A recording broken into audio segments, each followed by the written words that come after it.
Hello AI masters and enthusiasts, welcome to this new course on TensorFlow 2.0.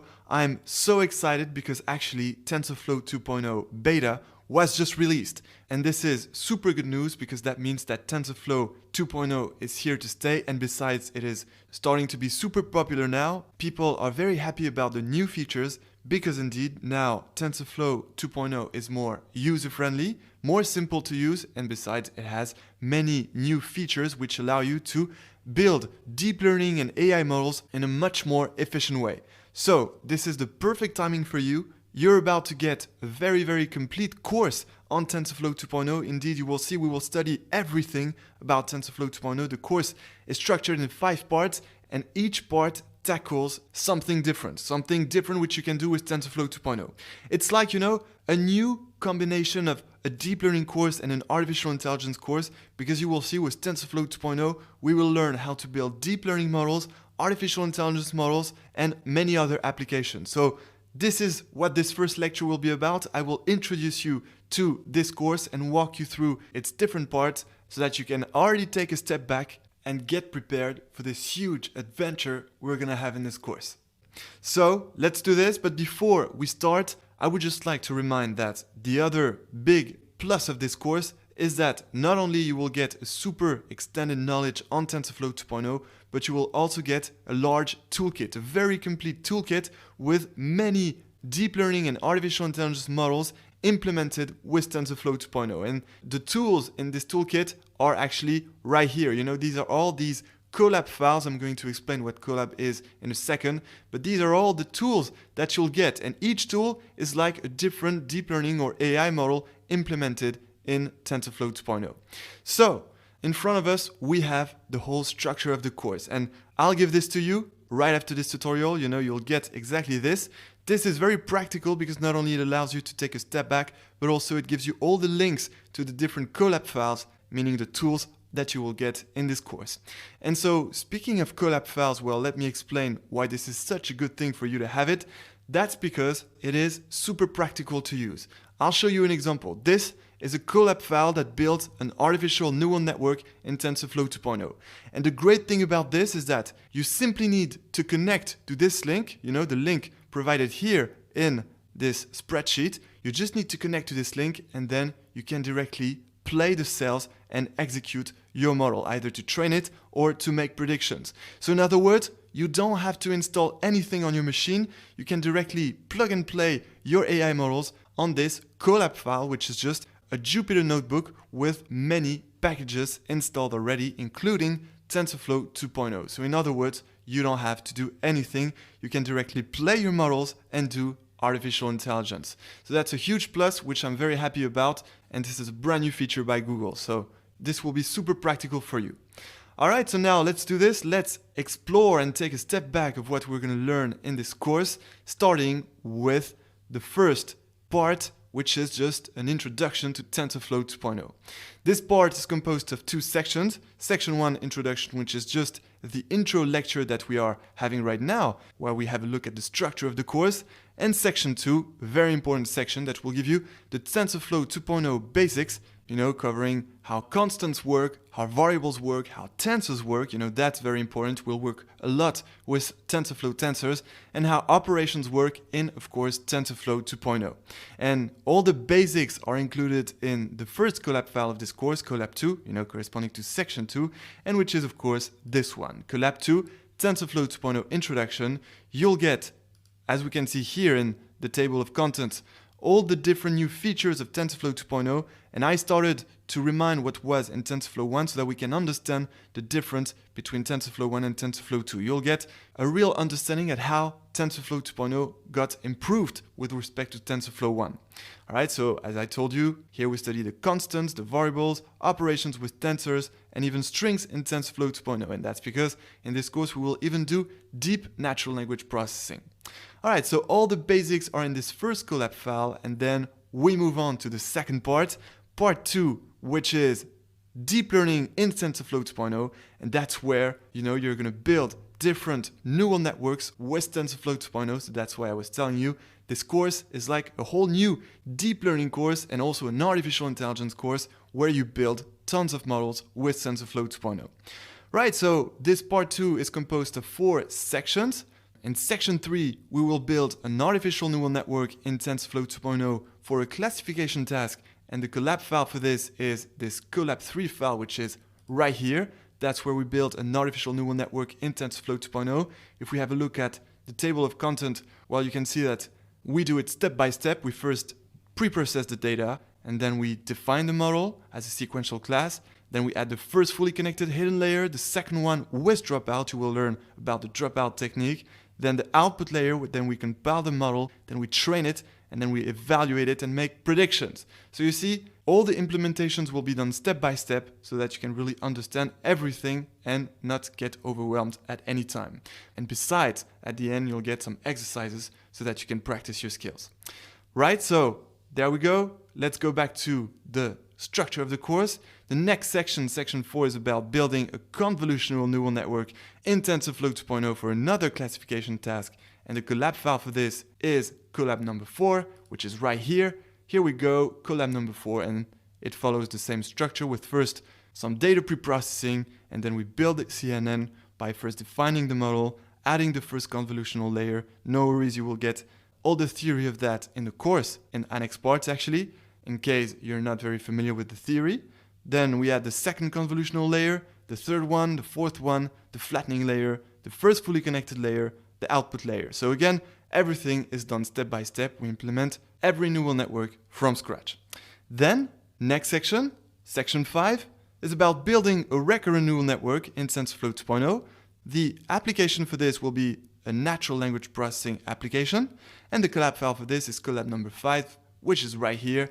And again, it follows the same process with first data preprocessing and then building the model with first the embedding layer, the LSTM layer, the output layer. We compile, train, and evaluate the model. All right, so I can't wait to see all this with you. It's going to be a fantastic adventure at the end of which you'll get a super complete and useful toolkit. Then let's move on to the last section of part 2, which is about transfer learning and fine-tuning in TensorFlow 2.0. So the application is, of course, transfer learning, and the collab file for this is this one, where we will do transfer learning from cats to dogs and dogs to cats. It will be a very fun application where we can learn about transfer learning in a fun way. I hope you like cats and dogs. I do. All right, then moving on to the third part of this course, part 3, which is this time about artificial intelligence, because indeed we will see deep reinforcement learning in TensorFlow 2.0, where we interact with an environment and play some actions inside. And of course, we will do that with a deep learning model, which means that it's going to be a neural network that will predict the actions to play when interacting with the environment. So this part 3 is composed of 2 sections. The first one where we'll just have a refresher on the deep reinforcement learning theory. So here there is no practical activity because this is just theory and no collab file either. But then in section 8, we will implement a pretty cool AI, which will actually be an AI trading robot. And that's why the application is deep reinforcement learning for stock market trading. We will just build an AI robot that will do stock market trading. And you will see that the results are actually pretty good. And well, the collab file for this is collab number 8, deep reinforcement learning for stock market trading. And again, everything is implemented step by step, finishing with, of course, how we are going to train that AI trader. That's going to be pretty cool. I can't wait for you to reach that point.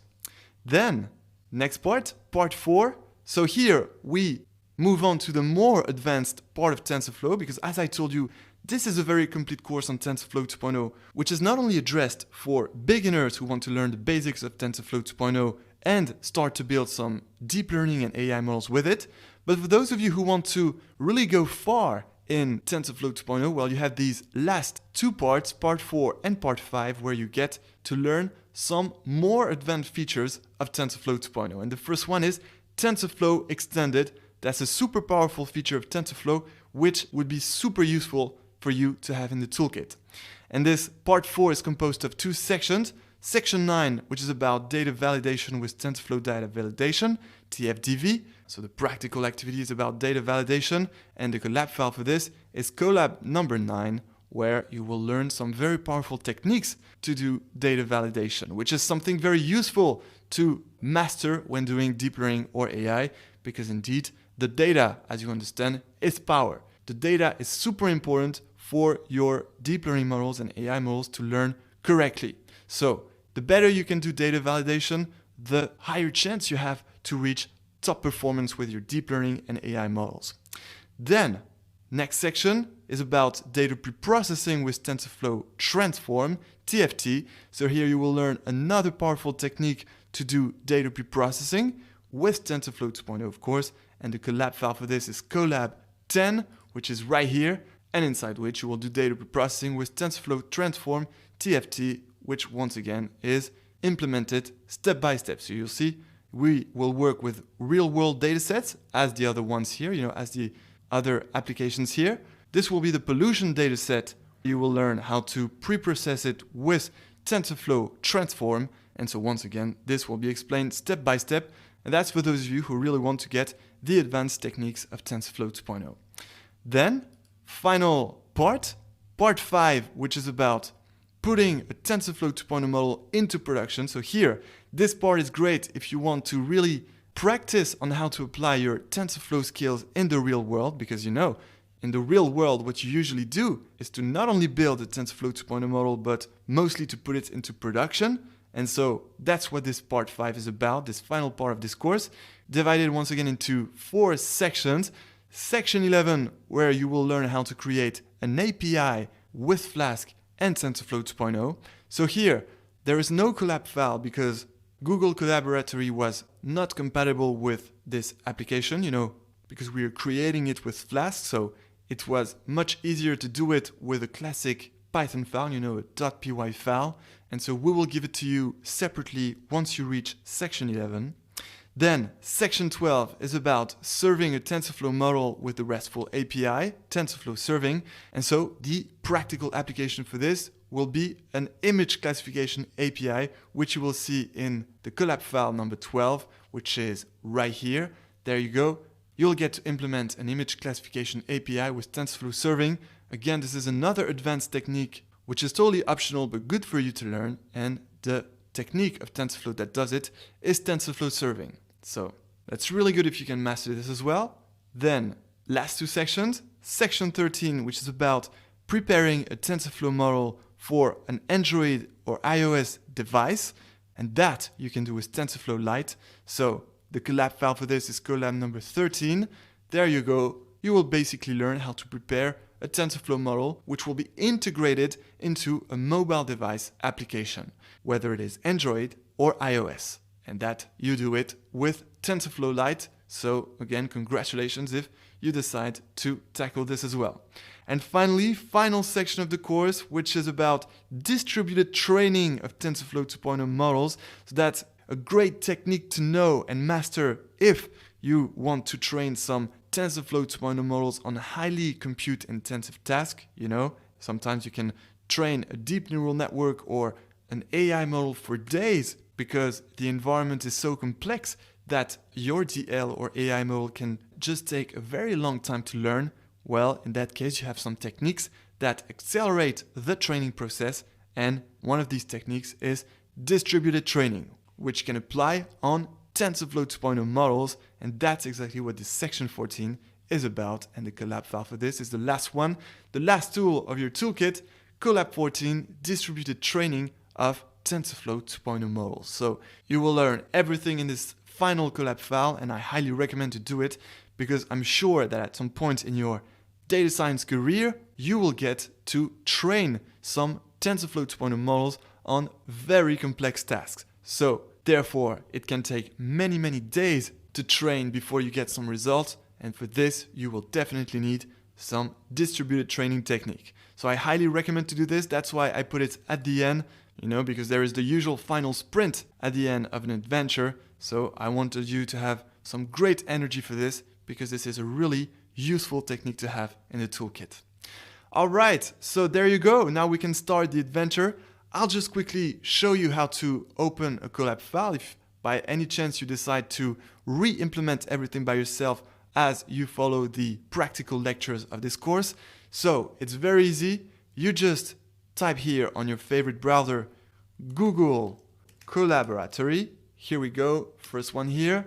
Then you can just click the first link and there you go, you are on Google Colab. So you see, very, very easy. Then I'll show you the rest. You can just cancel this here, no useful. And then, so as I told you, to open a new file, you can just click File here and then click New Python 3 notebook, not Python 2 because our implementations are compatible with Python 3. So New Python 3 notebook, and there you go. You'll have a new notebook where you can implement stuff. And I'll show you how very quickly. So there you go, that's the first cell. And so for example, if I type 2 plus 2, you can just click play here and it will return 4 in the output.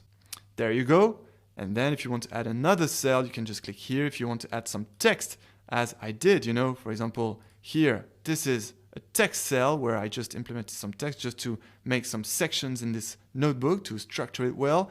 Some text, code, and then as you can see, you just click the play button or press Command or Control plus Enter to execute, and this will execute your code. So that's only if you want to, remake everything from scratch as you follow the lectures, but I wouldn't recommend it because this is a long course and I really want you to finish it. So I really want you to use these files which were prepared and structured for you very well so that you can use them easily for your own problems and your career. So I recommend to use them.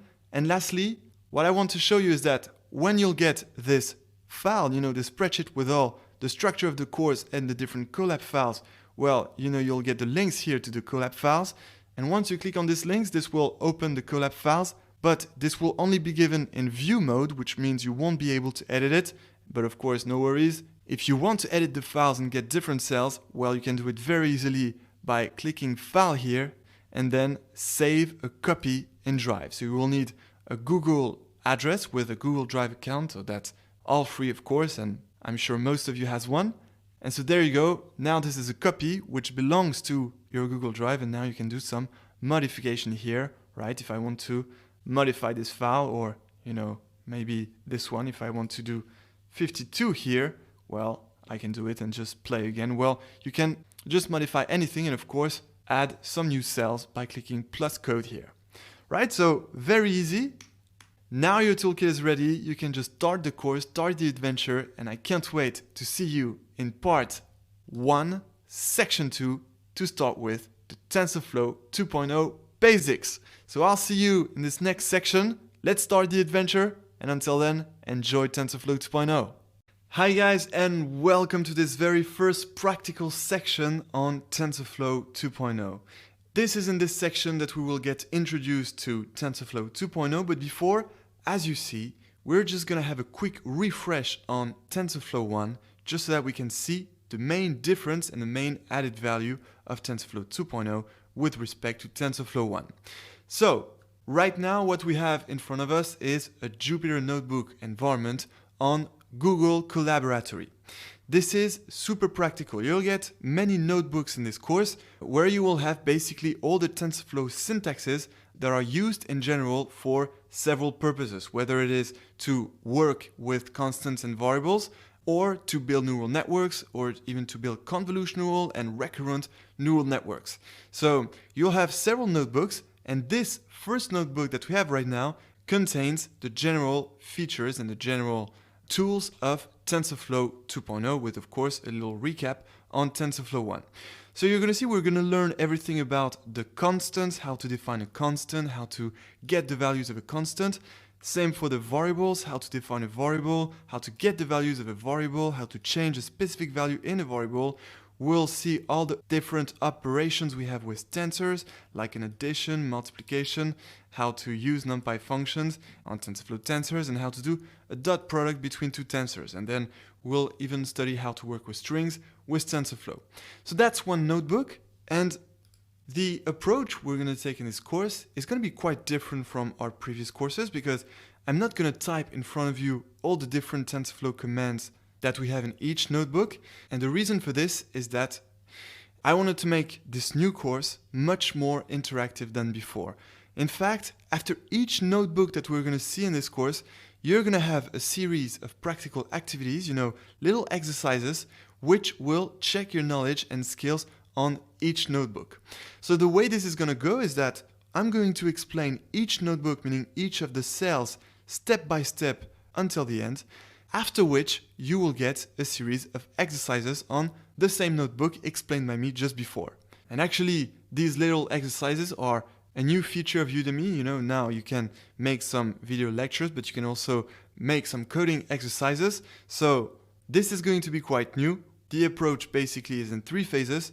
First, we see the notebook together. I'm going to explain each of the cells, and I'm going to explain all the different concepts and techniques and tools of TensorFlow 2.0. Then, second phase, you'll get a series of exercises. And finally, third phase, you'll get the solution. So let's do this. Let's start with this first notebook, just to get us introduced to TensorFlow 2.0 with the general features.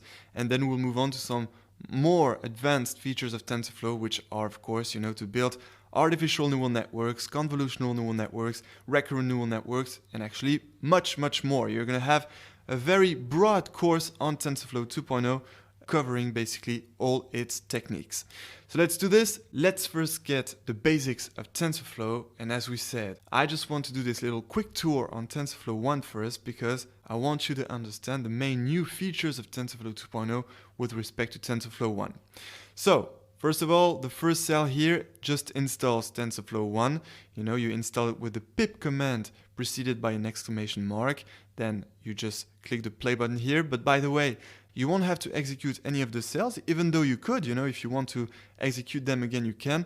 But what's good about a Jupyter Notebook environment is that you can keep the output of each cell. And that's what I did for each of the notebook. You're going to have all the outputs that I executed myself.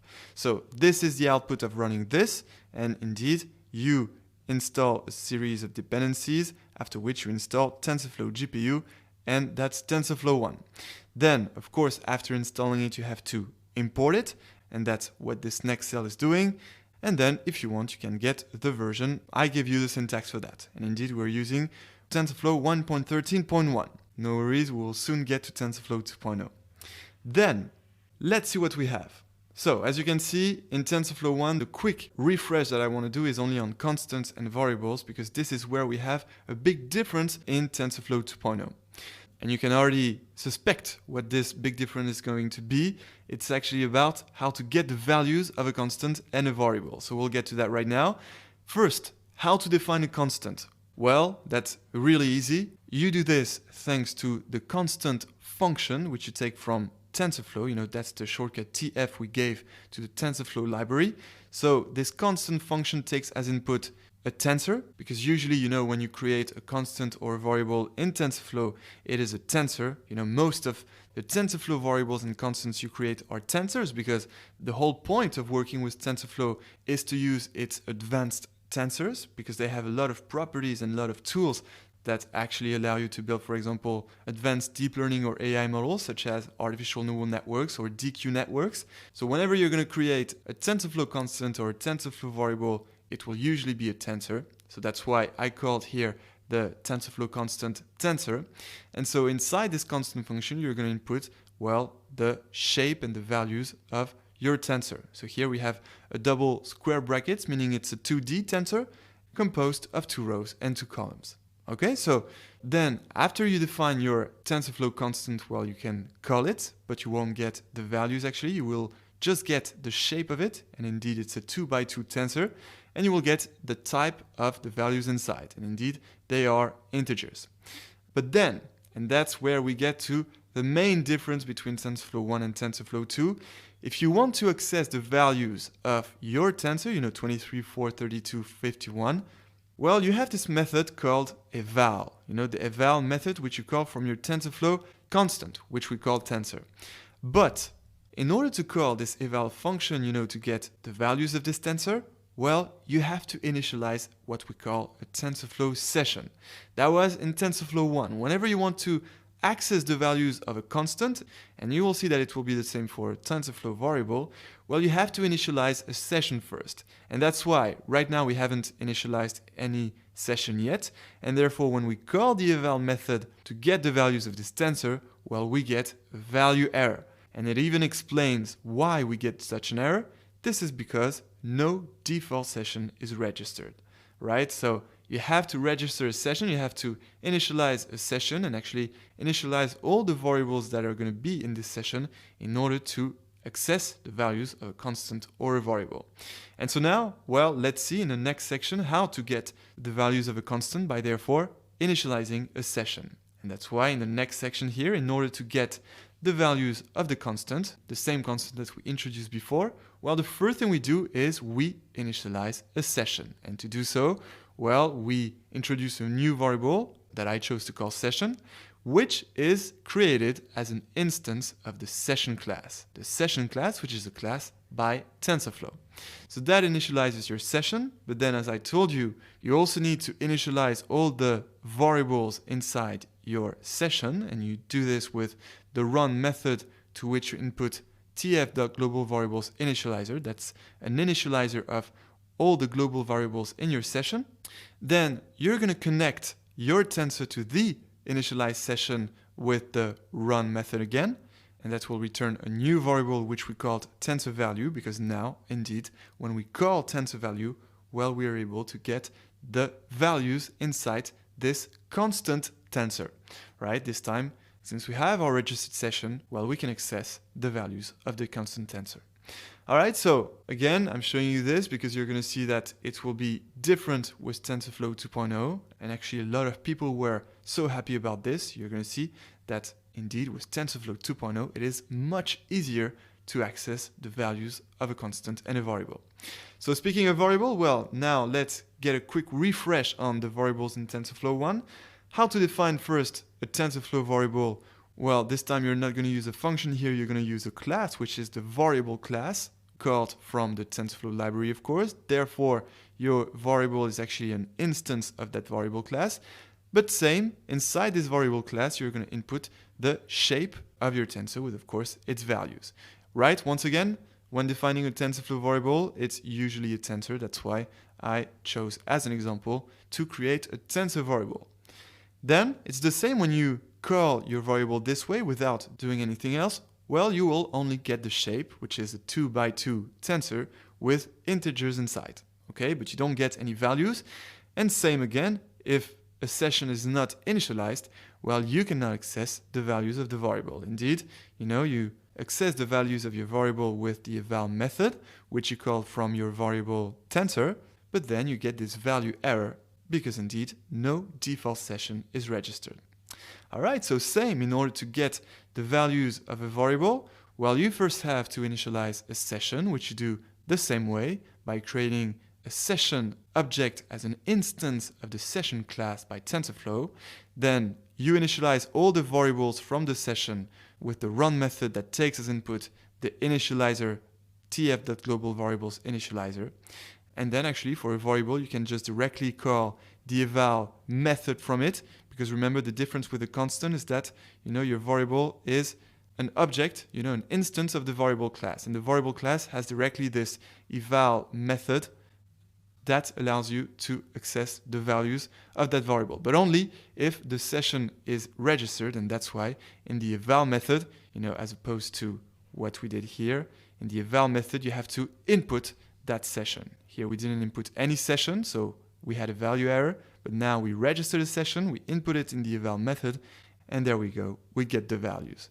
All right, so that's it for TensorFlow 1. Now we're not going to hear ever again about TensorFlow 1. We can move on to TensorFlow 2.0, and you're going to see the main difference around the basics of TensorFlow, which is, of course, how to get the values of a variable. So let's do this in the next tutorial, to really begin a new TensorFlow 2.0 journey from the next tutorials, and keep in mind how we got a value so far, and you will understand in the next tutorial how we will now do things differently with TensorFlow 2.0. Hello and welcome to this new tutorial, and now we begin our TensorFlow 2.0 journey. Alright, so remember in TensorFlow 1, in order to access the values of a variable or a constant, well, we had to initialize a session and access the values of the tensor through the session. And now you're going to see that things are going to be different with TensorFlow 2.0. There is a much easier way to access the values in a tensor. Alright, so first, before we execute any TensorFlow 2.0 command, well, we have to, of course, install it, and we install it the same way with the pip command preceded by an exclamation mark. And so there you go, you have the TensorFlow 2.0.0 version with the GPU so that you can gain even more performance. Alright, so once you execute this cell, you get this downloads all the dependencies that you need to install TensorFlows. They are all here, so everything comes in a package. Then, of course, you import it, and we also import NumPy because you're going to see that the way we access the values is also by using NumPy. Alright, it's like TensorFlow 2.0 made some new NumPy-based feature. We're going to see that in a second. And then, of course, to check the TensorFlow version that you're using, you can just run this. And indeed, we're using TensorFlow 2.0.0. And now, well, let's see. Let's study the constants and variable in TensorFlow 2.0. Right? We have the whole structure here. You can, if you want to have a look at it first, this is the structure. And right now, we're beginning with the constants. So, first of all, how to define a constant? Well, with exactly the same way as we did with TensorFlow 1. You know, we take the TensorFlow library, from which we call the constant function, and inside you just enter the shape of your tensor. So here this is a 2x2 tensor with their values inside, so 2 rows, 2 columns. All right, we called this new tensor TensorFlow 20, as in TensorFlow 2.0, and then when you call it, well, there you go, now you have directly the values. Wasn't that so simple, right? Before we only had this, tf.tensor and the ID and the shape, you know, 2 rows, 2 columns, and the type of the values inside your tensor. But now we get also the array, you know, with 2 rows and 2 columns and with the exact same values as the one you entered here. All right, so that's a main new feature that is making your life a bit easier, and that is a big change in TensorFlow 2.0.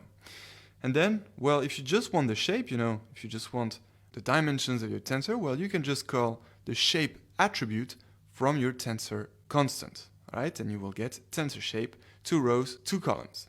Okay, so now in this next section, you're going to see another way to get the values of a constant. And actually, this will get you only the values that we see here and not this information above.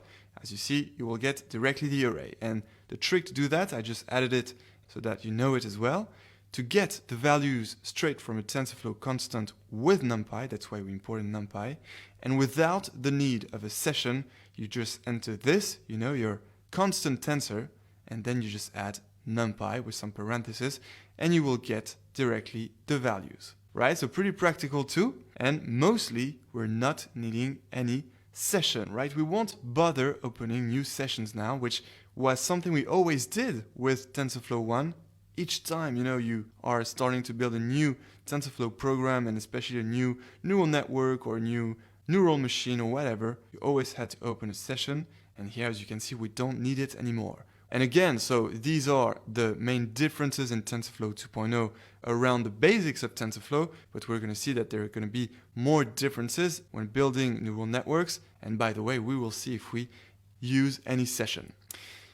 Right then, you have to know that you can also convert a NumPy array back to a TensorFlow tensor as well. And to illustrate this, well, here I introduced a new NumPy array, which I called NumPy tensor, and which is the following NumPy array. You know, this is the shortcut that we gave to NumPy and P, and this is the array function by NumPy, to which again you input the same, you know, the format with the double square bracket, therefore giving you 2 rows and 2 columns, and then inside the value. So exactly the same, only this is a NumPy array, and basically you can convert this NumPy array to a TensorFlow tensor the following way by just calling your TensorFlow library TF, and from which again you just take your constant function to which you input the NumPy tensor. Right, so into this constant function you don't only have to input, you know, the double square brackets and your values, you can directly enter a NumPy array, and this will give you exactly the same, meaning a TensorFlow tensor but created from NumPy. All right, and then when you call it again, well, you get this, you know, first some general informations, you know, the fact that it is a tensor, the ID, so that's just an identifier, the shape of your tensor, 2 rows, 2 columns, the type of the values inside your tensor, which are integers, and again, the array with all the values. All right, so now it's much easier to play with constant, TensorFlow constant. And so there you go, that's one of the new features of TensorFlow 2.0. And now let's move on to the variables. All right, so for the variables, well, first of all, let's see how we define a variable. And actually, that's exactly the same. You take your TensorFlow library TF, from which you call the variable class, inside which you input the shape with the double square brackets and the values inside. And then, when you want to get the values, well, you have two options.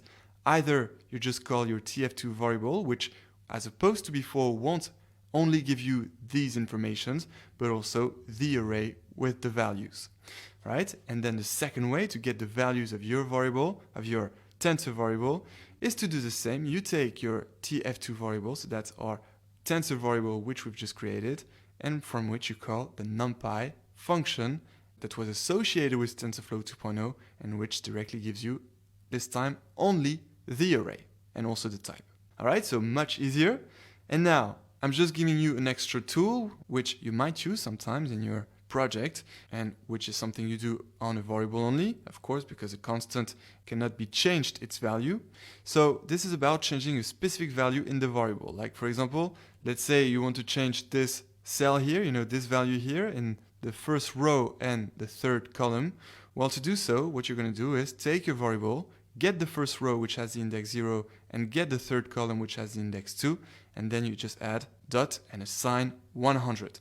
Assign is a method of the variable class, which is exactly used to change any value you want inside your variable, right? And therefore, when we execute this, well, we get this with, again, the new informations of your tensor, and inside the values, and indeed 3, which was the cell before at the first row and third column, was replaced by 100. All right, so good thing to know, but once again, you don't have to remember it.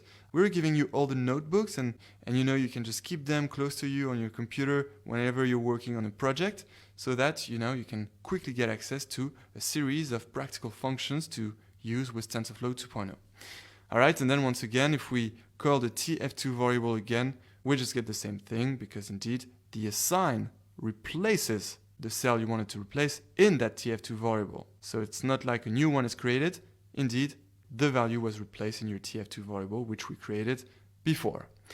All right, so now you clearly know the difference between TensorFlow 1 and TensorFlow 2 in terms of constants and variables. And now we're going to finish this section with the last tutorial where we will study how to do some operations with tensors. It's actually not too different from TensorFlow 1, but I'm giving you some useful tools and techniques that you can use with TensorFlow 2.0 so that you can have TensorFlow 2.0 toolkit of the main things you can do with it, still around the basics, right? Then we'll of course study neural networks, and I'll give you much more tools related to artificial neural networks. So I'll see you in this next tutorial to study all these operations with tensors, and until then, enjoy TensorFlow. Hello, welcome to this new tutorial. Now we're about to study the different operations that we can have with tensors in TensorFlow 2.0. Alright, so before we do any operations, let's make a tensor. So to do this, we can either use the constant function to make a constant tensor, which therefore won't be modified. However, we can still put it in an operation. Or, you can create a TensorFlow variable, which therefore can be modified. But anyway, with the future operations that we're about to do, we won't modify it. So that's why here I created a constant, which is a simple 2D tensor of 2 rows and 2 columns with the following cells 1, 2, 3, 4, right? 1, 2, 3, 4. And we're going to use this tensor to show the different operations we can do in TensorFlow 2.0, starting with the addition, a simple addition between a scalar and a tensor. So as you can see here, I'm taking my tensor 1, 2, 3, 4, and I'm just adding it plus 2 to each of the cells inside the tensor. So I don't have to make another 2D tensor with 4 2's in each of the different cells here. I can just directly add 2, and TensorFlow 2.0 will understand that we are adding 2 to each of the values inside our tensor. Indeed, when we do this and when we get the output, well, tensor plus 2 becomes 3, 4, 5, and 6. All right, so a very simple operation. Next one, the multiplication this time between a scalar and a tensor. So that's exactly the same. You take your tensor and you multiply by the scalar you want, 5 here, and you don't have to multiply it by a 2D tensor actually. You will see later on, we include that in this notebook, that we can also do the dot product between two tensors, and therefore that's when you multiply two tensors together. But here, with the scalar and a tensor, you just need to add your scalar here, and you will get indeed 5, 10, 15, and 20. All right, so really, really simple, but you have to know it. Then, I also added some operations with NumPy functions that you can use on TensorFlow tensors.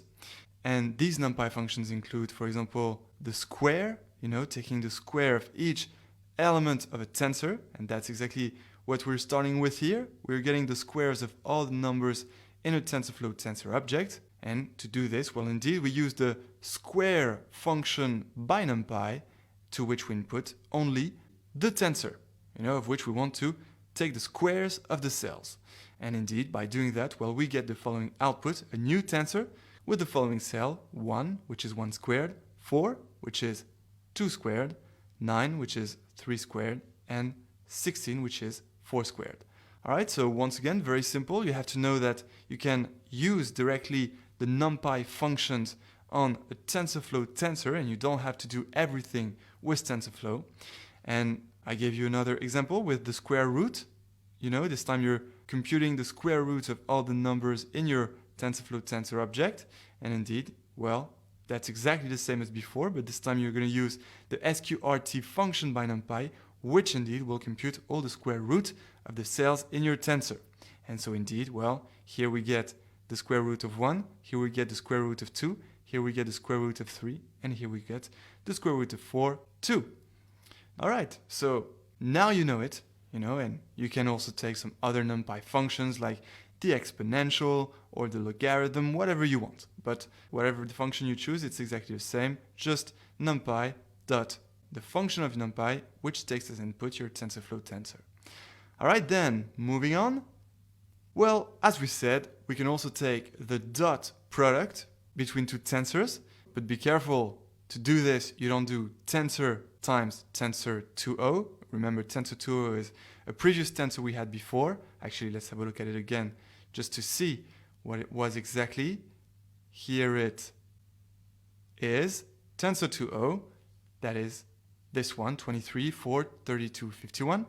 And so we're now computing the dot product between our new tensor here, 1, 2, 3, 4, and this tensor 2o, and so we get, indeed, 87, 106, 197, and 216. So what are the computations that led to these results? This is the matrix product, Let's do, for example, 87. So on our left, we have 1, 2, 3, 4.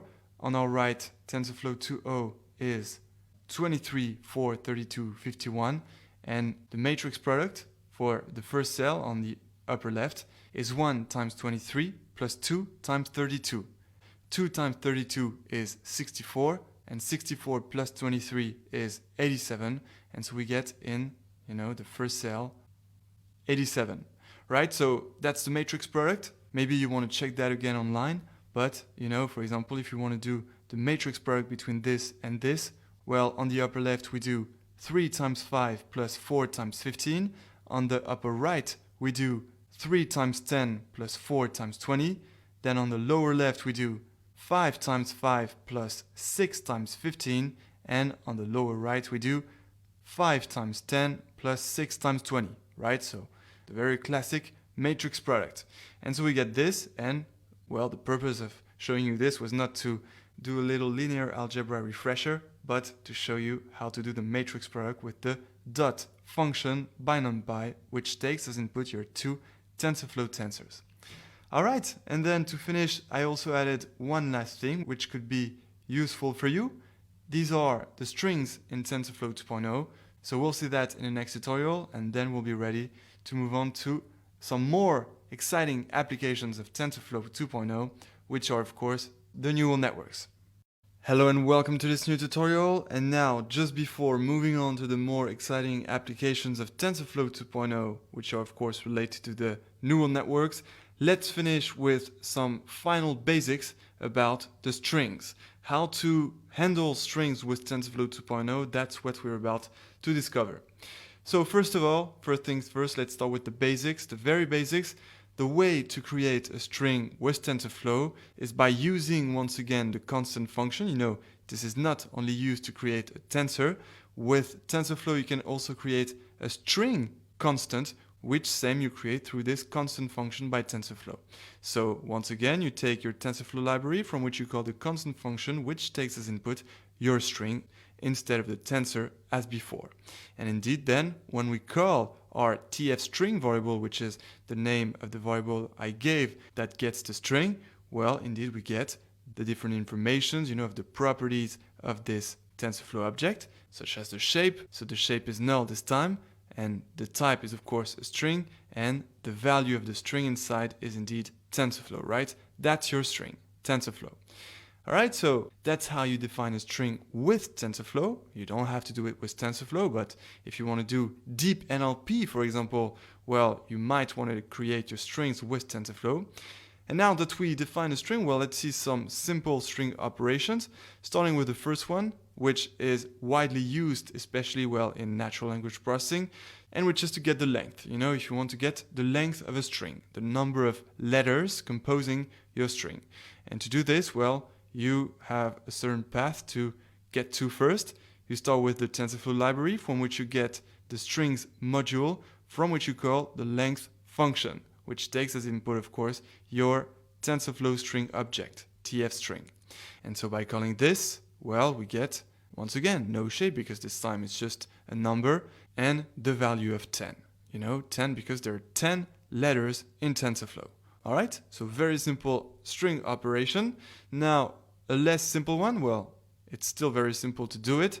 It's the decode operation. If you want to decode your string into another format. And as an example here, I took the UTF-8. So this is something you might not use, but it's just in case you're doing some pretty advanced NLP and you need to decode anything. Well, you're going to use the Unicode decode function, again, by the strings module, by the TensorFlow library, right? And this Unicode decode function takes two arguments. The first one is your string, and the second one is the format to which you want to decode your string.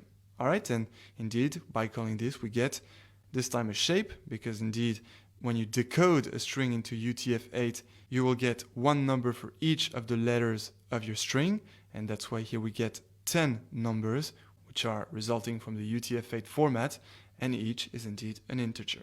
All right, so just some simple string operations.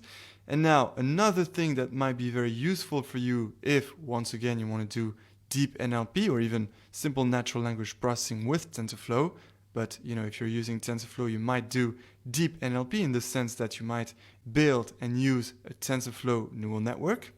So it is how to store some arrays of strings, right?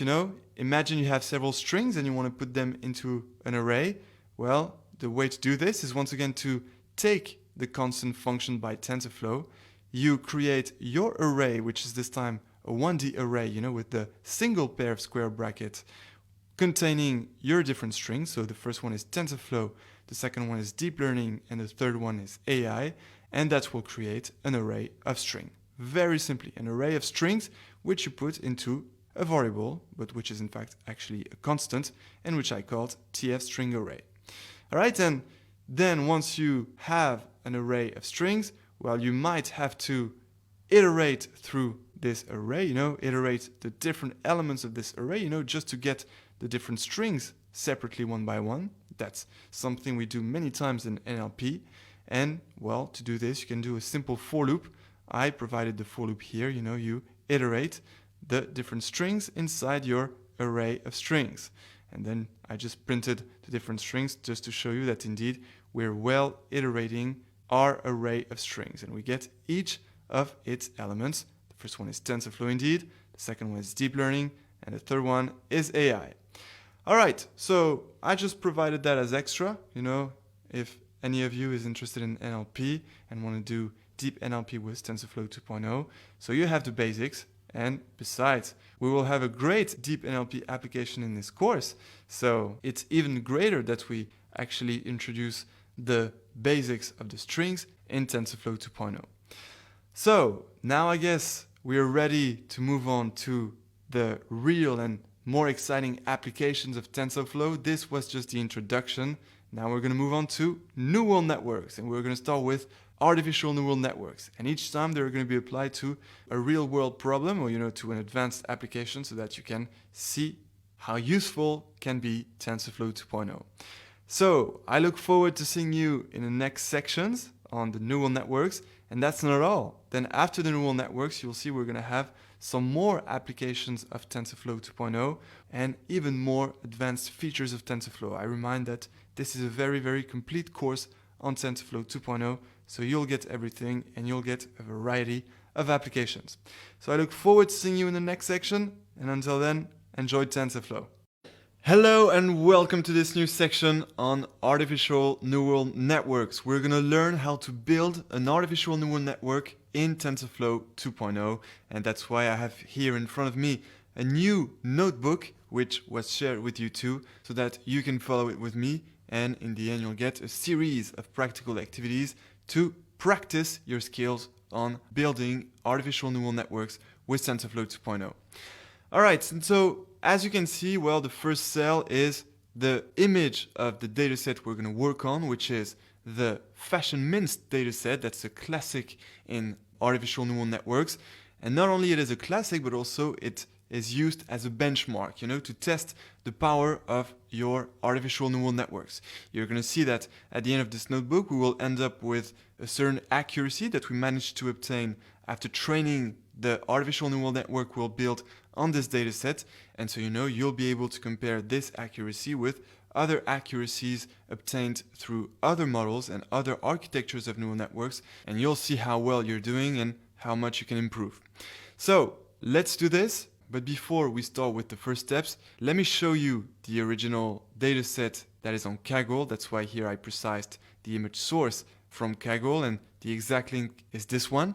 The Fashion-Minsk dataset, which is a dataset composed of 70,000 images of size 28 by 28 of different clothes. And you actually have 10 different clothes. The first one is a t-shirt, the second one is a trouser, then a pullover, a dress, a coat, a sandal, a shirt, a sneaker, a bag, and an ankle boot. And so you guess the challenge we're going to have to solve in this new section.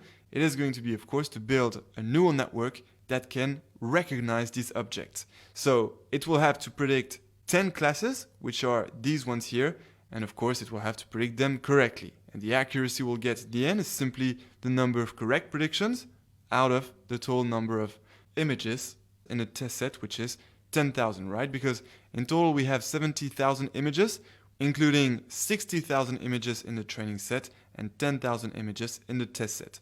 And of course we'll train our artificial neural network on the training set, after which we will evaluate it on the test set, and this accuracy that we'll get in the end will be of course computed out of the 10,000 images of the test set. Alright, and then if you want to know more, well, each image is 28 pixels by 28 pixels, which is a total of 784 pixels. That's actually an important number because, since we're now starting with the classic artificial neural network and not yet a convolutional neural network, well, the input of your neural network will be of one dimension. It's going to be a 1D vector. And that's why we will actually do a reshape. We will reshape the 2D images, 28 by 28, into a single input vector of 784 elements. So that's important to know this number, but no worries, it will be reminded in the implementation. I also remind that this is a practical course on TensorFlow 2.0 and not really a theoretical course where we learn about artificial neural networks. So the theory on artificial neural networks is not provided in this section. It is actually provided at the end of this course in the annex part for those of you who need a refresh on artificial neural networks. Or even if you're very new to this, you can learn them, and you should really, if that's the case, you should start with the annex part. And so actually I was just reminding that indeed for an artificial neural network, well, the input layer is just a 1D vector composed of a certain number of elements, and in that case it's going to be 784 elements corresponding to the pixels. Alright, then you have to know, in image processing that each pixel is actually a single value between 0 and 255. Therefore, our training set and test set will have 785 columns, each one corresponding to each pixel of the images, and the rows in the training and test sets will be the images. Each row will correspond to an image, and all the columns of this row will correspond to the different pixels of this image, right? Okay, so I think we got all the information we needed, and so now let's start building our artificial neural network in TensorFlow 2.0. And the first step, as usual, is to install the dependencies. If you want to execute the different cells of this notebook, well, I included everything from the installation to how you import it and all the rest, of course. So here, as we said, everything is already executed, and I kept the output so that we can see it together. But if you want to re-execute things again and try, for example, other architectures of neural networks, well, you can directly re-execute the cells here. But here we already have the output, so let's not do this. That's once again what you get after installing TensorFlow GPU 2.0.0 with this pip command, so exactly as in the previous section. Then in step 2, we simply import the libraries and the dataset. And so the libraries that we need are NumPy. You know that now TensorFlow 2.0 works really well with NumPy, so we import it. And we also import datetime to get some time-related info during the training. Then TensorFlow, of course, and then TensorFlow.Keras dataset, and that's because it contains that fashionist dataset, right? So it's actually from the datasets module of the Keras library. Okay, so that's it for the introduction, and now in the next tutorial we'll begin the first code section, which is about data preprocessing, after which we'll start building our artificial neural network.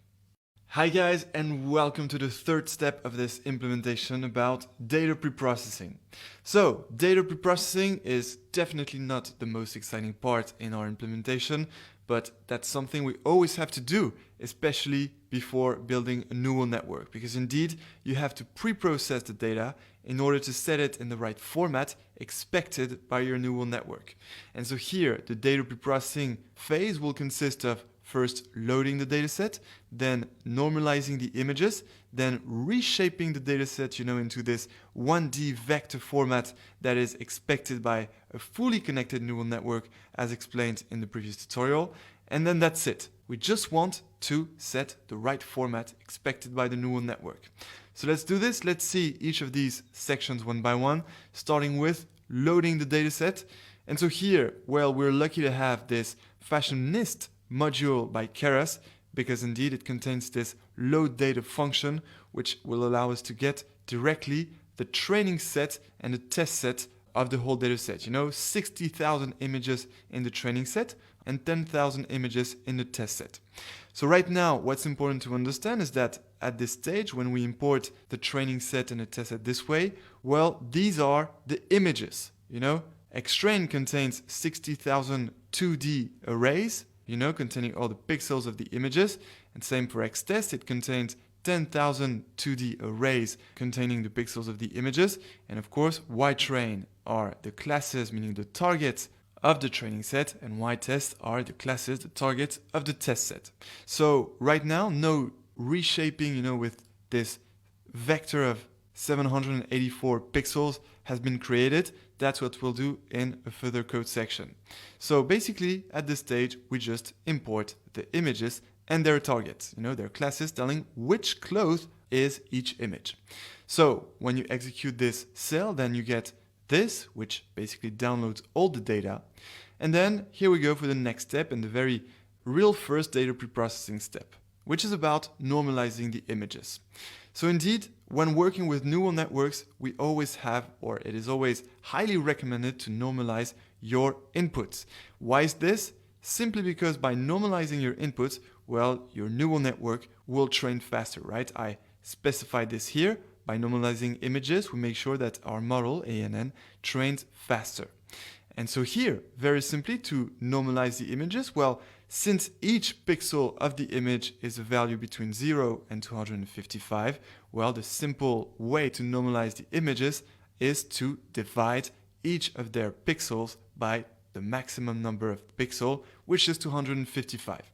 And that's why here we do a simple tensor operation as seen in the previous section, which simply consists of dividing your tensors, so xtrain and xtest, by 255 and 0.0 because we're doing a float operation, right? And so, this will divide each value inside the cells of your tensors by 255, therefore putting all the pixels of your images between 0 and 1 and eventually normalizing the images, right? So very, very simple. You'll see that many times when doing deep learning for image classification or, for computer vision. You will always see this simple operation dividing your pixels by the maximum 255. That's way putting all the pixels between 0 and 1. All right, so very simple so far. Now, next sub-step, next data preprocessing step, which is about reshaping the dataset. So that's where we will really set the input of the neural network into the right format expected by that neural network. And so what do we have to do? Well, remember that xtrain contains the 60,000 images, meaning it's actually a 3D tensor where the first dimension gives the index of the images, telling which image it is. And then the other two dimensions are the dimensions of the arrays which contain the pixels of the images. And so what we want to do now is flatten basically every image, meaning we're going to transform each of the 2D arrays in xtrain, each of the 60,000 2D arrays in xtrain into 60,000 1D vectors by flattening all the pixels into a single 1D vector. And we will do that through reshape. But just to make sure you understand what we'll get after this reshape, we actually have it right here. We will get a 2D array, before it was a 3D array, but this time we'll get a 2D array where the first dimension will be the same first dimension as in xtrain, meaning the dimension that gives the index of the image, just to tell which row corresponds to the image. And then the second dimension will be that produced single vector containing all the pixels of each image. And therefore, in this 2D array that we're about to get, well, each row will correspond to an image, and inside the row, the columns will contain all the pixels of that image. All right, so hope you visualize this well. Basically, we just keep the same first dimension of the image, but we transform all the 2D arrays in xtrain into one-dimensional vectors. And the way we do this is by using the reshape function taken from xtrain, which will return the reshaped xtrain. And inside this reshape function, we have to input two arguments.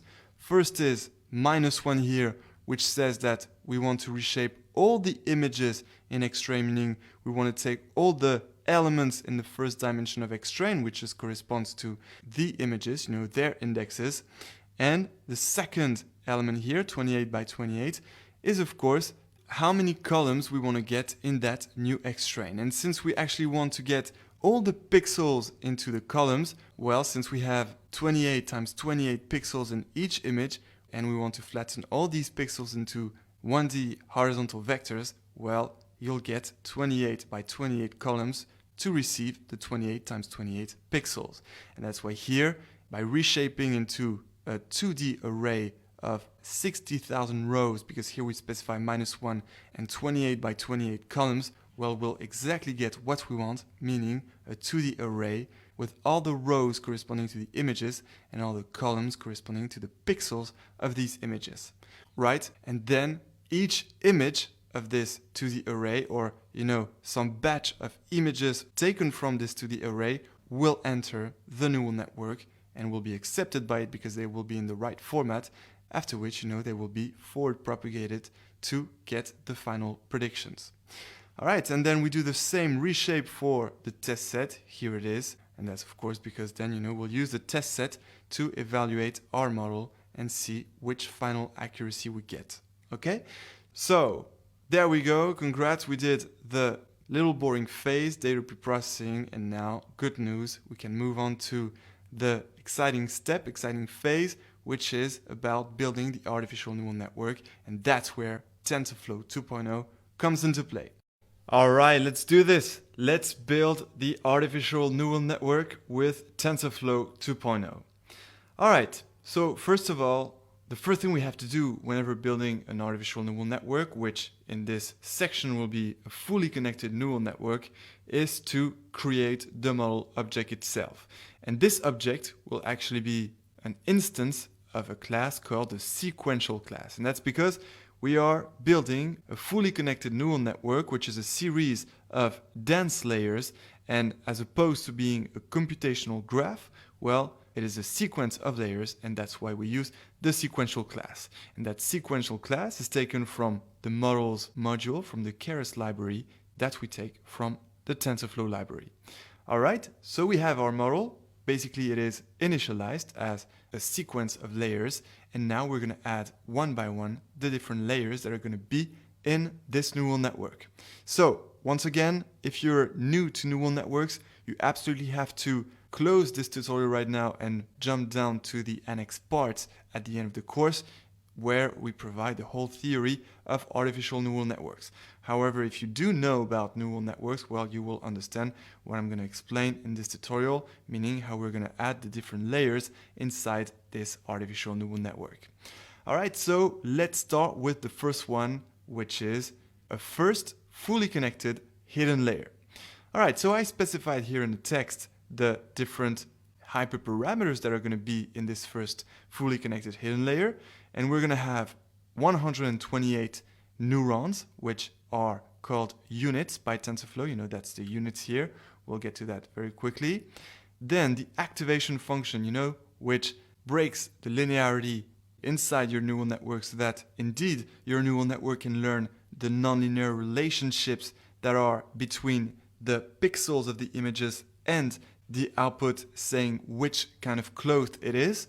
You know, there is no linear relationship between the pixels and the output, so we have to break the linearity that happens in the weighted sum of the inputs and then of the neurons inside the neural network in order for the neural network to be able to learn the nonlinear relationships. And the activation function that we're using for this first fully connected hidden layer is the ReLU, right? Classic one. This is most of the time the one we use when building a dense layer. A dense layer, by the way, means nothing else than a fully connected layer. And for this, we use the ReLU, also called the rectifier activation function, which is, of course, part of the annexes in the artificial neural network annex.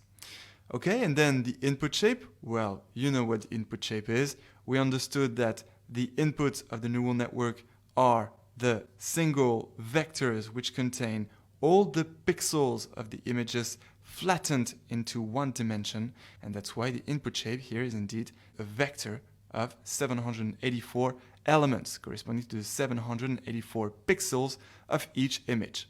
And the fact that we have a colon here and nothing after just means that indeed this is a vector of 784 elements. And so when we add this first layer, well, what we have to do is first take our model object, which I remind is an instance of the sequential class. And as in every class, well, we have some method, and the method we use to add a new fully connected layer, or any layer for that matter, is the add method. And in the add method, well, we enter indeed which kind of layer we want to add to our model. So right now we're adding a first fully connected hidden layer, and therefore the class for this is the dense class. So actually what is being added exactly is an object of that dense class, which represents a first fully connected hidden layer. And inside this dense class, well, we have to specify three important arguments. The first one is the number of units, meaning how many hidden neurons we want to have in this first fully connected hidden layer. Then the second one is the activation function to break the linearity. And as we saw, this is the ReLU, or rectifier activation function, which has the string ReLU with no capital letters. And the third argument is the input shape, which contains basically the input layer or your input vector that is fed into the neural network.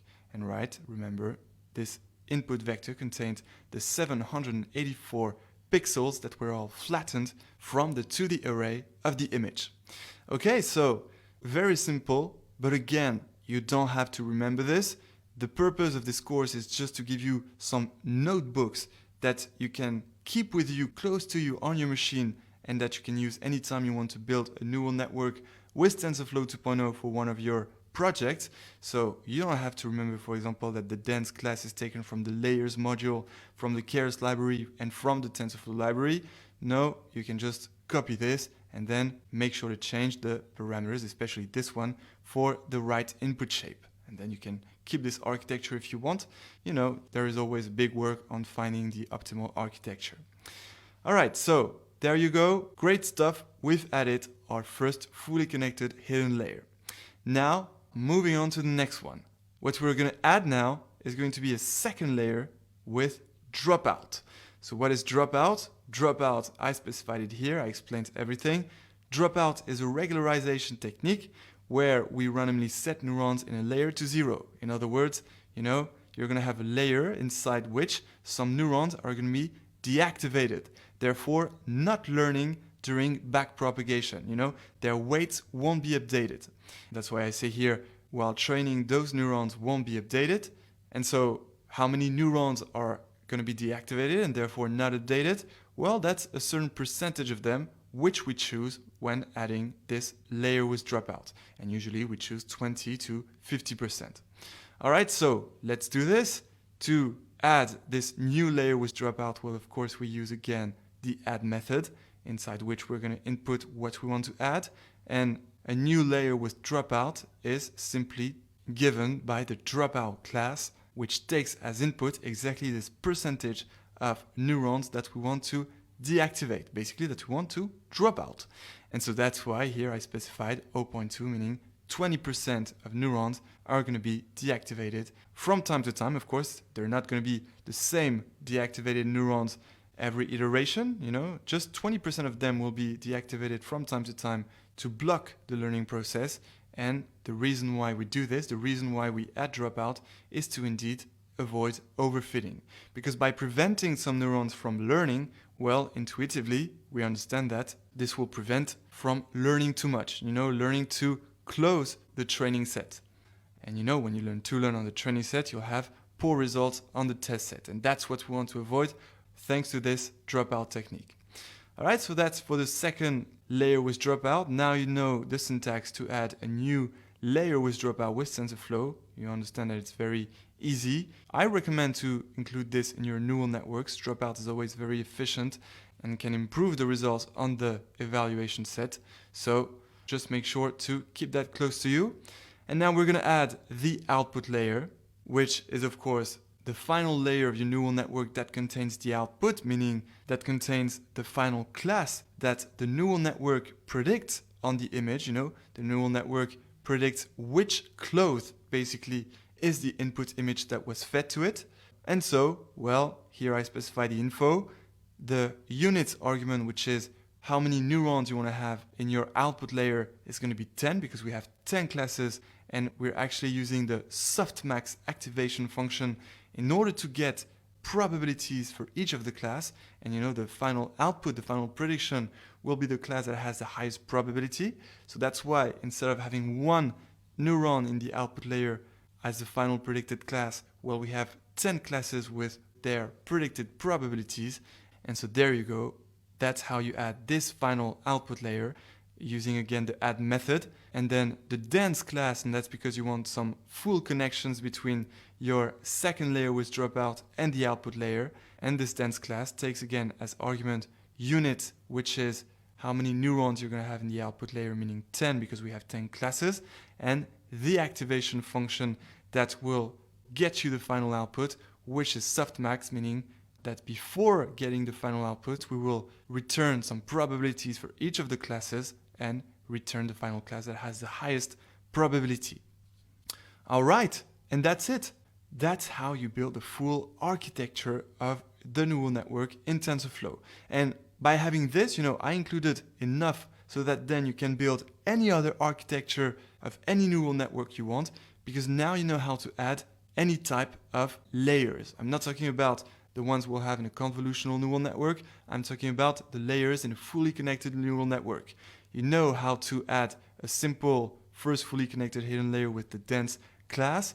You also know how to add another layer with dropout, and you know how to add the output layer. So for example, if you want to add a second fully connected hidden layer, and actually this will be one of the exercises, well, you just need to use the add method again and input the dense class inside with a certain number of hidden neurons you want to have in this new hidden layer. And then I'm giving you an extra hint. You have to remove this because indeed this is only entered when adding the first fully connected hidden layer, therefore connected to the input layer, right? Otherwise you can just simply include this. Okay, so I hope you'll have fun in the exercises. You'll build some other cool architectures of neural networks. And now that we're done building it, well, we have to compile it. What does it mean to compile it? Well, that means that we have to connect it to an optimizer and choose a loss. The optimizer is the tool that will update the weights during stochastic gradient descent when backpropagating your loss back into the neural network. And so here we go, that's how you compile it. You take your model again, and this time you're going to use another method, which is the compile method, right? This is another method of the sequential class. And inside this compile method, you're going to enter the following arguments. The first one is your optimizer, which will update the weight through stochastic gradient descent. And one of the best optimizers for stochastic gradient descent is called the Atom optimizer. I recommend to choose this one as a default option. Then you're going to have to input the loss, which is how you're going to compute, the error between your predictions and the target, which you have in the training set, right? In the training set, we have the answers for each of the images, and we're going to compare these right answers to the predictions, meaning the answers of the neural network, to compute basically how correct or incorrect our neural network was with its predictions. And then the metrics, and that's the accuracy, right? The number of correct predictions divided by the total number of observations, which is 60,000 in the training set and 10,000 in the test set. And why do we have this complex name for the accuracy as sparse categorical accuracy? Well, that's because we have several categories, right? We have 10 of them. I think when you do binary classification, it's only accuracy. And however, when you have more than 2 categories or classes to predict, you're going to use this metric, the sparse categorical accuracy. All right, so very simply, that's how you compile your model, and then there you go, you're ready to train it. But first, before I show you how to train it, there is this cool method that you can use again to get the summary of your model, if you want to visualize this better, because there you go, when you run model.summary, you get this. So indeed, this is a sequential model as opposed to a computational graph. And then you get the informations of each of the layers inside your neural network that you've just built. So indeed, we have a first fully connected layer or dense layer with 128 neurons inside. Then we have our second layer with dropout, which once again has 128 neurons inside. And finally, a final fully connected layer. And finally, our output layer that is fully connected, that's why we have dense here again, that is fully connected to this layer with dropout, right? And we have indeed 10 output neurons in our output layer corresponding to the 10 classes among which our neural network has to predict the correct one. All right, and then you have some extra info here.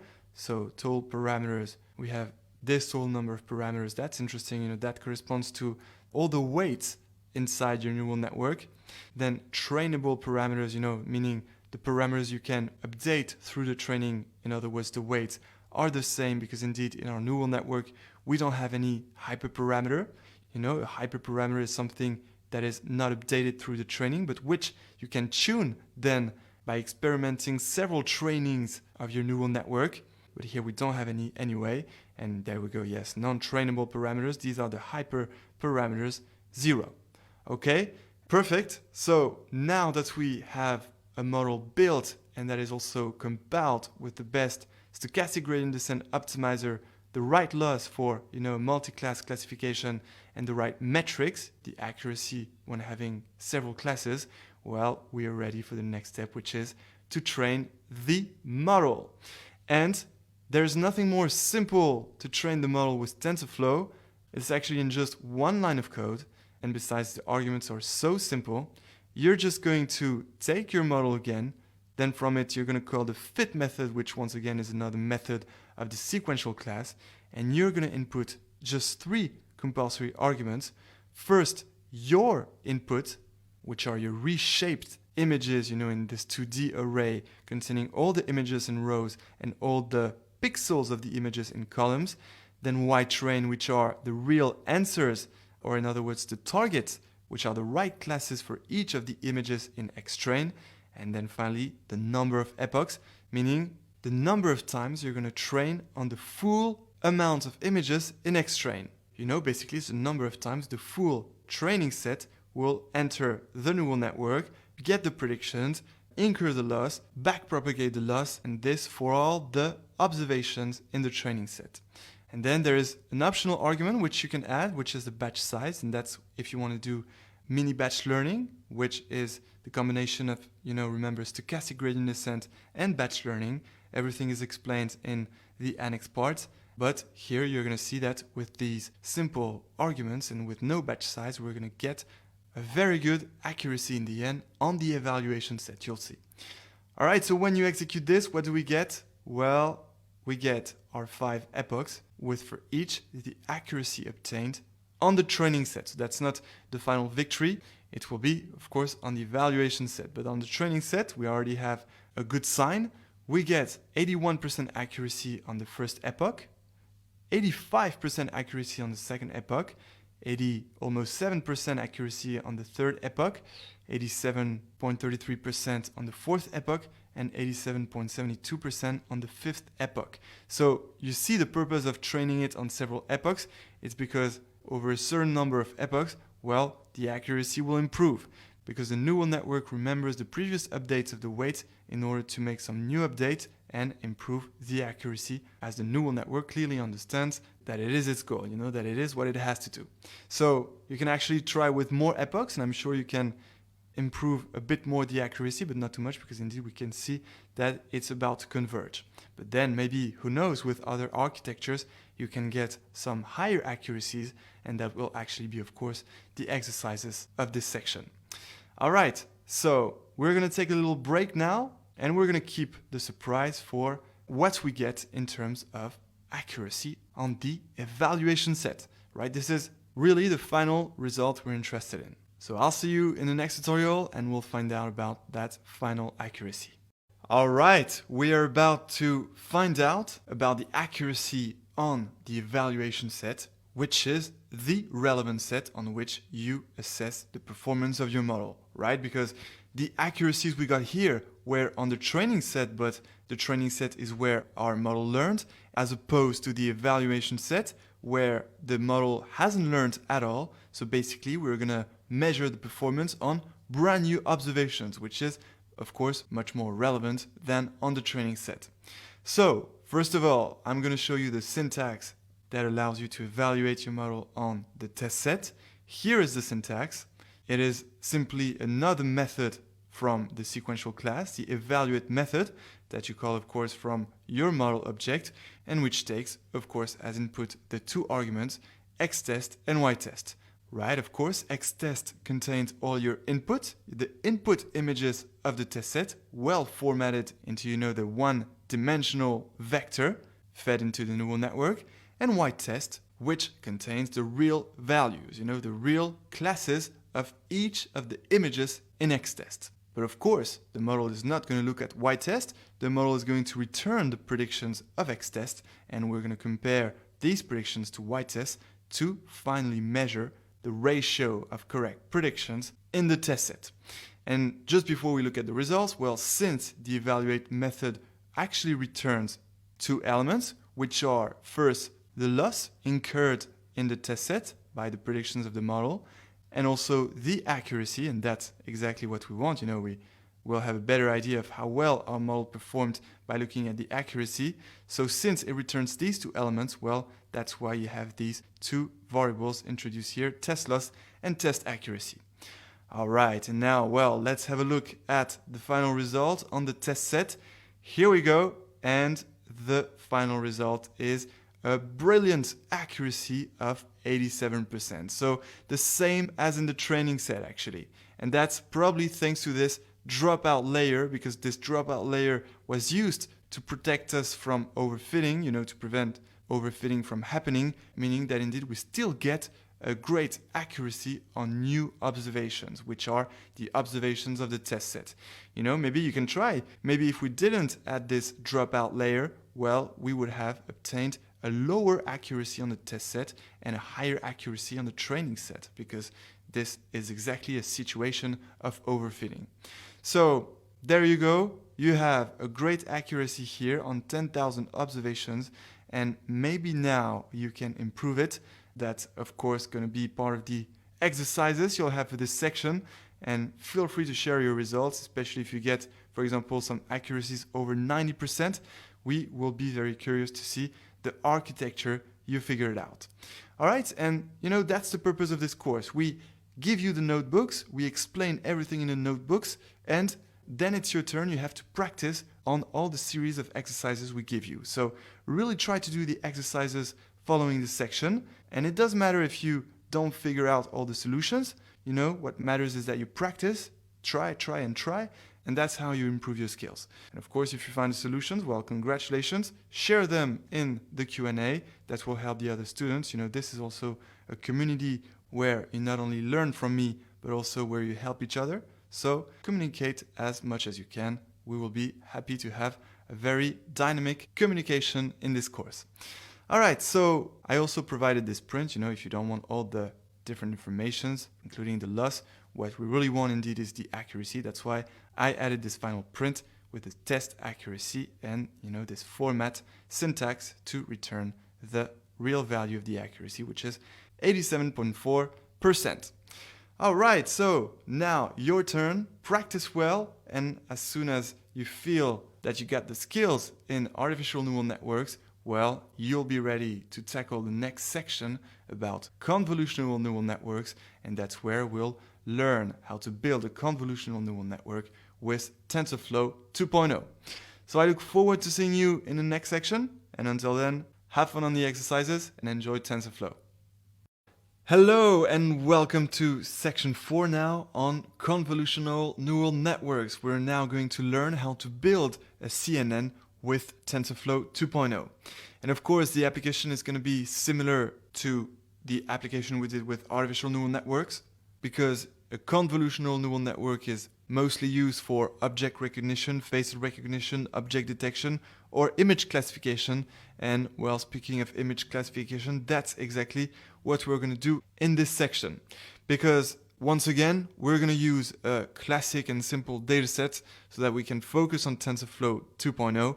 And this classic dataset is the CFAR10 dataset, where this time we don't have to recognize close, we have to recognize objects such as airplane, a car, a bird, a cat, deer, dog, frog, horse, ship, truck, right? So we're going to have lots of images on which our convolutional neural network is going to learn to recognize them.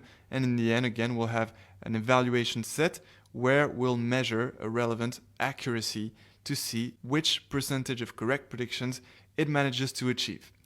All right, so let's do this. As usual, we begin with the step 1 where we install all the dependencies and notebook GPU setup. As you can notice, I did not execute this cell, and that's because TensorFlow GPU 2.0.0 is, at the time I'm speaking, the version of TensorFlow 2 in Google Colab. But I left this cell in case TensorFlow evolves and you still want to use TensorFlow 2.0.0. Well, in that case, you would have to execute this cell. Then, after installing all the dependencies, we import the libraries. And so these are the same libraries as before, although I haven't imported NumPy this time because we won't use it. But I imported matplotlib because you're going to see we're going to plot an image. And also, I imported the different dataset this time, which is the CFAR10 dataset, which is still taken from the Keras modules inside the TensorFlow library, right? So the same datasets modules, which had also the fashionist dataset, and this time we are importing CFAR10, just to change.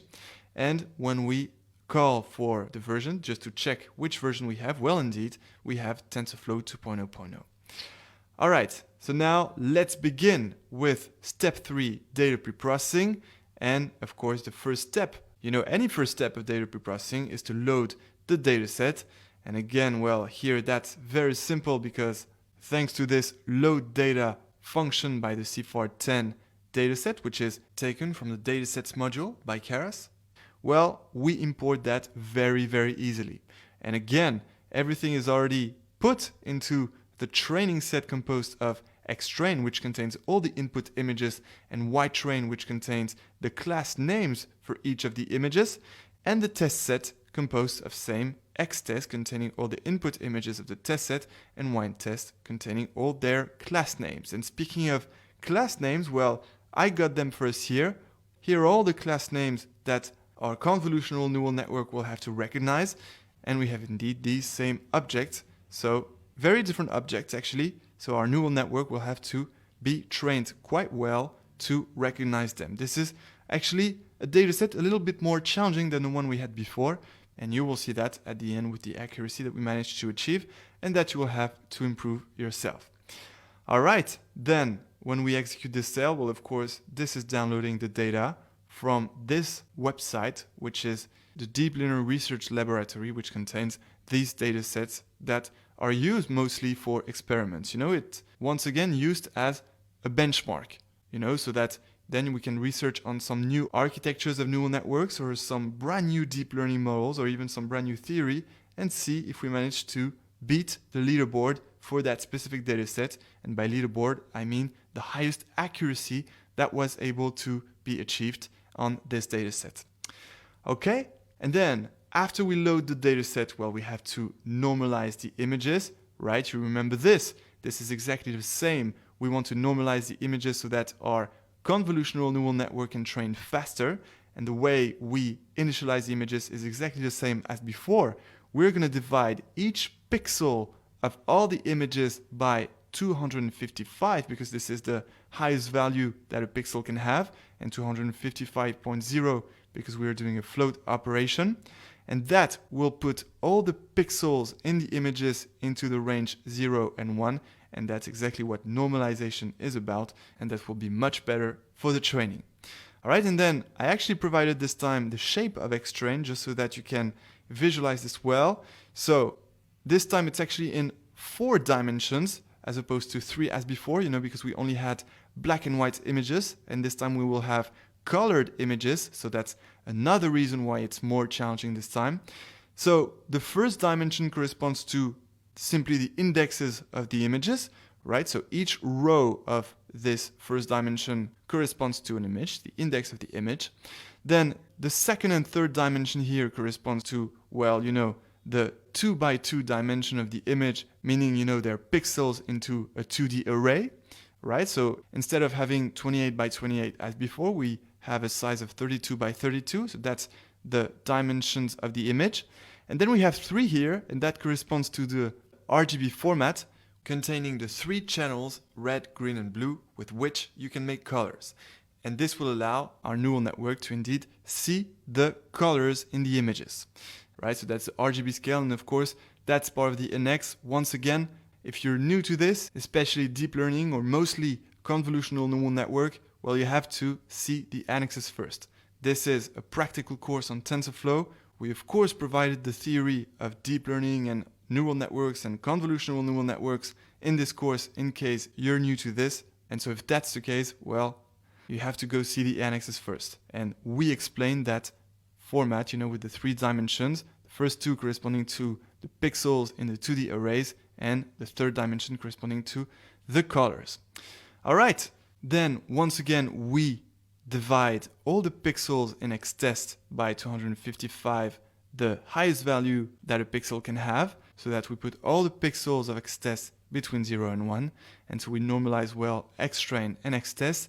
And then I just plotted with emshow by PLT, which is matplotlib, which we imported actually in the libraries, just a single image as an example of the test set actually. So I'm actually plotting the 10th image of xtest, and that's this one, right? We recognize a plane which our neural network will have to recognize in the future. Okay, so that's done for the image normalization, and then the next step is to build a convolutional neural network, and we'll see that in the next tutorial. We're going to have many steps, So just make sure you know all the different steps of how to build a convolutional neural network on the theory side. So, we start with the convolutional layers, then max pooling, and then flattening, and then the fully connected layers. So just make sure you have a quick refresh on that, and then, well, let's build our convolutional neural network on TensorFlow 2.0. All right, here we go. Let's build our convolutional neural network with TensorFlow 2.0. And first, we're going to start the exact same way as for the artificial neural network. We're going to start by building the model object as an instance of the sequential class, which is still taken from the models module by the Keras library taken from TensorFlow. So as a reminder, the sequential class allows you to build a neural network which is a sequence of layers as opposed to a computational graph, like for example Boltzmann machines. And so you initialize your model like this, and then as before, we're going to add the different layers, which this time are going to be some convolutional layers and max pooling layers. All right, so are you ready? Let's add the first convolutional layer. So as before, I gathered here the hyperparameters. So we're going to have 32 filters, a kernel size of 3. So that's actually the size of the filters. A filter can also be called a kernel. So we're going to have 32 filters of size 3 by 3, and that, as a reminder, is exactly what allows to do the convolution operations from the input images to the convolutional layer, and then from the convolutional layer to the next convolutional layer or max pooling layer. So you have your filters. Then padding is going to be the same, and there is actually something to understand here with the padding, because the padding can either take most of the time the same value or the valid value. And so I wanted to explain the difference between same and padding. There are actually a lot of questions on this online, and I looked at all the sources, and the best explanation I found where we can clearly visualize this is from this blog, corville.com. So thank you so much for providing such a great explanation. We can clearly see it at the end, the difference between valid and same. So imagine your array has an odd number, and the size of your filter is an even number. Well, as we can see, you're adding this column of zeros here, so that when you're striding, you are taking this column of zeros, and you see that here the max is 5, then the max is 6, we're going to see 6, then the max here is going to be 11, and then the max here is 12. So basically, the size of the output is the same as the input, and that's why it is called same. However, in valid, well, you're not taking this column of zeros, and so instead you're losing informations because you're basically ignoring this column and you're just taking the maximums each time of the squares here, and that's why we only end up with 5 and 11. Right, so that's the difference between same and valid. It's good that you know it, because indeed we're going to see that we will provide the different paddings in our convolutional layers. So for our first convolutional layer, well, the padding is going to be same, meaning we're adding this column of zeros, which will be including when striding the filter in the tensor. So same padding, and then a rectifier activation function. That's the same as before. Usually in the hidden layers, well, we use a rectifier activation function, which has the parameter name relu. And then the input shape, well, that's the shape of our input images, which have indeed dimension 32 by 32 and the 3 channels for the colors red, green, and blue. And that's what you have to provide when you have colored images. You have to include that final dimension for the color. All right, and so what do we get? Well, as usual, we use the add method to add a new layer, whether it is a fully connected layer or a dropout layer or a convolutional layer. You use this add method from your model object and to which you input, well, the layer you want, which is this time a conv 2D layer, meaning a convolution in 2 dimensions. And the conv 2D is actually a class taken from the layers module by the Keras library from TensorFlow, but once again, you don't have to remember all this. This is a notebook that you can keep close to you whenever you're working on your project, so that you can just take this and paste it by making sure to change the right input shape for your particular application. Right then, as we said, we have 32 filters. That's all the arguments you have to input in the conv2d class. We have 32 filters of size 3 by 3. That's the kernel size, a same padding, a rectifier activation function, and the input shape, the shape of our input images, which are 32 by 32, and the 3 channels because they are colored images. All right, so very, very simple. And now let's add the second convolutional layer, and actually the max pooling layer. Max pooling consists of only keeping the highest value when striding with a filter so as to reduce the size of the output tensor and therefore reduce the complexity in the training. But however, we saw that we still keep the information so that our model can still be able to learn. Right, so let's do this. Let's add the second convolutional layer. Here are the hyperparameters. We're going to use again 32 filters of size 3 by 3. Again, a same padding and a rectifier activation function. And then for the max pool layer, we're going to have the following hyperparameters: a pool size of 2, a stride of 2, so it's going to stride every 2 cells, and this time a valid padding, which I remind is when you don't consider a column of zeros, and therefore you only take, all the columns except the last one, and therefore you lose the information of the last one. You don't add a column of zeros here. And so there we go. When going back to our second convolutional layer, we use this valid padding, and so what do we get in terms of coding?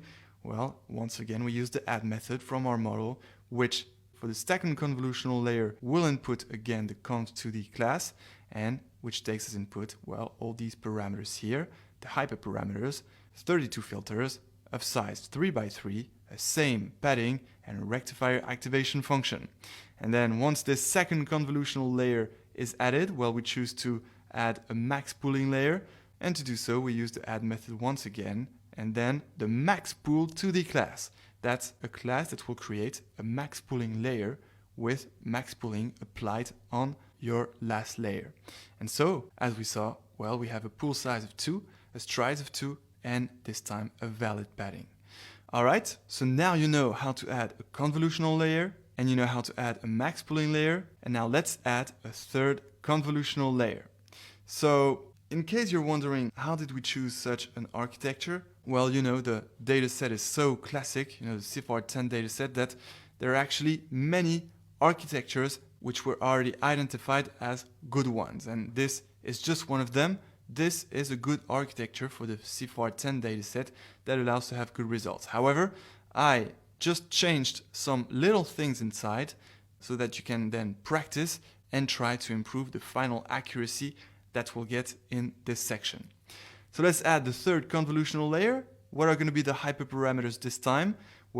This time we're going to add 64 filters of size 3 by 3, a same padding, a rectifier activation function, and nothing. This is actually something I forgot to remove from the copy-paste. Of course, for the second or third or next convolutional layers, you don't have the input shape argument because this is only for the input images at the beginning. And so there you go. As you can see, very practical in Google Colab. You can just modify your text very easily. And so when we add this third convolutional layer, we use the add method once again, the conv2d class once again, which takes as argument 64 filters of size 3 by 3, the kernel size, a same padding, and a rectifier activation function. All right, and now we're going to add a final fourth convolutional layer and a final max pooling layer, and that will be the end of the convolutional part of the CNN, because then remember we have the fully connected part with the fully connected layers. And so let's scroll down a bit. Here is what we get for the hyperparameters of this fourth convolutional layer. Once again, 64 filters of size 3 by 3, a same padding once again, and a rectifier activation function. And then for the max pooling layer, we have the same hyperparameters with a pool size of 2, a stride of 2, and a valid padding. What you can remember if you like rules of thumb is that you're going to use a same padding for the simple convolutional layers and a valid padding for the max pooling layers. And the reason for this is that it's okay to lose the information when doing max pooling, but you want to keep the maximum information inside your convolutional layers. And since the same padding includes this 0 columns, which allows to take all the different cells in your tensor, well, you're keeping the maximum information as opposed to the valid padding. All right, so now, well, that's the same. We use the add method, the conv2d class for the convolutional layer, 64 filters of size 3x3, a same padding and a rectifier activation function. And for the max pooling layer, well, we use a pool size of 2, a stride of 2, and a valid padding. All right, so now that's the end of the convolutional part. We're now ready to flatten the final output of all these convolutions and max pooling into a one-dimensional layer. And that's exactly what we do here, adding the flattening layer. And to do it, well, TensorFlow 2.0 will do everything for you. You just have to use the add method once again, and then from the Keras layers module by TensorFlow, you're going to take the flatten class, and you don't have anything to input here. It will automatically recognize what was here before and therefore understand what to flatten, the output of all the operations that happen here. So very easy to add the flattening layer, and now you're ready for the full connections. And now you're going to recognize everything because this is just basically the same as what we saw before with the artificial neural network. Basically, since the flattening layer is now a one-dimensional input, it can go into a new fully connected neural network. And so that's exactly why we're adding a first fully connected layer of 128 hidden neurons, a rectifier activation function, because this is still not the output layer. And so there we go, you recognize this. We use the add method from our model object, and we use again the dense class, which is used to build indeed a fully connected layer. And it takes as input 128 hidden neurons, the unit, and a rectifier activation function. And we don't have to specify the input shape because we have something before, which is the flattening layer. We already used this add method so that TensorFlow understands what's here before, because as opposed to the previous section, it's not something we provide as inputs, like the input images. So you only use the input shape when nothing was added yet into your model object. All right, and finally, we add the output layer, which is going to have 10 output neurons, of course, because we have 10 classes in total, and a softmax activation function, to get the probabilities for each of the classes. And so, well, you know how to do this. You use the add method once again, the dense class once again, because we want to establish full connections between the previous layer, the hidden layer here, and the output layer, and a softmax activation function indeed for the probabilities. And so, well, now we're going to get a pretty cool summary of our model because it's actually pretty big compared to before. Let's see. Here it is. Here is the model we've just built with indeed first a convolutional layer, then a second convolutional layer, then a first max pooling layer, then a third convolutional layer, a fourth convolutional layer, and then a second max pooling layer. Then we flatten the whole output of all these operations that happen here, which therefore gives us a one-dimensional layer, which we can fully connect to a first dense hidden layer, and then finally, which we connect to the output layer through other full connections. And so, well, we have in total 591,274 weights that are trainable, that are going to be updated. That's why we have the same number through the iterations. And once again, no hyperparameters inside the neural network. So there we go. We can clearly call it a deep learning model. It's actually pretty deep with many hidden layers, and that's usually the case for CNNs.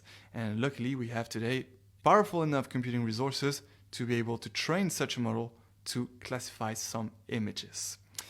All right, so we're going to take a little break now after having built this huge deep learning model, and I'll see you in the next tutorial to, of course, train it, after which we'll get some first accuracy of the training, but that's not a victory yet. Remember, what we want to get is a great accuracy on the evaluation set as well, on the test set. So we'll see what we'll get, and then no worries if you're not satisfied about the result.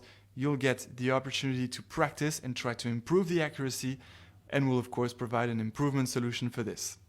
Hi guys, welcome to this new tutorial. We've just built our convolutional neural network from start to finish with TensorFlow 2.0, so now it is time to train it. We already loaded and pre-processed the dataset, so everything is ready to be connected together. And speaking of connections, well, the first thing we have to do is, of course, compile the model, meaning to connect it to an optimizer and a loss. The optimizer is the tool that will perform stochastic gradient descent to update the weights in order to reduce the loss, and the loss is indeed the error between the predictions of the model, which objects it predicts the images to be, and the real values that are, of course, in the training set, in Y-train, right? Because when we're training, we have the real values, which we're comparing to the predictions to incur the loss and backpropagate it into the neural network in order to finally update the weights with stochastic gradient descent. And once again, we're going to use an Atom optimizer. It is one of the best stochastic gradient descent optimizer, so this is the one I recommend by default. And as for the loss, well, we're going to use the same one as before, the sparse categorical cross entropy, right? In fact, this is the exact same way to compile then with our artificial neural network. Remember, we used an Atom optimizer, a sparse categorical cross entropy loss, and a sparse categorical accuracy metrics, which is the same metrics we use here for our convolutional neural network. And that's because the application is more or less the same. We're doing image classification on more than 2 classes, so it's not binary classification, it's multi-class classification, and that's why we have to use here sparse categorical accuracy. And for those of you who want more details on this sparse categorical accuracy, well, I provided some extra source here where you can find some extra explanations, but what's mostly important to remember is that this is the metrics you should use when doing multi-class classification, when predicting more than 2 classes. And so there you go, this is exactly the same as before. You call the compile method from your model and you input the loss, the optimizer, and the metrics. And this is the exact same set of inputs as our artificial neural network. All right, so now that we connected our model to an optimizer, a loss, and a metrics, well, the next step is naturally to train it. Training the model. So to train the model, it's once again exactly the same as the artificial neural network. We're going to use the fit method, remember, where you input your input images contained in XTrain, the real answers, the real classes of the images in XTrain, in Y-train, and the number of epochs, meaning the number of times you want to feed the whole training set into the neural network and update each time the weights. And we chose 5 epochs for our ANN, and now for our CNN, it's exactly the same, 5 epochs. And once again, feel free to choose a batch size if you want to do mini batch learning. It's usually recommended, but remember that you have the exercise then, which will have you explore some more techniques in order to improve the results. And one of them is by including a batch size. So let's do this. Let's train the model by executing this. Well, what do we get? We get our 5 epochs with, for each, the loss and the accuracy. So here it's interesting because remember before we got some pretty good results at the very first epoch, but now the problem is much more complex. The relationships between the different convolutional layers inside our CNN are much more complex than inside just some fully connected layers in the ANN. So that's why in the first epoch we get a low accuracy. But what's interesting to see is that it quickly improves. The accuracy almost doubles at the second epoch, right? We go from 28% to 44%, and then it improves once again pretty well, 51%, 56%, and 60%. So it's pretty obvious of how you can improve the results, right? I'm sure you're thinking right now that one solution of improvement is to try with more epochs. Of course, if you try with more epochs, you should get a higher accuracy. So this will be part of the exercises. And then, you have many more options to improve the results. You can change the architecture, you can add dropout, you can add more tools. You'll actually get to experience on this in the practical activities. And remember that, okay, we improved the accuracy over these 5 epochs, and even if we got a final 60% accuracy, which is quite decent, well, don't forget that this is not what we're looking for ultimately. What we're looking for ultimately is to get a high accuracy on the evaluation set, because the evaluation set contains the new observations, meaning new images on which our model wasn't trained. And so that's exactly the last part of this notebook, evaluating the model, and you evaluate it exactly the same way as before by calling the evaluate method from your model object, which takes as input the test set composed of all the input images of the test set in XTest and their real classes in YTest. And by executing this will get you the accuracy and also the loss on the test set. That's why we introduce these 2 variables here, because this evaluate method actually returns the loss and the accuracy. But it also outputs them this way, by running the model on these 10,000 observations, and we get a final accuracy of 59%. We could have feared that we would get a lower accuracy than here, because actually our model didn't have much time to train, first of all, and second of all, no dropout was applied, but still we get a good accuracy here. But there is still much room for improvement, so I want you to try improving this. We'll guide you on how to do this through the exercises, but of course, if you think of other extra solutions which largely improves the accuracy, well, feel free to share your solutions and your results. We'll be happy to see them, and once again, this will help the other students in this course, and that will make the course even greater. So there you go, and then we have the final print, when you only want the accuracy and not the loss. The loss is not really the way to evaluate the performance of your model, so if you just want the accuracy, well, here is the final print with indeed the same test accuracy. All right, so congratulations, now you know how to build a convolutional neural network in TensorFlow 2.0. Now it's time for you to practice. It's time for you to really improve this test accuracy, even if it is quite decent, but I left some room for improvement on purpose for you to succeed on improving this. And once again, share your results, share your solutions, communicate, and then you will generate ideas between each other and will probably improve your skills even greater. So, good luck on the exercises. I'll see you in the next section for our 3rd kind of neural network, which will be a recurrent neural network, for which the application will be much different. It will be an NLP application. I'll let you find out about this in the next section. Hello and welcome to section 5 now on recurrent neural networks and how to build them with TensorFlow 2.0.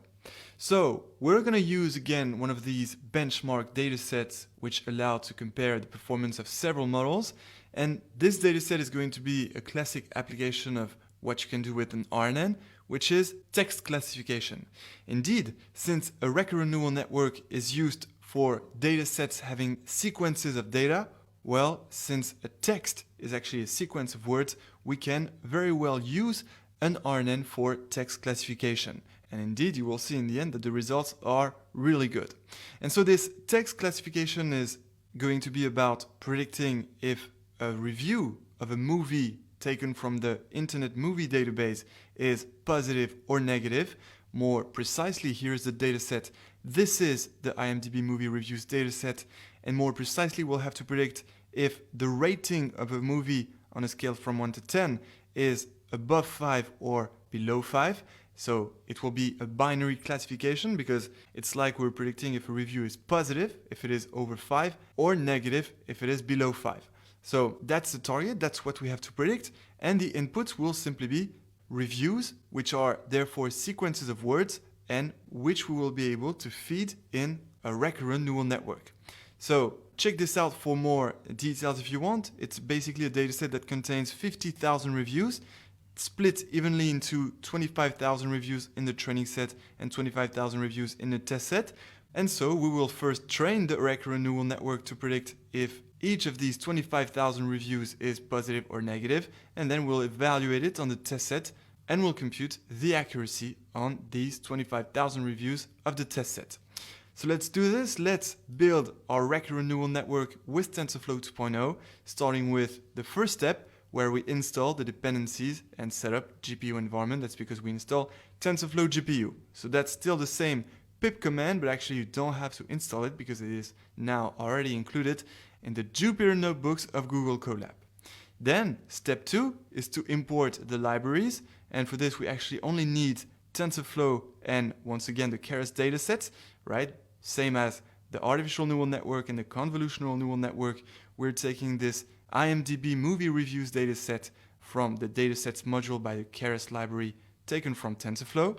And once again, well, yes, just to check the version, we are in TensorFlow 2.0.0. So let's now move on to the real beginning of this application, which is always the same phase, data preprocessing. All right, so for text classification, we have, of course, a different kind of data preprocessing to perform. Indeed, with our artificial neural network and convolutional neural network, we worked with images. Now we're working with text. So it's actually another technique to preprocess the reviews. And the main thing we'll have to do is to pad all the sequences to be the same length. Because when we load the reviews of the IMDb dataset, well, of course, the reviews don't have the same length. You could have a reviews with only 3 or 4 words and large reviews with 20 words or 30 words. And whenever you're feeding a recurrent neural network with text, well, all the input text must have the same length. So the main thing that we have to do is this padding, which consists of adding some extra cells in, the future tensor of inputs containing all the text, so that all the input reviews have the same length. And you have here in the parameters, which is our first sub-step here, we choose the number of words we want to import from the IMDb movie reviews dataset, and this max length, which is exactly the total length of the sequence after the padding. So the maximum length will be 100, which means that, for example, if you have a review with only 5 words, well, the review will still be represented in a sequence of 100 elements, where the first 5 elements are the 5 words of the review, and then the other 95 elements are just the same cells with usually a pad token, just to specify that the rest of the sequence, from 5 to 100, was applied the padding. Okay, so basically all our reviews will be sequences of 100 elements, and we will specify this later on when padding the sequences to be the same length. But first, we of course have to load the IMDb dataset, and you will recognize the format, and that's of course because we use the same load data method from IMDb, which is taken from the same Keras dataset. So once again, very easy to load the dataset here.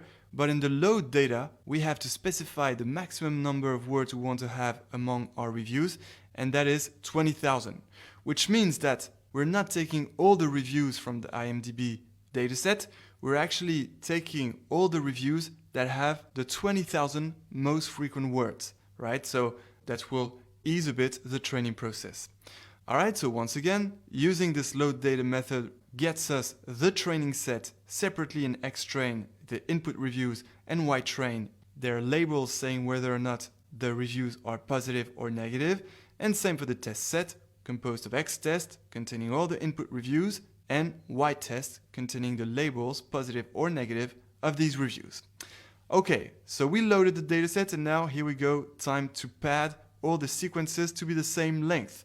And so as we said, we're going to make sure that our reviews, after being padded, will have 100 elements, and the rest of the elements, if the review doesn't have 100 elements, will just be pad tokens, just to finish the sequence up to 100. And so how do we pad? Well, we have once again a very easy to use function taken from the sequence submodule by the preprocessing module by the Keras library through TensorFlow. And this pad sequences function takes all your reviews in xtrain, therefore with different length, and of course the maximum length you want your reviews to have after the padding. Okay, so very easy, thanks to Keras of course. And then same for the test set. Well, we pad all the sequences so that all the reviews in xtest are sequences of 100 elements. All right, and that's actually it. That's all you need to do when working with, of course, a Keras dataset in the NLP branch of artificial intelligence. So now we're going to move on to the next step. Step 4, building a recurrent neural network. Make sure to see the theory first, because you have to understand how RNNs work and learn and what LSTMs are. And otherwise, if you already know everything about this, well, feel free to jump to the next tutorial where we'll start building our recurrent neural network with TensorFlow 2.0. Hi guys, welcome to this new tutorial, and here we go. We're ready to start building our recurrent neural network with TensorFlow 2.0. And as usual, we start by defining the model, still with the sequential class, because a recurrent neural network is still a sequence of layers and still not a computational graph. So again, we initialize our RNN model with the sequential class taken from the Keras library through TensorFlow, and once again, we're going to use the add method to add the different layers one by one. And the first layer we add is the embedding layer. So before adding it, let me explain what is the embedding layer. The embedding layer is actually a layer used to create a word vector representation of the words, the words in the reviews, so that instead of using pre-trained word vectors, as if you had the reviews in vectors of words with the padding included, well, we're going to use what we call this embedding layer to train the word vectors in a large matrix. And this large matrix will be a matrix where each row corresponds to a word, all the 20,000 words in our reviews, and the columns are actually encoding the word with what we call a representation of the word in the dataset vocabulary. So by using this embedding layer, we're going to learn those word representations jointly with the weights in the network itself. Right? So this matrix will contain some encoded relationships between the words so that the recurrent neural network can learn these relationships and predict in the end if an association of word leads to a positive or negative review. Right? So this was just a little recap on how embedding works, but make sure to restudy this in more details if this is the first time you hear about embedding, because this is quite fundamental when doing natural language processing. Alright, so we start with this embedding layer, and so in the add method, the layer we're going to add is called embedding. It's going to be an object of the embedding class, which represents this embedding layer itself. And to create this, well, we have to input a couple of arguments. The first one is the input dimension, before we create this embedding matrix. And the input dimension is simply the number of words, because remember, in this matrix, each row corresponds to each of the 20,000 words among all our reviews. Then the second argument is output dim, and you might guess what it is. It is, of course, the number of columns that are going to embed each word into this large representation of words in our embedding matrix. And so we're going to choose 128 columns to represent the words, to encode the words. And so, well, you will get an embedding matrix composed of 128 columns. And then to this embedding class, we also have to input the input shape, which is, of course, the shape of xtrain, right? Xtrain contains all the input reviews after, of course, the padding was applied. And to get that shape of xtrain, which is expected by the embedding class, well, you get it through the shape attribute, which is actually a tensor of several informations, and the shape itself is actually the second element of this tensor, meaning of index 1. Alright, and that's how you create your embedding layer. Then after the embedding layer comes the LSTM layer, which is what will be used to understand the relationships between the different elements of a sequence. And in our case, the reviews, well, the LSTM layer will be used to understand the different relationships between the words in the reviews. And so, well, to build an LSTM layer, you have to specify two compulsory elements. First one is the number of units, which are the LSTM cells inside your LSTM layer. And we're going to choose 128 LSTM cells. And the second one is the activation function, which, as we saw in an LSTM layer, is most of the time a hyperbolic tangent, which has the parameters named tan(h). And so there you go. The way you add your new LSTM layer is by using, of course, the add method called from the model, and then inside, you're going to take the LSTM class from the layers from Keras, from TensorFlow. And this LSTM class will exactly take the two parameters given here, 128 units, meaning 128 LSTM cells, and an hyperbolic tangent activation function. Right? So very easy to add an LSTM layer. And then finally, well, since we have the embedding layer that creates this representation of words and the LSTM layer that learns the relationships between the words, well, we're ready to add the output layer, which will contain the final prediction. And since the final prediction is just a single number, 0 or 1, where 0 means the review is negative and 1 means the review is positive, well, we'll only have one output neuron, which will contain that prediction. And once again, we use the sigmoid activation function in order to get the probabilities of 0 and 1. We'll get the probability that the output is 1, meaning the probability that the review is positive. And that we can get with the sigmoid activation function. And, well, you know very well how to add an output layer. Since it is fully connected to the previous layer, well, we use the dense class to establish these full connections. And the dense class is still taken from the layers module by Keras by TensorFlow. And once again, we input the number of neurons in this output layer, which, as we saw, is 1, and the sigmoid activation function to get a probabilistic output. And there you go. That's it. That's how you build a recurrent neural network. And now we're ready for the next step, which is to train it by first compiling it with an optimizer and a loss and a metric, and then training it on a certain number of epochs, and eventually evaluating it on the test set. So I look forward to showing you the final results. They're really good. It will be actually hard for you to improve that, so that's quite a challenge, but now you start getting a couple of tools to improve the performance of a model. So let's see what you figure out, and I'll see you in the next tutorial to train and evaluate the model. All right, let's do this. Let's train our recurrent neural network and let's find out about the final accuracy. So this time compiling the model will be quite different because we'll have a different optimizer, a different loss, and a different metrics, as opposed to the two previous neural networks, the ANN and the CNN, which had the exact same compiling. But this time indeed, we still use the compile method, but to which we input different arguments. The first one, optimizer, is going to be the RMS prop optimizer, which is indeed the most recommended optimizer for recurrent neural networks.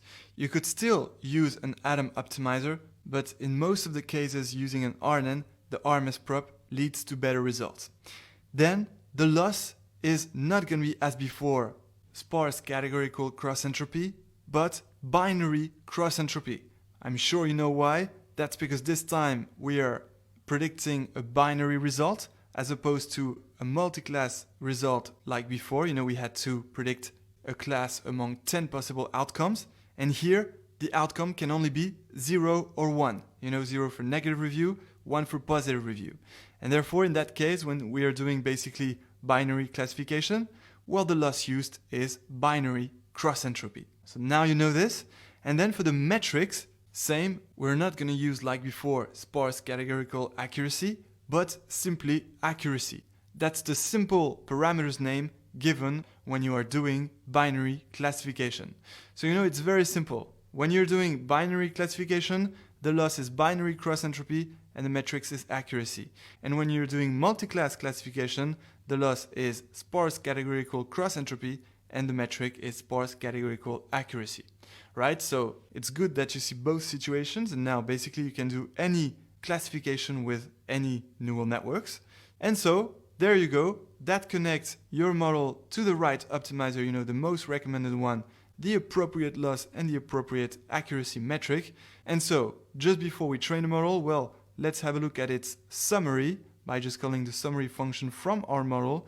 And indeed, we get a sequential model, as a sequence of layers, starting with a first embedding layer composed of 128 columns encoding each word into this embedding matrix representation of words.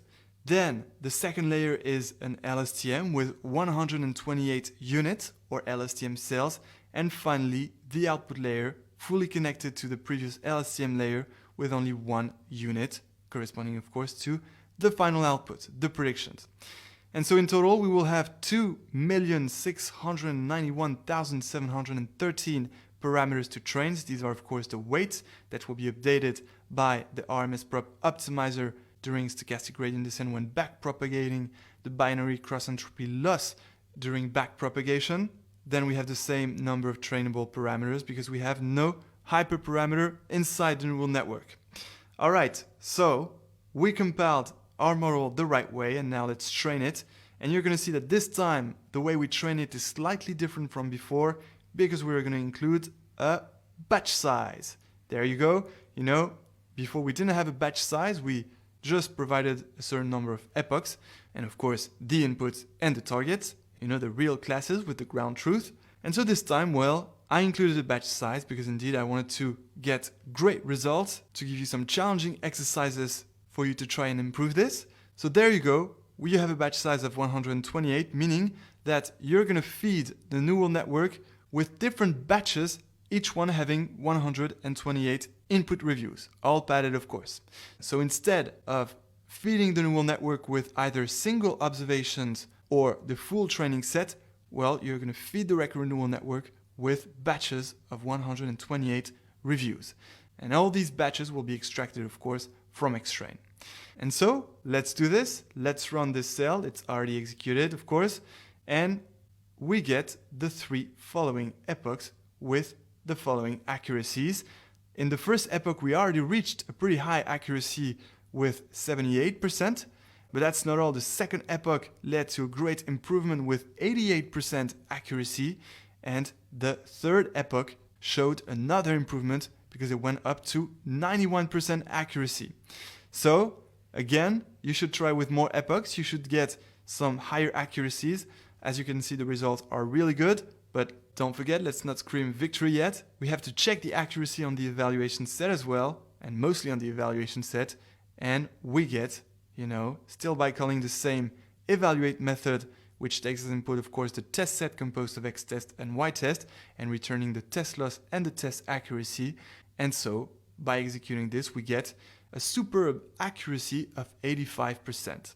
So, the accuracy is quite much lower than the one in the training set, so maybe that should give you some ideas of what to do to improve the accuracy on the evaluation set.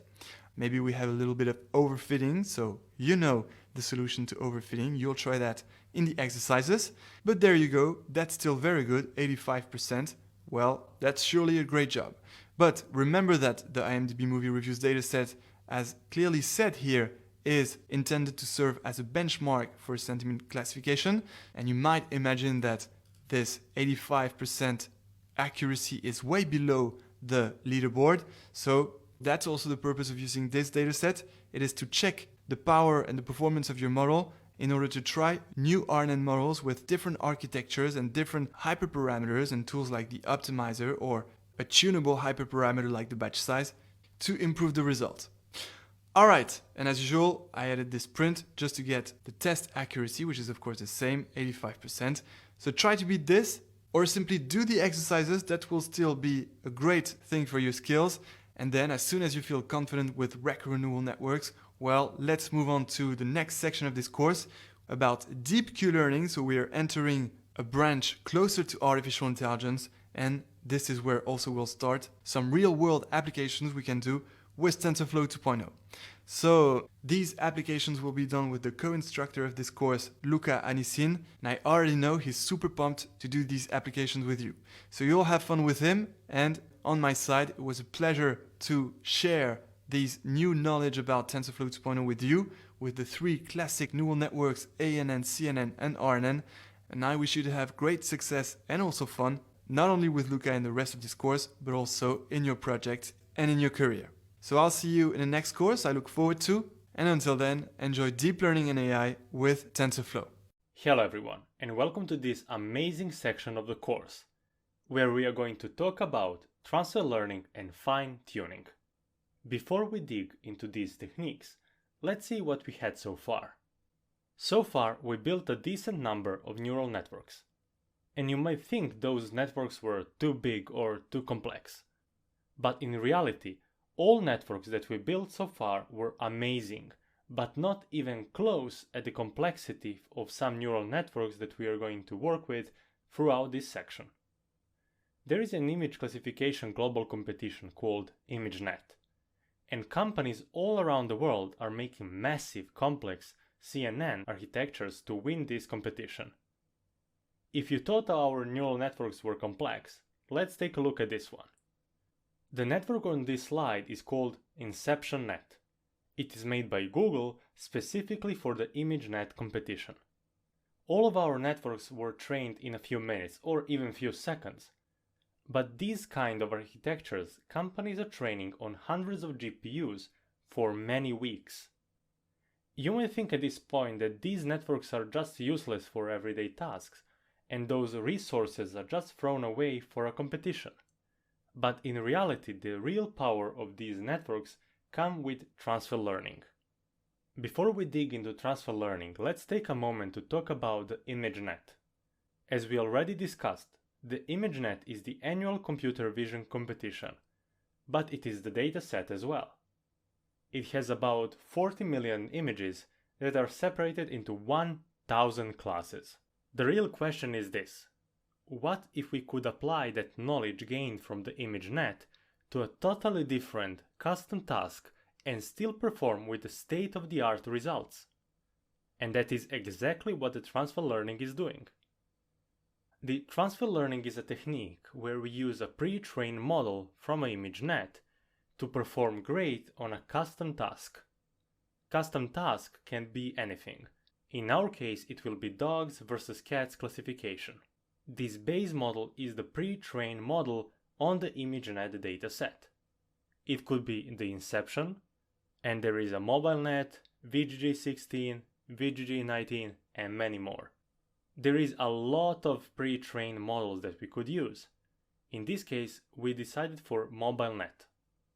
This is all great, but how to change the pre-trained model for the custom tasks such as binary classification between cats and dogs? When we defined the base model, we deleted a few last layers from it that are designed specifically for the ImageNet classification. The name of that top part of the CNN is called head.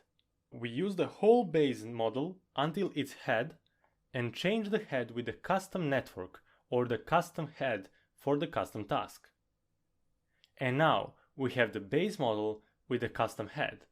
And the last thing that we have to do is to freeze the whole base model. When performing transfer learning, our base model was trained on a dataset such as ImageNet, and its weights are learned. We don't touch them anymore. The only part of the network that is trained is the custom head part. But there is one more technique that we need to discuss, and that is fine-tuning. Fine-tuning is more suited for bigger datasets. Sometimes when the custom dataset is pretty different from the ImageNet dataset, we need information about it in the base model as well. In the fine-tuning, we still define a custom head, but we don't freeze the whole base model. We freeze only the beginning of the model, and the rest of the layers are unfrozen and ready to be changed according to the custom dataset. And for the end of this video, let's discuss when to use each technique. If we have a large and different dataset, train the whole model. And when we have a large and similar dataset to the one that our base model was trained on, use fine-tuning. Then, in the case you have a small and different dataset, use the fine-tuning again.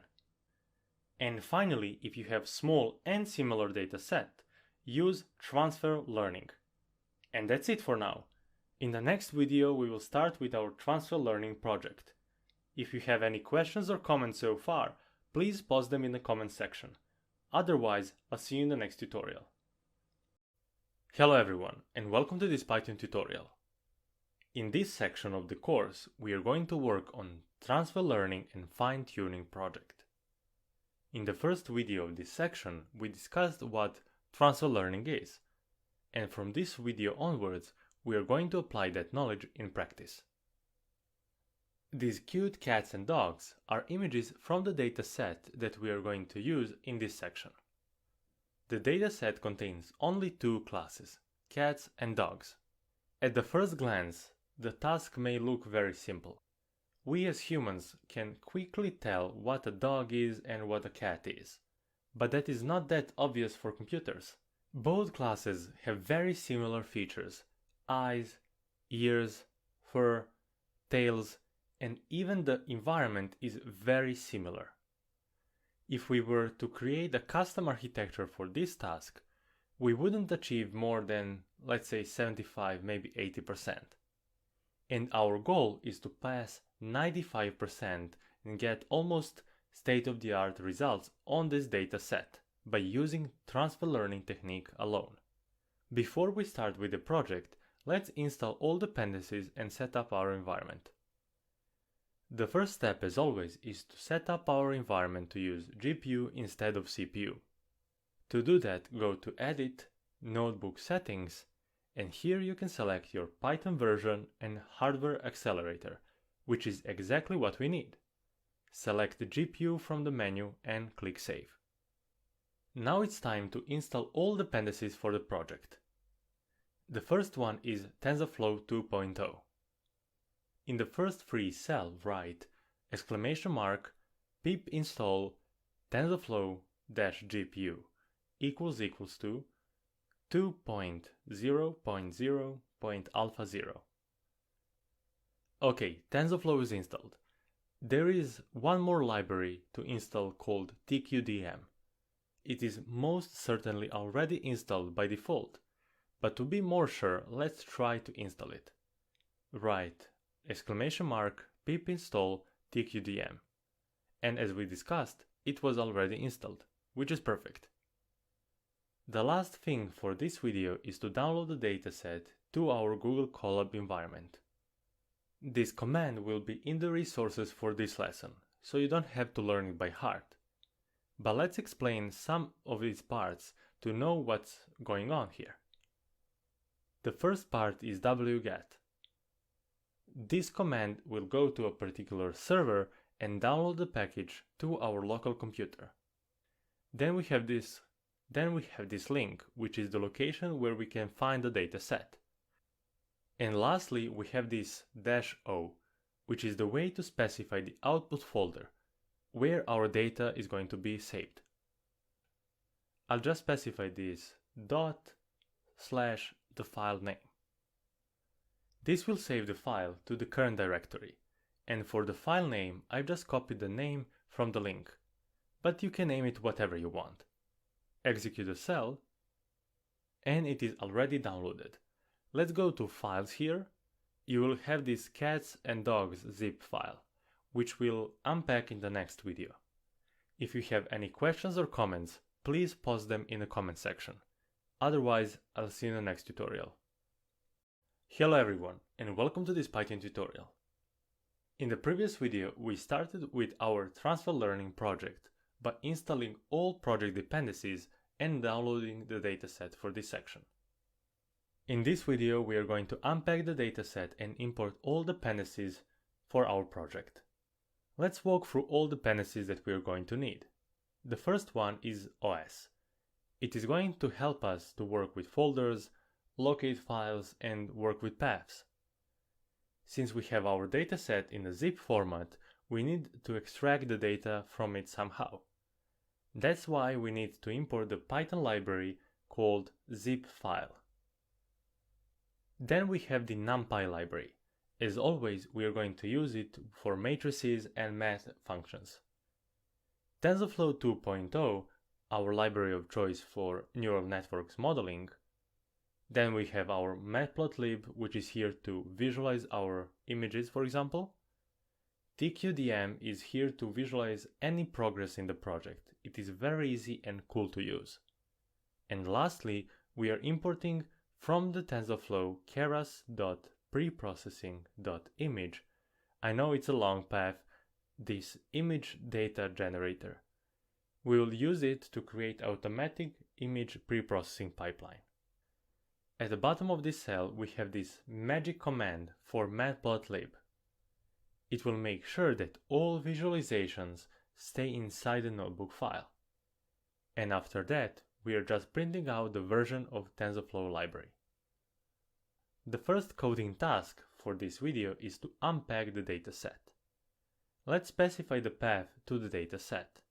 So write dataset path is equal to quotes. And in quotes write, since we are in the current directory, just /cats and dogs filtered.zip. And that is our path. The first task is done. Now let's use our zip file library to unpack this file. First, let's specify zip object is equal to zip file. And here we have to provide two arguments. This zip file takes a file path that we have specified before and mode. In what way to open a file? Is it for writing, reading, or is it just for appending something to it? In this case, we want to open it for reading.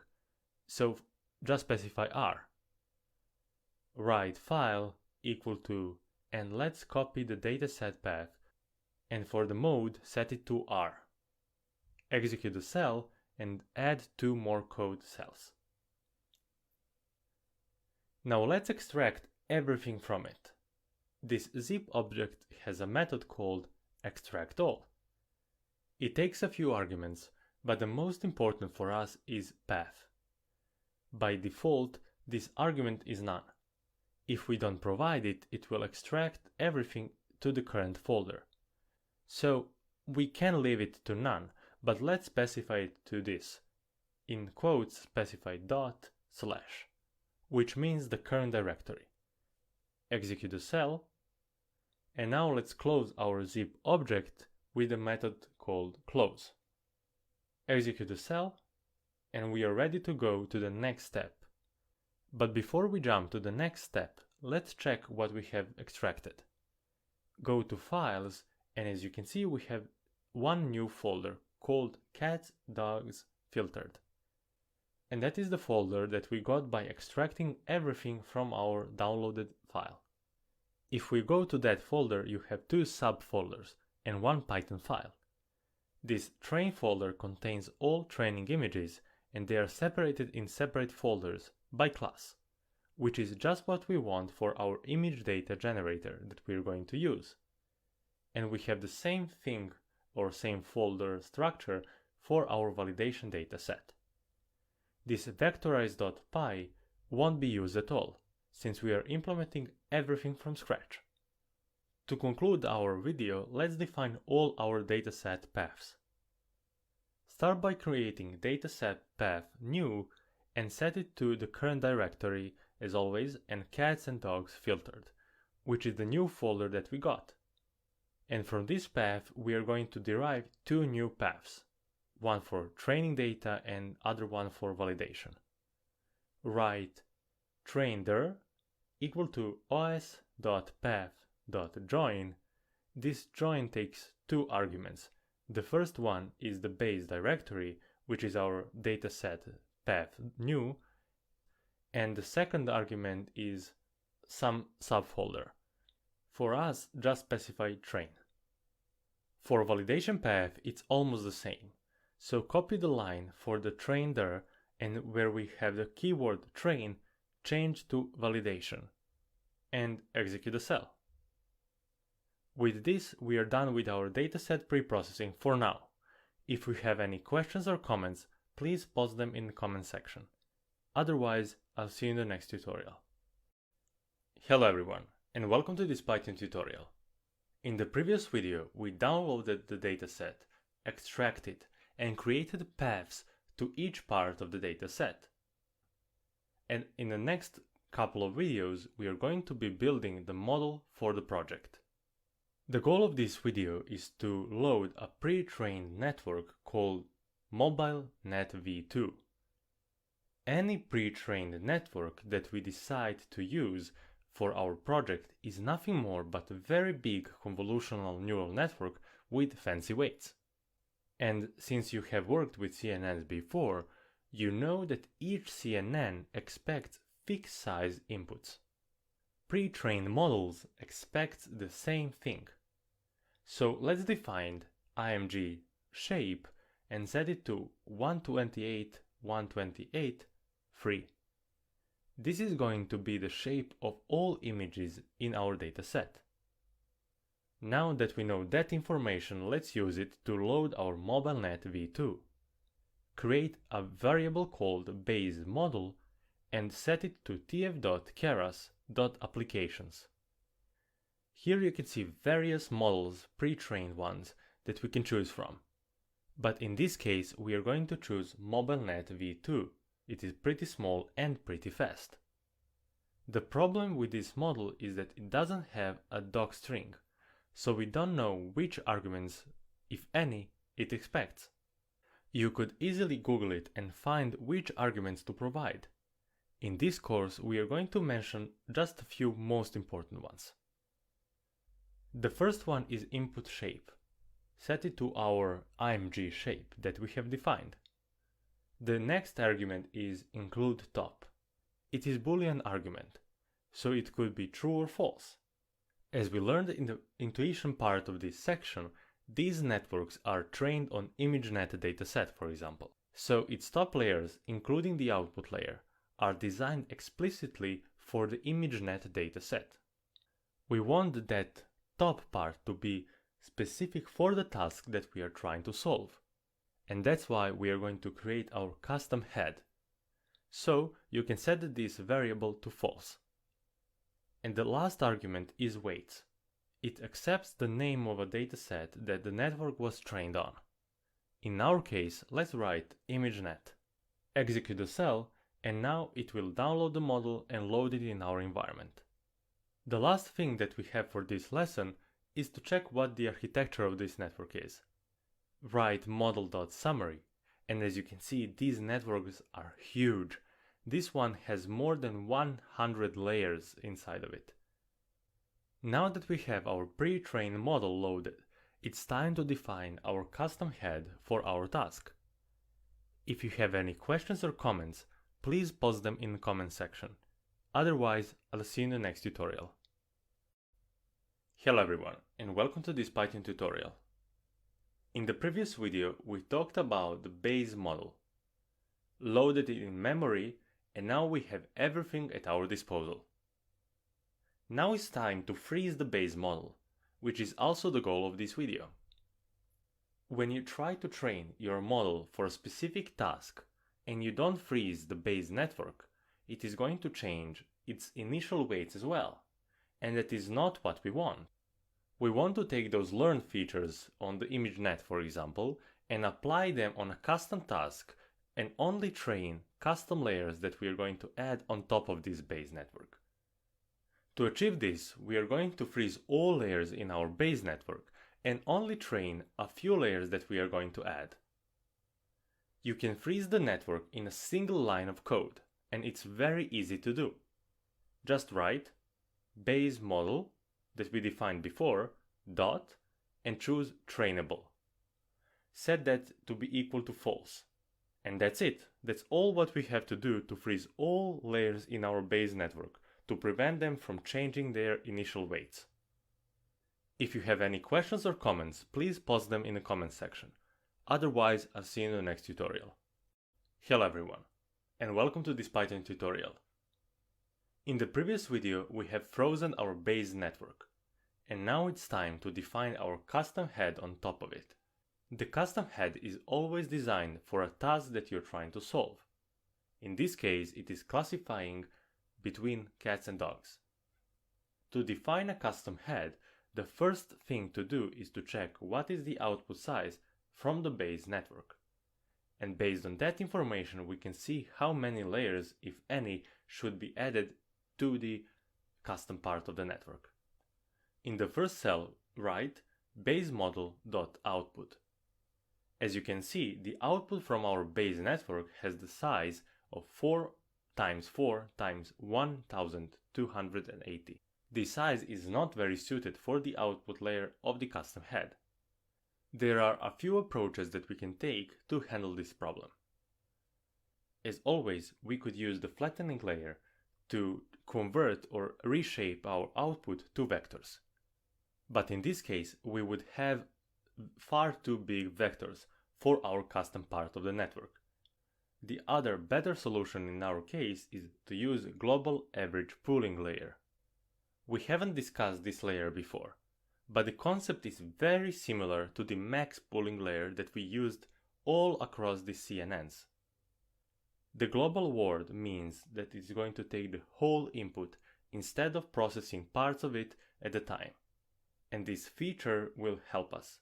It reduces the input size significantly. The second part of the name is average. Instead of finding the most significant value, what max pooling is doing, this layer takes an average of all numbers in an input. Define the variable called global average layer and set it to be equal to tf.keras.layers, and from this point choose global average pooling 2D. This function doesn't take any arguments, so provide only the input to it, which is the output from our base model. Let's check what is the size of this layer, and as you can see it is none by 1280, which is the last dimension of the input. The only thing left to do is to define our output layer, or prediction layer. Let's write prediction layer equal to tf.keras.dense, and let's provide all arguments to it. The first one is to specify the number of units, or neurons. As you know, our output layer should have the same amount of units as number of classes in our dataset. Since we only have 2 classes, we can specify this to 1, because we are performing binary classification. And the second argument is to define the activation, which is the sigmoid in our case. And the input to this layer is our global average layer. Execute the cell, and now we have defined the whole network with the head on top of it. And that's it for this video. If you have any questions or comments so far, please post them in the comments section. Otherwise, I'll see you in the next tutorial. Hello everyone, and welcome to this Python tutorial. In the previous video, we have defined the custom head for our neural network. And in this one, we are going to create our final model by combining the base model with our custom head. So in the first free cell, write model, and so far in the previous sections, we use sequential method from our Keras to create neural networks. But in this case, since we are combining 2 neural networks, we are going to use the simple model, which allows us to specify the inputs and outputs separately.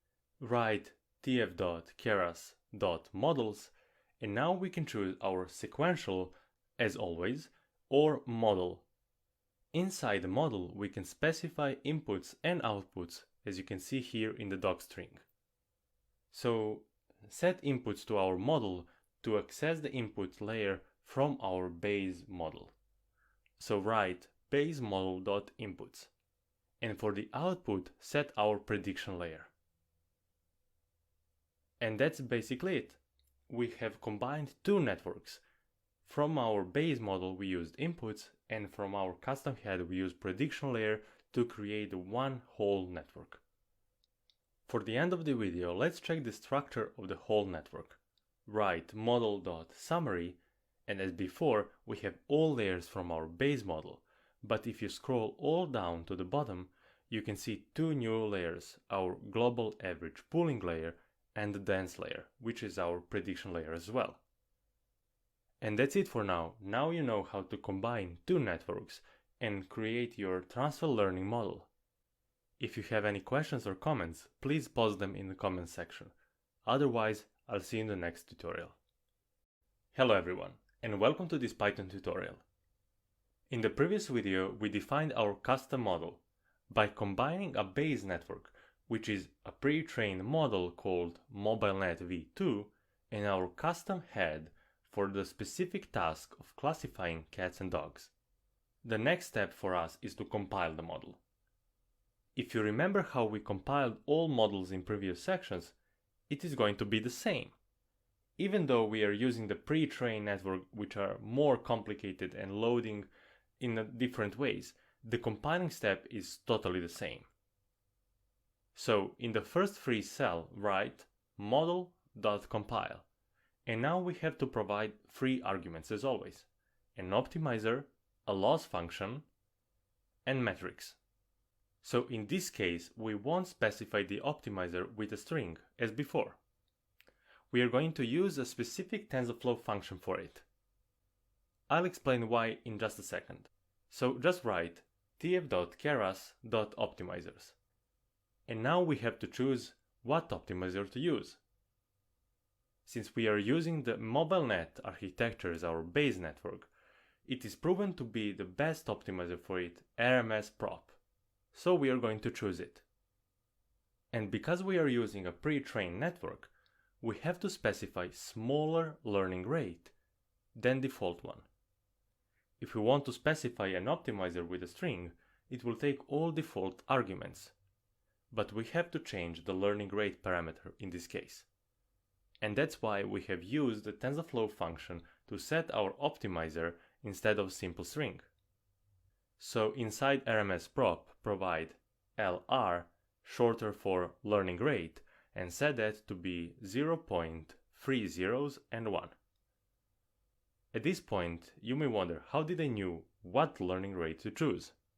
When I prepared this section for you, I used MobileNet architecture for the first time as well. So I had to Google a lot of stuff. And I found on Stack Overflow what learning rate to choose for this architecture. Now set the loss to binary cross entropy, since we only have two classes in our dataset.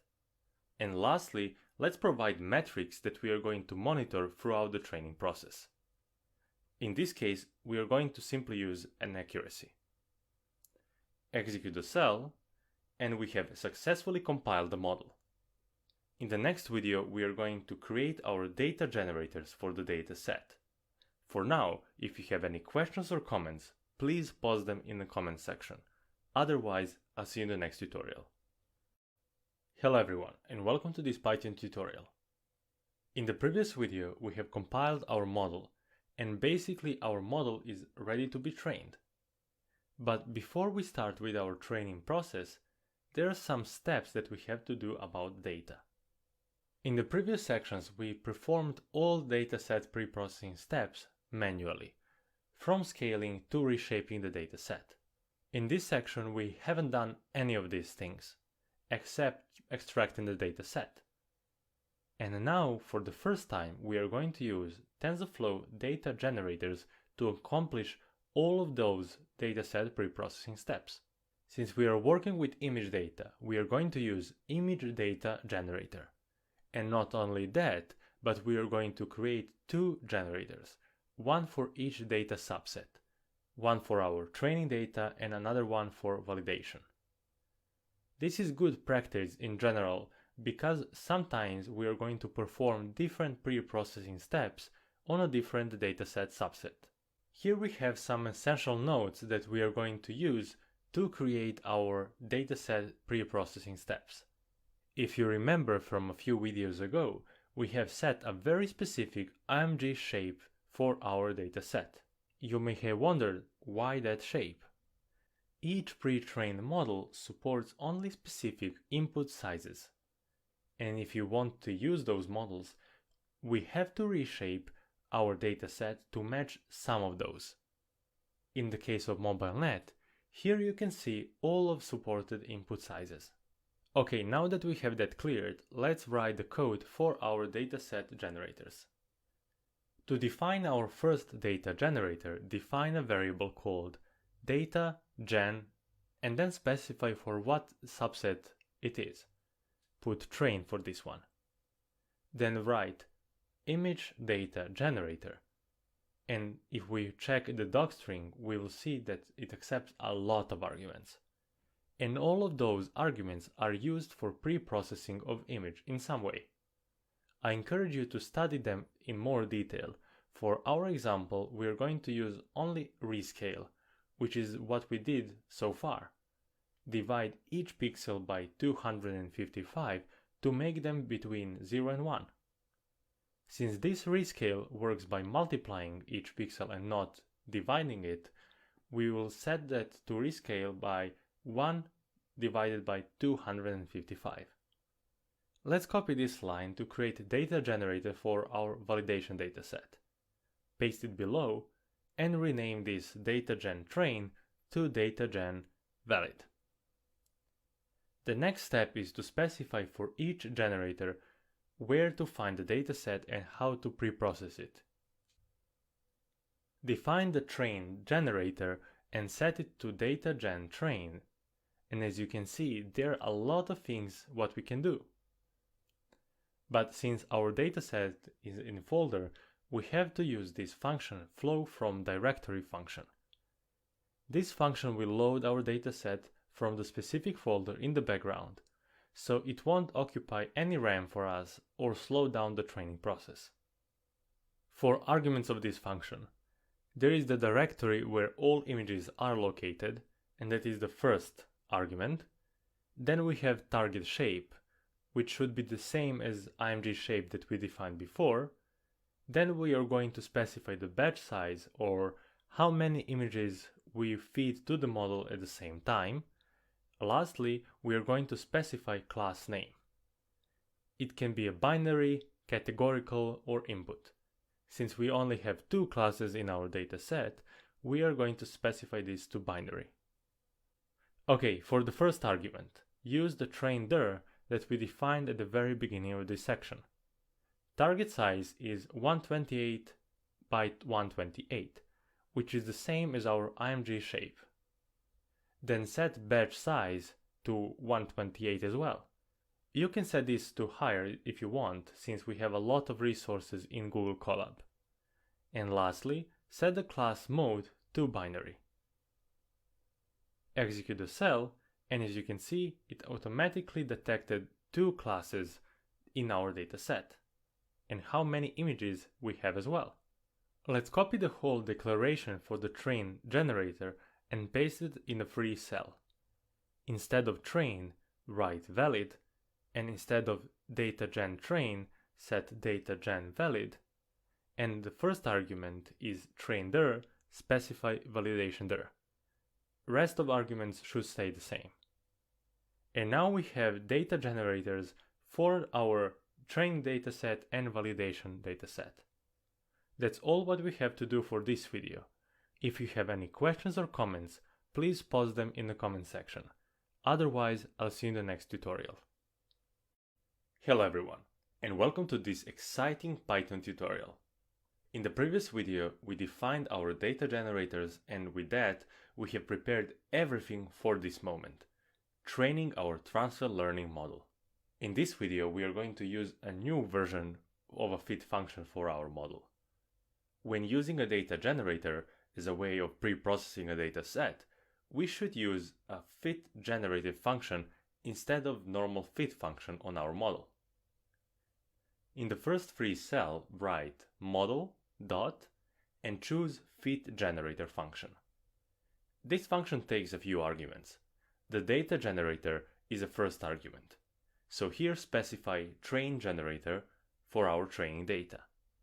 Then define number of epochs. In this case we are going to use only 5, and last argument that we have to provide is validation data, and for that just provide validation or valid generator.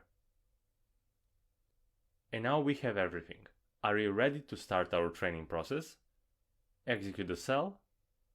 The training process will take a while, and I see you back once the training process is done. And welcome back, guys. The training is done, and we got amazing results to discuss.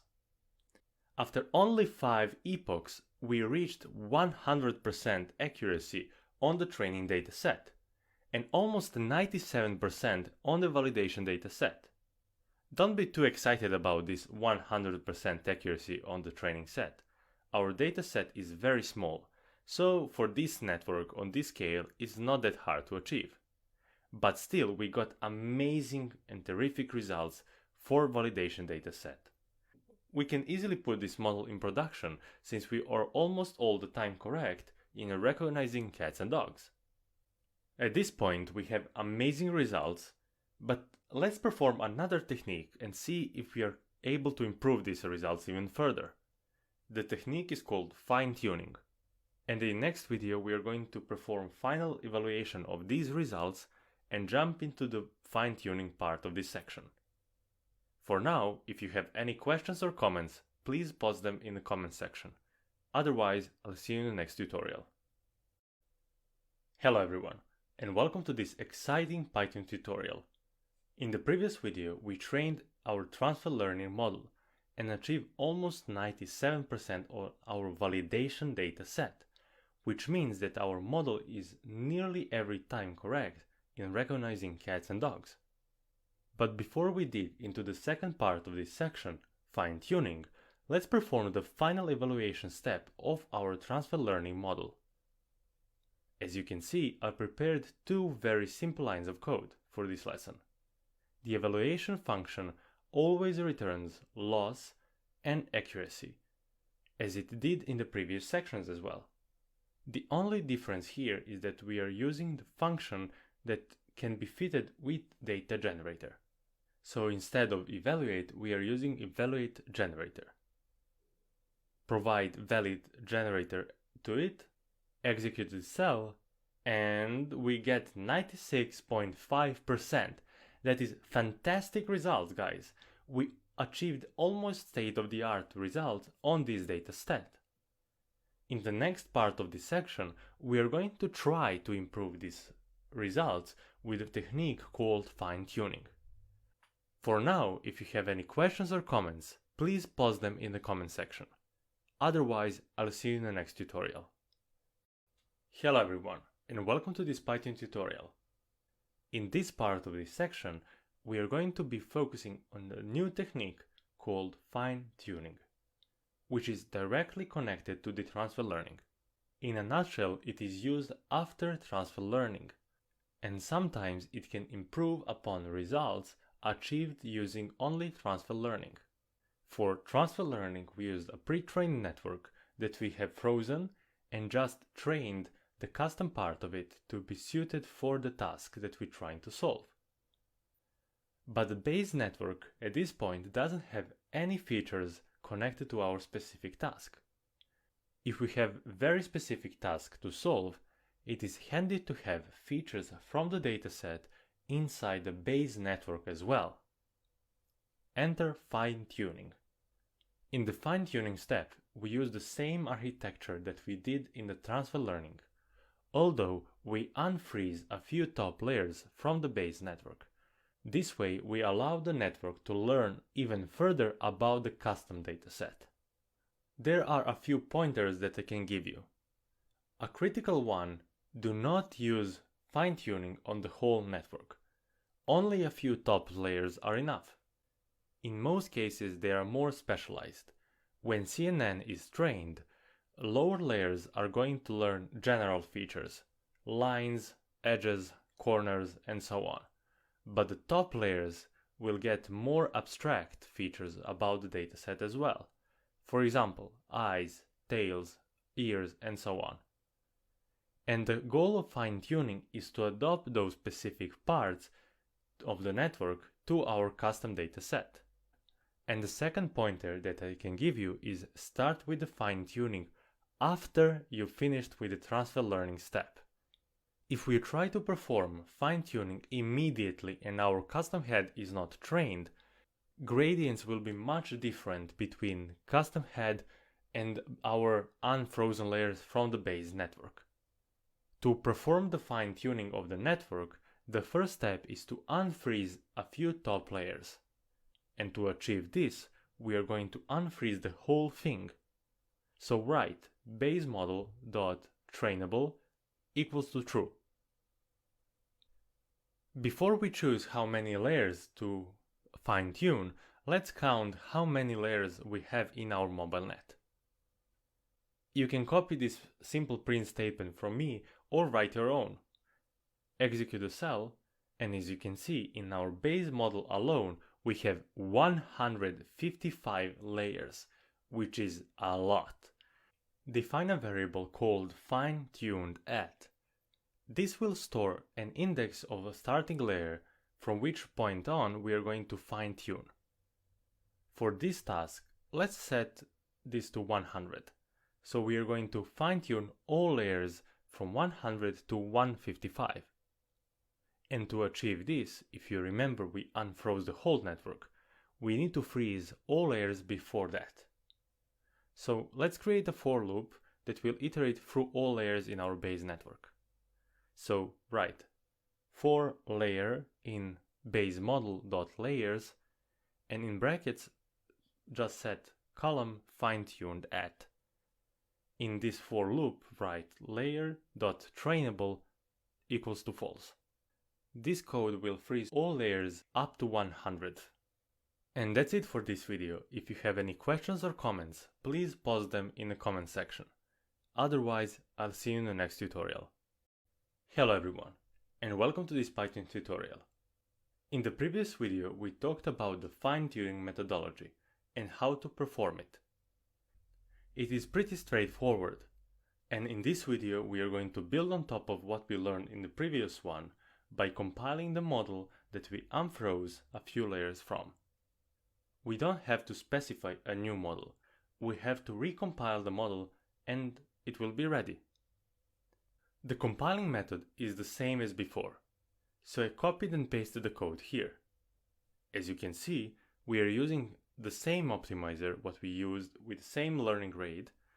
For our loss, we are still using binary cross entropy, and for our metrics, accuracy. And that's it, the same step. Execute the cell, and our model for fine-tuning is ready to be used. In the next video, we are going to fine-tune or to train this model with the fit generator function. For now, if you have any questions or comments, please post them in the comment section. Otherwise, I'll see you in the next tutorial. Hello everyone, and welcome to this Python tutorial. So far, we prepared everything to perform fine-tuning step. The goal for the fine-tuning technique is to try to improve what transfer learning achieved. In some cases it is going to help, but in others it won't help at all. It really depends on the dataset, architecture, and so on. Let's take a look at the code that we have for this lesson. It is the same code that we used a few videos ago to train our transfer learning model. We are using the train generator for our training data, 5 epochs, and valid generator for our validation dataset. If everything is clear, execute the cell. It will take some time to train the model. Therefore, I will skip to the part where the model is trained. And welcome back. Let's see the results that we have after the fine-tuning step. After the first epoch, we have 100% accuracy on the training set, and the worst accuracy on the validation dataset, about 94%. The results indicate that our model overfitted. In this case, we didn't improve the accuracy by applying the fine-tuning technique, which is still okay since we have fantastic results with transfer learning alone. In general, when you have a small dataset, it is not a good idea to perform the fine-tuning step, since it will overfit, which we have proven with this case as well. We came very far by applying these techniques, and we created a remarkable network that solved a binary classification with state-of-the-art results. In the next tutorial, we are going to confirm our results from this video. And that's it for now. If you have any questions or comments, please post them in the comment section. Otherwise, I'll see you in the next tutorial. Hello everyone, and welcome to this Python tutorial. In the previous video, we tried to improve our results after transfer learning by applying the fine-tuning technique. But we ended up getting even worse results than before. Our network overfitted and we didn't have the opportunity to improve previous results, which is still fine. We have achieved amazing results with the transfer learning step alone. In some cases, the transfer learning step will produce better results, and in other cases, the fine-tuning will achieve better results. That really depends on the task itself and the model and basically our dataset. The goal of this video is to perform the evaluation step of our fine-tuned model and to confirm results that we achieved in the previous video. If you look at the code here, it is the same code that we used in the evaluation step of our transfer learning model. The message here is changed, but everything else stays the same. Let's execute a cell, then execute the second cell to print our results, and as you can see, we are getting 93.4%. The validation accuracy we achieved during the fine-tuning step is correct one. And that's it for this section. If you have any questions or comments, please post them in the comment section. Otherwise, I'll see you in the next tutorial. Hello and welcome back to the course on artificial intelligence. I hope you're excited about today's tutorial because we are taking our very first step into the world of AI, and today we're talking about reinforcement learning. It's a very important tutorial because it will underpin everything else that's going to be happening in this course. So let's get started. Here we've got a little maze, and this maze is our representation of an environment. And that's what we're going to be dealing with in this course. We're going to be dealing with certain environments in which our artificial intelligence is going to be performing, is going to be taking actions, is going to be looking to beat these environments, going to be looking to win in these environments. And here we've got an agent. The agent is our artificial intelligence. That's the person, or that's the mind that's going to be navigating these environments and learning from the feedback that the environments are going to be giving it in order to perform certain actions. And so the way it works is the agent performs certain actions in this environment, and as a result, the state in which it is in will change. So it might be further or closer or more to the left, more to the right. It might have a certain other parameters that describe its state. And those parameters are going to change. So the state is going to change because of the action it takes. And it will also get rewards based on the action. So every time it takes an action, the state will change and it'll get reward. Now, bear in mind, sometimes it might happen that it won't change the state. The action won't change the state, or there won't be a reward for taking that action in that certain state it was in. But nevertheless, the agent is going to keep doing that. It's going to be taking actions, changing the state, getting rewards, taking actions, changing the state, and getting rewards. And by doing that process, it's going to be learning about the environment. It's going to be exploring the environment, understanding what actions lead to good rewards and favorable states, and what actions lead to bad rewards and unfavorable states. And this is a very simplistic representation of a very global problem. So if you think about it, environments actually don't have to be just mazes. It's not just about getting out of a maze or finding a treasure in a maze. An environment can be pretty much anything in life. So imagine you waking up in the morning and cooking an omelet. So in order to make that omelet, you need to go through certain steps. You need to get the salt, get the eggs, get the frying pan, switch the fire on, and so on. And it does sound like a routine, mundane thing, but it's become routine because you've done it so many times. But in reality, it's an environment where you're performing certain actions. You're putting the fire on, you're putting the frying pan on the fire, you're putting all the eggs into the frying pan, and you're putting some salt on the eggs, and you're turning them over, and so on. So as you can see, there are certain actions which you're taking in certain states, and those actions lead to certain other states and sometimes rewards. So for instance, when you put the fire on and you wait, you're taking the action of wait too long, and then you put the eggs into the frying pan, the reward is going to be very negative. It's all going to burn. On the other hand, if you do all the correct actions in the correct times, so it's also very important to understand that actions should be taken at the correct points in time. So for instance, putting the salt in the frying pan before you put the eggs in might not be the best idea. You might want to take that action of putting the salt into the frying pan after the eggs are in there, so in a different state. So it's important to remember that. And at the same time, so if you take all the correct actions in the correct order, in the correct states, your final reward could be that you get an omelet which you can eat. And so that's a very basic activity in your life, but if you think about it, it is actually an environment, and you are the agent going through this environment and performing tasks. You don't really need to learn anything because you already know it pretty well, but at the same time, you could learn. Maybe you could learn how to make a better omelet, or especially if it's your first omelet that you're making, you're probably going to screw it up, but you will learn from that because you will understand what actions lead towards states and rewards. And anything else in life, for instance, even trading on the stock market and buying and selling and getting certain feedback from the market in the sense of return positive or negative returns, that's also an environment, and that's you participating in that environment as an agent. Driving a car is also an environment where you can turn the steering wheel, you can accelerate, you can brake, and so on, and you're getting feedback from the environment. And one of those feedbacks is a policeman giving you a speeding fine if you're going above the acceptable or allowed speed limit on that highway. And therefore, from there, you learn that, okay, that's not something that should be done because it leads to a negative reward. So rewards don't have to be just at the very end of the process. They can be throughout the journey, throughout the process.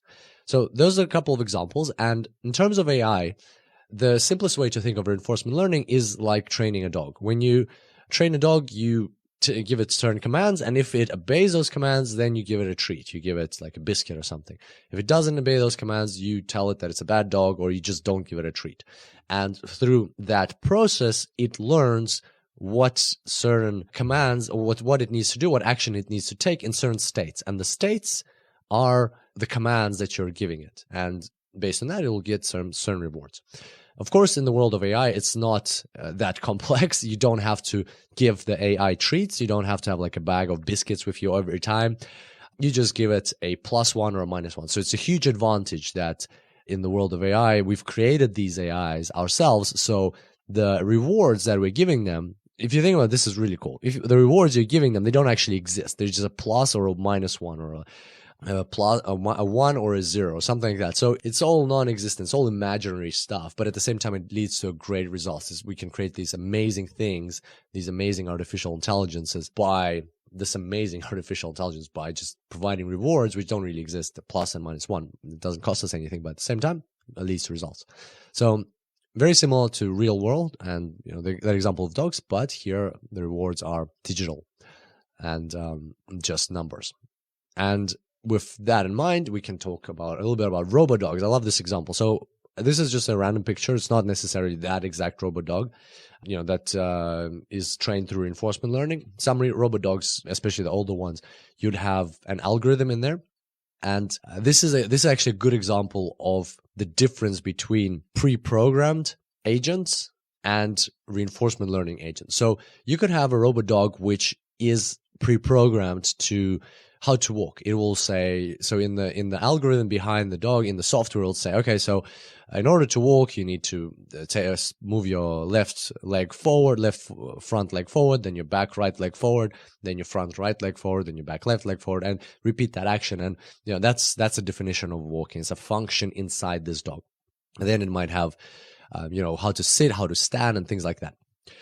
Whereas in a robot dog that is trained through reinforcement learning, what happens is you don't pre-program it. This is the key concept to everything here, that you don't have any algorithm inside that is hard-coded into the dog. Instead, you have what we'll be discussing in the future.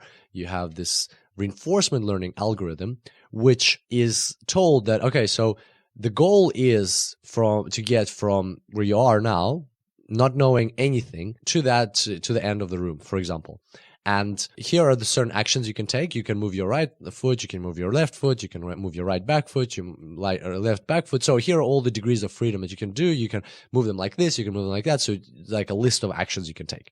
And your rewards are every time you take a step forward, you get a +1. Every time you fall over, you get a -1.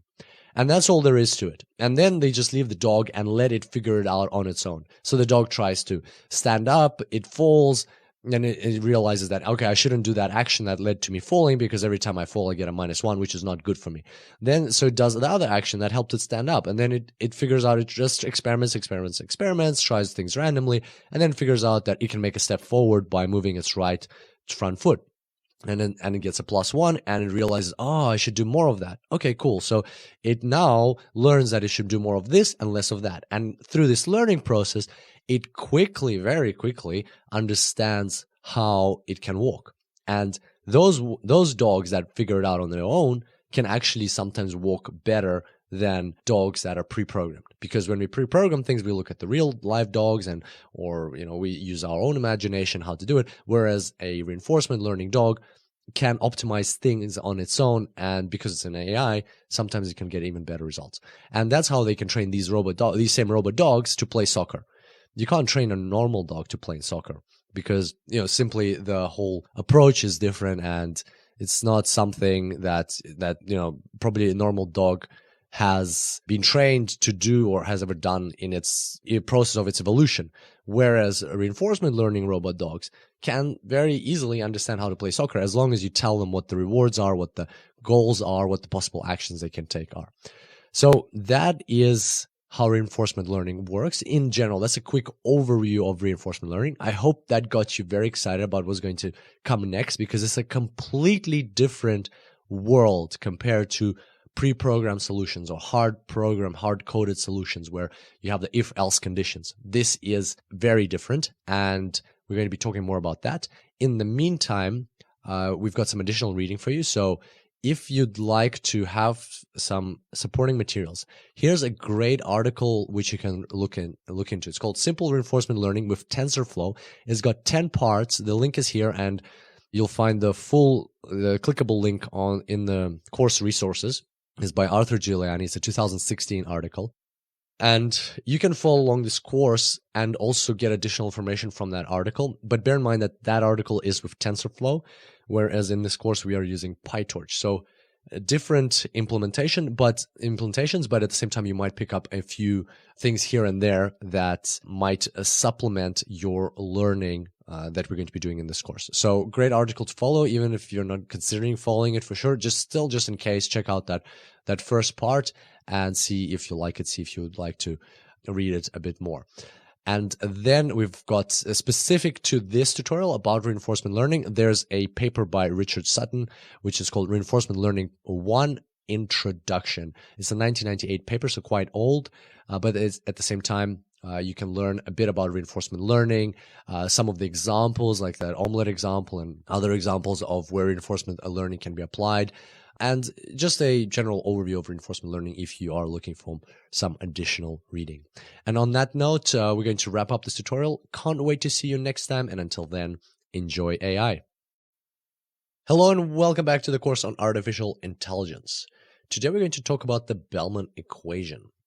It's quite a complex topic, and we're going to introduce it in a step-by-step manner throughout this whole section of the course. So we're not going to just jump straight into the most complex version of the Bellman equation right away, but instead we're going to introduce it slowly in order to gradually understand how it works.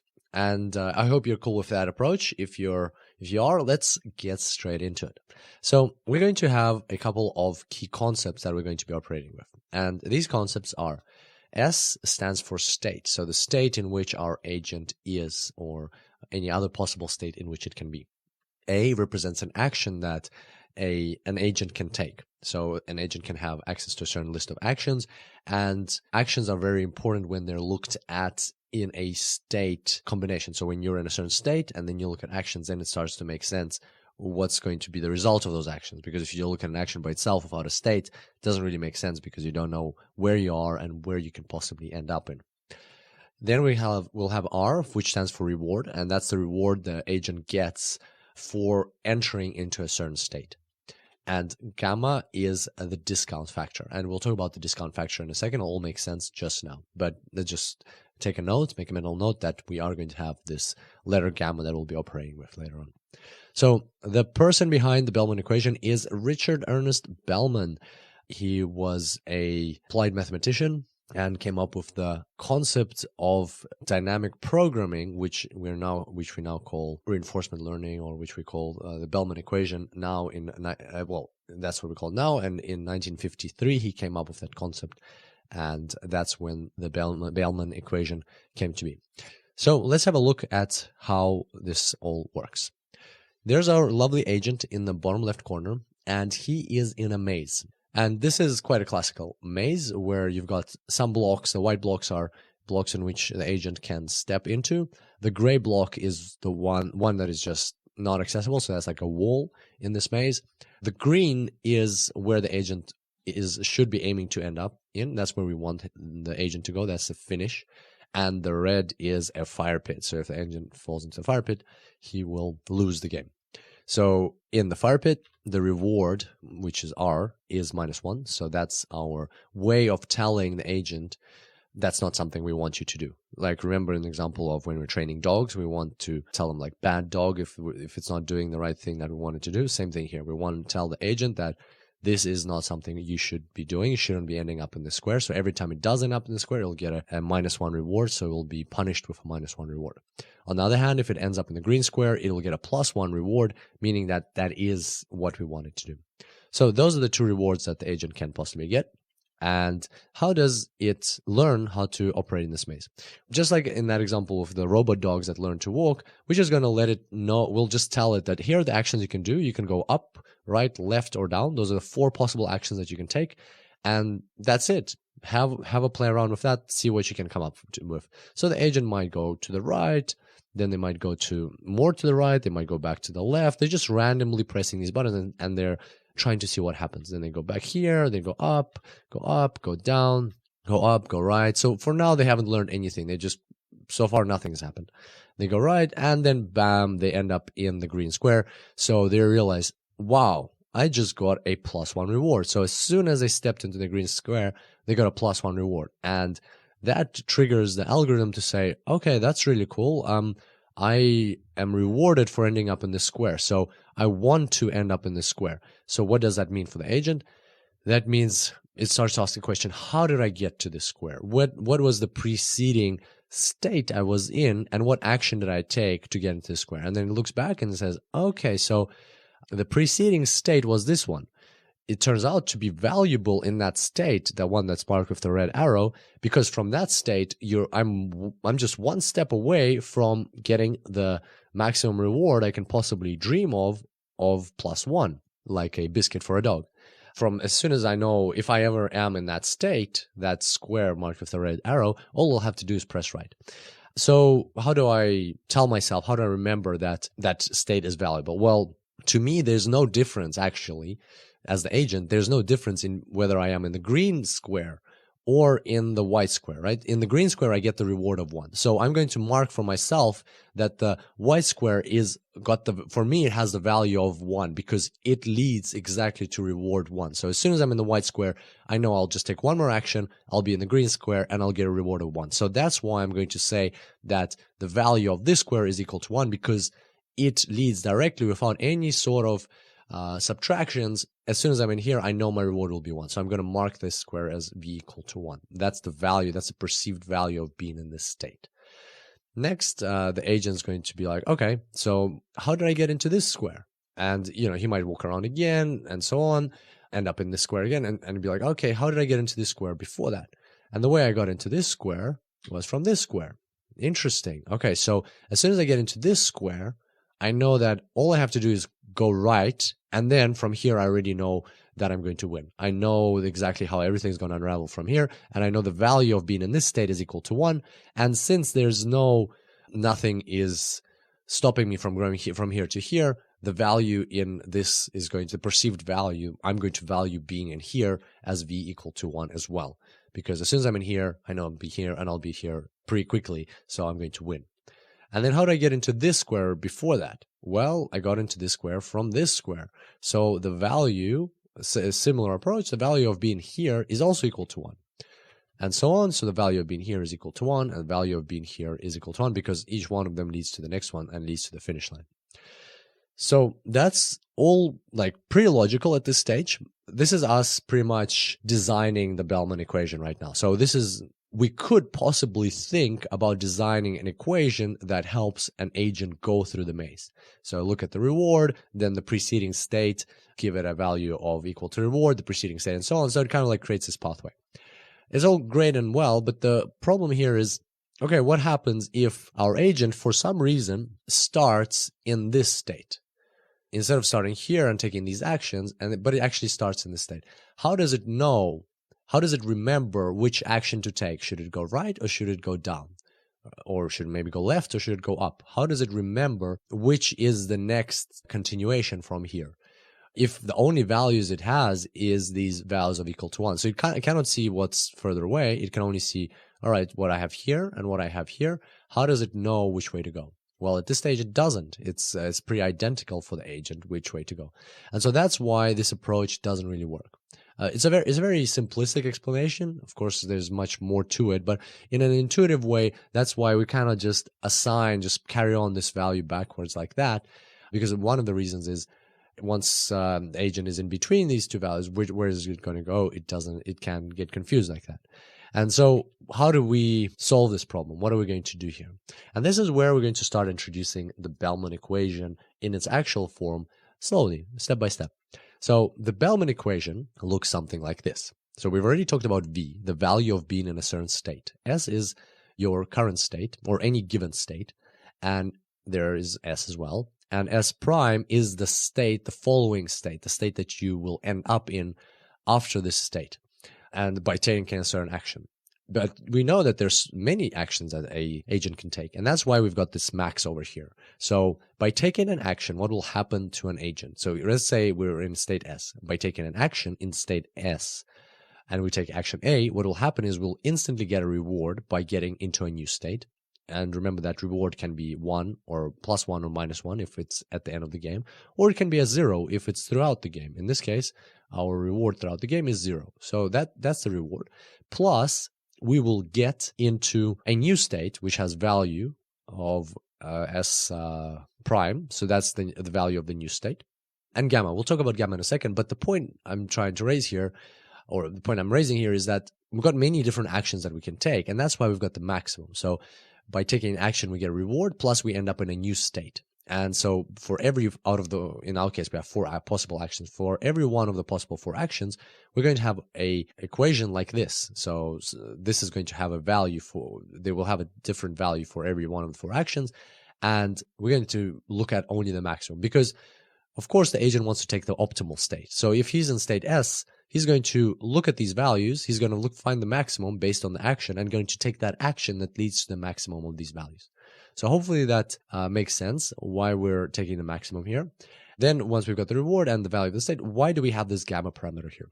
Well, it's there exactly to solve that problem of where the agent doesn't know which way to go because it cannot, it's comparing the values of 2 states on both sides and they're the same. That's why the gamma is called the discounting factor. So we're going to have a look at that in practice now to better understand it.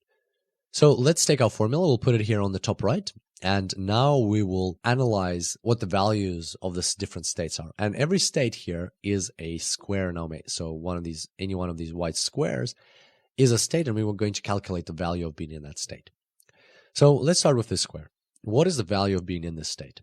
Well, we need to take the maximum of this value across all actions. And we know that this value is maximized as we get closer to the finish line. That's how it's constructed. And by looking at it, you can see, because here it's got the reward and here it's got a discounting factor multiplied by the value of the next state. And it just makes sense that that's how we would construct that equation. So it makes sense that from here, the maximum of this value will be if we move to the right. So that's how we calculate the value of the state. This value of this state is equals the maximum, or equals to this value if we move to the right, if we take an action of moving to the right. So what will this value be? Well, the reward of moving to the right is equal to 1.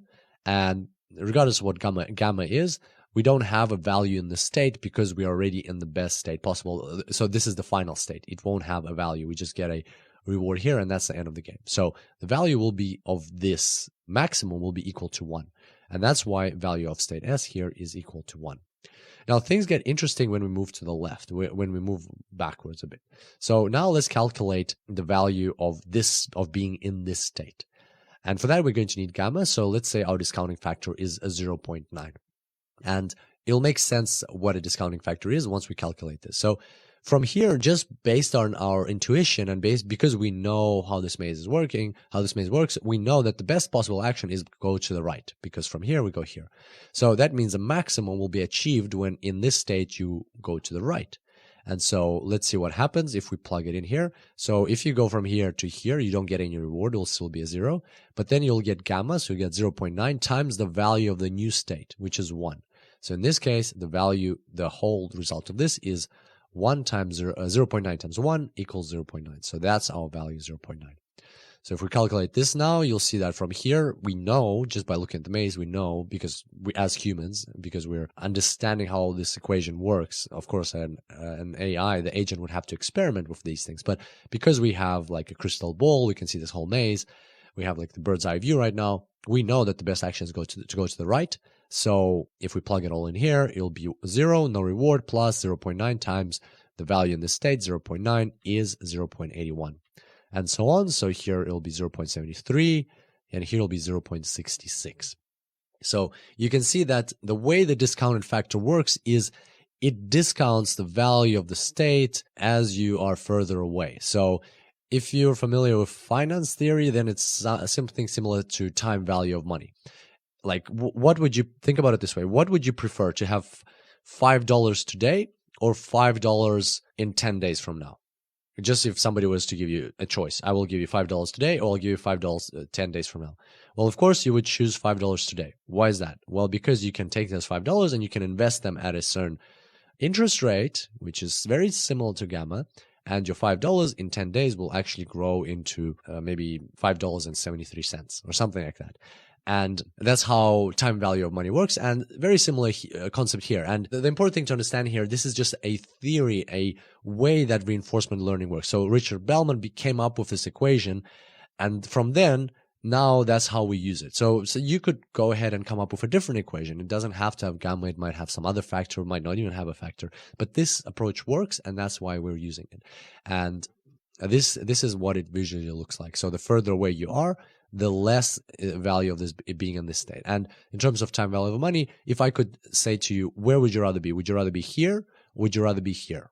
You would say, I would rather be here. So we're creating that same phenomenon as in time value of money. We're artificially creating it through gamma, so that in order to incentivize agents or inspire agents to be closer to the finish line. So if an agent were to be asked, would you rather be here or here?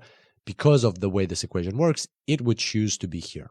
There's nothing more to that, nothing less. It's not something that the world works this way. No, it's just something that we're artificially creating in order for our agents to understand that this is good, this is good, this is good. They're all good, but this one is better than this one, and this one is better than this one, and this one is better than this one.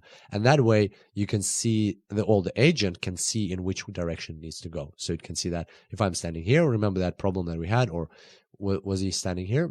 Yeah, so if he's standing here, do I go down, or like if I'm standing here, do I go up or do I go down? Well, now it's not a problem anymore, because you can see that it's actually better to go up because the value is bigger here. And then from here it's better to go right because the value is bigger here than here. And then from here it's better to go right because the value here is bigger than here and then here. And then from here, he already knows that he needs to go right because he'll get a reward here of 1. So that's how this whole approach works. Now let's have a quick look at the rest of the square. So how do we calculate the value in this square? Well, here is where things get a bit tricky. So from here, you might not actually go left, right? You might actually go right. So we can't just keep going like that, because it might actually be shorter to go this way. So what we're going to do is we're going to calculate the value in this square first. And because obviously from here, the best way is to go up. Again, that's because we have the crystal ball, we can see things. And you'll see further down in this section, you'll see how the agent actually explores this, understands this on their, like through experimentation. But for us, we know that it's better to go this way. So we're going to calculate the value here. And that's why we're going to calculate the value in this square first. So here we have 3 possible actions. In reality, we actually have 4. We can also go left. The agent could hypothetically press left and bump into the wall and stay here. But for simplicity's sake, we're just going to show the actions that we, knowing what we know and having the crystal ball, we know which actions are the ones that actually lead to something other than the same state again. And so here, from here, we know that again, just because we have a crystal ball, we know that the best way to go is this way.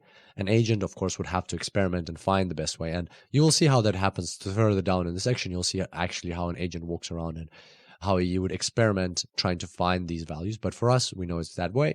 So here, if we plug everything in, 1, so the maximum, the best output is when you go up. Here's a 1, 0.9, 0. So you plug that in, you get 0.9. Okay, so we calculate that one. Let's calculate this one. Same approach. This is, you have 3 ways you can go. Actually 4 for the agent, but for us, we can see it's only 3. So 0.81. From here, you have 0.73. And it actually ties in nicely with this value, because then if you discount again, you get 0.66. And here you have 0.73 because this is the optimal route. So there you go. That is the values of all of these states. And now you can see that because we've created this equation, and we've created synthetically this whole concept of the closer you are to the finish line, the more valuable that state is. Now, because we've created that, now it's pretty obvious for the agent which way it should go. And we'll talk more about that in the coming tutorials. I hope you enjoyed today's session, and I know it might sound a bit very basic at this stage, but as we go through this section, we will add a bit more complexity to it. At the same time, if you cannot wait, if you want to jump into it, then there's a paper which you can look at, and it is the original paper by Richard Bellman. It's called The Theory of Dynamic Programming from 1954, and you can find it at this link.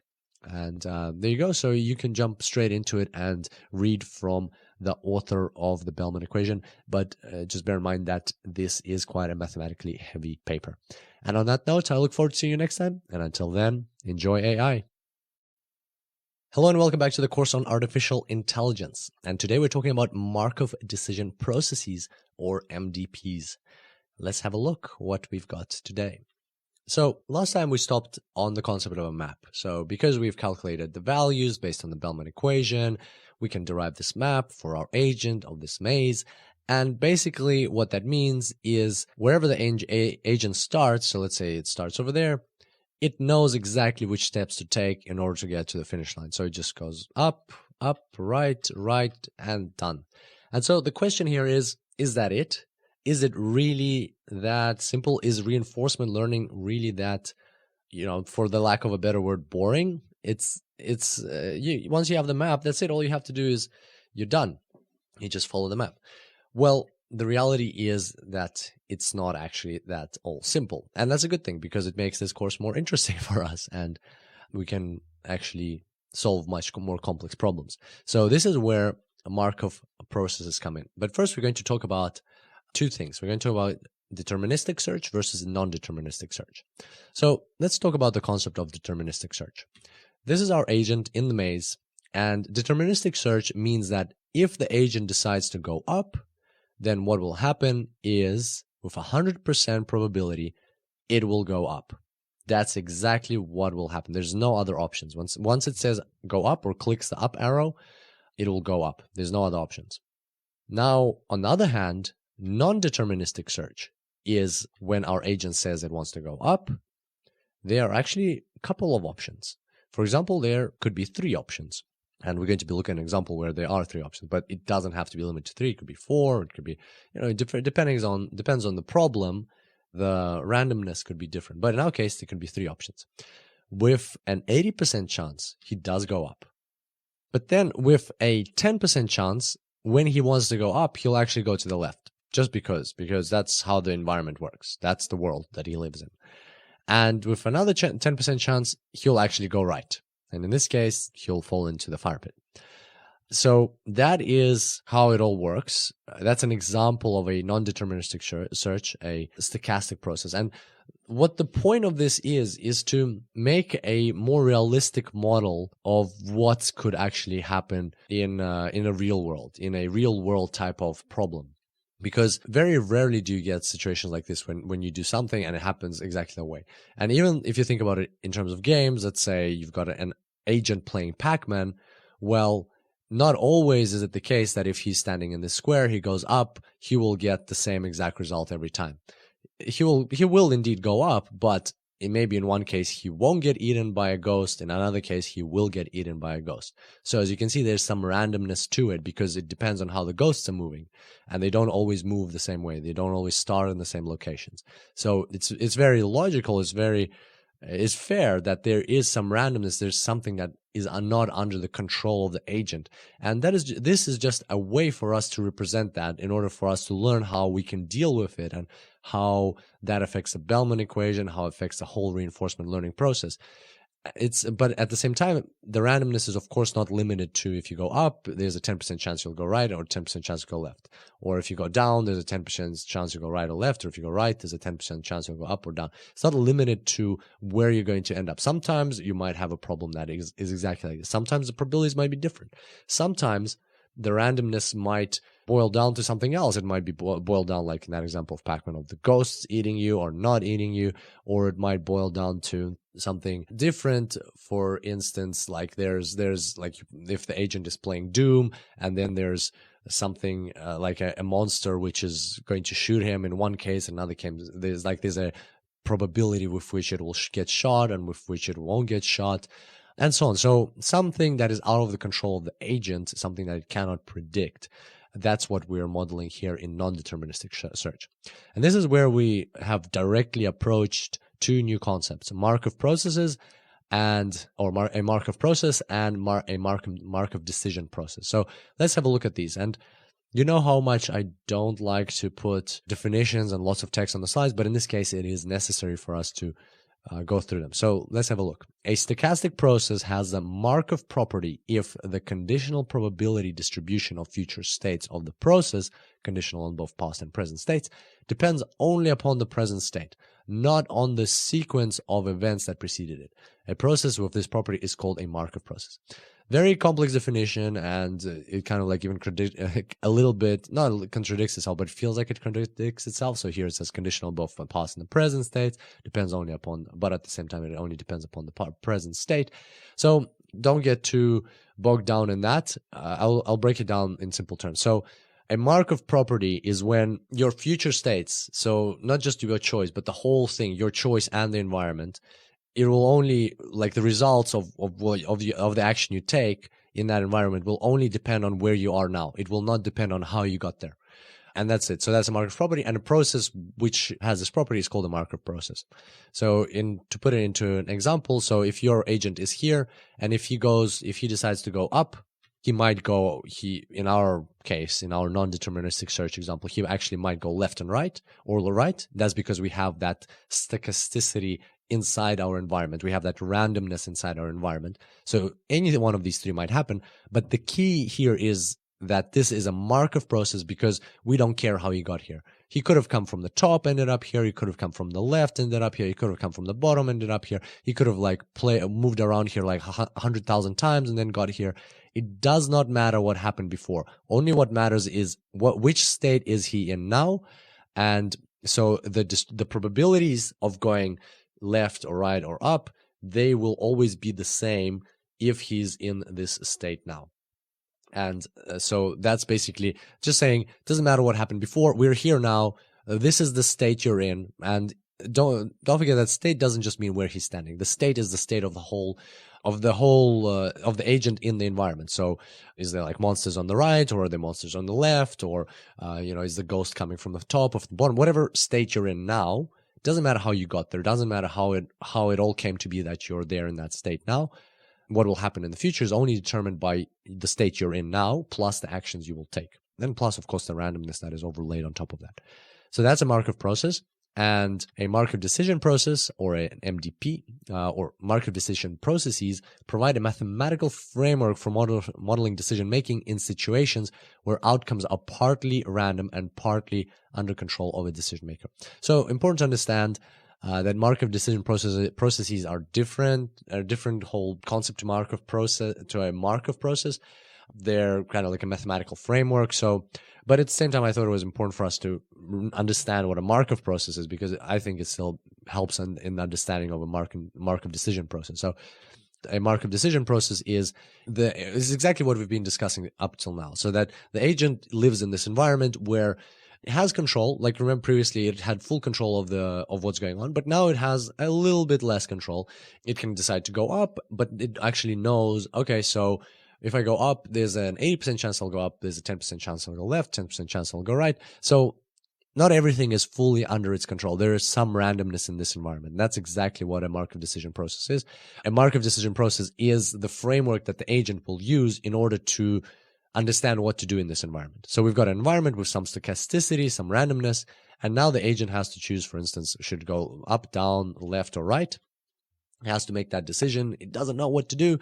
And in order to make that decision, it's going to apply a framework. It's going to be using a Markov decision process in order to make that decision, what's going to happen, where it's going to go.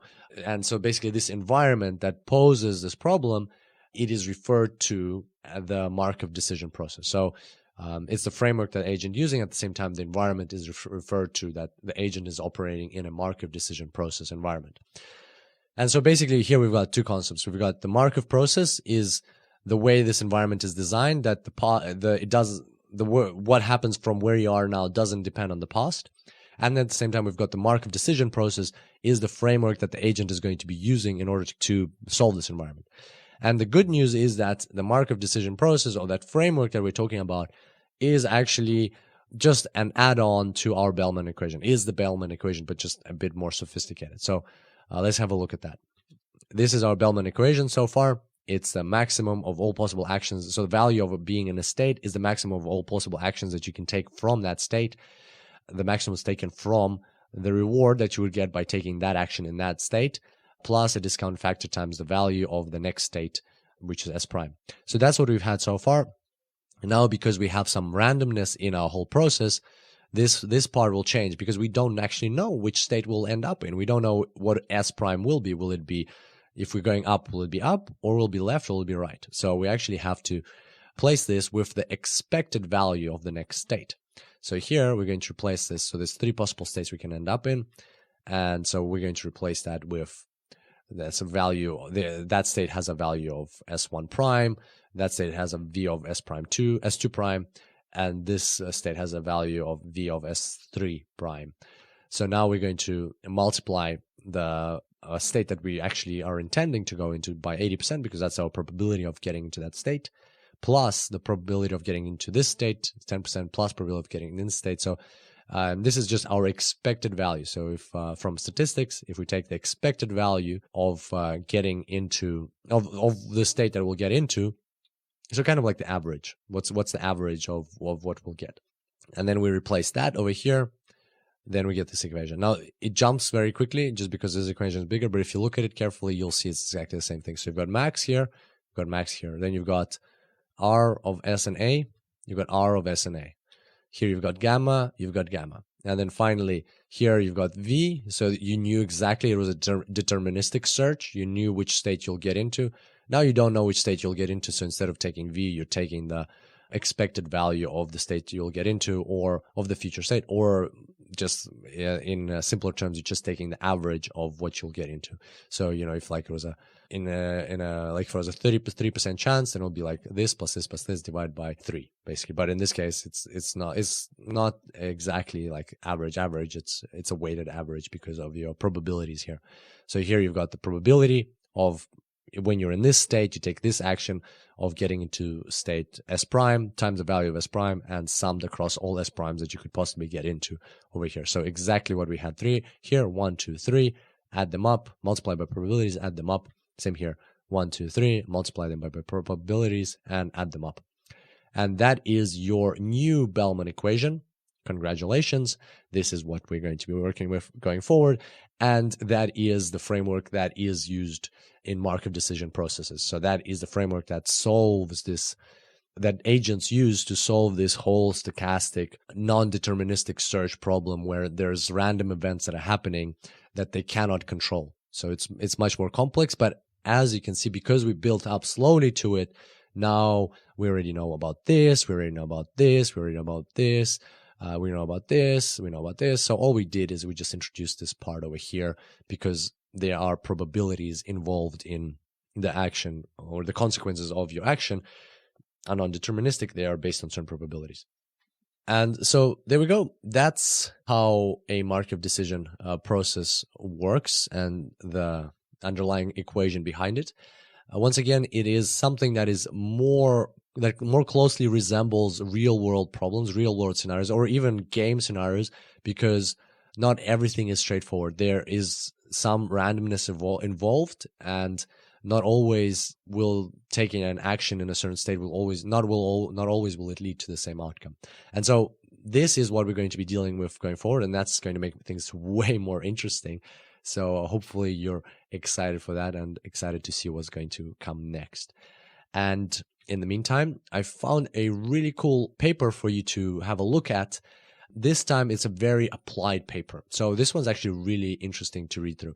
It's called A Survey of Applications of Markov Decision Processes, and it was written by White in 1993. There's a link, and it'll show you examples of where Markov decision processes actually are used to model real life scenarios. I was very excited by this. I was impressed by some examples. So population harvesting, for instance. So let's say you have some fish and you know what the population of the fish is. You need to decide how many fish can we fish out this year. And So that's your current state, that's the action that you're taking, how many can we fish out this year, so that what are the possible outcomes of that, how many fish will we have next year, how many fish will we have the year after and the year after, and so on. And it's not deterministic, because it's not like if you take out, I don't know, 90% of the population, then next year you will have, back to 100%. It's not exactly deterministic. There are certain random factors involved which are out of our control, and therefore we have to understand what's going to happen. We have to model what's going to happen. That's where a Markov decision process is used. Agriculture, there's an example, like same thing, like harvesting crops. How much crops do we harvest? How much do we not harvest? Another one which I looked at, finance and investment. Like an insurance company needs to decide how much of its funds it will invest in any given, I think, day or year or some period of time. And there are certain factors that are out of its control. For instance, the market movements, it doesn't know what can happen. So it needs to actually model that somehow, and a Markov decision process is used for that. So here you can see lots and lots of examples, and this is the number of examples given, I think, for each one. And so, even sports, 2 examples for sports and epidemics and motor insurance claims, inspections and maintenance and repair, and so on. So very interesting. Have a look at that, just to give you an understanding of, hey, this is not just all made up stuff, hypothetical, the Matrix type of thing. This is actually real world scenario. So it'll give you a better understanding. And this is what we talked about in the promotional video for this course, that or the description of the course, that we're going to inspire you and your intuition to give you ideas for how to use AI in real life. This is your opportunity. Look at this paper to understand, okay, so we're going to be dealing with Markov decision processes going forward. That's really cool. What do they look like in real life? And this possibly could trigger some ideas for you how you could apply AI in the future to make the world a better place. And we'd be super happy about that. We'd be super happy if you could use what you learn in this course to make the world a better place with AI. How fantastic would that be? So on that note, I hope you enjoyed today's tutorial. I look forward to seeing you next time. And until then, enjoy AI. Hello and welcome back to the course on artificial intelligence. Today we are finally talking about Q-learning. All right, so we've already got this equation, the Bellman equation, which we've added lots of components to. We've got the reward here, which can be not just at the very end, but it can be at any given step. We've got the discount factor. We've got the probability, because now we're looking at Markov decision processes. And here we've got the probability of ending up in different states, regardless of what action we take. Or actually, given the action we take, they can be multiple states that we can end up in. And then we've got the value of the next state. So you can see this kind of like a recursive function and so on. But you probably still have one question. The question is, where in all of this is the letter Q? Why is it all called Q learning? So where's the Q? And that's the question that we're going to be answering today. So far, we've been dealing with values, the value of being in a certain state. And now we're going to look at how Q fits into all of that as well. So here we've got 2 examples. On the left is what we've been doing so far. Our agent has been analyzing, okay, I'm over here. This is a Markov decision process, so it doesn't matter how I got here. The rest of the environment doesn't care of the steps that it took me to get here. From now on, I have to make the optimal decision where to go, here, here, or here, based on the current state and all the future states that come from here, but not from the past. And so he can see that there's 3 options. There's state 1, state 2, state 3. And based on his experience, he has calculated the values in these states. And now he's going to, using the Bellman equation, so even that though this is a stochastic process, so he knows that he'll go here, but there's a chance that he'll go left or right, and so on. So based on these values, he's going to make a decision. That's what we've been doing so far, and that is totally the legitimate approach here. But now we're going to modify it a little bit. We're going to take the same exact concept, same exact problem, but here, instead of looking at the values of each state that he can end up in, we're going to look at the values or the value of each action. So we're not going to use the letter V anymore because V is for the value of the state. We're going to use Q. And you might have a question, why the letter Q? Well, Q, some people speculate that Q, well, I read this, I think, on Quora. Somebody mentioned that Q is because of quality. but at the same time, I couldn't find any other references to that. So it might not be because of that. It might be just because that's the letter that was used at the time.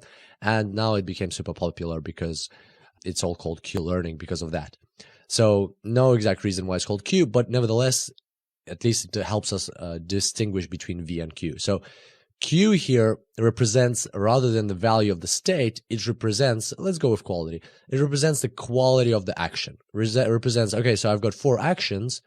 What are the different qualities of these actions? What is the, or the value of the action or the quality of the action? Which action is more lucrative? So I need a metric telling me, all right, how do I quantify this action? And then I can compare them. And that is exactly what Q is. And so here he's got 4 possible actions. As always, go up, right, left, or down. And based on the action, there's going to be a formula which tells us the quantifiable value of that action, which we're calling the Q value of that action. So let's have a look at how we're going to derive this formula for Q. How does it actually relate to V? Because as you can imagine, because actions lead to states, there has to be some sort of link between the two. Right, we've already determined how to calculate this, and we're pretty good at it. We know how to use the Bellman equation in very different environments with lots of different complications. Well, let's leverage that knowledge to understand how we can now calculate Q in order to make the same predictions. Because as you can imagine, the environment doesn't change depending on what approach we use. The environment is going to be the same regardless. So therefore, this approach and this approach should always give the same result. And therefore, that's another reason why these two should be linked. So let's have a look. So here's our V approach, where we're just going to look at the value of any given state, this state, or any other state. And here we're just using the letter S here because that's the current state. And so therefore, the terminology will be the same in both equations. And here we're using QSA. Q is of the state S and the action A, because action is up. But in which state did we perform that action? We performed that action in state S. Okay, so now we're going to write out the Bellman equation for the first approach. As you can see here, we've got V of S, so the value of any given state S is the maximum of the reward that you get. So maximum based on the action, so you have 3, in this case you actually have 4 actions. So maximum out of all the possible actions, and then of this part, which we've already discussed many times. So this is our reward that we get from performing that action in that state, plus a discounted factor multiplied by the expected value of the new state that we're going to be in. An expected value because it is a stochastic process. We don't know exactly for sure that we're going to end up over here. We might end up on the left or the right with a certain probability. That's why these probabilities are in here. All right, so that's our value. And now let's look at Q. So Q is going to be defined. We're going to use this to define Q. So let's say the agent from this location, from this state, performed the action up. What is the Q value going to be equal to? Well, first of all, let's see what he'll get in return. For performing this action up, first thing that he'll get is a reward, right? That's no doubt about it. There's going to be some sort of reward. It might be 0, but we know that the way this reinforcement learning process works is that sometimes for performing certain actions from a given state, there's a reward. So we're going to add that in here. And then we're going to add, what are we going to add? Well, let's think about it. What is the next thing that happens after he's gotten the reward? Well, the next thing that happens is that now the agent is in a certain state. He could end up here with a 80% probability or some probability, but actually he could end up here or here. But wherever he ends up, now we already have a quantified metric for that state he's in, and that is actually the V value of that state. But because he can end up in many different states, in 3 of the possible different states, we have to look at the expected value of the state that he'll be in. And so we're going to add that in. We're going to add, of course, the discounted factor as we previously had, because that is somewhere in the future. And then we're going to add the sum of across all possible states that he could end up in by taking this action times the probability. So what we're saying here is that, okay, so by performing an action, you're going to get a reward plus, which is a quantified metric, plus you end up in a state. We don't know which one.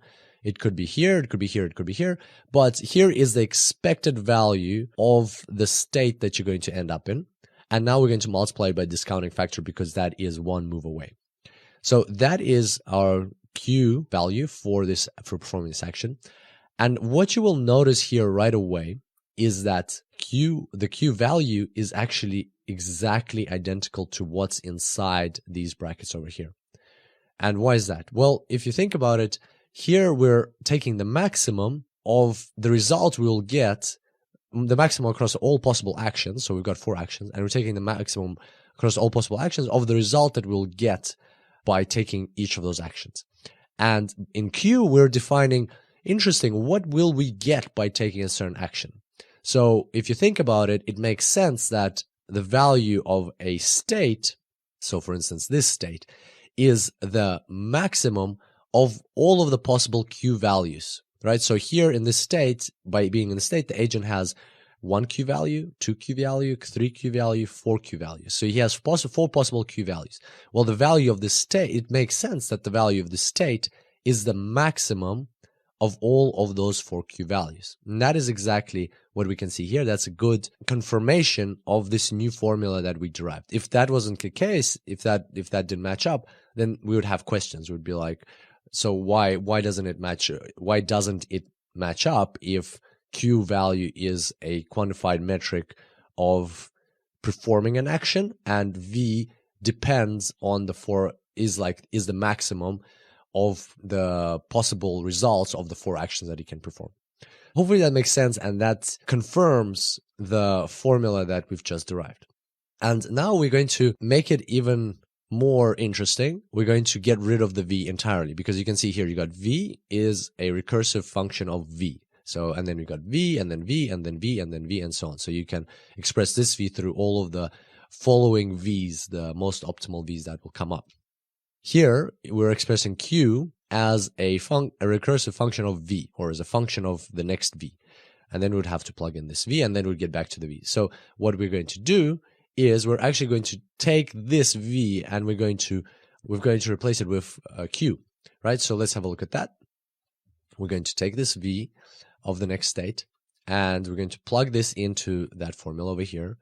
And as you can see now, so this part doesn't change, this probability doesn't change. But as we just discussed, V of S is the maximum by all actions of Q of S and A, right, over here. So that's what we're going to replace in here. So we're going to say a maximum of course, it's the new action, the action that we're going to take, because here we've got V of S prime. So here now we've got the maximum across all A primes, so the actions that we're going to take from this state, or from whichever other state we end up in. But the action that we're going to take from there, and a maximum across all those, and the maximum is of all of the Q values that are available to us in that new state, S prime, comma, A prime, and that's the action. So there's going to be another 4 Q values there. So now, as you can see, let's go through that again. So as from what we derived, as from what we discussed, just through logic and intuition, so that we can see that V and S are actually, V of S and Q of S and A are linked. V of S is the maximum across all actions of Q of S and A. You can see it right here. So this part is identical to this part. And then we're going to leverage that, and we're going to replace this bit with V at S from here, but not this exact formula. We're going to take this internal part, and we're going to replace it with Q of an S and A. So we're going to plug that in here, and this part is going to be Q of S prime A prime. So maximum of Q by across all A primes of Q S prime A prime. And now we have our formula. So now we have a recursive formula for the Q value. So now the agent can think, what's the value of this action? What's the quality of this action? What's the Q value of this action? Well, it depends on the reward I get in the immediate step after that. Plus, it depends on the discounted factor times the maximum of all the possible Q actions in that state. But I don't know if I'm going to get there, so I need to also look at that state, and that's why we have this expected value over here. So we have this sum, probability times the maximum, and that's our expected value. So very similar formula, as you can see, but this time we're expressing things through the Q values. And that's why this whole algorithm is called Q learning, because this is what is looked at. This is what the agents actually use. They don't look at the states, they look at their possible actions, and then based on the actions, on the Q values of the actions, they will decide which action to take. So they'll just look at the maximum Q value in this given state. It has 4 actions. What is the best action to take? So it can compare, instead of comparing the different states it can end up in, it's going to compare the possible actions that it currently has. Then by finding the optimal one, it's going to take that action, and then it's going to repeat that process, and so on. So now you can see how all of this comes together, how the reward, the discounting factor, the stochastic Markov decision processes, and the V values and the Q values all come together in order to give us this one super powerful Bellman equation for Q values, which we can now apply and let our agents learn how to beat the environment. And so that is a intuitive explanation of what's going on. I know we went through the formulas, but it is necessary because this is like our formula that we've been going through this whole chapter. And I think it's a good transition from V to Q, and it illustrates how they're linked between each other. And if you'd like to get a bit more of a rigorous approach, mathematical approach, and like you see the mathematics behind it and learn a bit more about Q values and how they work, then we've got some additional reading for you. This paper is called Markov Decision Processes, Concepts and Algorithms by Martin van Otterlo, 2009. So you've got the link here as always. And here you can read in a bit more detail to understand all the nitty-gritty behind Q values and so on. And now that we've discussed all of these things relating to the Bellman equation, now we are ready to look at something more complex such as this paper in order, if we want to get some additional information on this, in order to kind of get a deeper understanding. But even if you don't read through this paper already, you should have a good working knowledge of what Q learning is all about and how agents come up with the actions that they need to take in a certain environment. So I hope you enjoyed today's tutorial, and I look forward to seeing you next time. Until then, enjoy AI. Hello and welcome back to the course on artificial intelligence. Today we're talking about the temporal difference. Now, it's a very important tutorial because temporal difference is the heart and soul of the Q learning algorithm. This is actually how everything we've learned so far comes together into play inside Q learning. So let's have a look. Remember the time when we talked about deterministic versus non-deterministic search?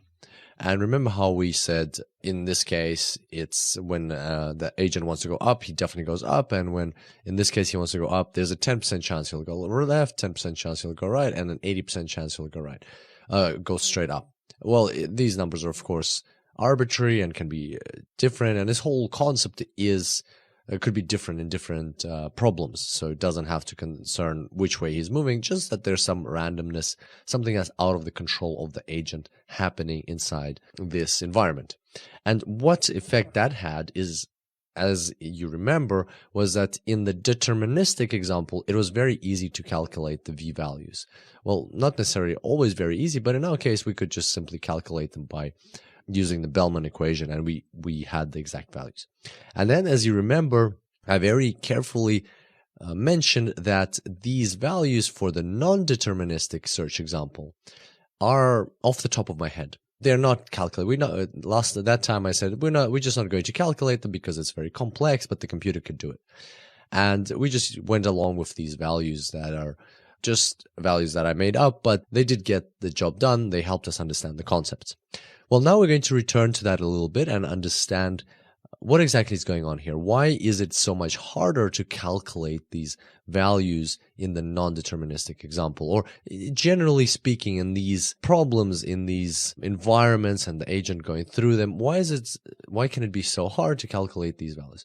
Well, when you think about it, because when the agent moves, for instance, from here to the right, he doesn't necessarily always move that way. Sometimes there's a chance that he'll go when instead of going straight. So let's call these northeast, southwest. So instead of going west, the agent might sometimes go south.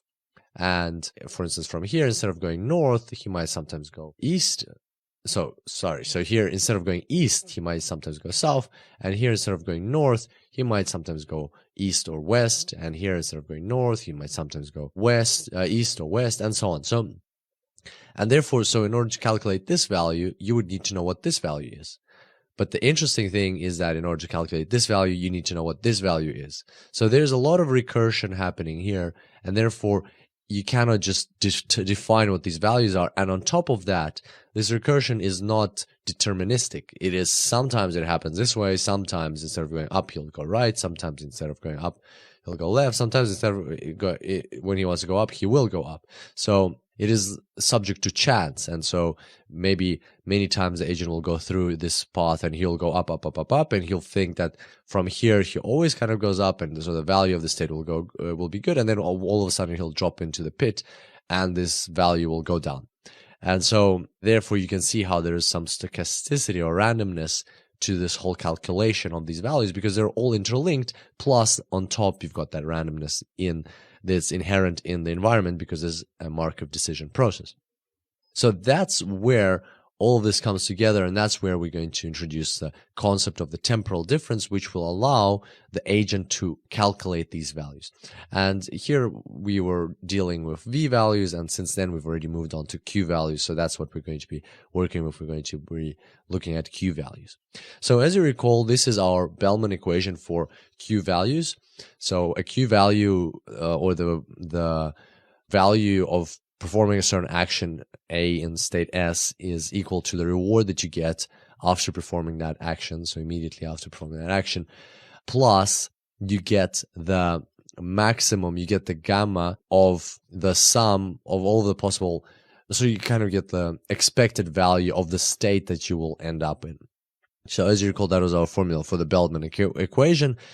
And now, just for simplicity's sake, we're going to rewrite it in the old-fashioned way, in the way that we used to talk about the Bellman equation before we knew about the stochasticity. So, as you remember, this was our Bellman equation in the sense of a deterministic search example, because here you don't have that expected value, you don't have the sum across all probabilities, you just have that as if it's determined where you're going to end up, what state you're going to end up, and then you're taking the max in that one state.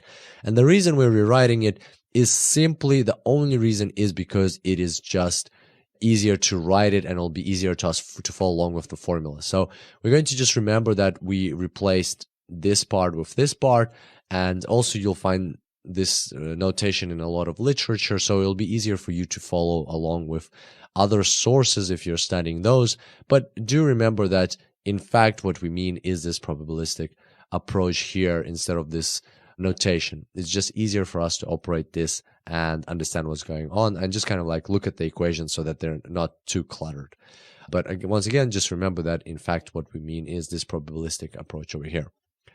And so we're actually nearly done, so let's have a look at what's going on. So here is our blank state of the maze. We don't have any Q values. Let's see, or we may, but let's just keep it blank for now. Let's just look at one of the states, so at one of the cells, this one specifically. And here we have, for instance, for the action of going up, we have a Q value that we've calculated. So it's not that we don't have any Q values yet. We do, but we're just not illustrating anything. We're just keeping it blank for simplicity's sake. But we have the agent's been walking around for some time, and let's say hypothetically somehow he's calculated this Q value of going up or north from this state, from this specific cell, and the value is Q, S, and A. And so now what we have, so he is currently where this blue arrow is pointing. The agent is sitting in this cell. And now he needs to make a choice. Where is he going to go? And he knows the value of the action going north, and that is Q, S, and A. And here I'm saying before. And the reason for that is because that is before he takes the action. He hasn't taken the action yet, so he's still in this cell. And before he's taken the action, the value here is Q and S and A.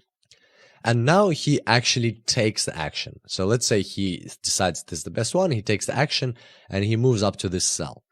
Well, now what happens is, now comes after. So after he's taken action, we can measure what is this value. Let's just calculate this value. The value of the reward for taking that action plus gamma times the maximum of this new state that he's just gotten into, S prime.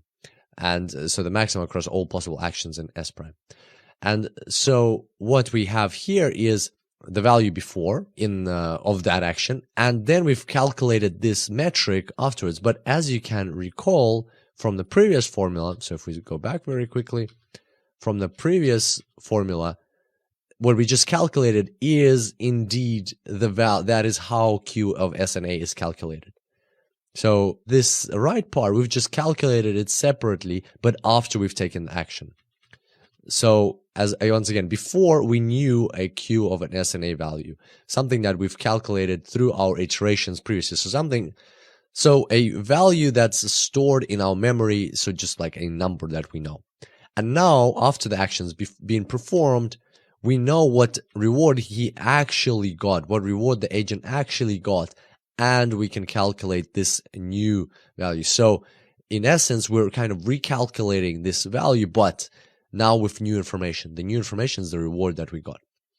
And plus what state we ended up in and what the maximum across that state, for what this new value is for that specific state that we're looking at. So what the value of that being in that state is. So basically the Q of an S and A, but given new information. And now the temporal difference is defined as TD of A and S of these two, of the difference between these two. So here the first element is your after value. So the kind of like Q of S and A, but calculated afterwards. And the previous Q of an S and A, which you had stored in your memory. And so the question is, are they different? So ideally, they should be the same. Ideally, this should be the same as this, simply because this is the formula for calculating this. But the thing is that this is not something we calculate. This is something that we have from empirical evidence, something that we have from just going through the maze many times and calculating. So this is something we've come up with so far.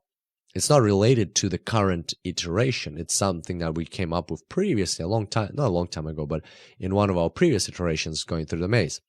Whereas this is something we've calculated just now. And there's no guarantee that they're going to be the same. Because of the randomness that exists in the maze. Because this could have been calculated and some certain random events were triggered, and this can be calculated, different random events were triggered. And so now let's rewrite that over here. Let's just move it up there. So how do we use this? The question is, okay, so we have this temporal difference. How do we use this? And why is it called a temporal difference? Well, the reason it's called a temporal difference is because you're basically calculating the same thing. You're calculating Q of S and A. So the Q value of that action, you're calculating here and you're calculating it here. But the difference is time. This is your Q of S and A previously. This is your Q of S and A now, your new Q of S and A. And the question is, has there been a difference? Have there been a shift between them in time? And how can we use this to our advantage if there is indeed has been a shift in time? Well, one thing what we could do is we could say, okay, well, our Q of S and A this new value doesn't equal the old, so we're going to get rid of the old. We'll forget about the old, and we'll just use this as our new value. But that would not be smart. And the reason for that is that in our environment, random events can sometimes happen. And what if our old QS of S and A was something that, consistently happens like 80% of the time, and then like was represented by what happens 80% of the time, and then this new one just what happened due to randomness. In that case, we're going to throw away the one that is responsible for the bulk of the situation, and we're going to replace it with something that happens only 10 or 20% of the time. That wouldn't be the best approach to go. And that's exactly why we don't want to completely change our Q values. We want to change them step by step, a little bit by little bit. And that's why we're going to use this temporal difference in a specific way. So we're going to say, here's a formula. We're going to take our Q of S and A, and we're going to update it in such a way. We're going to take the old value of Q S and A, and we are going to add alpha times the temporal difference. So alpha is going to be our learning rate. That's a new parameter that we're introducing. That's how quickly is the algorithm learning. So basically, we're taking this difference, and whatever it is, we're adding it on to our previous Q of S and A. Now, this formula probably doesn't make any sense, or just by looking, it doesn't make any sense because you've got Q of S and A here and Q of S and A here. It's the same thing, so it probably should negate each other. But we're going to rewrite this in a bit of a different way. So I'm just going to show you again. So I'm just adding time to these formulas. So here is qt minus 1, the previous. Here's qt minus 1, the previous. Here's qt, the new. There should be a circle here, a red circle here as well, but never mind. And here we've got alpha temporal difference, the current temporal difference. So you can see what we're doing. We're saying, okay, let's take our current q is going to be equal to our previous q plus whatever temporal difference we found times alpha. This formula over here is the heart and soul of the Q-learning algorithm. This is how the Q values are updated. And it's good that we've already learned what Q values are, what gamma is, what R is, and what all of this stuff is. And now all we need to see is that you have a previous Q value. Yes, that's good. And then what can happen is that when you actually do take the action, when the agent takes action, he'll get a reward and he'll end up in a state. And so based on that, he can calculate, okay, so what should have been the Q value of that move that I made? And now that is this part of the equation. Subtract the old Q value, gets you temporal difference. And now you need to take a alpha times temporal difference. And that's how you're going to adjust your Q value. That's what you're going to adjust your Q value by. And now just to finish off, this is kind of like, this is sufficient to understand what's going on. But just to clarify things even more, or perhaps maybe confuse things even more, what we're going to do is we're going to take this temporal difference, or this temporal difference over here, and we're going to plug it into this formula. So we're going to take all of this part and plug it into this formula and end up with a huge equation. So here we go. There's our equation. So this is the full equation with the temporal difference written out completely. And the reason I wrote this out is, well, first of all, you'll probably find this in other literature if you study it. And the second thing is that it makes some things a bit more complex. Yes, the formula is longer, but also makes some things a bit clearer. So for instance, you can see here the role alpha plays. You can see it better because look at this. Here you've got qt minus 1, and here you got qt minus 1 with a negative sign. So if you plug in alpha equals to 1, if you put a 1 in here, then this will negate with this. So they'll destroy each other. And all you'll have left is this part. And what that means is exactly that situation where we said, all right, so we've got a new value, which it should have been. Let's update our Q value with the new value and forget about whatever we had previously. And as we discussed, that's not the best approach because there are random events here and we want to update things step by step. And on the other hand, if you set alpha equal to 0, what happens then is that you completely forget about this whole part and your qt, the new one or the current one, is going to be always equal to the previous one. So you're not going to be learning anything. And that means whatever is happening in the maze doesn't matter because you've decided on your qt value a long time ago and you're just going to keep it. And so that's why alpha shouldn't be 0 or shouldn't be 1. It should be somewhere in between, and it's going to allow you to learn slowly, step by step. It's going to allow you to, the agent, as it goes through the maze, is going to get this temporal difference, and slowly and surely this value is going to get updated and updated and updated. And what will happen eventually is that at some point, hopefully, the algorithm will converge. And what that means is that this temporal difference will start becoming closer and closer to 0, and eventually will be just, well, very close to 0, or even 0, 0, 0, 0. And what that means is that every single time your new qt value, or your new calculated value, what it should have been, so not this one, but what it hypothetically should have been after you take the step, will be just equal to your previous qt value. And then it's 0, and that means when your temporal difference is 0, it means your algorithm has converged, and it's not really necessary to continue updating what's going on. It's not necessary to continue updating your Q values. The caveat here is that the only time, probably one of the only times when you would still want to continue performing this whole, updating of your Q values, if the environment is constantly changing. If not just, it's not that it just has some random stochastic events in it, but the environment itself is modifying, is morphing, is changing with time. So you continuously need to learn because it's not possible for you to learn everything and come up with the optimal policy because the optimal policy is also changing with the environment all the time. in that case, you will need to continue calculating temporal difference and calculating the Q values. But other than that, that's kind of like an extra complication. Other than that, this is how Q values are updated. So this is the main formula of the Q learning algorithm. And this is kind of like the expanded version of that. And now it should all come together and make sense why we have the Bellman equation, and not only what it represents, the Q values, but also how the agent goes about updating its Q values and finding exactly what is going on in that environment so it can come up with the optimal policy.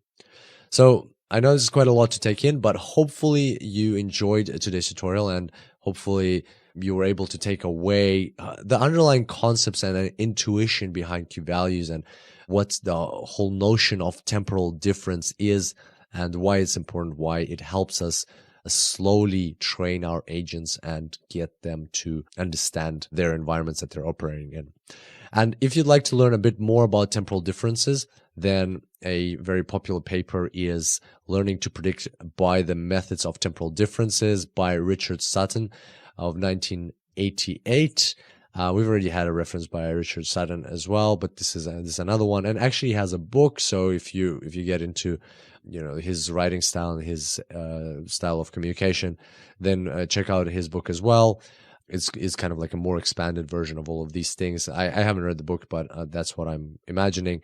At the same time, this is the link to the paper, and you can learn a bit more about, or probably a lot more about, temporal differences there. And I hope you enjoyed today's tutorial, and I look forward to seeing you next time. Until then, enjoy AI. Hello and welcome back to the course on artificial intelligence. And finally, we're on to the fun stuff. We're on to deep Q learning. All right, so let's have a look. Previously, we spoke about Q learning and what it's all about, and we learned about the agent, the environment, and how the agent will look at the state he or she is in, take an action, get a reward, enter into a new state, and based on that feedback loop, they will continue taking actions, and they'll learn from that, understand what are the better actions to take. And so we looked at this basic example of a maze. We understood that as the agent explores the environment, it understands what the values of the states are. Then we moved on from dealing with the values of the states to dealing with the values of the actions, or the Q values. And then based on that, we understood how plans in non-stochastic environments work and how policies work in stochastic environments. And this is an example of a policy. So that's a quick recap of everything we discussed in the basic Q learning. And now let's have a look at how this can be taken to the next level through deep learning, through adding deep learning. Okay, so this is our environment. And what we're going to do now is we're going to add, instead of just doing basic calculations in this matrix that we have, which is pretty simple, what we're going to do is we're going to add two axes. We're going to add an X and Y axis, or we'll call them X1 and X2, just to make things even more general. And here we've got we'll number the columns 1, 2, 3, 4. Here we'll number the rows 1, 2, 3. And so now every single state can be described by a pair of two values, X1 and X2. So any one of these squares in which the agent can possibly be in can be described by X1, X2. So for instance, right now he's in the square with X1 equal to 1 and X2 equal to 2. And therefore, that's in that same way, we can describe any square, meaning we can describe any state. And of course, this is a very simplified version of an environment of describing states, but nevertheless, it works in this case. And that means that now we can feed these states into a neural network. And by the way, here I would just like to mention that at the end of the course, we've got annexes. We've got annex number 1 and annex number 2. In order to proceed successfully with this section, it's highly advisable that you check out annex number 1, which is on artificial neural networks, so you understand how they work, so that we don't have to delve into that here, and we can just use the benefits of the knowledge of how artificial neural networks work. And so we feed in this information on the state into a neural network, and then it will process this information, so X1 and X2. Depending on the structure of the neural network, it might have multiple hidden layers and so on. So that's something that you'll figure out in the practical tutorials.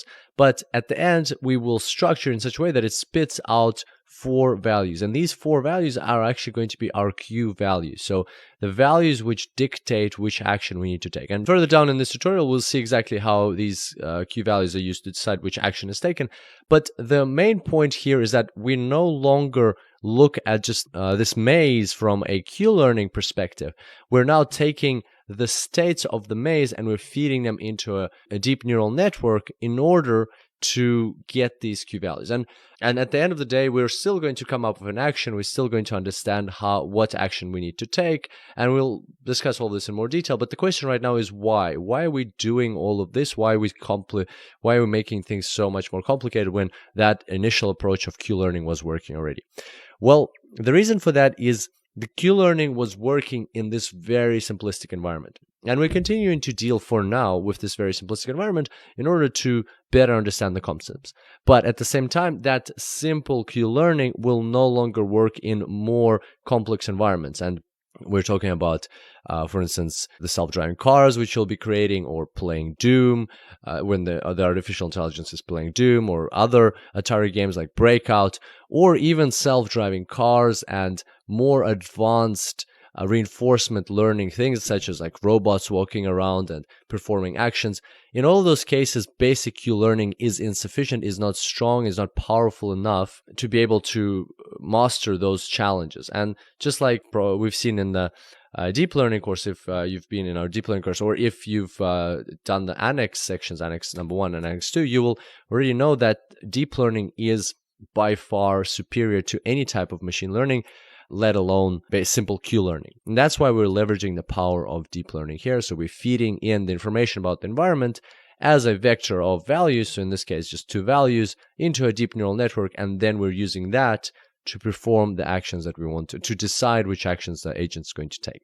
So that's kind of like a high-level overview of why we're doing this. And now let's have a look at, in a bit more detail, at what happens to the concepts of Q-learning when we make this transition from simple Q-learning into deep Q-learning. So as you saw in the previous intuition tutorials, we had a slide like this, which is the foundation of temporal difference learning. This is the formula for temporal difference. And basically, so let's go through this. So basically, we had an agent who was in this state over here, which is indicated by blue arrow. And we were understanding how temporal difference works for this Q value of, for instance, going up. And so what we saw here was before, this is in the simple Q-learning, not the deep Q-learning, this is in the simple Q-learning. What we saw was before, the agent had a certain Q value that he had learned about this action of going up. And so then he decides to take this action to go up. And right after he takes this action, he gets a reward for taking this action in this state. And that is that reward. Plus, now he can evaluate the value of the current state he's in, which is the maximum of all of the new Q values of all of the Q values of the new actions he can take, A prime, in the new state S prime. And we multiply it by the decay factor of gamma. So that is essentially the new Q value, or kind of like the empirical Q value that he has just received for taking that action. And ideally, these two should be the same. So the Q value that he had in his memory about this action in this state, it should equate to the actual reward plus the gamma times the value of the state that he ended up in. And therefore, that's how we calculate the temporal difference. We take what he got after minus what he had in mind, what he was expecting. You subtract one from the other, and that's your temporal difference. And then you use your learning rate alpha to adjust your Q value, your new Q value by the temporal difference, but with a coefficient of alpha. So that is the essence of the simple Q learning. Now let's have a look at how it changes in deep Q learning. And so we're still going to work with this slide, but we're going to just see exactly what's happening. So in deep Q learning, the neural network will predict 4 values. As we saw in the previous slide, and as we'll see further down in this tutorial, the neural network will predict 4 values, or it might predict more values if there's more possible actions in a given state. But in this case, we know that there's only 4 actions, up, right, left, or down. And so the neural network will predict 4 of these values. So there will be no, in a deep Q learning situation, it's important to understand there's no before or after. And this is how we'll get to know this a bit better. So the neural network will predict 4 of these values. And it will compare not to what will happen after, but the neural network will compare to this exact value, but it was this value which was calculated in the previous step. So in the previous time when the agent was in this exact square, so let's say, I don't know, some time ago, the agent was in this exact square as well, and it calculated this value previously. So in the previous time, a long time ago, the agent calculated this value. Then the agent stored this value for the future. And now the future has come. So now he's in the square again. And now he's got these Q values, which is predicted. And one of them is for going up. So now what he's going to do is going to compare the predicted value of Q to this value which he had recorded from the previous time. And we'll understand exactly why this is important right now. So just important to understand here is there's no before and after in this specific square, this specific time. We're taking the Q value that he's predicted using the neural network this time, and we're comparing it to this value, which he had from the previous time. From the previous time he was in this square, assessing all of the situation. And, the previous time he actually performed this action. So there we go. Now let's have a look at how this all works out in the neural network and why is it like that. I know it sounds a bit complicated right now, but we'll break it down into simple terms right just in a second. So this is our neural network. We're feeding in the states of the environment into the neural network. It's going through the hidden layers. Then it's coming out with these outputs, Q1, Q2, Q3, Q4. In that specific state, these are the Q values that the neural network is predicting for the possible actions. Those are the Q values. So then we're comparing to target. And these targets is exactly, so if we go back here, this is the target. So this is the value that was predicted. And then, but also we know that we have a target from the last time we were in the square. We have a target for this same action, which is up, for instance. So here we've got a target and we're going to compare. So we're comparing Q1 versus that target. We're comparing Q2 versus that target, the target that we had from previously. Q3 versus the target, Q4 versus the target.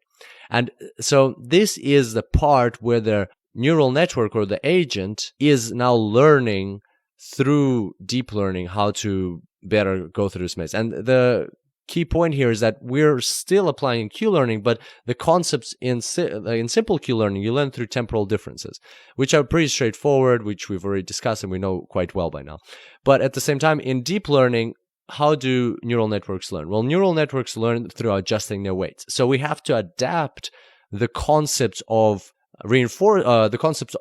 simple Q learning to the way neural networks actually work, and that is through updating their weights. And so this is what we're trying to figure out here. How do we adapt that concept of temporal difference to a neural network so that we can leverage the full power of neural networks? And so far we've gotten this. So we enter our environment state here as a vector, goes through a neural network, we get predictions of Q values, and then from the previous time the agent was in that state, we have these Q target 1, 2, 3, and 4 for each of these respective actions. And so now we're up to, okay, let's compare each one with each one. And from here, it becomes pretty straightforward if you're up to speed with neural networks. Once again, that's all in annex number 1. We're going to calculate a loss, which is L here, and we're going to be Q target, this one, minus Q, minus this one. We're going to square that, so the square difference of each one of these, and we're going to sum them. So we're going to take the sum of the squared differences of these Q values and their targets, and we're going to sum them up, and that's going to be our loss.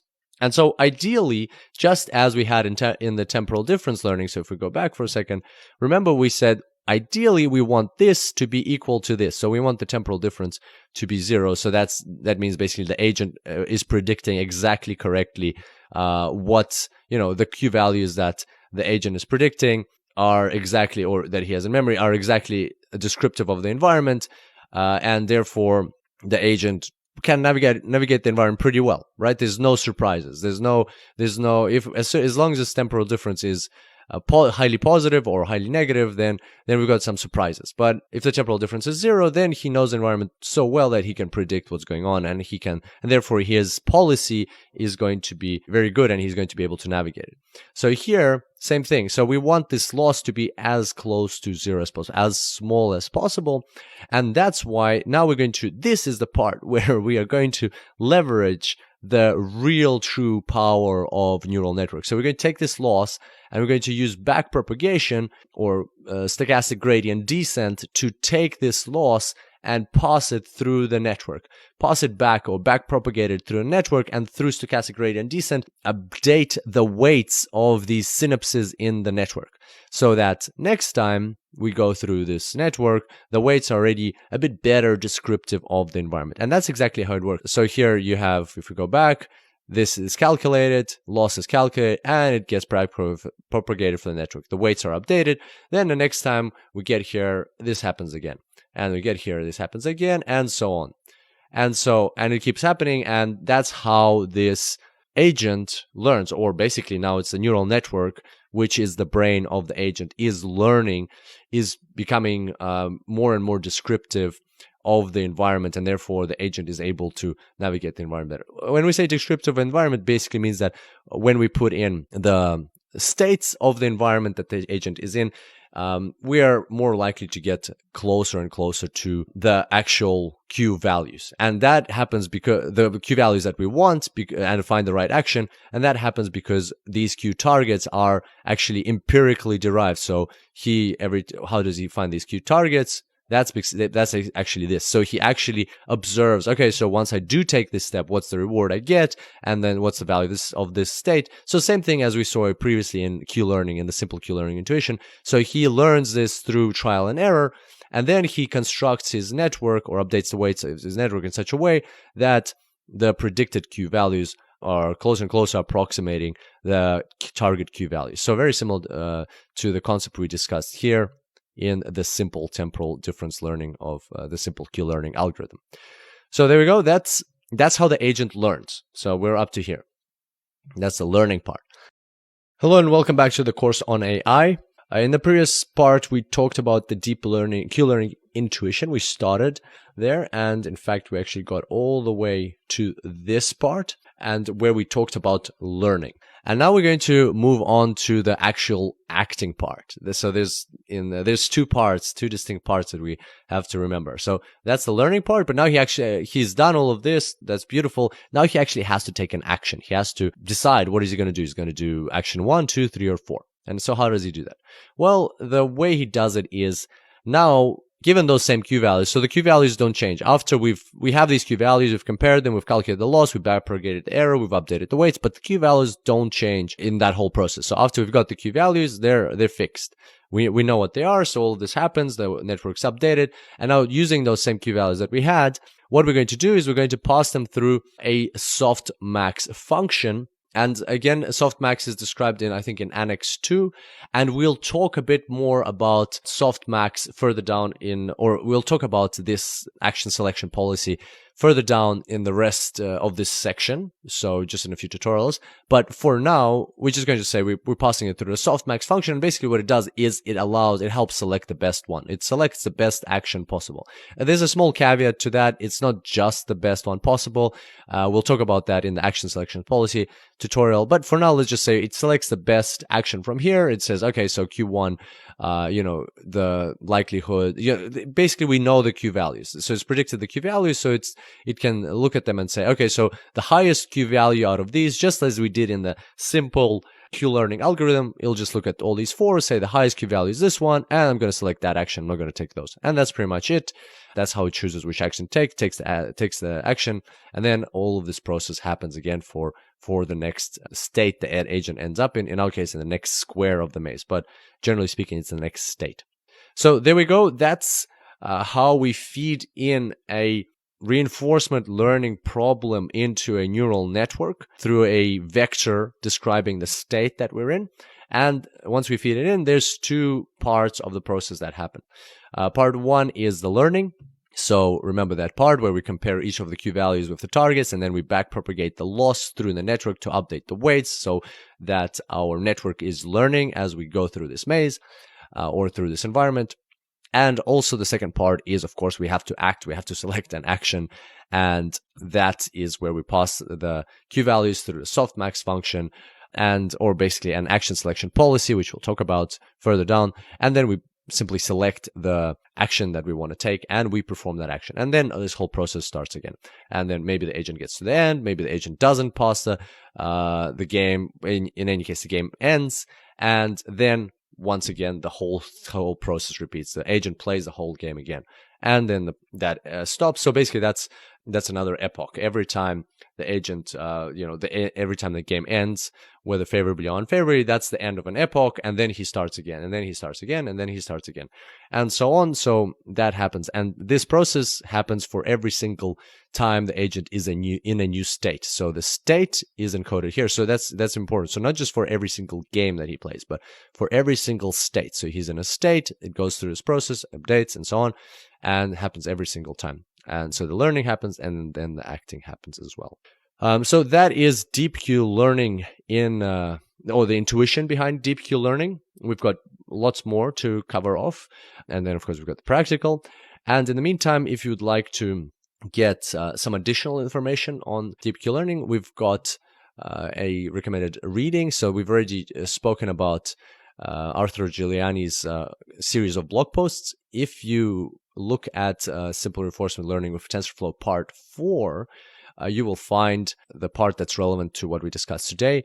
Note that here he talks about convolutions. We are not covering convolutions in this section. We're going to be talking about them in the next section of the course. So the difference here is that, so just kind of skip the convolutions part for now, and we'll talk about them in the next part of the course. But the difference is in convolutions, you're like your agent is looking at the image, and therefore he has to process an image, so an additional complication. For now, we're slowly, gradually building up to that. For now, we're encoding our environment through, so if you look here, we're encoding our environment, or maybe like look at this one probably, encoding our environment or encoding a state the agent is in as a vector. So in our case, it was a very simple vector of 2 values. Sometimes people, even in that simple maze, sometimes, or as you'll see from this blog post, sometimes people prefer the one hot encoded version of that state. So basically where every single box of the maze has so you have like a vector of, in our case, it would be 12 values, 3 by 4. So it's like either 1 or a 0, depending on which element, in which box you're in the environment. So in whichever way you decide to encode your environment and the state of your environment, that's how we're encoding it. So it's basically a vector. The key here is that it's not a convolution, so it's not like an image and there's no convolution involved. So this part will come later. For us, it starts over here, and that just simplifies the process for us to gradually understand better. And of course, don't forget that this blog post is written in TensorFlow, and we're using PyTorch in our tutorials. So hopefully you enjoyed this quick intro into deep convolutional, deep Q learning. And on that note, I look forward to seeing you next time. And until then, enjoy artificial intelligence. Hello and welcome back to the course on artificial intelligence. All right, so I hope you're enjoying the tutorial so far. We're nearly done with the intuition. You'll very soon get to the practical side of things. We've just got a few little things that we need to cover off. All right, so previously we talked about how we add neural networks into this whole equation of Q learning and take Q learning to the next step and turn it into deep Q learning. And today we're going to add an extra important feature which you will be coding in the practical side of things. So Hadlan and I decided that it's important for us to cover it off in the intuition side of things so that you're more prepared for it when it comes in the coding side of things. So as we discussed, we've got the network there. There's 2 parts that happen. First of all, it's the learning. So the network actually learns with every new state. It slowly updates its weights to get better and better and better at dealing with this environment. And then there is the acting inside the state. So after the Q values have been counted in the state, then 1 Q value is selected. So today we're still going to talk about the learning part. We're going to come up with a interesting feature that's going to, well, we're not going to come up with this feature ourselves, but we'll talk about a feature that is very important for deep Q learning, and that feature is called experience replay. All right, so here is our network. So we've just copied it over here. We've got that loss that is calculated at the bottom is backpropagated through the network. And let's have a look at an example of what happens to understand the problem that we're dealing with a bit better. So here is an example actually from this course. This is a screenshot shot exactly from this course. This is what you'll be programming. This is a self-driving car that is driving through this along this road, and it has to learn how to navigate this road. And so what is, as we discussed previously, what is this in this state? And of course, the state is not just going to be x1 and x2. Adlan will describe a bit in a lot more detail what the state is. It is going to be a couple of parameters which relate to the angle of the car and some relative parameters, what the sensors are reading, and so on. So there's going to be more parameters than that to describe the state, but nevertheless, it's going to be a vector of values. It's going to go through a neural network, and then on the output, you're going to have some Q values. Again, there will be a different, depending on this environment, there can be a different number of actions, possible actions, but we're just going to, for simplicity's sake, leave it at 4, just for us to be able to understand a bit better what's going on here. So in this case, the question is so far, what is this input into this neural network? Or more specifically, how often do we trigger this neural network? How often does this neural network go through? Well, every time the car ends up in a new state. So the car makes a move, it ends up in a new state, and then all that data, all that information from about the state goes through the network. Q values are calculated. This error is calculated based on what we discussed in previous tutorials. This error is backpropagated through the network, weights are updated, then the car selects which action it wants to take, makes that move, ends up in a new state. In the new state, everything starts over again. And so basically this happens every time the car is in a new state. Well, have a look at this example. I specifically took this screenshot because it's very well illustrates the problem that is addressed through experience replay. And experience replay is not just something that we use in this course or in this specific problem. It is something that you will see used throughout, like on and over again in artificial intelligence algorithms, because it is so powerful and it's so important. So look at this car. This car in this problem or in this environment, its goal is to go from here to here and back. Its goal is to navigate its way here without crossing these walls which are made of sand.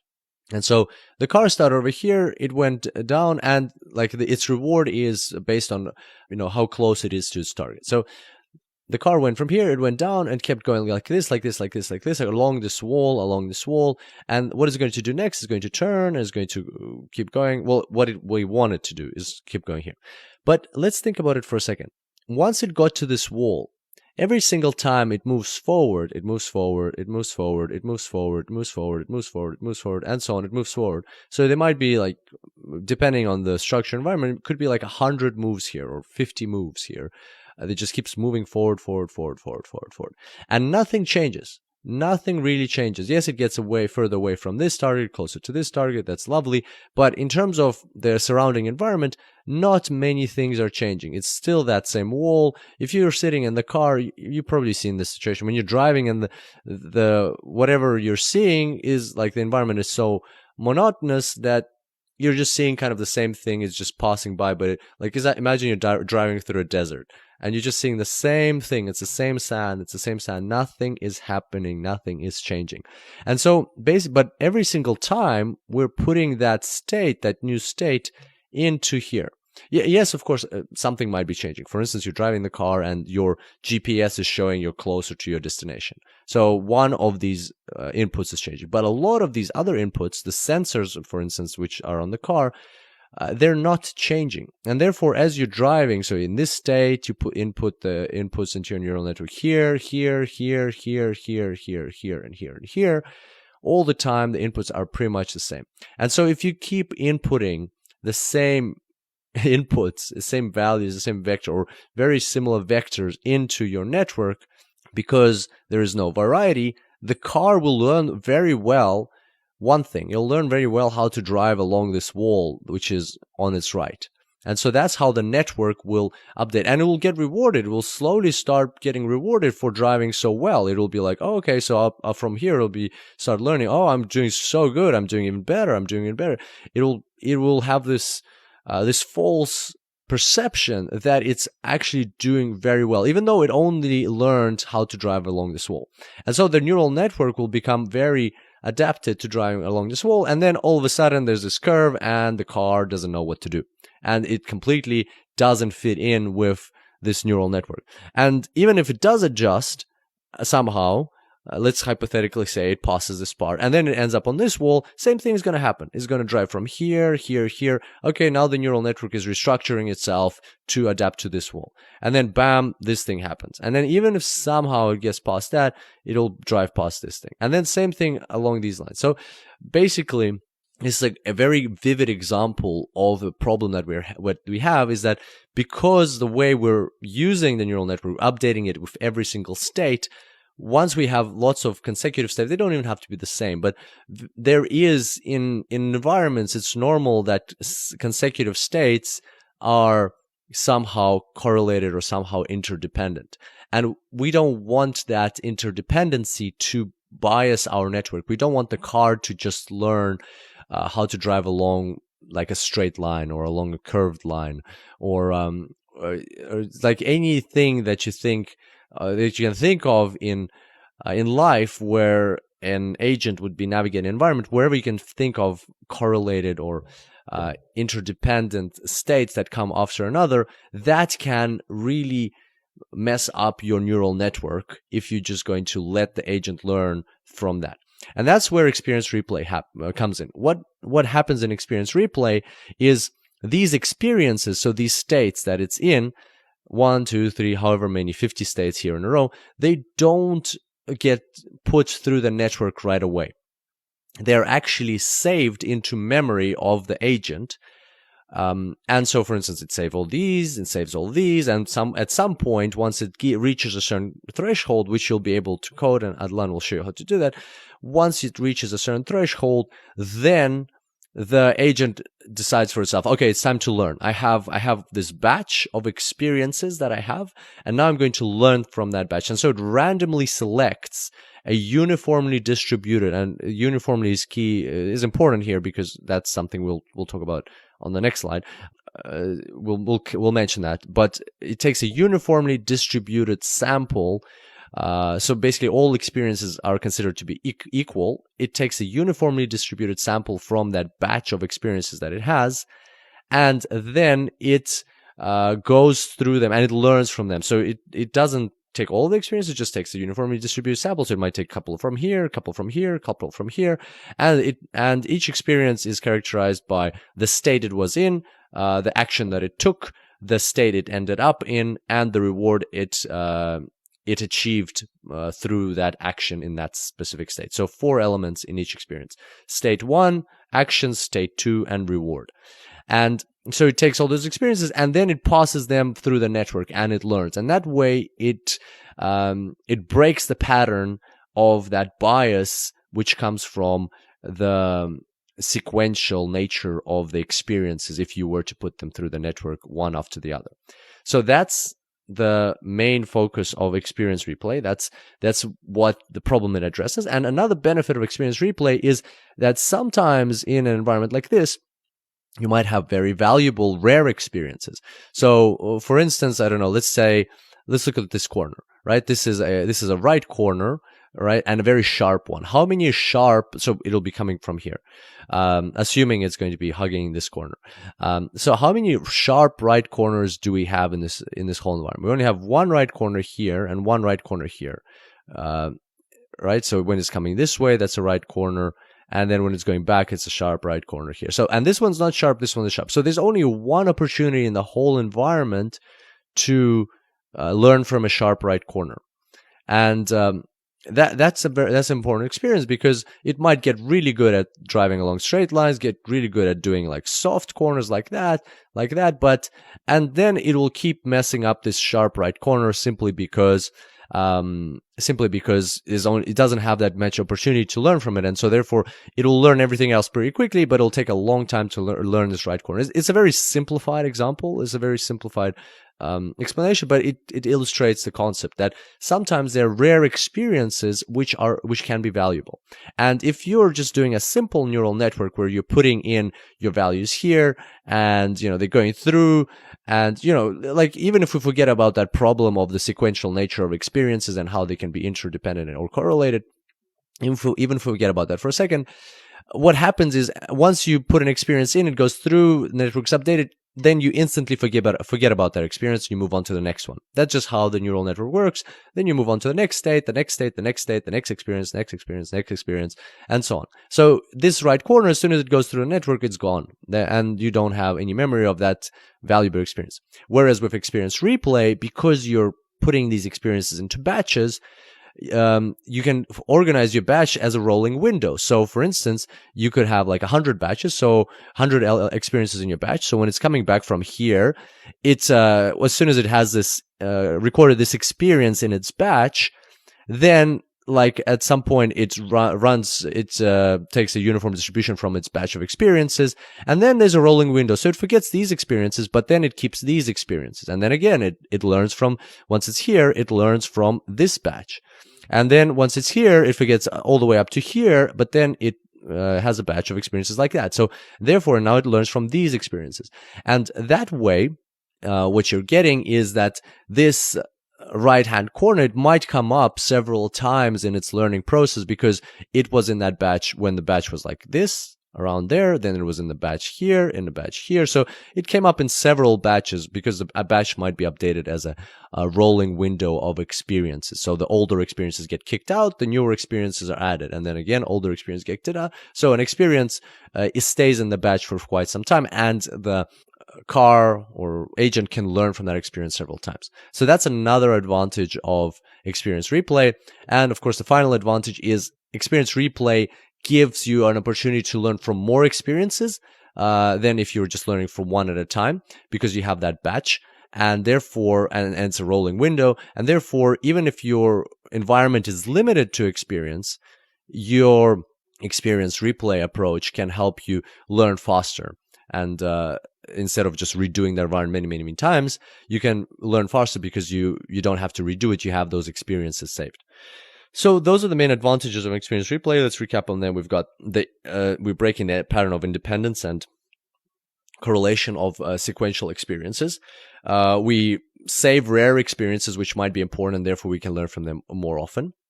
And we can learn in environments. We can learn faster in environments which are experience, which have a shortage of experiences, or which don't have that many experiences that the agent goes through, and still we can be able to learn that. So that is what experience replay is all about. If you'd like to read a bit more, then there's an interesting article published by DeepMind in 2016. It's called Prioritized Experience Replay, and it talks about why are we using a uniform distribution to select our experiences from the experience batch? Why don't we find a better way to select our experiences and prioritize some of the experiences which we feel that are important? And so it's quite an interesting thing. So in this case, you will be able to not only reinforce your knowledge on experience replay, but you'll actually be able to move with the cutting edge of technology. So this is 2016 and published by DeepMind. So it's a very recent, very powerful paper. So you'll be able to actually explore the limits, or explore even further this algorithm and take it to the next level. So I'll leave it up to you to find out why and how we can change the uniform distribution to a different approach to experience replay from this paper if you'd like. And I hope you enjoyed today's tutorial, and now we know what experience replay is, and we can confidently use it in our practical tutorials. And I look forward to seeing you next time. Until then, enjoy AI. Hello and welcome back to the course on artificial intelligence. I hope you're enjoying the course so far, and today we're talking about action selection policies. All right, let's dive straight into it. Previously, we talked about adding a neural network to our simple Q learning, and so far we're getting quite into deep Q learning. we've talked about the learning part quite a bit, including adding some elements to it. And today we're talking about this part. We're talking about the acting. So let's have a look. So here we've got what we discussed about the acting, that once you input the values, the parameters or the vector describing the state the agent is currently in that environment, then that is after all the learning is done, or even before the learning is done, basically we get all the Q values. So we're not interested in the learning right now, we're interested in the acting. So once we have these Q values, how do we understand which one we need to use?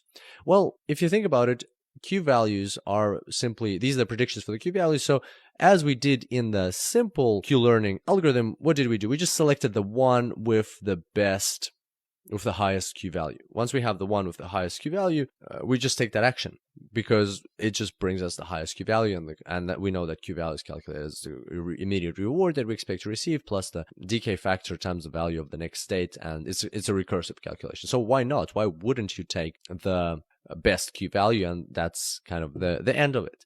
But as you can see here, it's not as simple. Here we're using a softmax function, and this is where we're going to talk about action selection policies. So here, in reality, we don't have to have just a softmax function. We can have different action selection policies.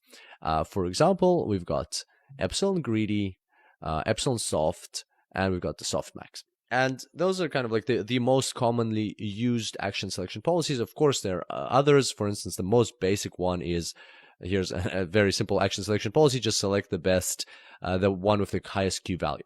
But why doesn't that action policy fly? And why do we have different types of action selection policies? Well, it all boils down to exploration versus exploitation. And that is the core of reinforcement learning, because we've already talked about this a little bit, that your agent, when it's operating in an environment, it might predict certain Q values, which might be good, and it might not turn out great. It might turn out that those Q values are bad, and it'll be forced to explore. So if we, for instance, in this case, predict that Q2 is the best one, and then it takes Q2, takes action 2, and so from here it takes action 2, and then it gets a very negative reward. Then the environment is forcing the agent to go and explore, because now it's going to learn that, oh, actually, I thought Q2 is going to be very good, but it turned out very bad. So the result turned out very bad. So the network is going to update itself. So next time he's in this state, he might still choose Q2 if it was, if it was very, very favorable. So you might think that's like, he might need a couple of penalties, punishments in order to learn that Q2 is a bad action. But maybe he'll already soon learn that, okay, I'm going to take a different action. I'm going to take this action because now it has the best Q value. So sometimes the environment forces the agent to take to explore different actions. But sometimes the agent might find itself stuck in a local maximum. It might find that it found, like through its initial exploration, it found that, oh, this is a pretty cool action. Like, I'm going to go right here. And that's a pretty cool action. But the problem is that it thinks it's the best action simply because it hasn't explored. It's explored going up, it's explored going left, it's explored going right, but it hasn't explored going down from that specific state that it's in. And now that it's kind of like biased towards this action, it thinks it's a good action, it's going to keep taking this action, it's going to keep getting a good reward. But what if this action would have been even better? If this action would have been so much better that if it knew about this action, it would actually switch to this action. But because it got stuck in a local maximum and is getting these good rewards, it's just going to be reinforced. It's just going to keep reinforcing itself or the environment is going to reinforce it that this is a good action to take, keep doing that. But the reality is that there's this other action that it hasn't found yet or hasn't even explored that would have been much better. And so what we want to do is we want to come up with an action selection policy that allows our agent not to get stuck in a local maximum. Yes, it's important to keep doing the good actions. That's the exploitation part. We want to exploit what we've found, but at the same time, we still want to explore. We never want to stop exploring. It's like in life, you never want to stop learning. You stop learning, you die. There's a saying like that when you're not growing, you're dying, or something like that. So you want to keep learning, and your agent wants to keep learning. And that's where these action selection policies come in. So we've got 3 listed here. So the first one is epsilon greedy. It's a very simple one. It sounds pretty complex in the sense that like it's got a cool name, and usually things with such cool names are complex. It's not. It's actually not. So basically, what it does is it will select the one with the best Q value. And epsilon greedy, you might hear it in other places. It's just like a selection policy. So in this case, we're using it to select our out of our Q values out of our action. So you'll select the one with the highest Q value all the time, except for epsilon % of the time. So for instance, if you set epsilon to 10%, then you're going to, or 0.1, then 10% of the time, the action is going to be selected at random. So 90% of the time, you're still going to be selecting the best action based on the highest Q value, but 10% of the time is going to be selecting a random action. Uniformly, just going to be absolutely randomly taking an action. Or if you set epsilon to 0.5 or 0.05, that means that 95% of the time, the agent is going to be taking the action with the highest Q value, but 5% of the time, it's still going to be selecting a random action. So it's going to be going out there and exploring. So epsilon soft is very similar. Oh, by the way, that's kind of like why it's called epsilon greedy, because you're greedily selecting the action, the good action, except for that little epsilon % of the time. So the lower the epsilon, the more greedily you're selecting that kind of the action that is the optimal action, and the less you're leaving, less chances you're leaving for exploration. Epsilon soft is the opposite. So basically, you're selecting at random, you're selecting 1 minus epsilon % of the time. So if your epsilon is like 0.1, so 10%, then only 10% of the time you're taking this action, and 90% of the time you're selecting a random action. So very, very simple, just inverted algorithms. And softmax is kind of like the next step from, or it's a more advanced version, I would say, of the epsilon greedy algorithm. Although they both have merit and they both have place, we're going to be using softmax in our coding, in our practical side of things. So that's why we're going to talk in a bit more detail about softmax. So let's have a look. So let's move on to softmax. Hopefully it's pretty clear about epsilon greedy. It's a pretty straightforward algorithm. Select this one most of the time, except for sometimes go and explore. And now we also see why it's important to do that exploration, so that we don't end up in local maximums in our optimization process. So now we're going to talk a bit more about softmax. There's a tutorial on softmax at the end of the course. I think it's in Annex number 2, where we talk about the concept behind softmax. I'm just going to refresh a little bit here. So there we're talking about convolutional neural networks. And by the way, we aren't going to be covering we're not covering convolutional neural networks in this section of the course. In this section, we're still using a vector.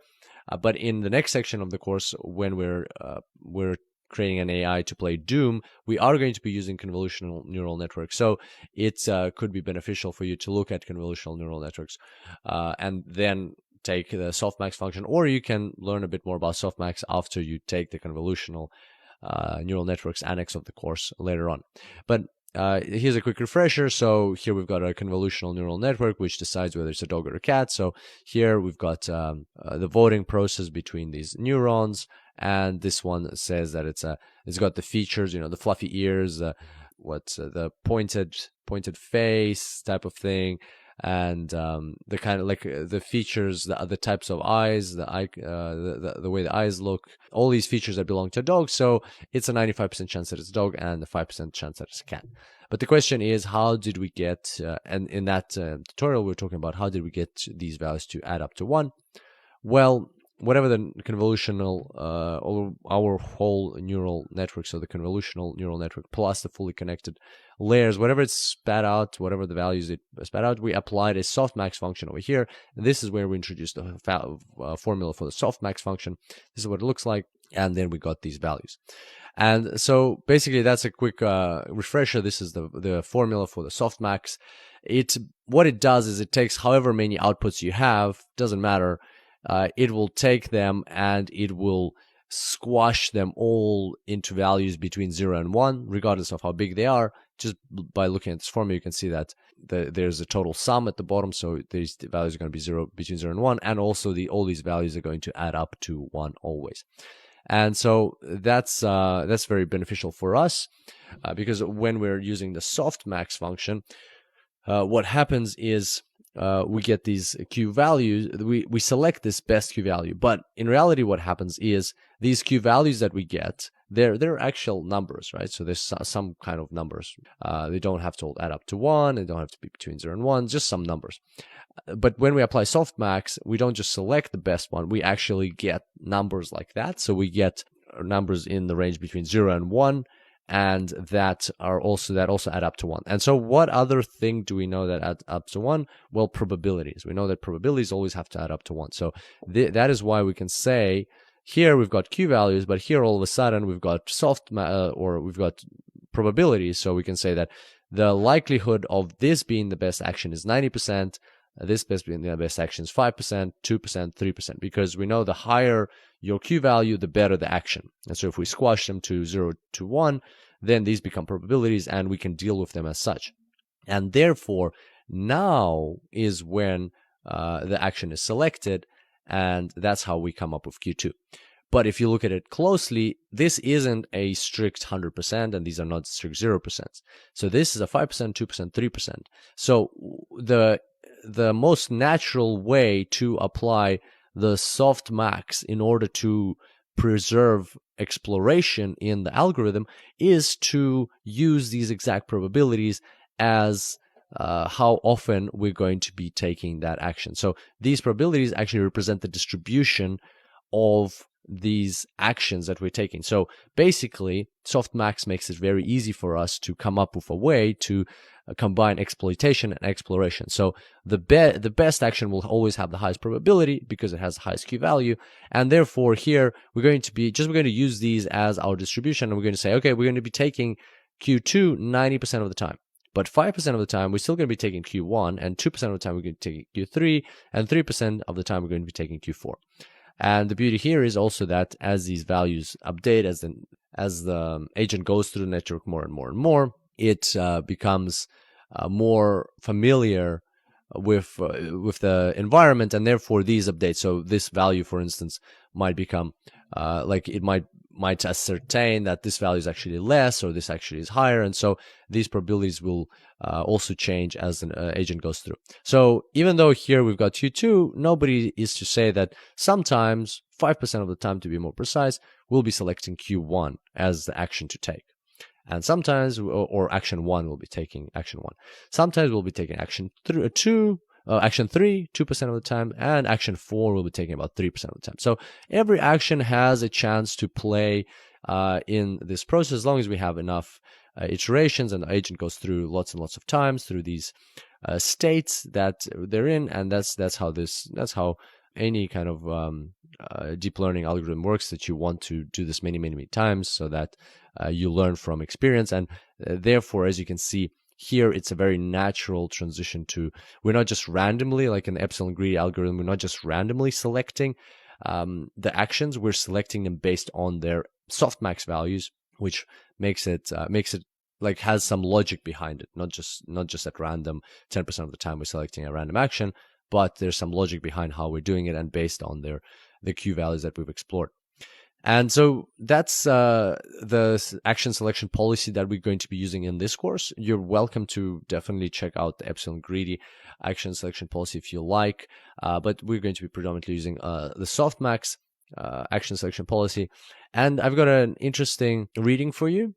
So this is called Adaptive Epsilon Greedy Exploration in Reinforcement Learning Based on Value Differences. It's a 2010 article, and it's interesting because Mike Michel, I'm not sure how to pronounce it, Michel Tokic, introduces a different type of algorithm, so an adjusted epsilon greedy algorithm, and called the VDBE algorithm, or epsilon greedy VDBE algorithm. You can see it over here, and he actually compares it to the epsilon greedy and softmax, and it's an epsilon greedy algorithm which basically the main idea behind it is to adjust the value of epsilon depending on the state the agent is in. So if the agent is very certain about the state they're in, then epsilon should be smaller, so there should be less exploration. If the agent is uncertain, epsilon should be higher, should be more exploration. So it is a 2010 article. I'm not sure if this new proposed algorithm is widely used or has been accepted in the community, or if artificial intelligence has moved kind of away from this suggestion. But nevertheless, it will definitely help you reinforce your knowledge about action selection policies, which we discussed. The epsilon greedy and the softmax will help you. It'll give you an opportunity to compare them side by side and also see in which direction people actually think when they want to improve artificial intelligence. So if you're ever planning on creating really interesting algorithms that are pushing the edge of artificial intelligence and pushing the envelope in this space, then this could be a good way for you to see in which direction people think sometimes when they're trying to improve the norms of artificial intelligence, or the norms that existed back then in 2010. So there we go. Hopefully you enjoyed today's tutorial about the action selection policies. We learned about epsilon greedy, epsilon soft, and the softmax. And now you're even more prepared for the practical side of things. And on that note, I look forward to seeing you next time. And until then, enjoy AI. Hello everyone, and welcome to this very exciting section. Throughout this section, we are going to create our own stock market trading agent with reinforcement learning strategies. Specifically, for that we are going to use DeepQ network. Our bot will trade actions for us. It won't make millions of dollars, but it will be mostly positive. And just to mention this right away, we don't suggest using this algorithm with your own money. Trading with this algorithm is on your own risk, so please be very cautious. Let's start by setting up our environment and installing all dependencies for the project. Okay, as we did before, to set up the environment, go to Edit, Notebook Settings, and here we can choose the Python runtime and we can specify a hardware accelerator. Because the training process of the agent won't be very easy, we need to switch it to GPU for hardware accelerator. After doing that, click Save. The next step is to install all dependencies that we are going to need. Luckily, there are only 2 libraries that we have to install. So, in the first free cell, we are going to install TensorFlow 2.0. To do that, write !pip install TensorFlow-GPU = 2.0.0.alpha0. Execute the cell. Now that we are done with the TensorFlow, there is one library left. In most cases it is already installed, so this will be just for a check. The library is called Pandas Data Reader.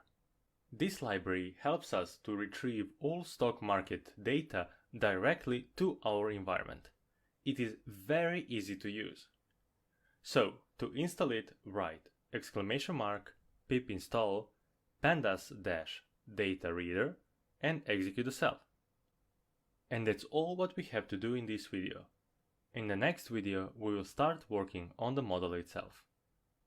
If you have any questions or comments so far, please post them in the comment section. Otherwise, I'll see you in the next tutorial. Hello everyone, and welcome to this Python tutorial. In the previous video, we started with our AI Trader project by setting up our environment and installing all libraries for the section. And now, in this video, we will start with the implementation of the AI Trader model itself. It is the DeepQ network that will trade the stock for us. But before we jump into that part of the video, let me walk you through libraries that we are going to need for the project. The first one is math. Later in the section, we will implement our own sigmoid function to scale our stock prices, but more on that later. And that's why we will need math library. Then we have this random library. It will help us to generate random numbers. NumPy, as always, is here to help us work with matrices and NumPy arrays. Then we have the pandas library. TensorFlow, our library of choice for neural network modeling. Then for data visualization, we have matplotlib. Then we have this pandas data reader. This library is used to download and work with stock market information. TQDM is here as always to visualize any progress in the project. And lastly, we have this DQ data structure. In this project, we will implement experience replay using this data structure. You have the intuition lecture about this concept included in the annex of the course. Execute the cell, and just execute the next cell as well to make sure that we are using the TensorFlow 2.0. And finally, we are done with the first part of the video. It's time to start working on the AI Trader class. Later in the course, we will talk about states and actions. For now, let's define the algorithm itself to get that part out of the way.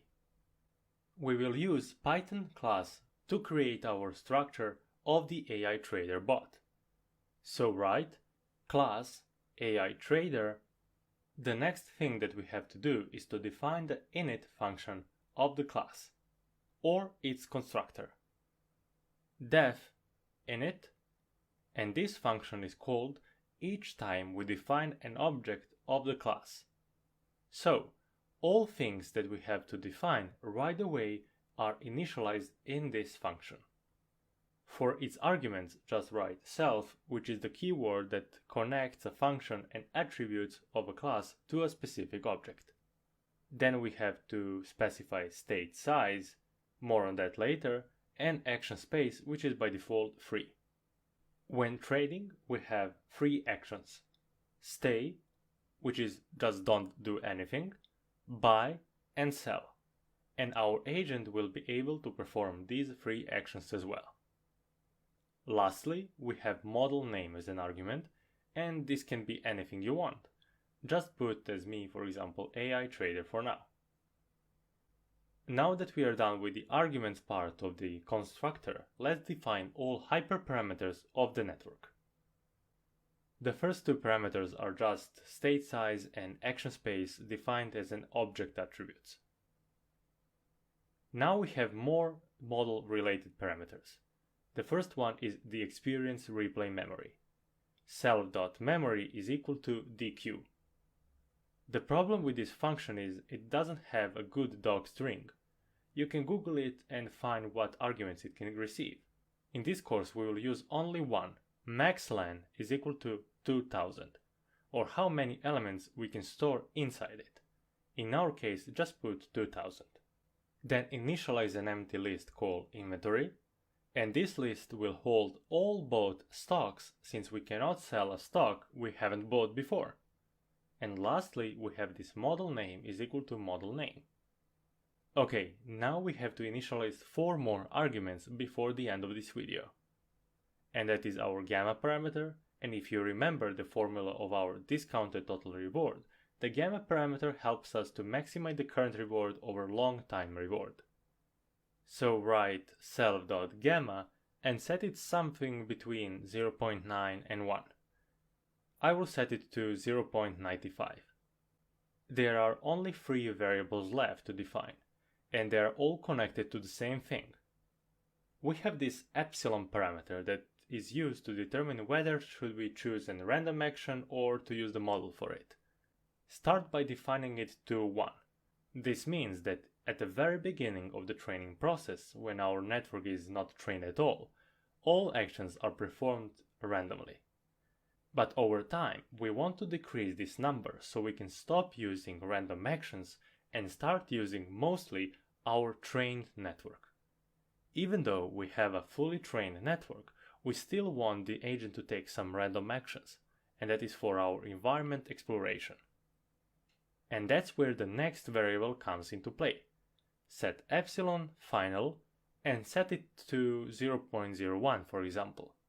When the value of epsilon is equal to or less this number, we will stop decreasing it any further. And finally, we have an argument that determines how fast to decrease an epsilon.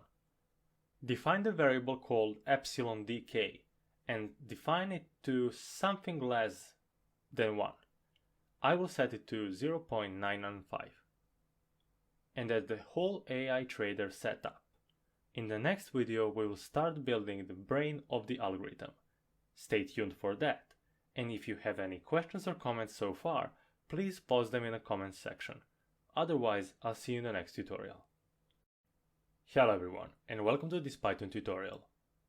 In the previous video we defined our AI trader class, and now it's time to build its brain, our neural network.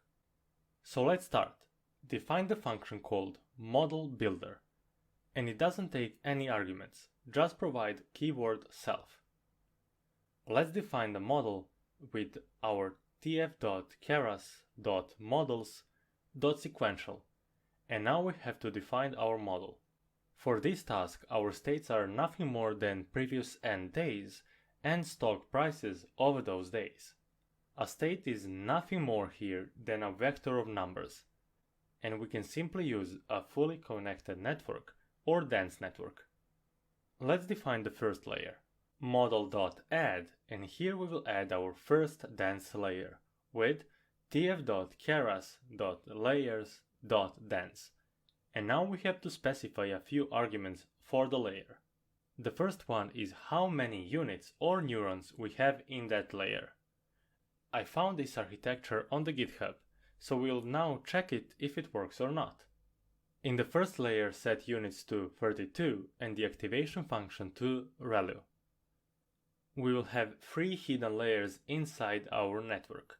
So to complete the model faster, let's copy the first one and paste it below 2 more times.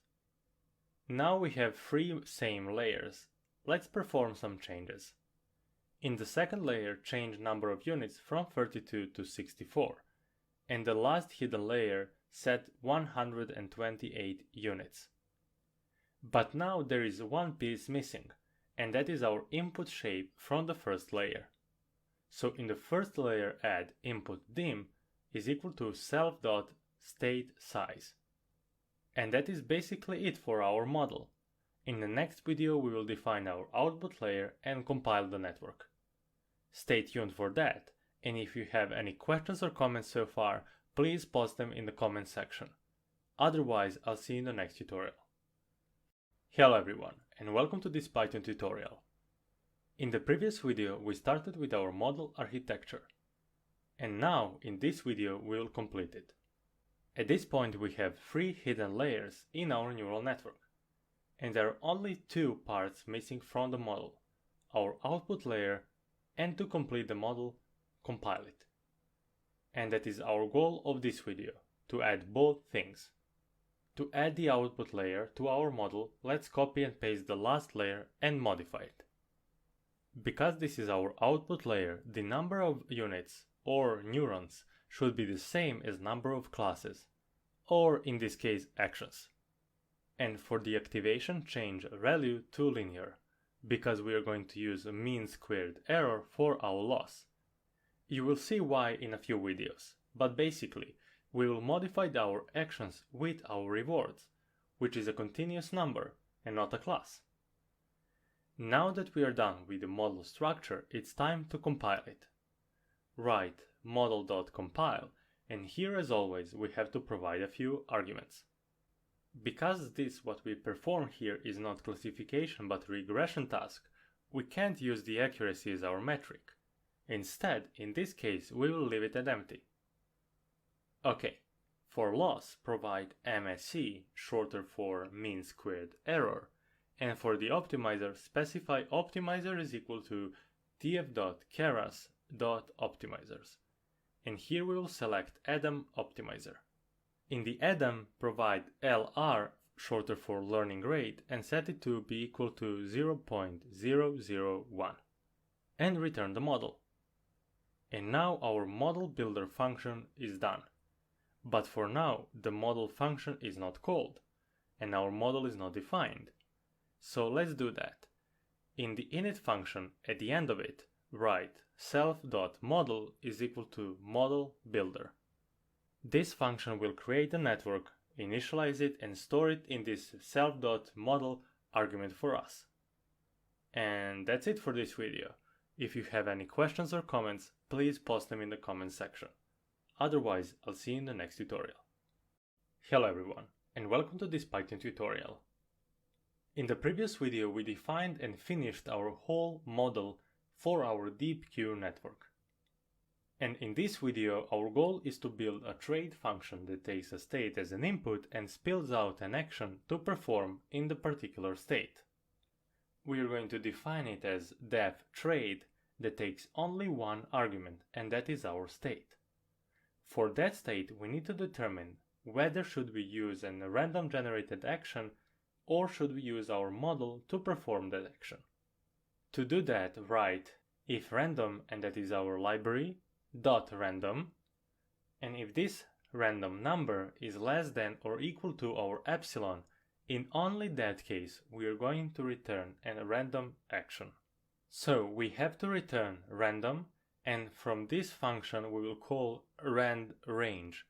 The randRange function can take multiple arguments, but in this case we are going to provide only stop point.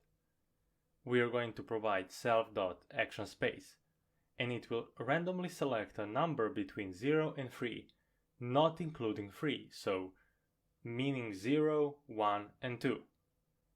If this is not the case, or the random generated number is bigger than epsilon, we are going to use our model to choose an action to perform.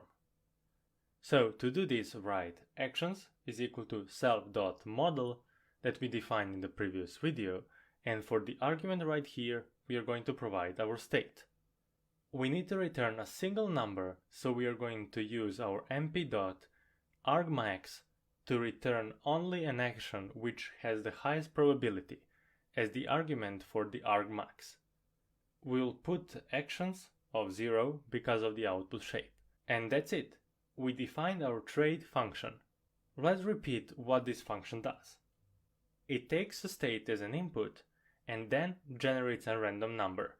If that generated number is less than or equal to epsilon, at the very beginning it is going to be always less than epsilon, this function will return totally randomly generated or chosen numbers between 0 or 2, and that is our actions.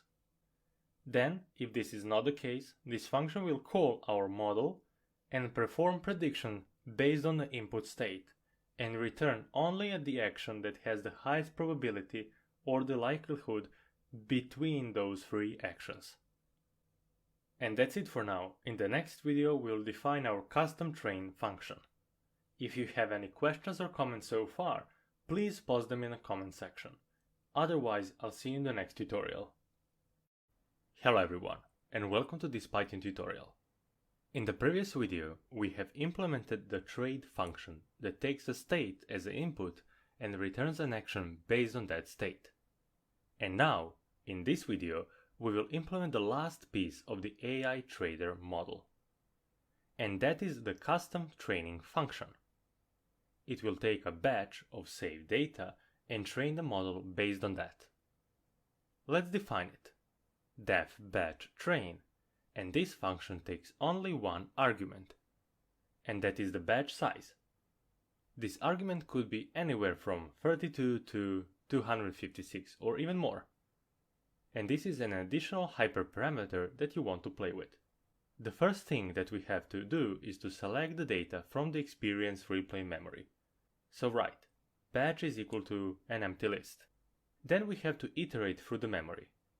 For I in range, then len of self.memory, and remember, this memory is defined up here as the DQ data structure. Then write minus batch size plus 1. Because we are dealing with the time-constrained data, we don't want to randomly select samples from the memory. We will always sample from the end of the memory, and this indexing method will help us to get exact number of points inside the batch of data. Let's complete the for loop statement by defining the end index to be the len of self.memory.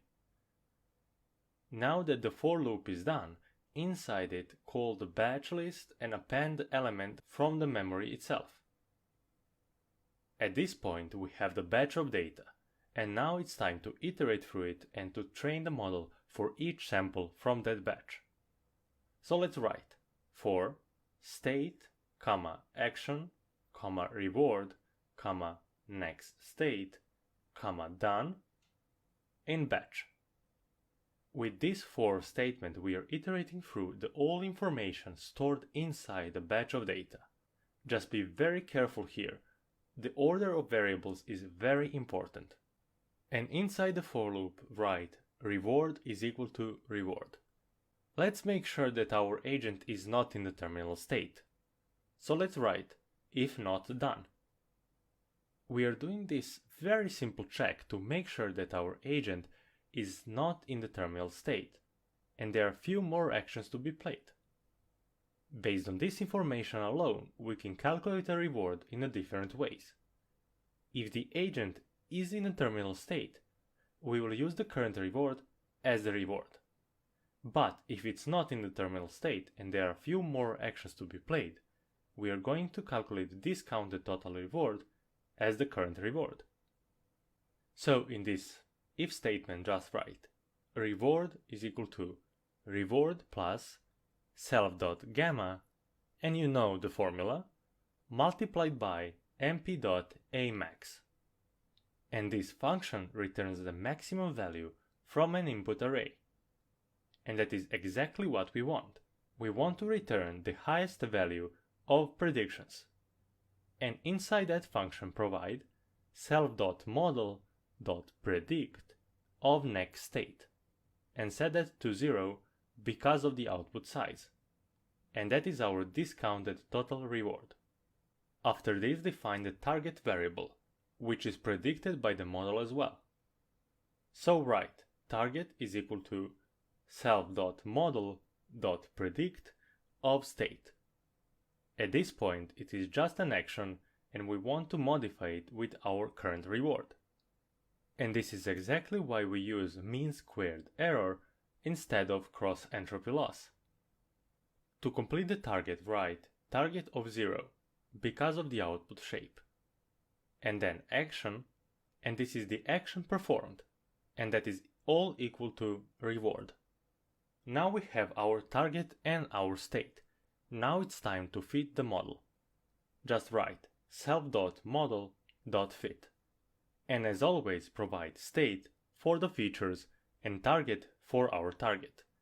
Epochs just set to 1 because we will train the model very often on each sample from our batch.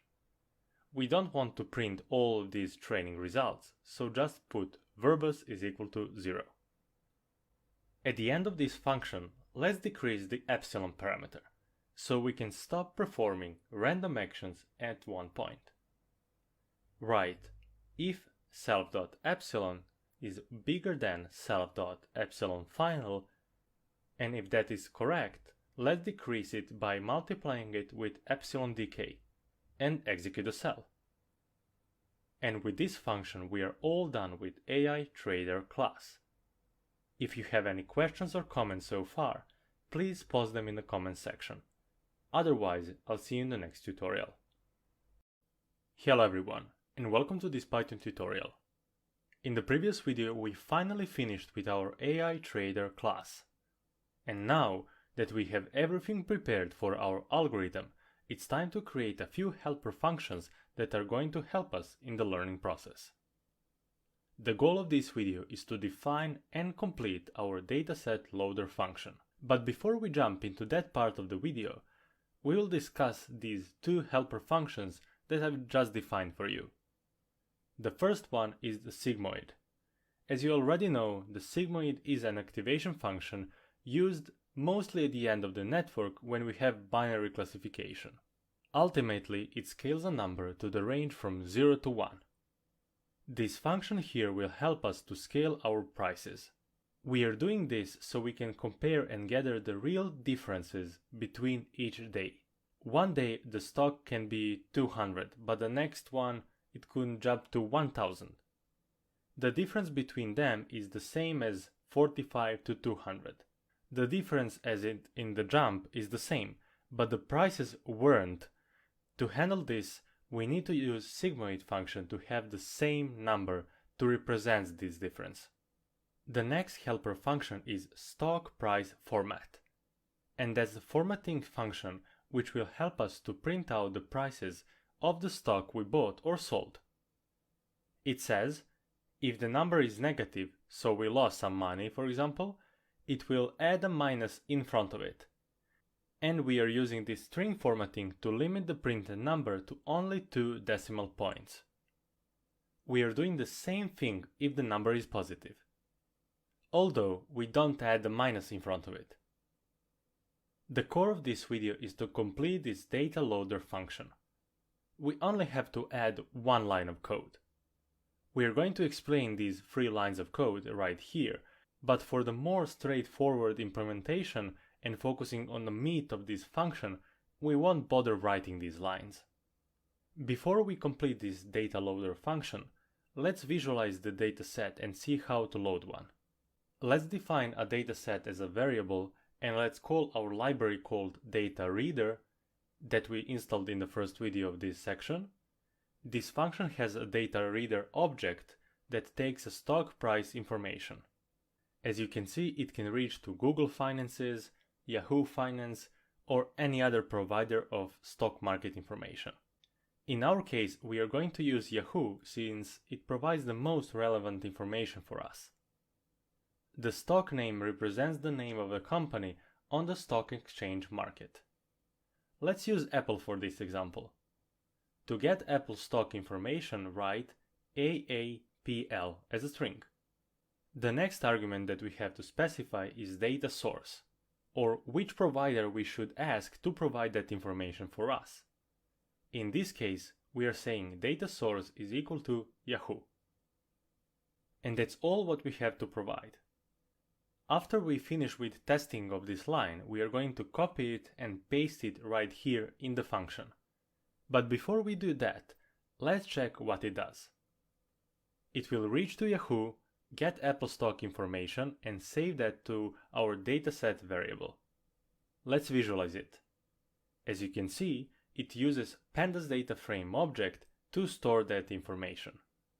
If you haven't worked with stocks before, it has a date since for each day we have some price of the stock.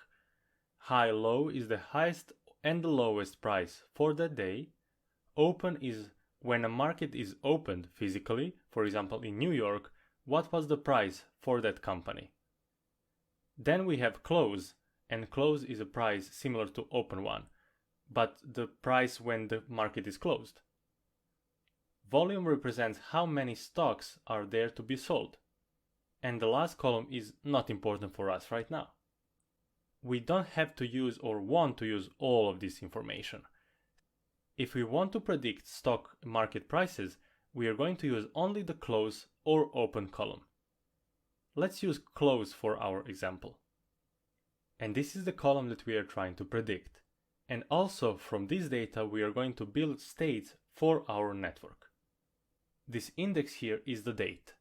And here we need to specify the starting date and the end date.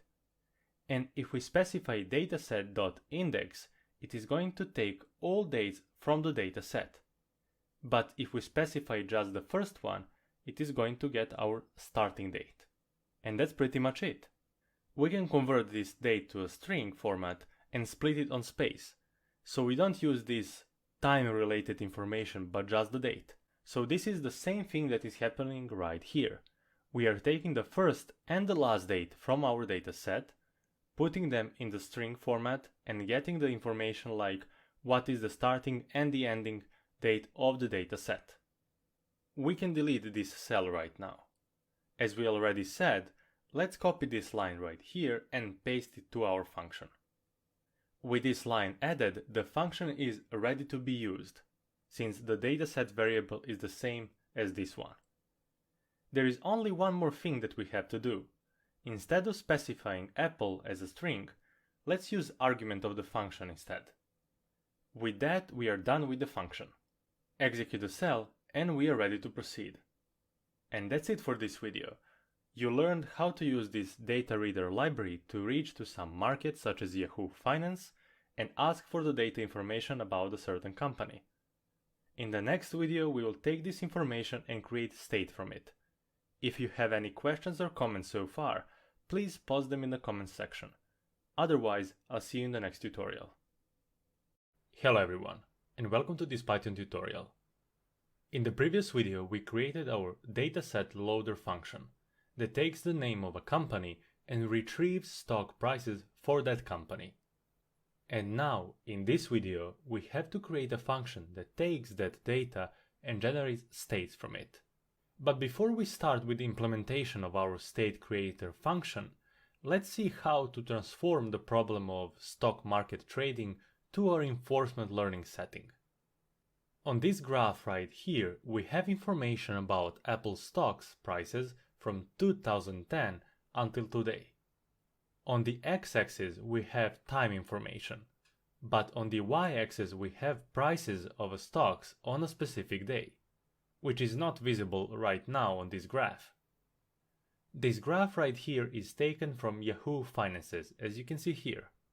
And this blue main line on the graph shows how the value of a company changes over time. Let's see how to modify this data so our reinforcement learning algorithm can understand it. Each point at this graph is nothing more but a floating number that represents a price of stocks on that day. Our task is to predict what is going to happen next. Is the price going down or going up at the next day? Based on that information, our agent will determine what to do: sell, buy, or stay and do nothing. Let's zoom at this part of the graph. And as you can see here, we have information about 6 data points, or 6 days, for example. Now let's zoom even further and transform this part of the graph to numbers. This red part right here is what we are trying to predict, and that is our target. Let's take this red line and transform it to number, and let's say it is 47.6. Just to mention, these numbers are totally random, they are not taken from the graph. In this example right here, we have the window size of 5, which is also the argument of the state creator function. Based on this argument, we determine how many previous days we consider before predicting the current one. And now we have our state made of 5 numbers, where each number represents 1 day in the past. But based on this, it doesn't look right. This is nothing more but a regression problem. We have some numbers and we are predicting our target, which is also a continuous number. Let's modify these solutions so we have our actions instead of real number targets. For our state part, we can still use raw numbers, but that won't help us anymore since our target is not a real number or real price, but an action. Now let's change our state to use differences between days as our state. This information will represent price changes over time and potentially catch the trend in the future as well. Now we have a state like this, and this new state has only 4 numbers, and our window size was 5. We will handle this in code. This was just demonstrational purpose only. And now, because we have changed information over time, our action at the new state is buy. Because price was pretty high and we expect to drop again, so based on that information we are going to perform buy stocks at the new state. And that's pretty much it. Let's go back and implement this in the code. And welcome back. Let's implement this strategy. Here we have a function called state creator that takes 3 arguments. Data, which is the stock market data downloaded with the dataset loader function. Time step, this is the day in the dataset that we want to predict for. It could be anywhere from 0 to the length of data. And lastly, we have window size. This argument determines how many previous days we want to consider in our state to predict the current one. This argument goes anywhere from 1 to the length of data. You can play with this window size parameter and see what is the best size for the company that you're trying to trade for. In this section, let's work with window size of 10. Okay, The first thing that we have to do is to calculate the starting ID. So let's write starting ID is equal to, and now we have to calculate the new starting day of our state. It is calculated like this: time step minus window size plus 1. For example, when the time step is 0 or our agent is just starting and the window size is 10, the starting ID is minus 9. This plus 1 is added because of the way we create our states. We don't want prices on the certain days, but as we explained, differences between the current price and the previous price, to see that change between days. And that's why we start with a plus 1. Okay, now that we know our starting ID, we need to handle two different cases, when the starting ID is negative and when it's positive. Write if starting ID is bigger than or equal to 0.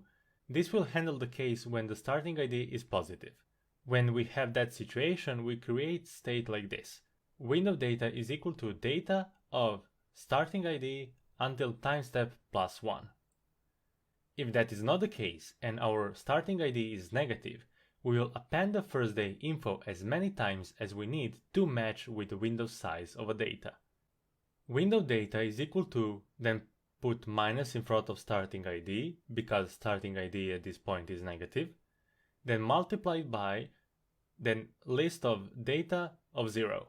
This will replicate this member many times. And now we need to append the rest of the elements to have the full window size of data. Write plus, then list of data from 0 to time step plus 1. Now we have our data from which we can create our state of data. Let's define an empty list called state is equal to empty list. And after that, we can iterate through the whole window data list. For I in range, window size minus 1.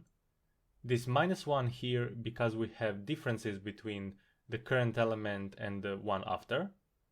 Write state.append, and now we have to normalize the difference between the next day and the current day. Because prices can be very different, we want to scale the difference between prices on the same scale, so we have the same difference no matter the price. We are going to do that with sigmoid function.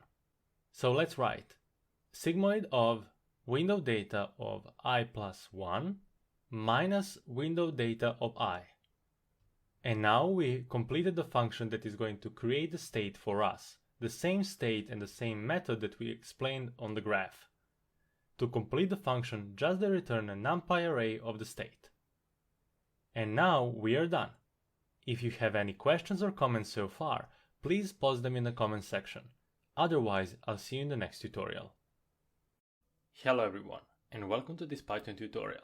In the previous video, we created our state creator function. I know it was a lot to take in, but now that we have that information, we are ready to go with our dataset loading process and create our AI trader in the next video. In this video, we will create our dataset loader function that we created 2 videos ago to load our stock market data. But before we do that, let's define a new variable called stock name. And that stock name variable is going to be set to, in this case, Apple. We are going to use that information to load our data. So define this data variable, and that is going to be equal to dataset loader function that takes a single argument, and that is our stock name. Execute a cell, and let's quickly visualize before we proceed any further.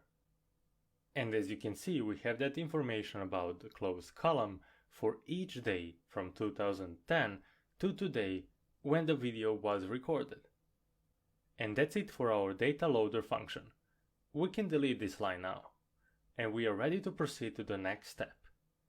In the next video, we are going to define our trader and to see what hyperparameters to use for the model. If you have any questions or comments so far, please post them in the comment section. Otherwise, I'll see you in the next tutorial. Hello everyone, and welcome to this Python tutorial. In the last video, we loaded our dataset for Apple stocks.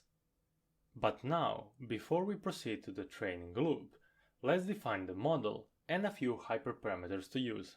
The first hyperparameter is the window size. Let's define window size is equal to 10. That means that we are going to use 10 previous days to predict the current one. In the previous sections, we used word epochs, and in the reinforcement learning that is same as episode. So we need to define how many times we are going to run through the whole dataset or the whole environment. In this case, we'll say episodes is equal to 1000. The algorithm is going to run very slowly, so we won't wait for all of them to pass. Then we'll specify 32 for the batch size. And in the end, data samples is going to be equal to len of data minus 1. Since we are trying to predict the next day, we can't use the last one. So let's execute the cell and our hyperparameters are defined. Now it's time to define our trader bot. Let's call it trader, and that is going to be equal to our class AI trader. If you remember, it takes a lot of arguments. But since we defined the action space to be free as default, and the model name to be AI trader by default, we won't change that. So only thing that we have to specify is the state size, and for us that is our window size. Execute the cell, and it is going to take some time to define the model, and here we go, we are ready to go to the next step. Let's check the model structure before we end this video. To do that, write trader.model and as always .summary. Execute the cell. As you can see, we have 3 layers as we defined, 32, 64 and 128 units. The output layer has only 3 units for our buy, stay and sell actions. And that's our model. In the next video we are going to start by defining our training loop. It will take 2 videos because the code is a bit longer, but it is going to be very exciting 2 videos. If you have any questions or comments so far, please post them in the comment section. Otherwise, I'll see you in the next tutorial. Hello everyone, and welcome to this Python tutorial. In the previous video, we finally defined our AI trader bot. Now it's time to define our training loop. And this will take 2 videos of our time, since it is going to be a bit longer. We won't define everything in this video. Instead, we will stop at one point and continue in the next one. Okay, let's start immediately with our implementation so we don't lose time anymore. As always, it is going to be a for loop, so define for episode. Our main loop is going to iterate through all episodes that we defined. And if you remember, we defined to be 1000 episodes. So write in range of episodes plus 1. The next thing to do is to print out the current episode so we can keep track of the training process. So let's print episode, and let's use this kind of formatting. So if you remember, we can use this format function, but here we need to specify 2 things since we have 2 curly brackets that we need to populate.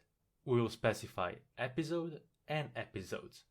We are just counting how many episodes has left. Now that we are done with that, let's define our initial state. The initial state is always the same at the very beginning of the episode. So define that as a state, and that is equal to state creator, which takes 3 arguments. Data, then we have 0 because at this point our time step is 0, and lastly we have window size plus 1. Then we are going to define 2 variables, so we can keep track of that. The first one is total profit. We don't have to specify this, but if you want to see how the model is progressing over time, it is recommended to have this variable. After we define this one, let's call trader.inventory to access our inventory and set to be an empty list. If you remember, our inventory is just a Python list that stores all stocks that we bought. But sometimes we can finish our episode without selling all stocks. We want to start our episode clean, without any stocks in the inventory. So here at this point, we are just making sure that we have clean inventory before we start our episode. After that, let's define our timestamp, and that timestamp represents how many samples we have.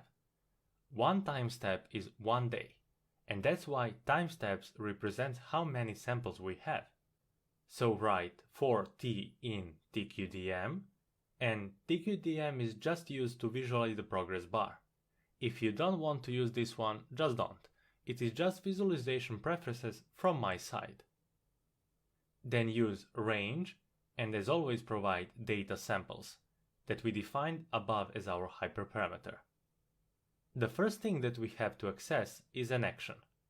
That action is going to be taken by the model. So we'll say action is equal to trader.trade, and here we need to provide our state. And we are done. As you remember at the very beginning of the training process, these actions are going to be totally randomly selected. After some time, when the model is trained enough, it is going to take this action by itself. So now we have an action and it's time to perform it to get to the next state.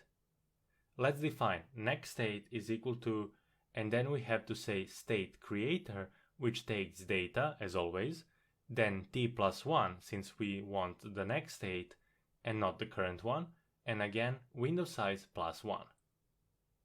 Now we need to define a reward, because we didn't calculate anything at this point. The reward is going to be 0.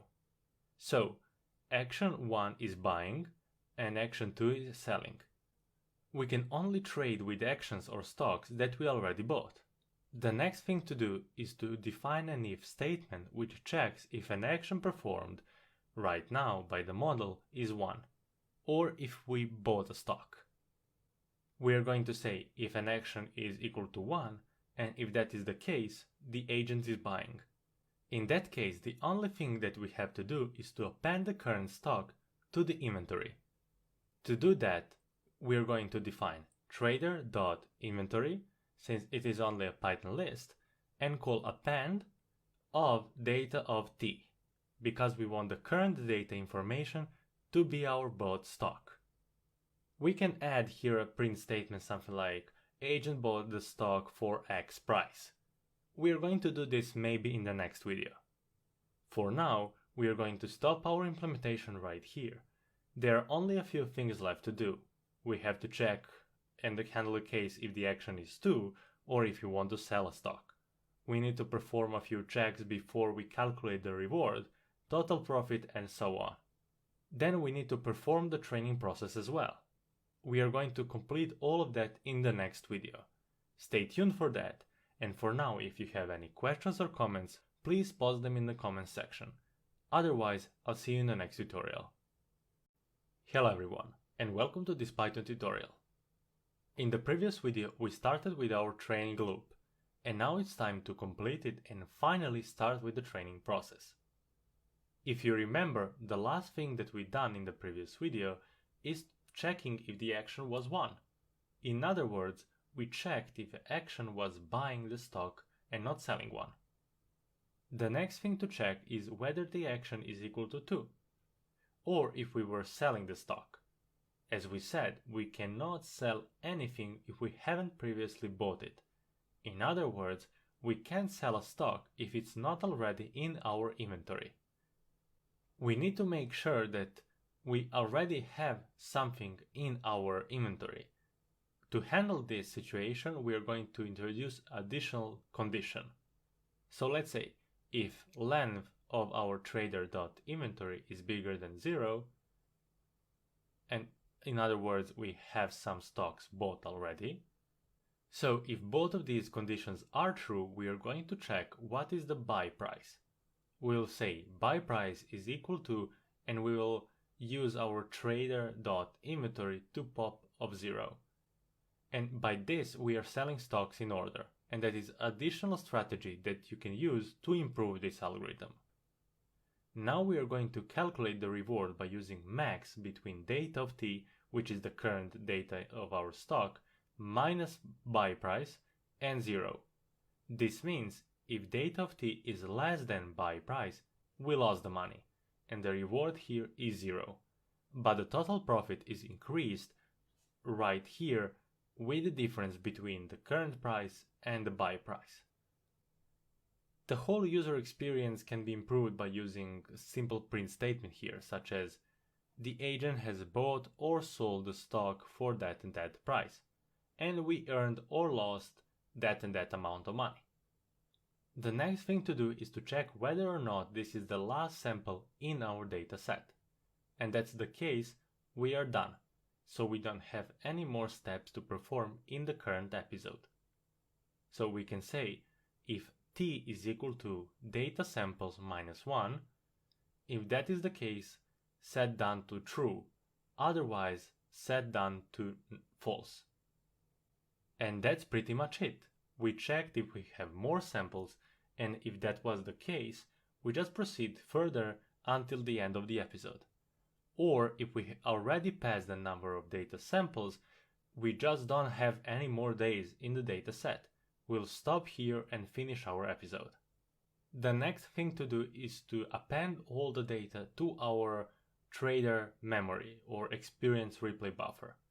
To do this, write trader.memory and here .append, call this function since we are using just a simple Python list.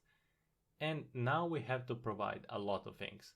So let's say state, action, reward, and then we have to specify next state that we calculated, and lastly we have to provide done. This is all what we have to provide to our memory. Then we are going to change the state to our next state so we can iterate through the whole thing. And we are pretty much done. The next step is to print out the total profit if done, or if done is equal to true. I'm going to stop the video right here and to write a few print statements so we don't have to write them from scratch. So I'll skip to the part of the video when I'm done. And welcome back, guys. As you can see here, in the meantime, I only added a few printing statements so that we can continue with our implementation, but let me walk you through them. Here, if the action is 1, I just added a simple printing statement that says AI trader bought, then stock price format function that is going to format our price. I added a similar statement to our case when the action is equal to true.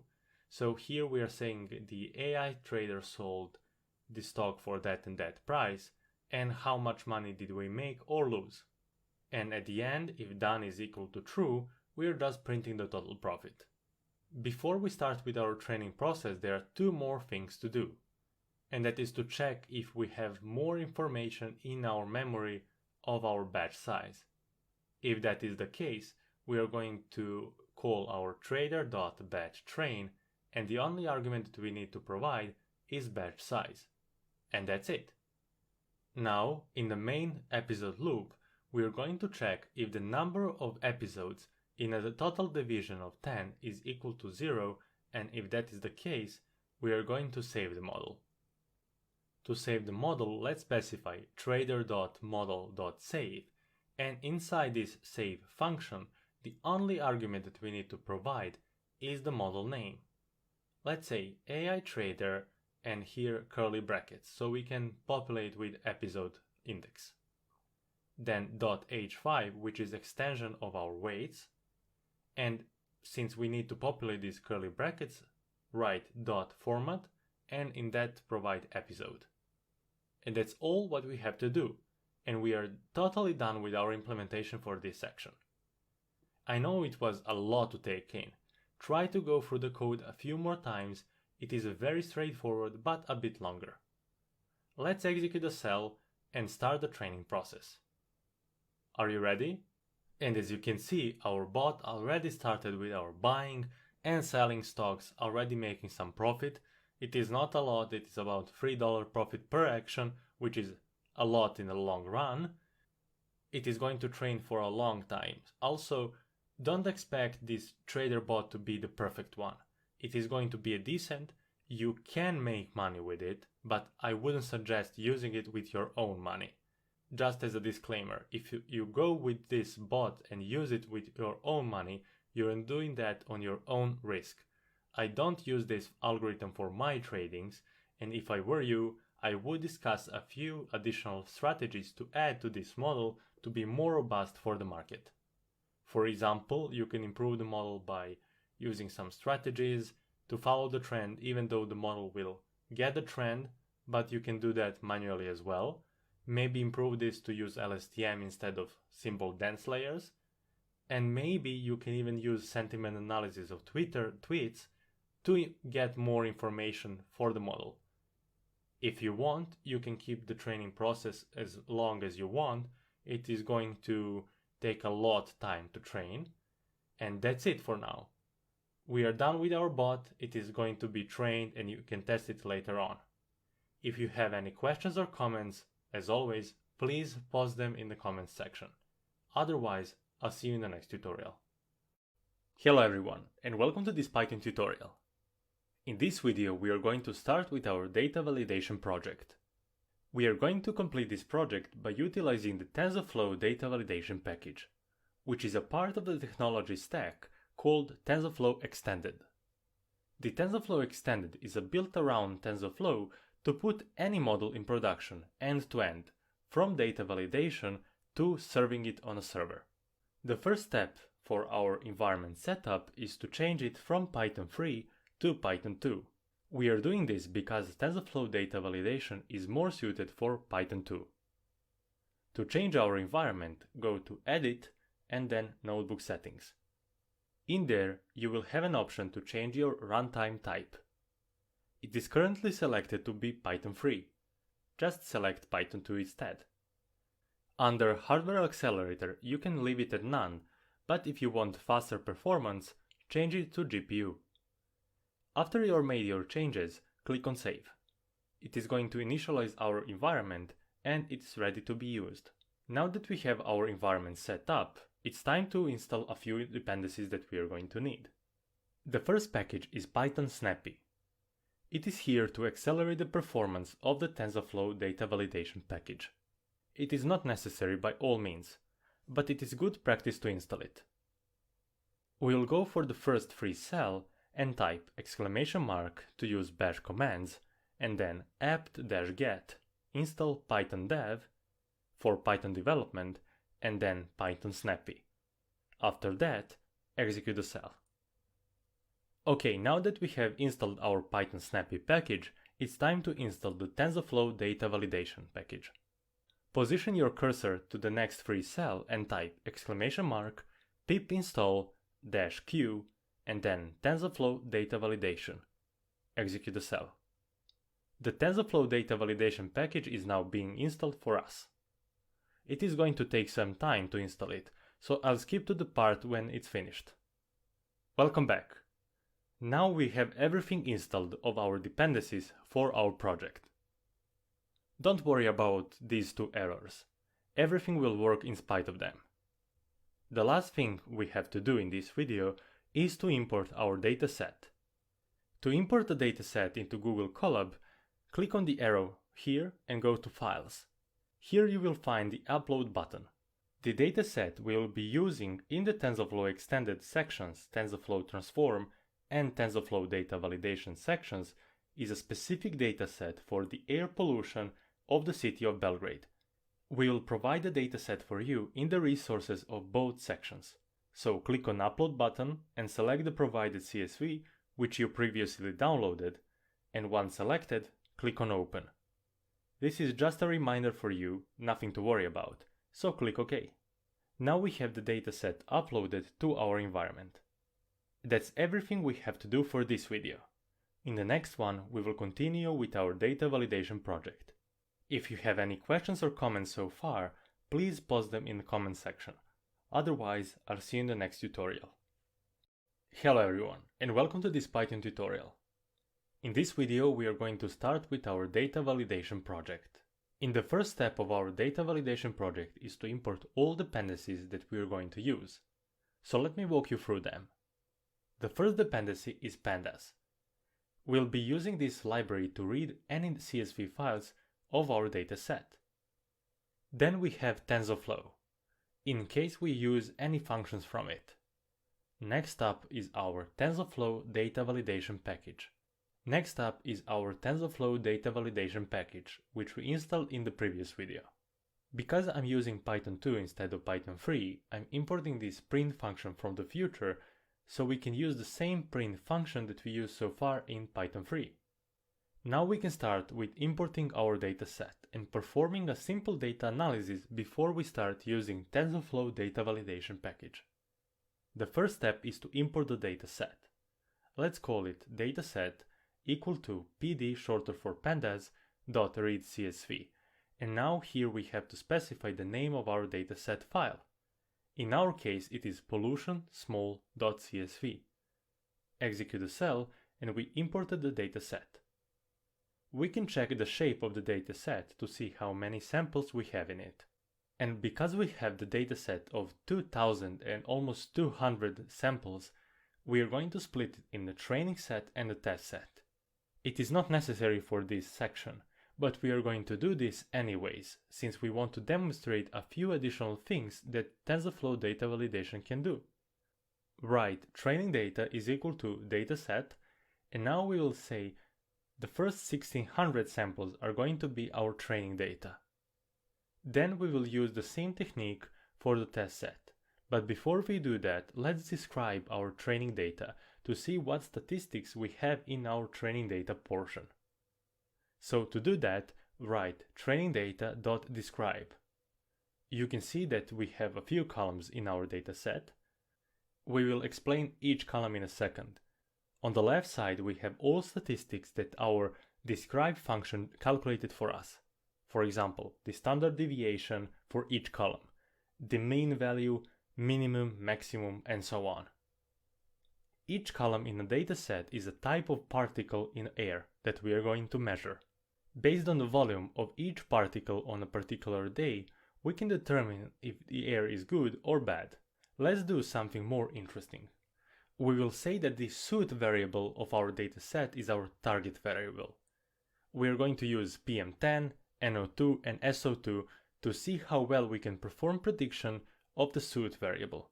But just keep this in mind, since we are not going to dig into modeling or creating models for prediction. We are going to use this information to create environments for our dataset later on. And the last task for our video is to create our test set. So let's write test set is equal to dataset and use this 1600 and the rest of the samples to be in the test set. Let's describe the test set as well to compare statistics. Now we can see the statistics of the test set.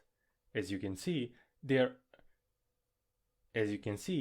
is around 600 points in the test set. Also, the standard deviation, the mean, and the minimum values are similar to the ones in our training set. And that's it for now. In the next video, we will start with our analysis and validation by using our TensorFlow data validation package. If you have any questions or comments so far, please post them in the comment section. Otherwise, I'll see you in the next tutorial. Hello everyone, and welcome to this Python tutorial. In this video, we are going to perform data analysis and validation with TensorFlow data validation package. We will talk about the concept of schema and what is it used for, data analysis, and generate some statistics based on our training data. In the previous video, we used the describe function to generate some statistics based on our training data and test data. And that was cool, but those statistics are relatively small. We had the minimum, standard deviation, and some other column information, but nothing more than that. In contrast, we had the training data and training statistics, generated by TensorFlow data validation package. Those statistics will describe the whole structure of the data set. Firstly, let's do that, and afterwards we will explain what the concept of schema actually is. Let's write train stats is equal to tfdv, which is our TensorFlow data validation package. Then we will have to write dot generate, and it is going to offer you a few things that you can choose from. We can generate statistics from CSV, data frame, and TensorFlow record. Since we already loaded our dataset using pandas library, we are going to use that from data frame. If you were to use directly on the CSV, that we uploaded to our Google Colab, you can use that from the CSV function here. As we said, we will select the data frame 1, and we can provide a few things to this function.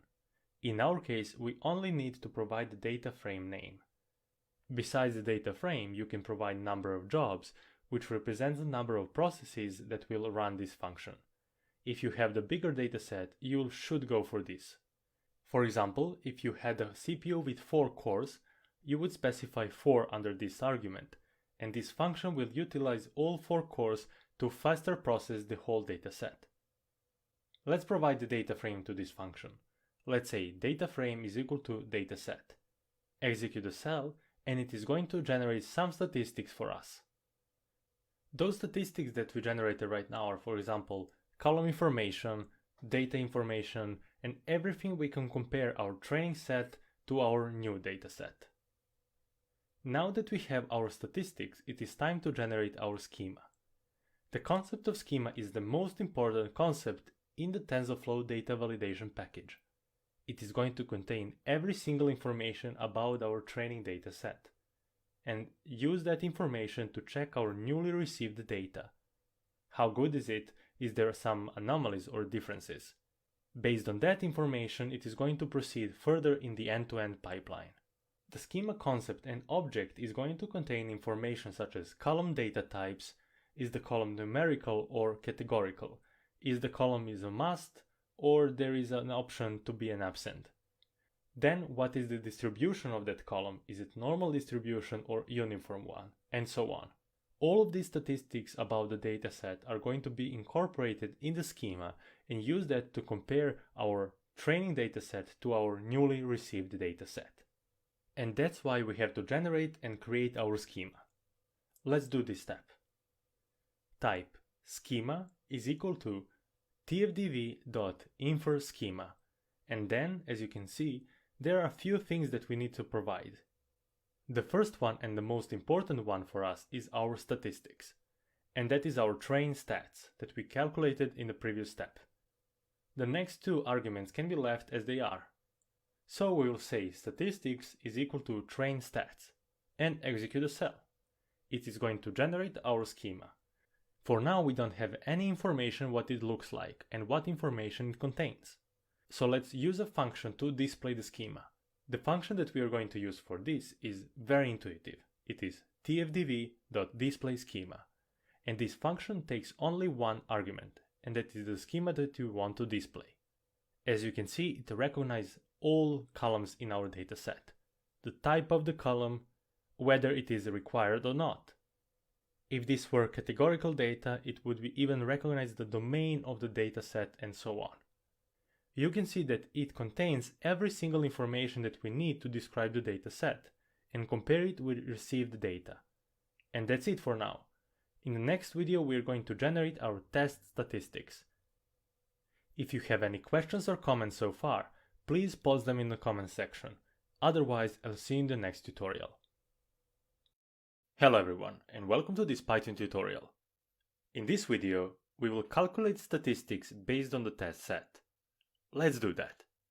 Write test stats is equal to tfdv.generate statistics from data frame, and then provide for data frame set to test set. Execute the cell, and we successfully generated statistics based on the test set alone.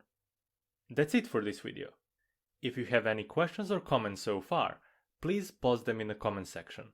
Otherwise, I'll see you in the next tutorial. Hello everyone, and welcome to this Python tutorial. In this video, we are going to compare our test statistics with our schema. The idea is very simple.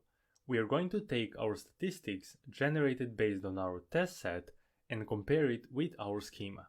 And the functions that we are going to use to do that are going to output all differences or anomalies detected.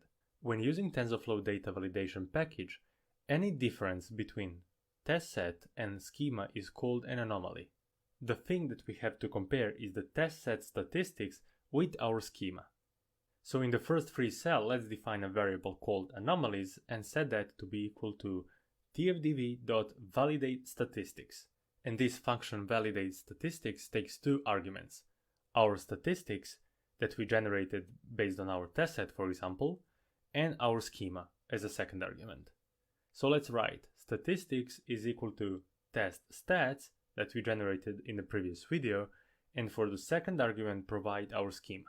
And now this function will compare our test set and our data set or our schema and detect all anomalies or differences between those two. To make it more user-friendly, TensorFlow data validation developers have created a function called display anomalies. Let's use that to display anomalies, if any, detected in our test set. Write tfdv.displayAnomalies and provide the anomalies that you generated. As you can see, we don't have any anomalies in the test set. How cool is this library? This was great so far, but you and I don't have any experience with cases that anomaly appeared in the test set, for example. So let's generate some anomalies in the rest of this video. Before we do that, let's go through some common anomalies detected in the dataset. For example, if you have a value lower than 10 and you got an input larger than that, this is going to be your message. Or if you expect an int but got a string, this is going to be your anomaly. Now let's drop a column and see how TFDV handles that. To start with our second part of this video, let's create a copy of the test set so we don't have to perform any changes on the original one. Let's add a new code cell. As we discussed before, our suit column is our target column that we want to predict. And since that is the case, we shouldn't be expecting it in our test set, for example. So let's drop it. Write testsetCopy.drop and provide the column name suit. And the second argument is our axis, set that to be 1. And lastly, set inPlace is equal to true. At this point, we have the test set without the suit column. So let's check how TFDV handles that problem. To start with our check, generate statistics based on our test set copy. Let's define test set copy stats is equal to tfdv.generate statistics from data frame. But now for the data frame, provide test set copy. Execute the cell. And now that we have our statistics, let's generate anomalies. Define anomalies new is equal to tfdv.validate statistics. For the first argument, provide our newly created statistics. So let's copy our test set copy stats. And for the second argument, provide our schema. And lastly, let's display our anomalies. Write tfdv.displayAnomalies and provide anomalies new. And now we have totally different report saying that our column is dropped. The column is completely missing. As you can see, TFDV successfully detected the change that we made. In the next video, we are going to improve our schema to be able to handle this situation. For now, if you have any questions or comments, please post them in the comment section. Otherwise, I'll see you in the next tutorial. Hello everyone, and welcome to this Python tutorial. In the previous video, we explained what anomalies are and how to detect them using TFDV. When we drop the suit column, the TFDV recognized that as a missing column anomaly, which is the typical case since we created a schema for the whole data set. But in the serving time, we won't have the column anymore, since that is our target column which we are trying to predict. We can solve this very easily by using different environments in the current schema, one for the training time and other for the serving. So let's create those environments in this video. In the first free cell, write schema.defaultEnvironment. Default environment is just a list of all environments that we can find in our schema. To add a new environment name to our schema, just write append, and now we need to specify environment name that we want to add. I'll just add training. Let's copy this line and paste it below. Change training to serving and execute the cell. Now we have two environments currently unused, but two environments, one for training and other for serving. Since we won't have the target column in the serving time, we need to remove it from the schema. Using our environments, we can easily modify the current schema in the way that suit column is expected in the training time and not expected in the serving. To do this, just write tfdv.getFeature, and this function takes two arguments, a schema and a feature that we want to retrieve. So provide our schema as the first argument and suit as a second one. To exclude the feature from our environment, just write .notenvironment.append. And here we need to specify environment name. So in our case, we want to specify serving. With this very intuitive line of code, the column named suit will be expected in the training time and not expected in the serving. To check this, let's compare our environment with our test set copy that doesn't have the suit feature anymore. Just write serving env anomalies is equal to tfdv.validateStatistics, just as before. And this function takes as the first argument our statistics, that is our test set copy stats that we generated in the previous video, and for the second argument is our schema. But in this case, we are going to specify our third argument as well, our environment. So here we are going to say just serving and execute the cell. Remember, last time that we compared our test set statistics, we got an anomaly saying that our suit column is missing since we did expect it in the whole schema with the whole data set.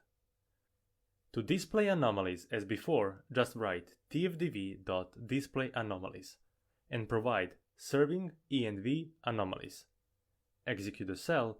As you can see, we don't have the anomaly anymore. So we did successfully excluded it from the serving time, but we still have it in the training time. And that's it for now. If you have any questions or comments, please post them in the comments section. Otherwise, I'll see you in the next tutorial.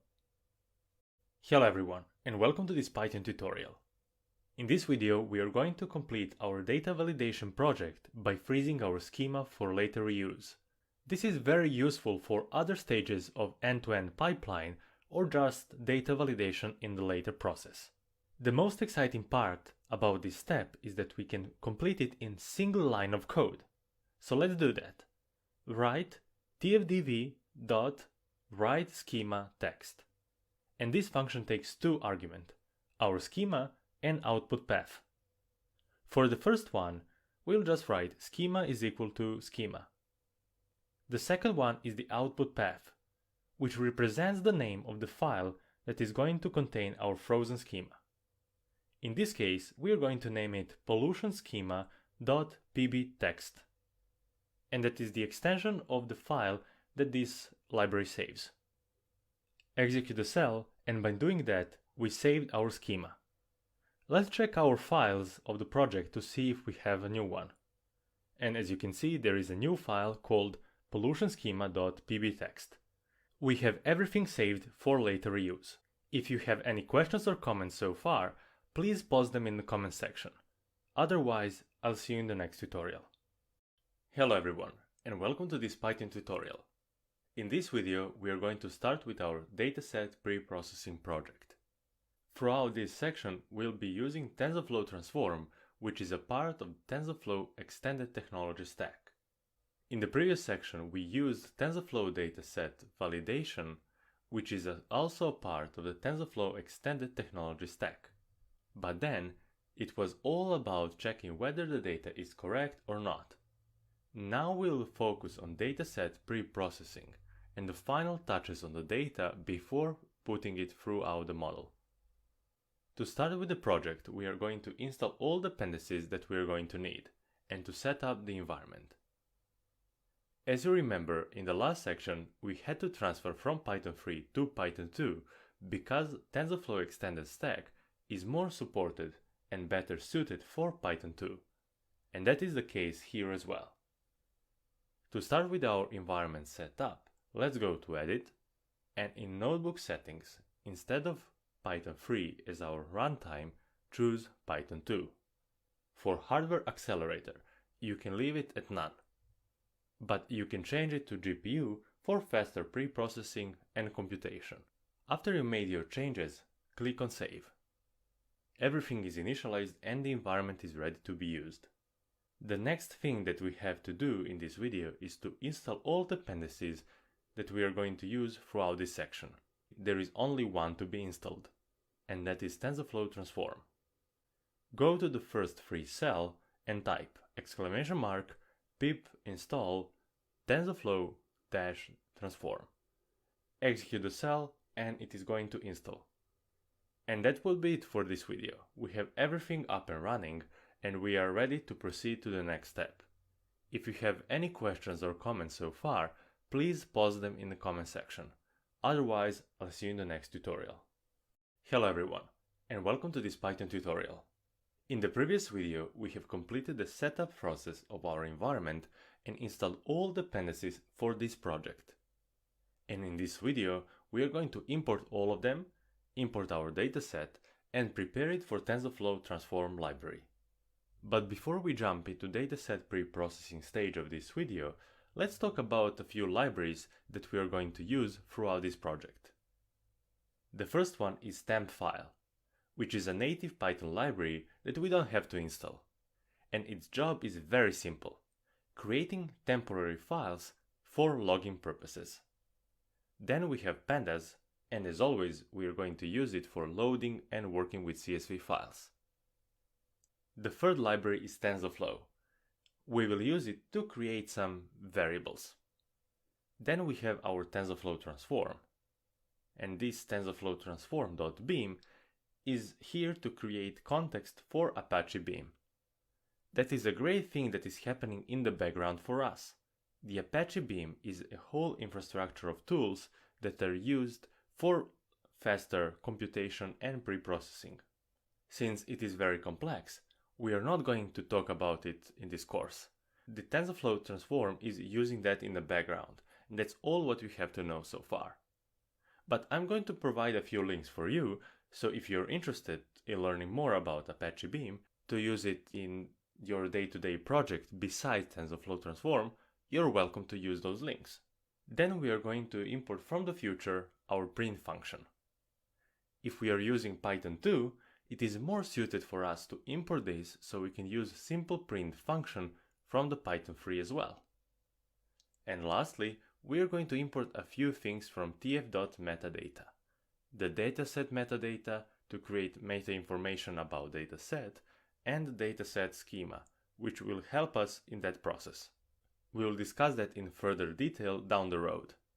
For now, execute the cell. And now we have all dependencies at our disposal. The dataset that we used in the previous section is the one that we are going to use in this section as well. The pollution dataset of the city of Belgrade. To access it in this notebook as well, go to this arrow and then Files. If you don't have it already in your system, upload it in the same way as you did in the previous section. In my case, it is already there. But again, if you don't have it there, click on Upload, select the file that you downloaded from the resources of this lesson, and upload it simply there. The first part of our dataset preprocessing is to load the dataset with pandas. So let's write dataset equal to pd.readcsv, and as always we have to specify the name of a file that we want to load. In our case this is pollutionsmall.csv. Execute the cell. To remind ourselves, let's see what columns we have in our dataset. So let's print the first 5 rows of the dataset, and as you can see we have date column and we have 4 features that will describe the whole dataset. Since we are at the step of dataset preprocessing, the date is not that important. It will be important down the road, but at this stage we can drop it. So let's drop it and create a variable called feature that will hold all columns except the date column. Write features equal to dataset.drop, and in the drop function we have to specify a few things.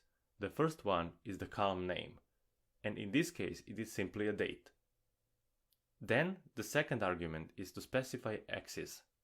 Because in our dataset columns are separated by commas and organized in this way, the axis is equal to 1.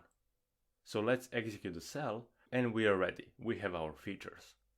Let's visualize the first 5 rows as we did previously to see if all features are there. And as you can see, we have everything here except the date column, which is what we intended to do. And the last thing that we have to do in this tutorial is to convert the dataset from this structure to the list of Python dictionaries. The reason for that is the TensorFlow transform library. The way that we are going to use it in this section requires Python dictionaries as inputs. We are going to convert this data frame into a list of Python dictionaries where each row is going to be a separated Python dictionary. The keys are going to be names of columns and the values are going to be values.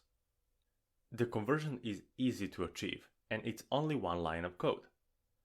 Let's define dict features variable that is going to hold our new structure and set it to list. And in this list, let's provide our features and call a built-in function toDict.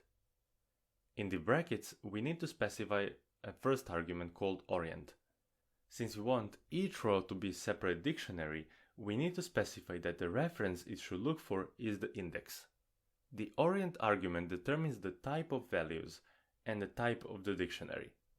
And in our case, an index is used to determine how to convert this data frame to dictionaries. We will end up with a structure like this, column value, and that is what we want. So in the brackets specify an index. We need to specify this dot values and execute a cell. Let's visualize the first two rows to see how it's structured. And as you can see, each row is a separate dictionary where keys are column names and values are still values. And that's it for our video and dataset preprocessing. We are ready to use TensorFlow Transform. For now, if you have any questions or comments, please post them in the comment section.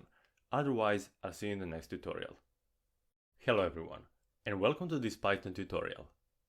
In the previous video, we have converted our dataset to the dictionary format and set up our environment. Right now, we have to define and add a few additional pieces of information about the dataset itself. Because TensorFlow Transform uses Apache Beam in the backend, the whole infrastructure needs more detail about each column. What type of column it is, what feature to expect in that column, and so on.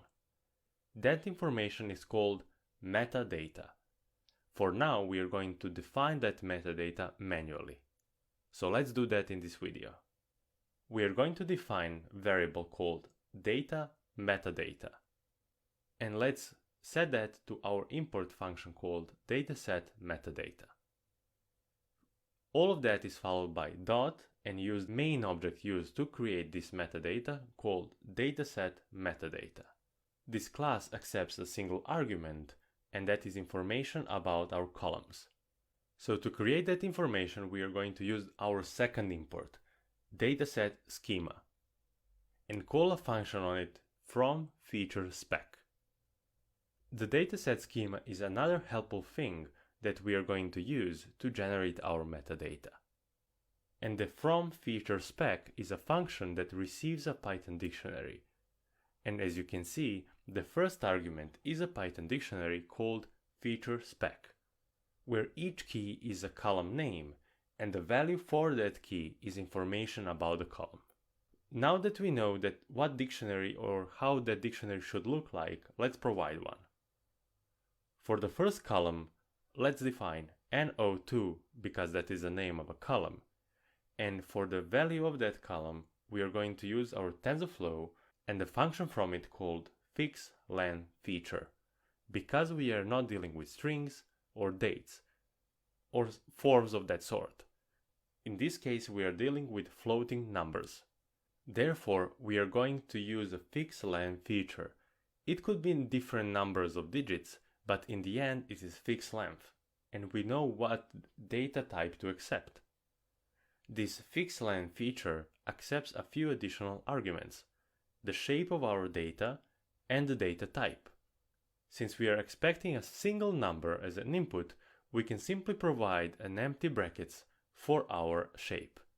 And for our data type, as we discussed, it is tf.float32. Since each particle in our data set or in the air accepts the same type of data, float 32, we can simply copy this line and paste it 3 more times below for each column in dataset. And now, only thing that we need to change is a column name. So for the second one, put SO2, then for the third one, PM10, and lastly, change the column name to suit.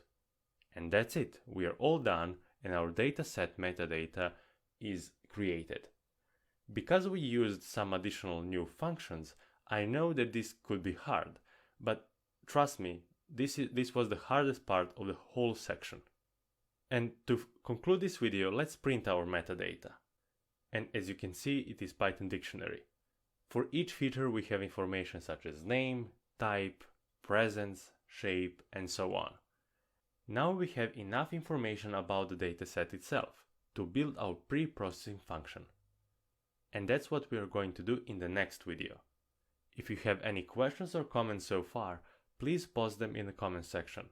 Otherwise, I'll see you in the next tutorial. Hello everyone, and welcome to this Python tutorial. In this video, we will be creating our pre-processing function.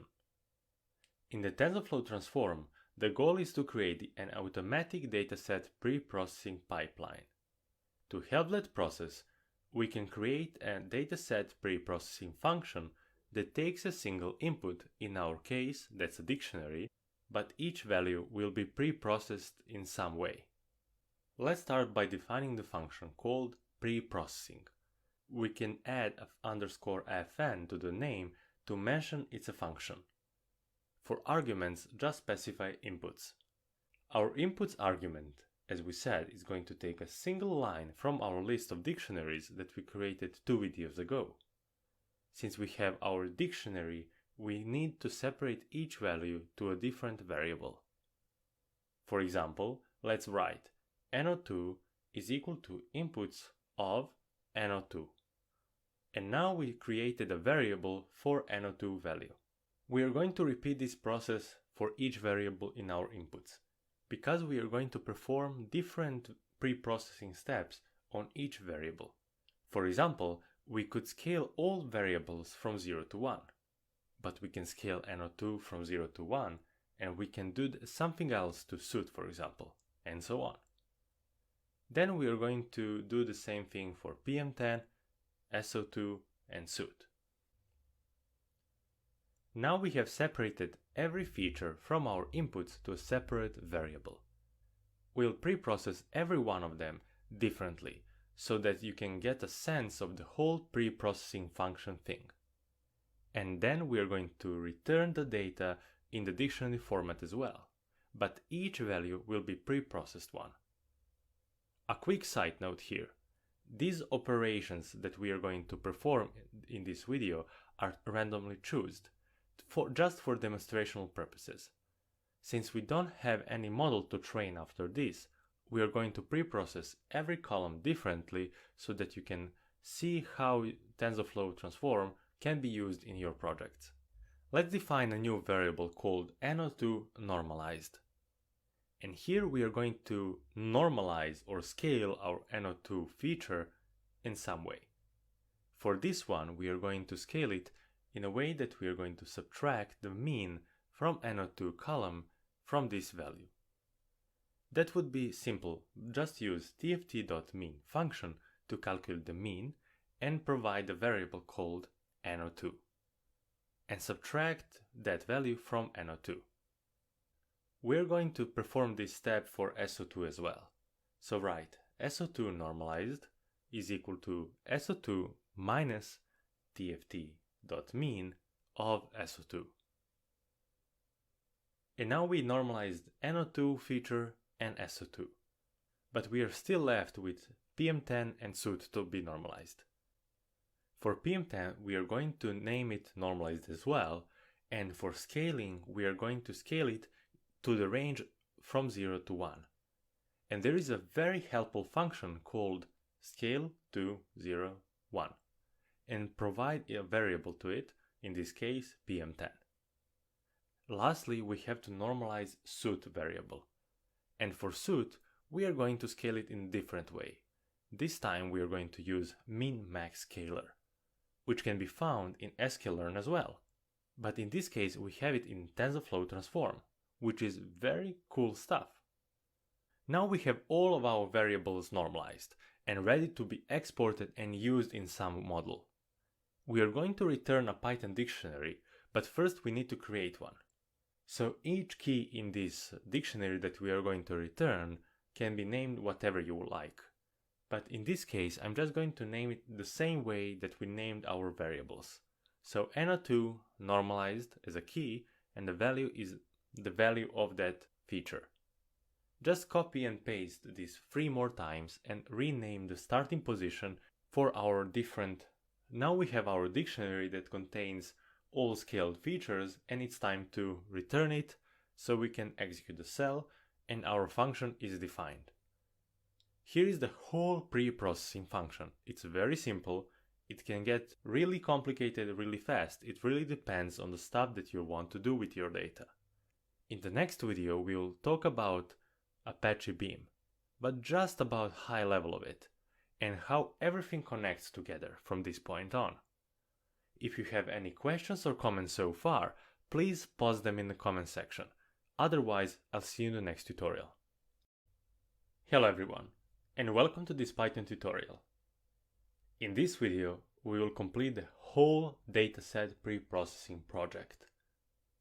But before we jump into the code, we need to discuss a few things. The TensorFlow transform library lies down on the Apache Beam backend. And the reason for that is simply because they wanted to create scalable dataset transform pre-processing library. They achieved that by using Apache Beam. The Apache Beam is a whole infrastructure on its own, and it can get really complex. So we are not going to explain it in a great detail since it's not a course domain. On the other hand, I encourage you to visit their documentation site and seek more readings on the topic of the Apache Beam.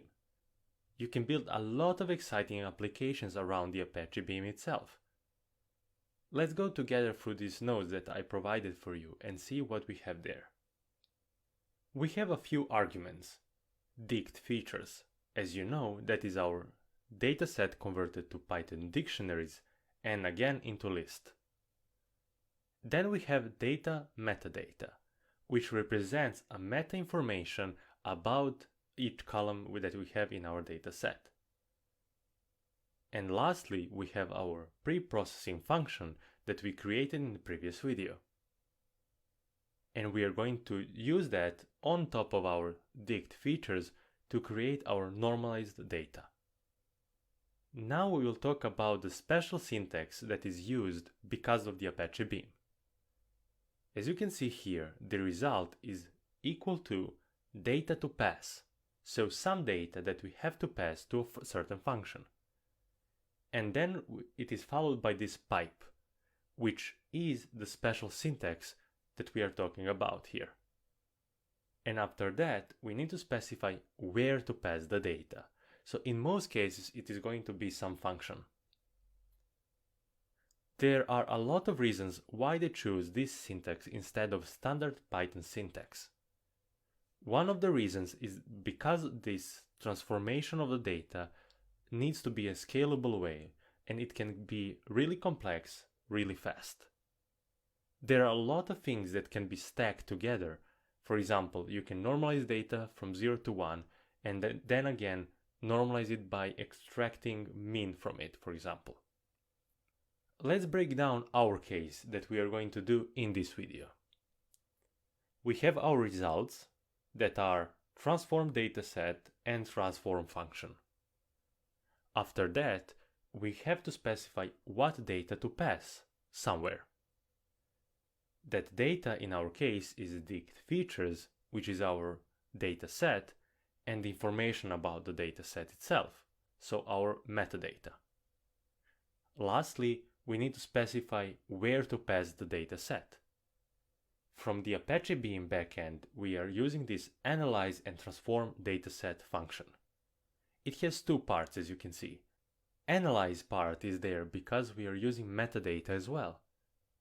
And then this transform is the part where we use our preprocessing function to create a normalized data set. The only argument in this function is the preprocessing function that we wrote. Here is the final syntax. If we follow the syntax they choose, the first output or result are transform data, then transform function.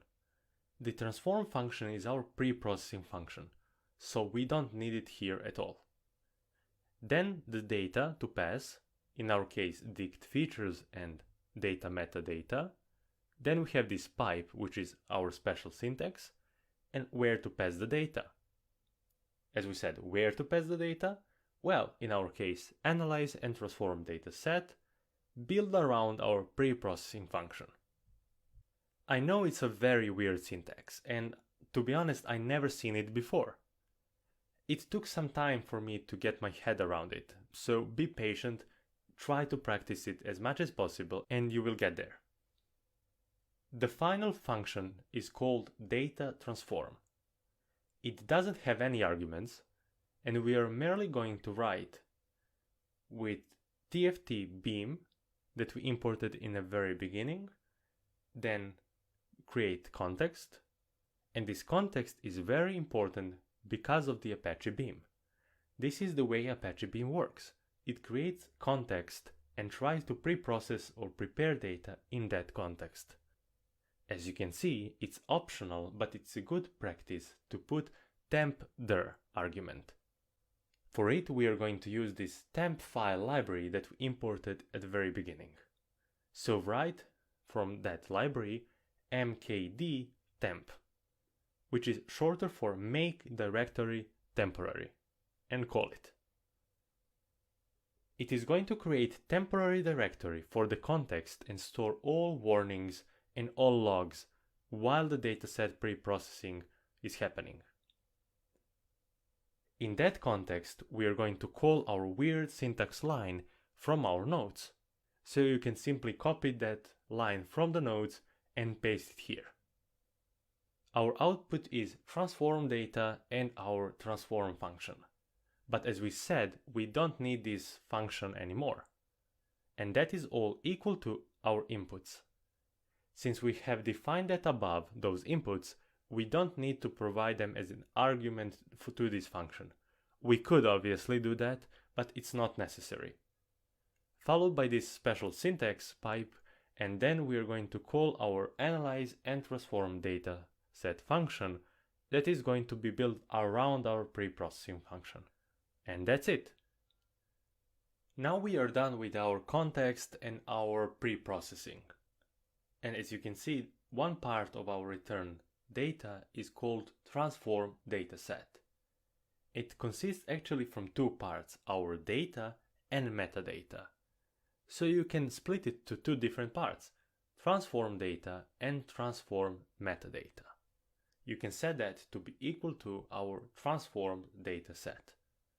And that's pretty much it. We unpacked it and we can now print it out to how well we scale our data. Since for the printing part of this function we are simply using a for loop, I'm going to skip to the part where I already written that. And welcome back. This is our for loop, which is going to print out all of our outputs.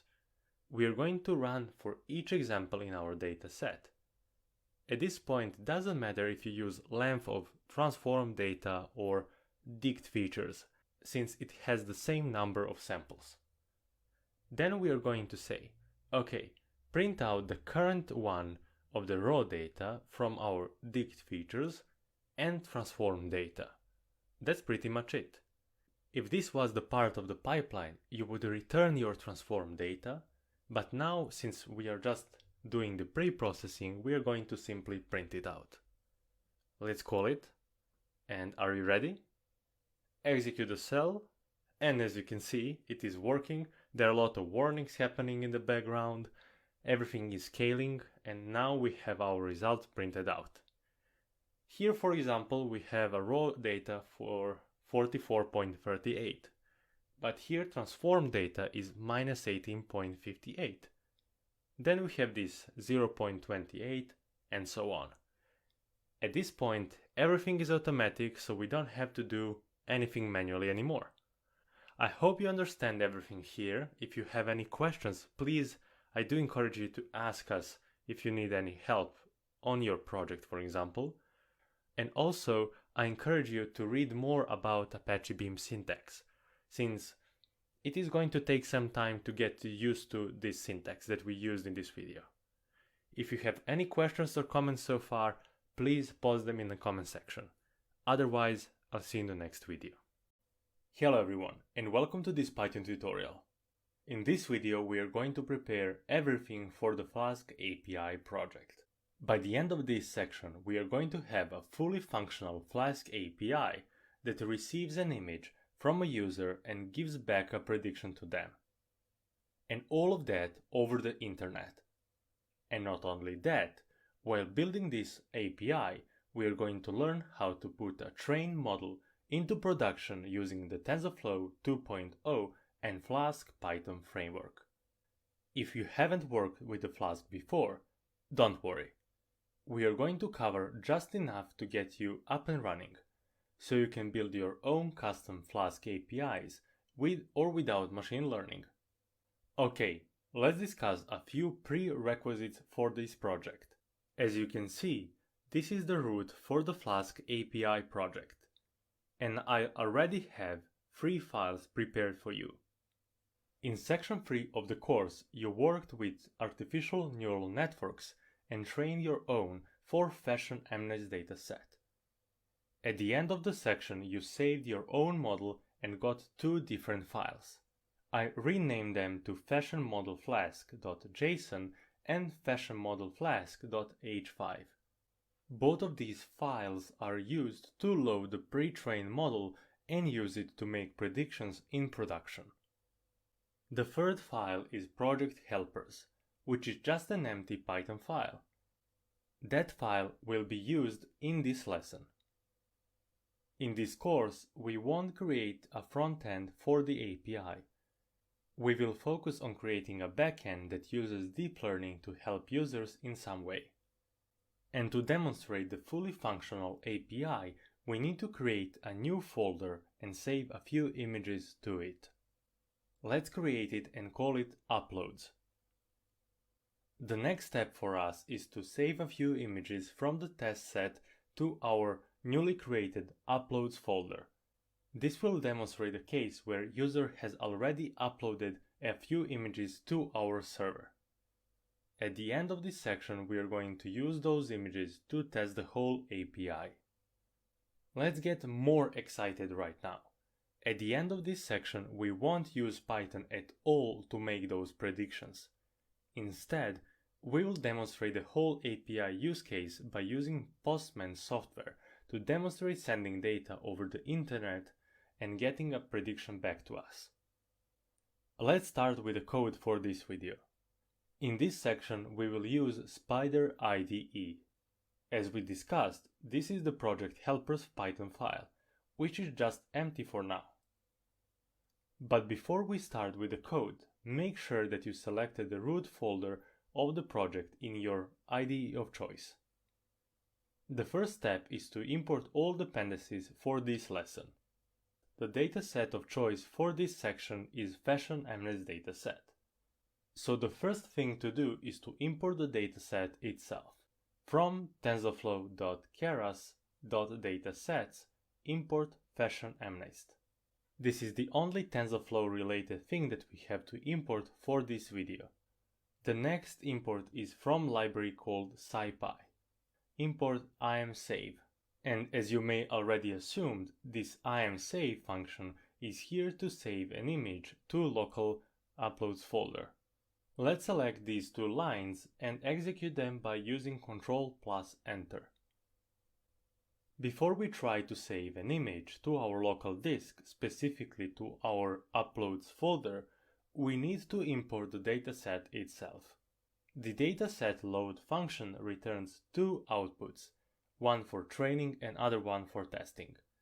Each of these parts can be split up into 2 different parts, features and targets. So let's write xtrain comma ytrain in brackets, comma xtest, comma ytest in other brackets. And that is all equal to fashionMNIST.loadData. This function will try to find dataset for us, downloads it, and store it into these 4 variables. Select this line of code and execute it. As you can see, it created 4 new variables in memory: xtrain, ytrain, xtest, and ytest. Now it's time to use this imsave function to save a few images from the test set to our uploads folder. To complete this task, we are going to use a simple for loop and iterate through the test set.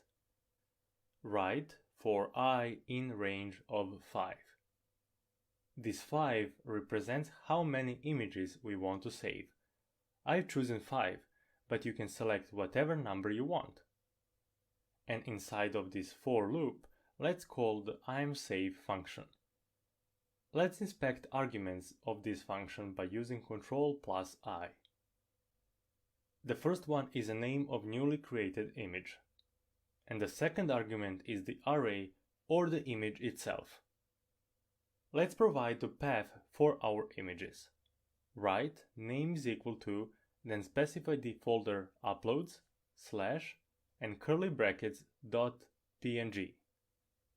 With a simple Python string format, we can change these curly brackets into the index.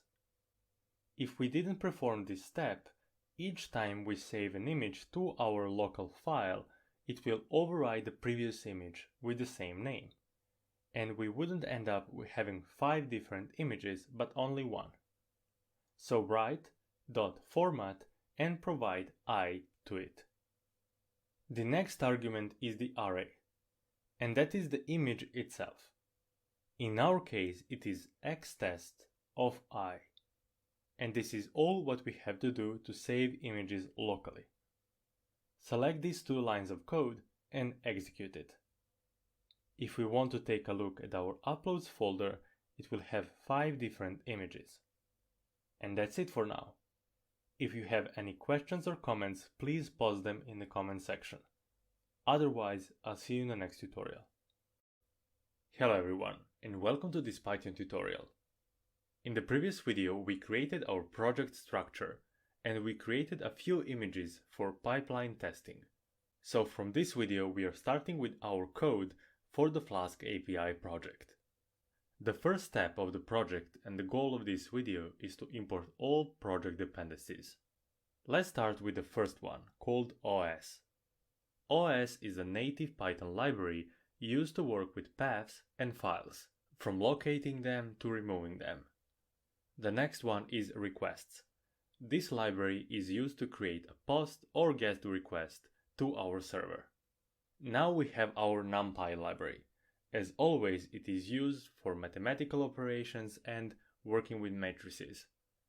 Then we have TensorFlow, the library of choice for neural network building. As we did in the previous video, we need to import a few functions from the SciPy library, specifically to read and save images from the local disk. And lastly, let's import Flask dependencies. From Flask, import Flask, which is used to create Flask application itself. Then we need to import request, and this one is used to send a request to a specific path from our Flask backend. Finally, JSONify. JSONify is used to return data in the JSON format. When you are building an API, the JSON is the most common way of returning data to a user. That's why we need to use JSONify for this project. To complete this tutorial, select all of your libraries and press Ctrl+Enter to import them. Now all of these libraries are at your disposal and ready to be used from the next tutorial.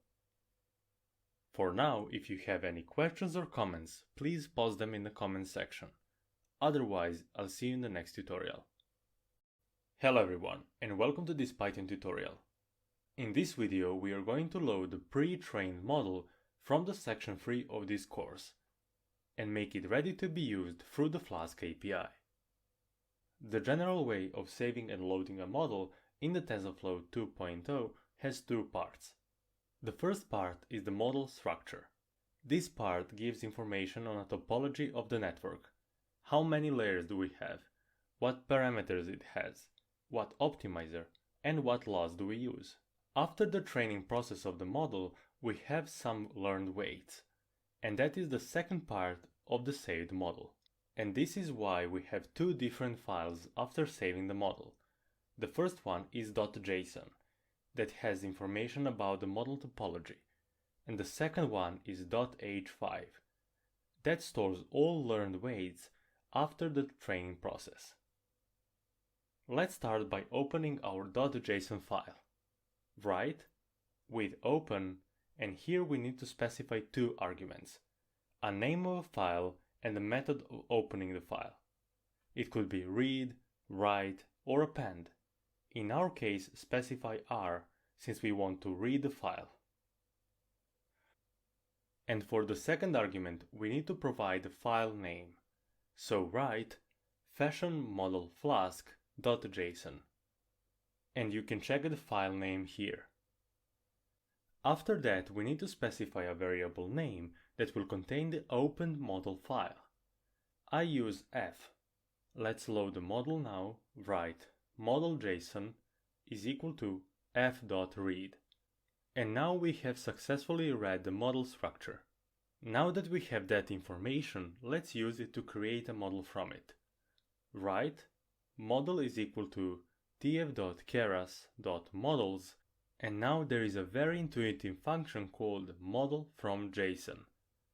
This function takes only one argument, and that is our variable that contains the whole model structure. In our case, that is model.json. Select that part of the code and execute it using Ctrl+Enter. And we have successfully created our model. The next part is to load all pre-trained weights for the model. We can easily do that by using model.loadWeights. This function takes only one argument as well. If you remember, we had this fashion model flask.h5 file, which contains all learned weights for the model. In this case, we only have to specify the file name and not open it separately from the model. Let's copy the first part of the name and add .h5 at the end. Select this line of the code and execute it. And now we have our pre-trained model successfully loaded. And that's it for now. If you have any questions about this or anything else, please post them in the comment section. Otherwise, I'll see you in the next tutorial. Hello everyone, and welcome to this Python tutorial. In this video, we are going to define our first Flask application and briefly explain what the Flask framework actually is. If you haven't worked with the Flask before, the Flask is a Python library used to create a backend for web applications. With this framework, we can easily create paths of our websites and functionality connected to a specific path. We can even specify what type of a request that path expects. Is it a POST request or a GET request? There are other Python frameworks for building web applications as well, but the Flask is the easiest one to learn. It provides just enough to get an app up and running. Okay, the first thing to do is to define the application. Write app equal to Flask. And if you remember, this is the main class from the Flask library. And if we take a look, this class takes only one argument, this name. This name is built-in Python variable that references the current Python file. Let's execute this line of code and it will define the Flask application. That's it for now. If you have any questions or comments, please post them in the comment section. Otherwise, I'll see you in the next tutorial. Hello everyone, and welcome to this Python tutorial. In this video, we are going to create the main function for the Flask API project. When creating a function for the Flask application, there is one additional thing that we have to do, and that is a decorator. If you haven't used them before, it is a statement starting with @ in Python, and it is defined above a function. and it provides a more functionality to it. In the case of Flask, with these decorators, we connect a Python function with a specific website route. Let's define the first one. At app.route, this app is the name of the Flask application already defined before, and this route is the route of the website. Inside the route function, provide a route which user has to type to access this function. In the case of API, let's choose this one, /API/v1, and here we have to specify a dynamic part of the route, which will expect a path to an uploaded file. To achieve this, write smaller than, bigger than, and inside we need to specify what type of data is expected. Is it an integer or a string? In this case, it is a string. Then follow the data type by the name of the function argument. Let's put img name. The next argument of the route function is to specify what kind of method is expected on this route. Methods for a route could be a get, post, or both. In this case, because we expect data to be uploaded to a server, the method should be post. So write methods and in those brackets write post. We are done with our decorator. Let's define the classify image function. Define classify image and the argument name has to be the same one specified in the route. To start with our function, firstly we need to specify where is our uploaded directory. So write uploaded is equal to uploads/. The next part of the classify image function is to load an uploaded image. To load an image, write image is equal to imread, and the imread function takes only one argument, and that is the path to an image. For our path, write uploaded dir plus img name. At this point, we have our image loaded, and we are all set to perform classification. To improve the general user experience, let's return the class name instead of the class index. To do this, we need to define an array of all class names. So let's paste it right here. I created this array by copying class names from the main dataset repository.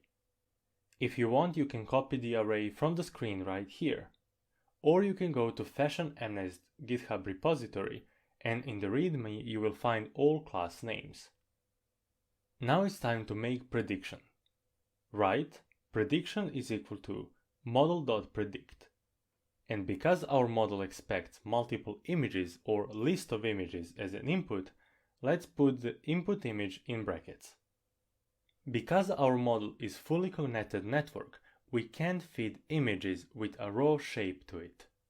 To overcome this problem, we can simply reshape the input image. So use .reshape1 because we have only one image, and then 28 times 28. And now we have our predictions. The last thing to do is to return the JSON response to a user. Write return JSONify. This function takes only one argument, and that is Python dictionary, and transforms it into JSON object. For the key, let's write object detected.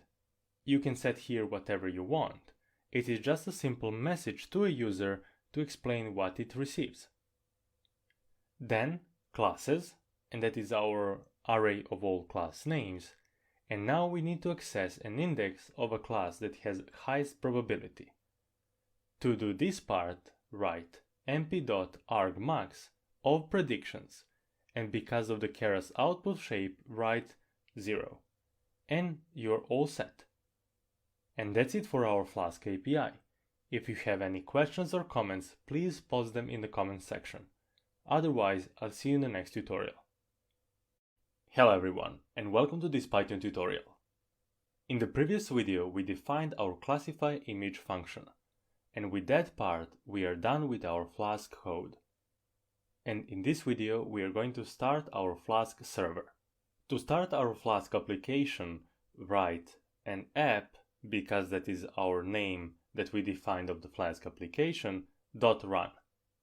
And this .run function takes a few arguments. Let's check them. The first argument is the host, which is none by default.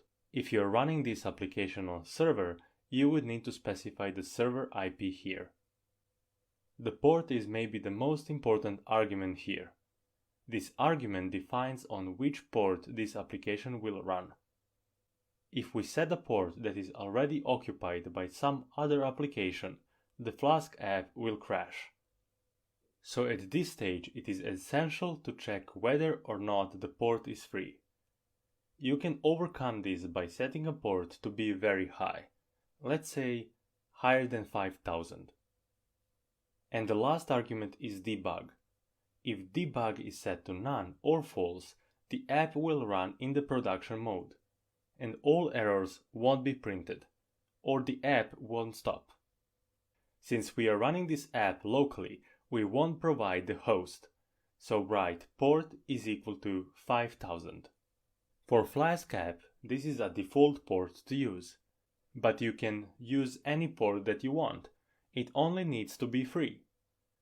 If you were running this app on a server, you would choose a port 80 or 8080. For debug, let's set it to false, to test the application in the production mode. Select the line of the code and execute it. And as you can see, the app is running on the port 5000 in the production environment. And now it is everything ready for us to send the first API request. Stay tuned for that. For now, if you have any questions or comments, please post them in the comment section. Otherwise, I'll see you in the next tutorial. Hello everyone, and welcome to this Python tutorial. In the previous video, we have started our Flask API on the port 5000. And in this video, we are going to use the Postman to send a request and make predictions over the internet. Just for the check, I opened the Uploads folder to see all objects that we are trying to predict. If you haven't used the Postman before, this is the interface. I know there are a lot of moving parts, but in our case, we are going to use just a few of them. For example, this line right here is just a line where you can enter an address where you want to send a request. Here you can specify what type of the request you want to send. And the blue send button is pretty much self-explanatory. And the response window is here to visualize all data that we received from the server. Okay, if we take a look at the address line, you can see that we already have some address there. The first part is just a localhost IP, and the second part is the port that we specified in the Flask application. Please note, if you specify another port for your Flask application, specify it here instead of this one. Now about the request. We want to send the request to classify image function that we wrote in our Flask API backend. And if you remember, it only takes the post request. Go to this part of the interface and select the post request. Now it's time to specify the full path to which we want to send the request. This address right here is the root address for the API, and it always stays the same. The second part of the address is one that changes, and the one that we need to specify right now. So, after the port in the address, write API/v1, and here we need to specify a name of an image. Let's use this free.png as the first test subject. Write free.png. Before we send our first request, just a side note to remember. If we had the full functional web application, this part would be automatic for the user. Okay, now, are you ready to send the first request to our custom-made API? And click Send button. And we get amazing results. For this image, we recognize the correct, it was trousers on it. This proves that we have successfully built a fully functional API that has an accuracy of over 98% on unseen data. Let's test this API on other images that we selected before we end the tutorial. Let's go with image 4 and click send. As you can see, amazing correct results again. Now let's go with image 1. And again, our results are correct. This time we predicted pullover class. And finally, let's go with image 0. It should be a boot. And again, we have correct results. Congratulations for creating your own custom-made Flask API that harnesses the power of deep learning in the back end. I'm really excited that we solved this project in this course together. And for now, if you have any questions or comments, please post them in the comment section. Otherwise, I'll see you in the next tutorial. Hello everyone, and welcome to TensorFlow Serving section. Throughout this section, we are going to talk about TensorFlow Serving, which is one of the most powerful libraries out there to put a deep learning model into production. It is going to handle a lot of stuff in the background for us, and we are going to leverage that power to create image classification API and put it in production using this library. It is an extension of the TensorFlow library itself, which makes a lot of stuff easier. Let's take a few minutes to talk about the library. The first question we need to answer is, what is TensorFlow Serving? As I mentioned, the TensorFlow Serving is an extension of the TensorFlow library. It is there to provide multiple services around the model itself. For example, comparing all models, version control of the models, A/B testing, and many more. Putting model in production can be really complicated, but to overcome that problem we are going to use TensorFlow Serving library. After we train our model, the TensorFlow Serving is there to provide all around the model, which is much bigger than the model itself. How it all comes together and how it works will be much better explained in the code, where you will see all the magic happening. But the highest level overview is like this. On the one side we have a trained model. It could be any model that we trained so far in the course. Then we have a TensorFlow Serving library that takes that model and creates a whole infrastructure around it. And then we have an application on the other side. Some other developer came and has written a web application or a mobile application. And the middleman here between you and that developer is the TensorFlow Serving. It creates a very simple connection between a user-facing application and a model that we trained. Let's explain what is TensorFlow Serving in more detail. As all of the client-server architectures, we have the client side, which could be a web application, mobile application, or even an IoT device. On the other side, we have a server, which is here to handle a hardcore stuff that couldn't be handled on the client side. What you see right here is an overview of the task that we are trying to solve in this module of a course. We have a certain picture of a dog and we want to put that image of a dog through a model, which is located on a server. And only thing that we expect from a server is a prediction, is that a cat or a dog. What we need to do on the client side is we need to take a picture, create a request of it, a post request, since we are sending some data to the server, and that's all what we have to do on the client side. On the server side, however, it is going to take that picture from the request and put it through the model and spill out some prediction. After that's done, it is going to send those predictions in the form of a response to the application. And that's all what we have to do. As you can see, it is not that complicated, because the developers from the TensorFlow Serving handled a lot of stuff for us. Therefore, you will see that at the end of the day, it is very straightforward to make a very cool, scalable service of your model. In the previous section of the course, we put a model in production using Flask framework of the Python. It worked, and it worked really well. Why do we need a TensorFlow Serving instead of a Flask, for example, since it is much simpler, to be honest, than the TensorFlow Serving? Well, scalability is a very big issue when it comes to the Flask. It is made to handle some things, but when it comes to millions of users, it is not good. It could be good, but we would need to write a lot of stuff from scratch. It is a bare minimum to put something on the web. Scalability is not an issue in the TensorFlow serving. It is made for us to handle millions or even billions of requests. Google is using it daily for multiple of their products, such as Google Translate, Google Maps, and so on.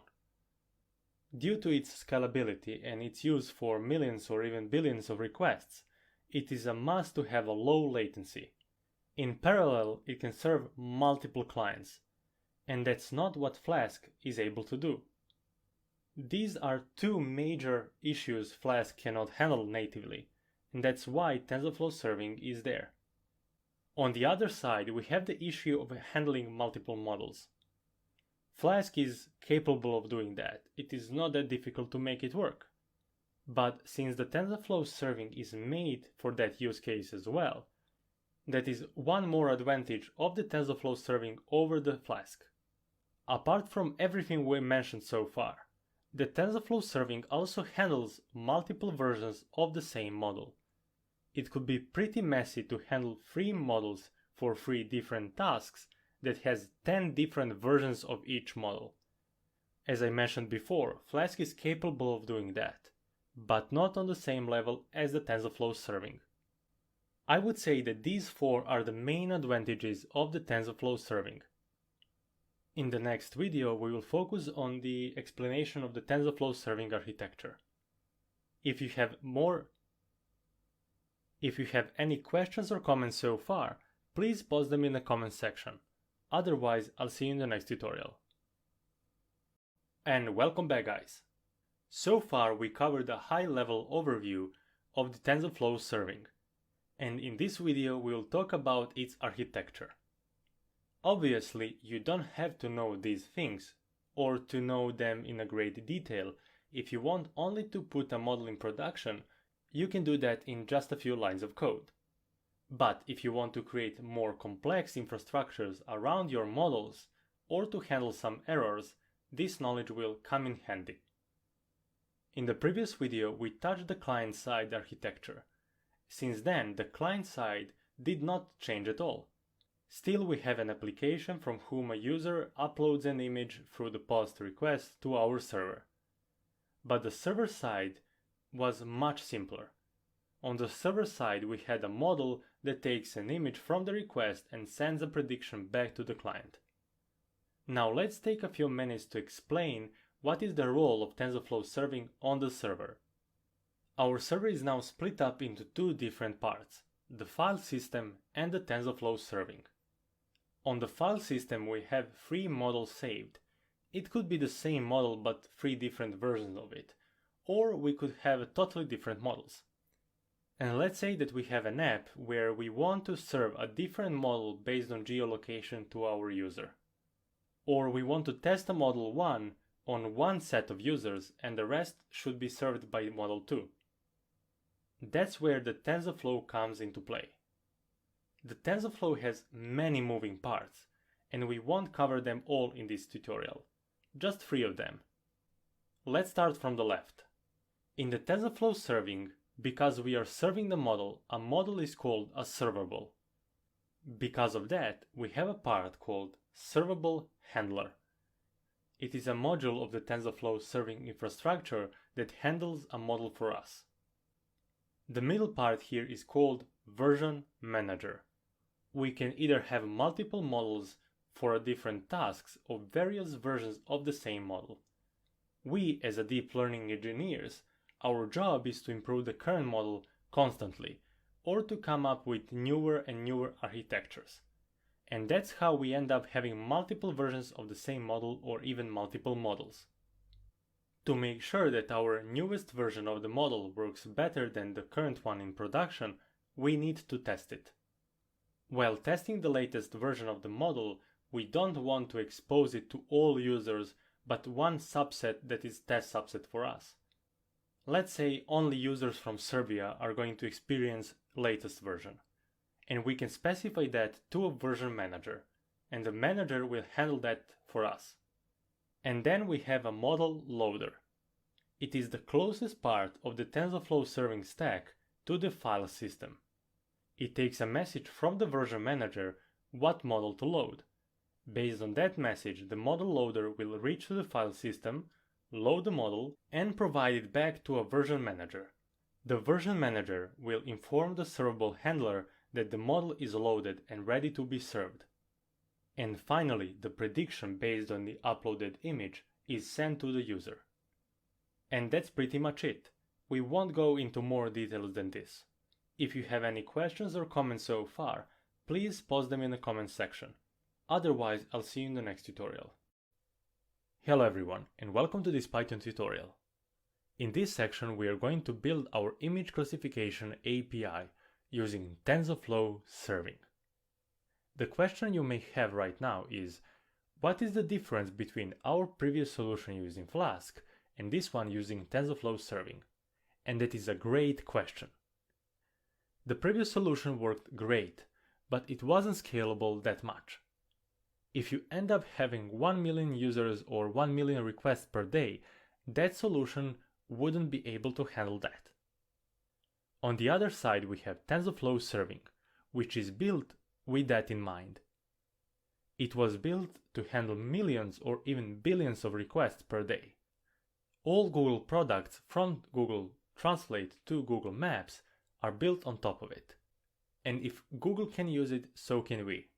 If scalability is not your only concern, there are other great stuff that are handled in TensorFlow serving. For example, if you want to train or experiment with multiple models or versions of the same model, this library handles that for us in the background. So we don't have to stop the whole application to handle that. Everything is handled in the real time and users won't even notice a thing. Now let's start our project by setting up our environment to use GPU instead of CPU. Go to Edit, Notebook Settings, and for Hardware Accelerator, select GPU.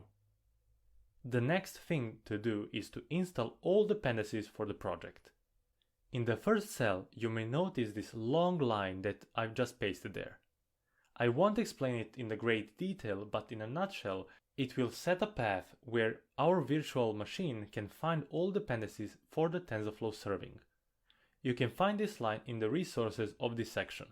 Copy it from the resources to a free cell and execute it. The next thing to do is to update Linux packages.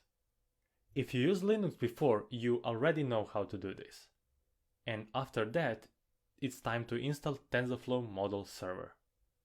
Exclamation mark, apt-get update, then this and sign, apt-get install TensorFlow model server.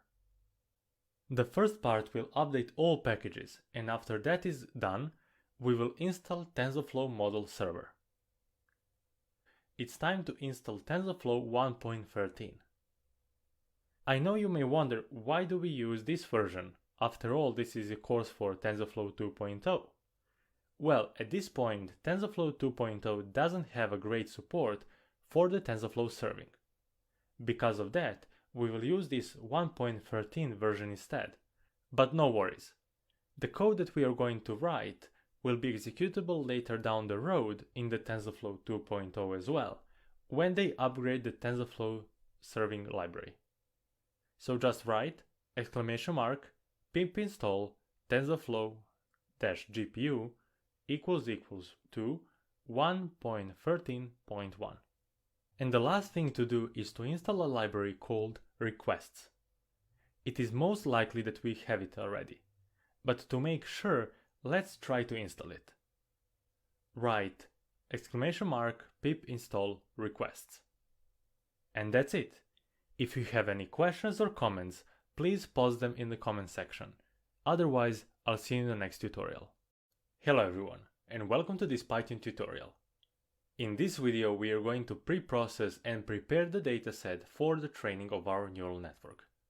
So, before we jump into the dataset pre-processing, let's discuss a few libraries that we have to import for the project. The first one is OS. It helps us with working with folders and paths. The JSON library is maybe the most important library for this section. If you haven't worked with the JSON before, it is a way of receiving and sending data over the internet. It looks basically like a Python dictionary. It will help us to send data to the model. Then we have the random library. It will help us to choose random images from the dataset to perform our predictions. Subprocess is a library to be working with multi-threads in the code. Probably we won't use it at all in this section.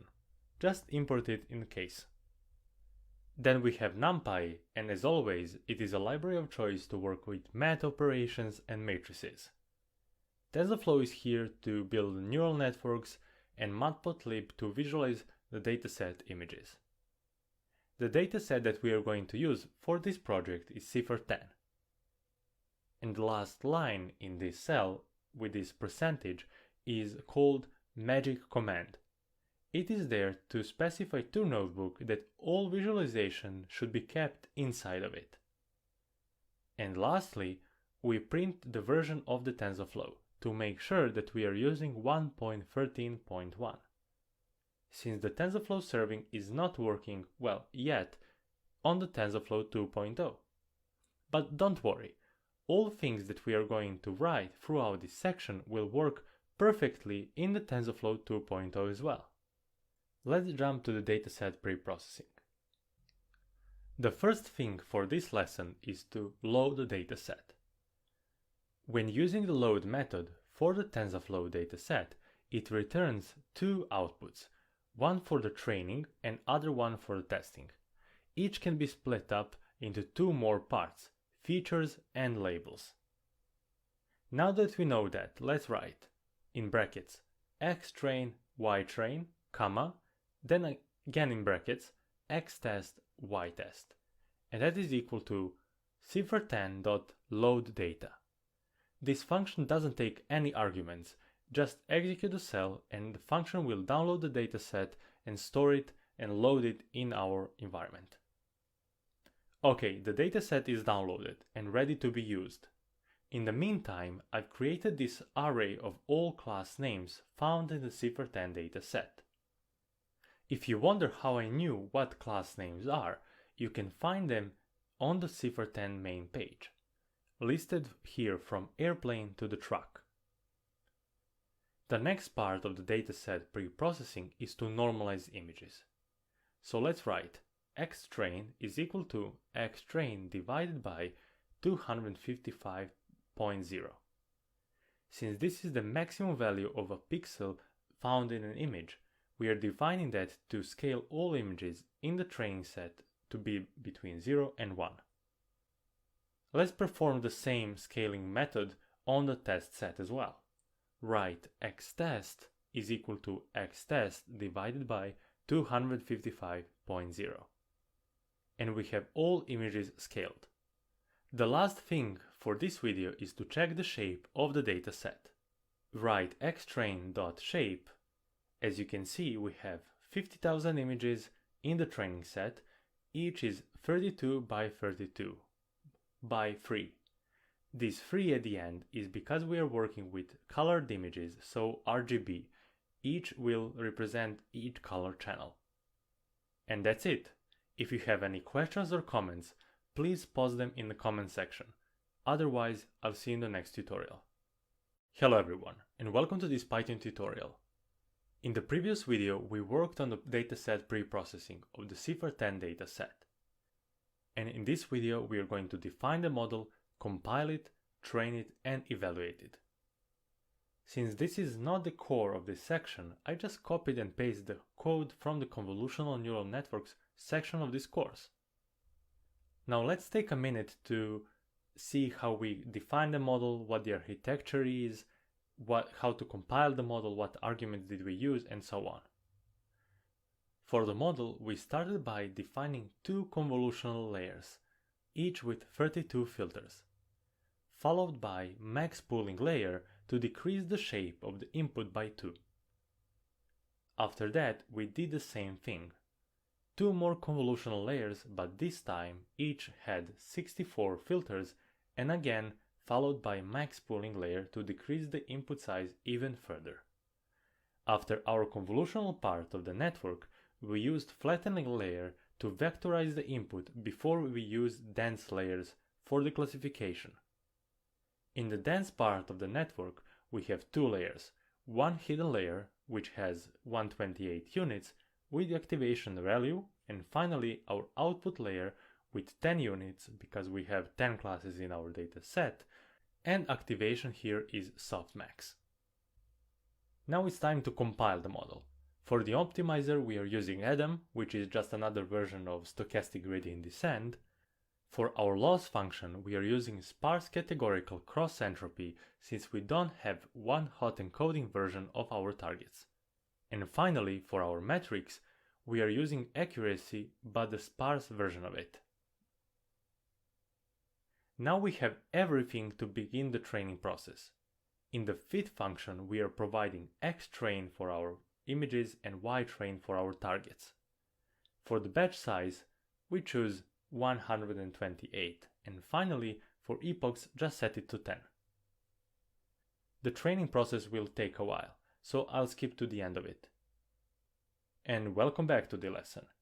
As you can see, the final accuracy for the training set is 89%. Let's evaluate the model to check the accuracy on the test set.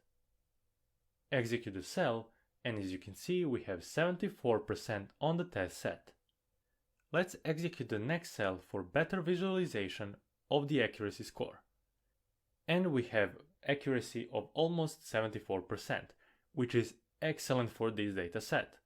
And the model is now ready to be deployed to a server. If you have any questions or comments, please post them in the comment section. Otherwise, I'll see you in the next tutorial. Hello everyone, and welcome to this Python tutorial. In the previous video, we trained and tested our model. Now it's time to save it so we can use it in production. The first part of the saving process is to create model directory, where the TensorFlow serving library will look for the model. Define a variable called model_dir and set its value to model/. This is the path of the model directory in the root folder of the project. Then we need to define the current version of the model. So write version equals to 1. Add a new code cell. Let's combine our model directory with the model version to create the full path. Define variable export path equals to os.path.join model_dir and string version of version variable. After that, let's print it out. As you can see, this is the folder that we need to create, model/1, since this is the first version of our model. And the last step before we save the model is to make sure that this path of model does not exist. It is not a necessary step, but let's do it anyways to make sure everything works correctly. Write if os.path.isDir of export path. If this statement is true, we will call a bash command to delete it. Write !rm, shorter for remove, and because this path is our folder, we need to remove it recursively. So add a flag -r and finally provide our path like this, in curly brackets export path, because we want the value of this export path. Now we have everything ready to save our model. In the previous sections we saved our model by saving our structure and weight separately. But in the case of using model in production, there is some additional information that we need, such as what is the input to the model and what outputs to expect, and so on. To save the model for production, use tf.saveModel.SimpleSave. And this model takes a lot of arguments. The first one is our session, where the model is currently running. The second one is our export path. Then the last two arguments are model inputs and model outputs. We have to provide this information as well, because of the library itself. It needs to know what parts of the model it should return to a user, for example. So let's do that. The first argument is a session. And to access session in TensorFlow 2.0, write tf.keras model.backend.getSession. This will get the current session and return it. Then we have the second argument where we need to provide our model or path to the model that we defined above. So that is export path. For inputs, we need to provide a Python dictionary. The library needs to map model parts to an individual key. For inputs, let's put input image as a key, and for value, let's access inputs to the model, so just type model.input. Lastly, we have to provide outputs from the model. The model could have multiple outputs from it, so we won't use hard-coded key-value pairs as we did for inputs. Instead, we are going to use a technique called dictionary comprehension. To do this inside the dictionary brackets, write for t in model.outputs, and for our key-value pair, write t.name column t. Execute the cell, and as you can see, it saved the model to our directory. If we go to Files, you can find there a newly created folder called Model. Inside of it we have a subfolder 1 because our version of the model is 1. And congratulations! Now we have saved the model for the first time for the production purposes. The only thing left to do for us is to load the model and send a request to it. If you have any questions or comments, please post them in the comment section. Otherwise, I'll see you in the next tutorial. Hello everyone, and welcome to this Python tutorial. In the previous video, we saved our model, and now it's time to set up our production environment. The first step is to export path to the model directory as an environment variable. If you haven't worked with Linux before, there is a concept called environment variables. And if you want path to be accessible from anywhere in a system, you can export that as an environment variable. And you can give your environment variable an individual name. In our case, it is going to be model.dir. We are doing this step so the TensorFlow serving library can easily find our model. Okay, to complete this process, write os.environ, and in brackets we need to specify the name for our environment variable. So in this case, just put model.dir. Then this is going to be equal to absolute path of the model.dir. So write os.path.abspath of model.dir. The next step is to call our TensorFlow serving API and start serving our model.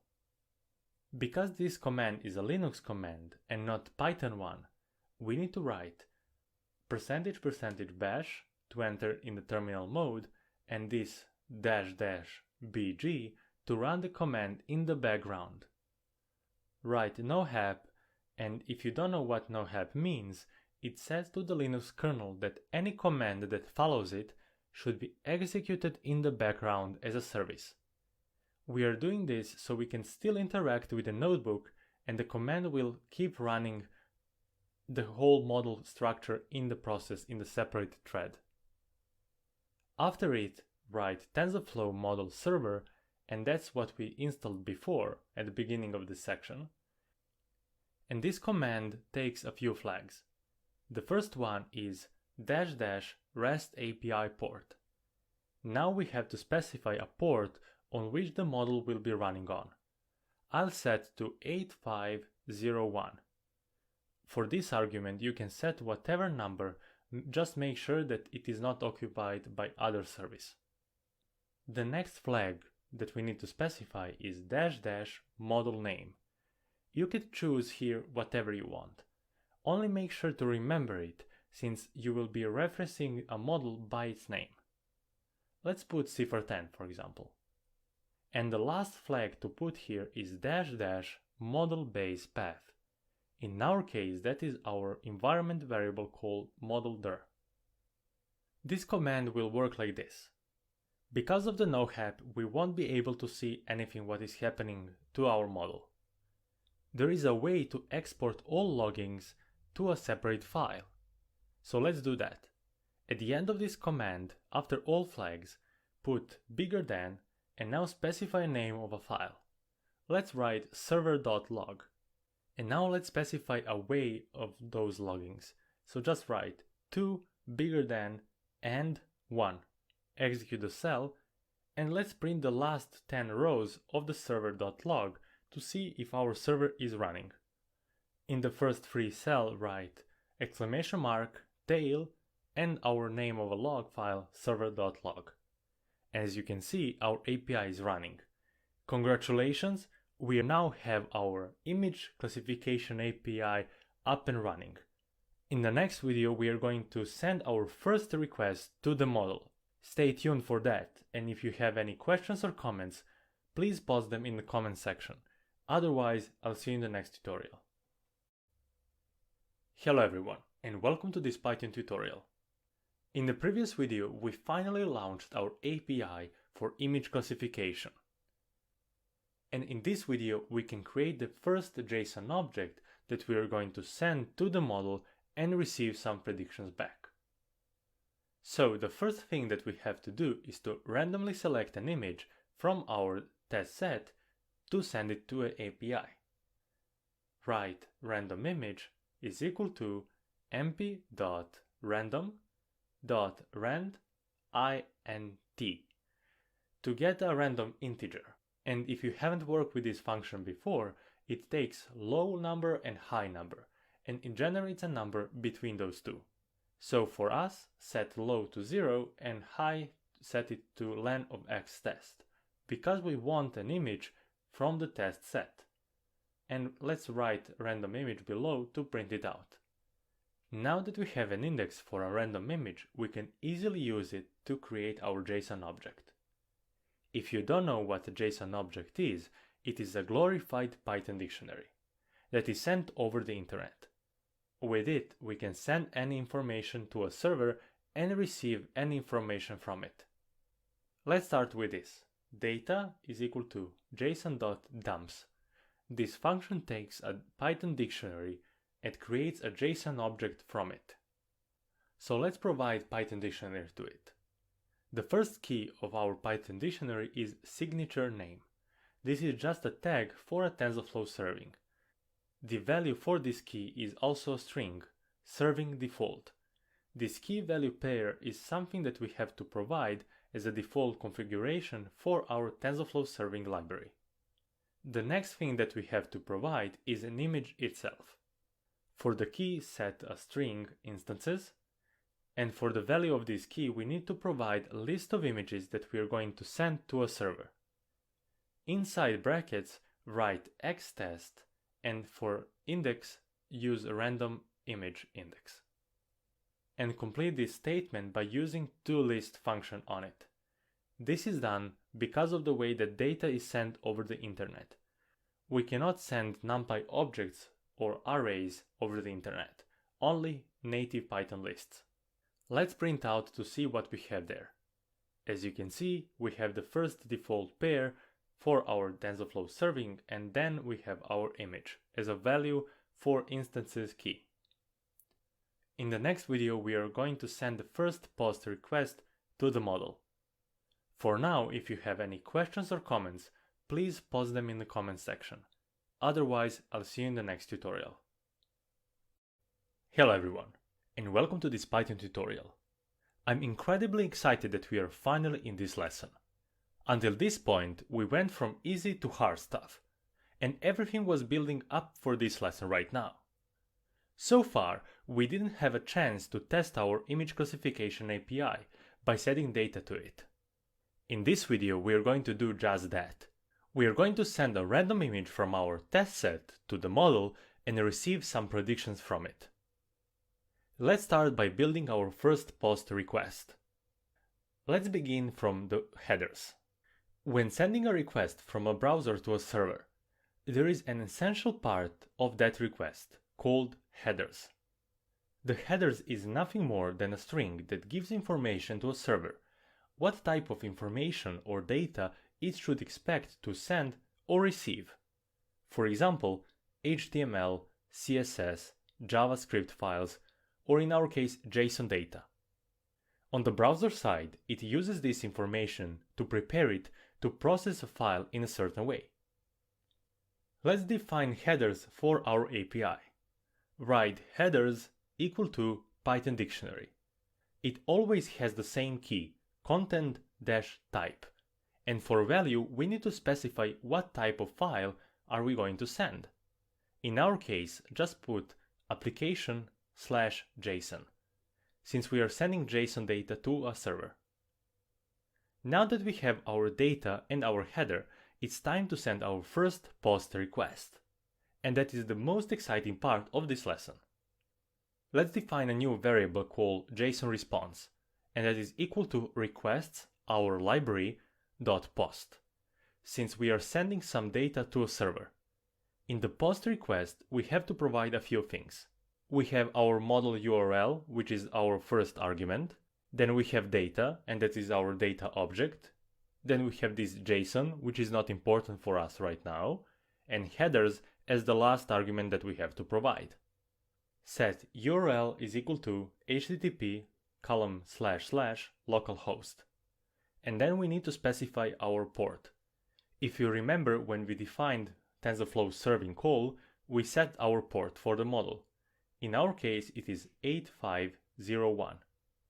/v1, since this is the first version of the API, /models, and that is the name of the folder, /cipher10, and if you remember, that is the model name that we defined as well. Then we need to set column predict, and that is our whole URL. Then provide data is equal to data, and lastly set headers equal to headers. Execute the cell, and as you can see, we received the first official results from our model. How exciting is that? But if we print our results, we receive something very strange, response 200. What does it mean? Well, when you are working with internet requests, there are some predefined numbers that indicate the status of our response. For example, if we misspell our URL, we are going to get the error called 404. Or if you're forbidden access to a certain page, you're going to get 403. However, if everything is okay, we are going to get response 200. And that is what we want to see. Now that we know that, let's access predictions from our response. Write predictions equal to json.loads, since we received JSON as well, and provide jsonresponse.text. And let's only access the prediction key from our JSON object. Let's print them out. For this image, we have received 96% for this class. However, at this point, we only know the accuracy, but we still don't know if the prediction is correct. Let's visualize our image and print out the name of our highest or most certain class. Let's write plt.imshow and then set xtest of random image. And let's execute that. As you can see, this is the image of a horse. Let's make sure that our network has predicted horse as the class with the highest accuracy. To do this, write class names, and that is our array of all class names, and we only need to access an index of a class where the probability is the highest. To do this, let's access the index with the highest value from our predictions. Write mp.argmax of predictions. As you can see, it is array inside another array. Just put 0 of it after predictions and execute that. And now you can see that our API worked perfectly. It recognizes horse. Now that we know official results, I want to congratulate you for building your awesome scalable classification API that can be scaled and used by millions or even billions of users. This is very high achievement in the world of deep learning. And that's it for this video. If you have any questions or comments, please post them in the comment section. Otherwise, I'll see you in the next tutorial. Hello everyone, and welcome to this Python tutorial. In the previous video, we successfully created our image classification API. We sent the first POST request to the model and received amazing results from it. Sometimes in production, we are going to have multiple models on the same server for many different reasons. Maybe we want to change the current model with a better one, or just to perform A/B testing of the models. In those cases, we need to send the post request to a specific model on a server. In this video, we are going to learn how to do that. By changing only the URL, it's that easy. So I copied the request code from our previous tutorial that sends a default request to a model. To start with our code, let's change a variable name to specific JSON response. And the only difference that we have to make in this code is to change the URL. The first part stays the same. After it, add /versions/1. And that is only difference that we have to make in application to send the request to a specific model on our server. This one at the end is the ID of the model that we want to target. If you have, for example, model 5, you would change that to 5 instead of 1. Execute the cell, and let's check if the response is 200. Since everything else is the same, we won't print it out again. And as you can see, response is 200 and everything works perfectly. I want to congratulate you for coming this far and learning this complex topic on how to put a model in production using TensorFlow serving. Well done, guys! If you have any questions about this or anything else, please post them in the comment section. Otherwise, I'll see you in the next tutorial. Hello everyone, and welcome to the TensorFlow Lite section of the course. The TensorFlow Lite is an extension of the TensorFlow library that is used to convert and optimize models for mobile devices. And the goal of this section is to see how to train a model and optimize it for any mobile device, either Android or iOS. When we talk about deep learning, the first thing that pops up is the amount of processing resources that we need. And now we have a mobile device on the other side that has a problem even to run the inference and not to train the whole model on it. That is one part of the problem. The other part is the model size. Sometimes the saved model could be up to 700 megabytes or even more. Imagine an app is 30 megabytes, but to use it there is additional 700 megabytes of additional resources to be downloaded. That is just a bad user experience. But now we have a solution that makes the whole process of handling these problems much easier. As always, we train our model on the computer. After the training process is done, we save the model. Then, we use our TensorFlow Lite library to optimize the saved model for the mobile device. We'll talk about model optimization in a second. After this step, we end up with a new saved model, smaller and optimized for a mobile device. And at the end, we put that optimized model on a mobile device to perform inference on it. Having the inference time on a mobile device is not essential, although it provides a much better user experience. The app doesn't need the internet for that. No data is shared with the server. And let's explain the workflow right now in more details. We start by training the model in the TensorFlow 2.0. Then we save the trained model on a file system. The next step is to define the TensorFlow Lite converter that takes the saved model and optimizes it for a mobile device and save the optimized model as a new file. Finally, we put the trained model on a mobile device. And by using the TensorFlow Lite interpreter, we can efficiently perform inference on the mobile device. So far, we mentioned that there is an optimization process. Now let's take a few minutes to explain what the optimization is and how it works. There are several ways to optimize a model for a mobile device. One way, and maybe the most obvious way, is to optimize the model topology. Decrease numbers of layers, faster operations, less fully connected layers, and more. In most cases, this strategy will work. But in this way, we sacrifice the accuracy over speed. And in most cases, we don't want to do that. The second one is the network parameters precision reduction with quantization. Dequantization is a technique where we reduce the precision spaces after the floating numbers. From regular floating numbers, we are converting them into 8-bit numbers. In most cases, this technique won't influence our model accuracy. And there are two ways to perform quantization of the model.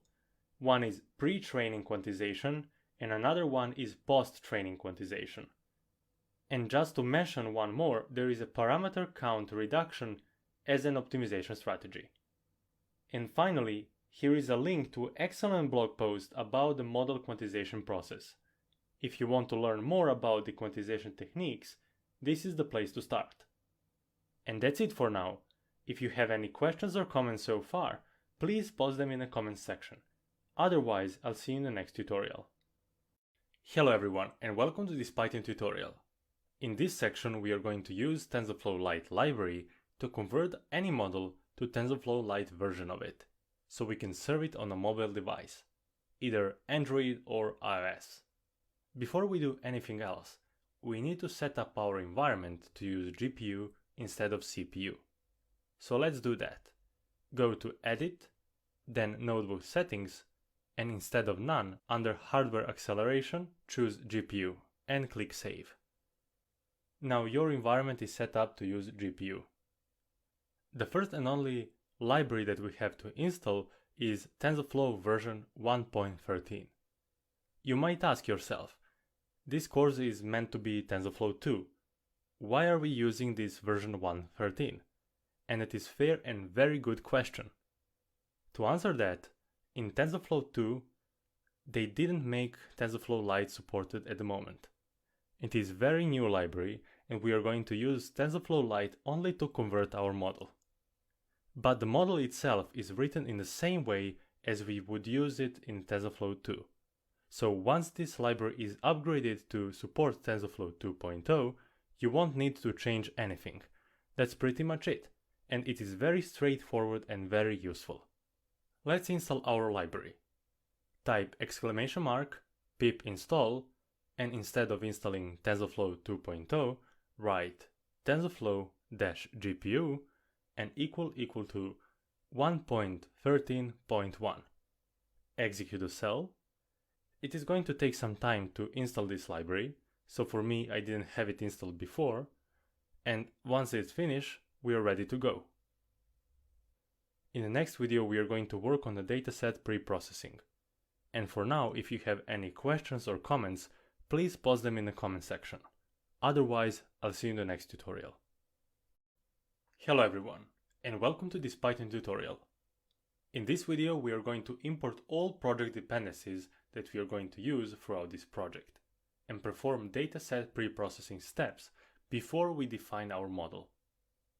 The first library to import is TensorFlow.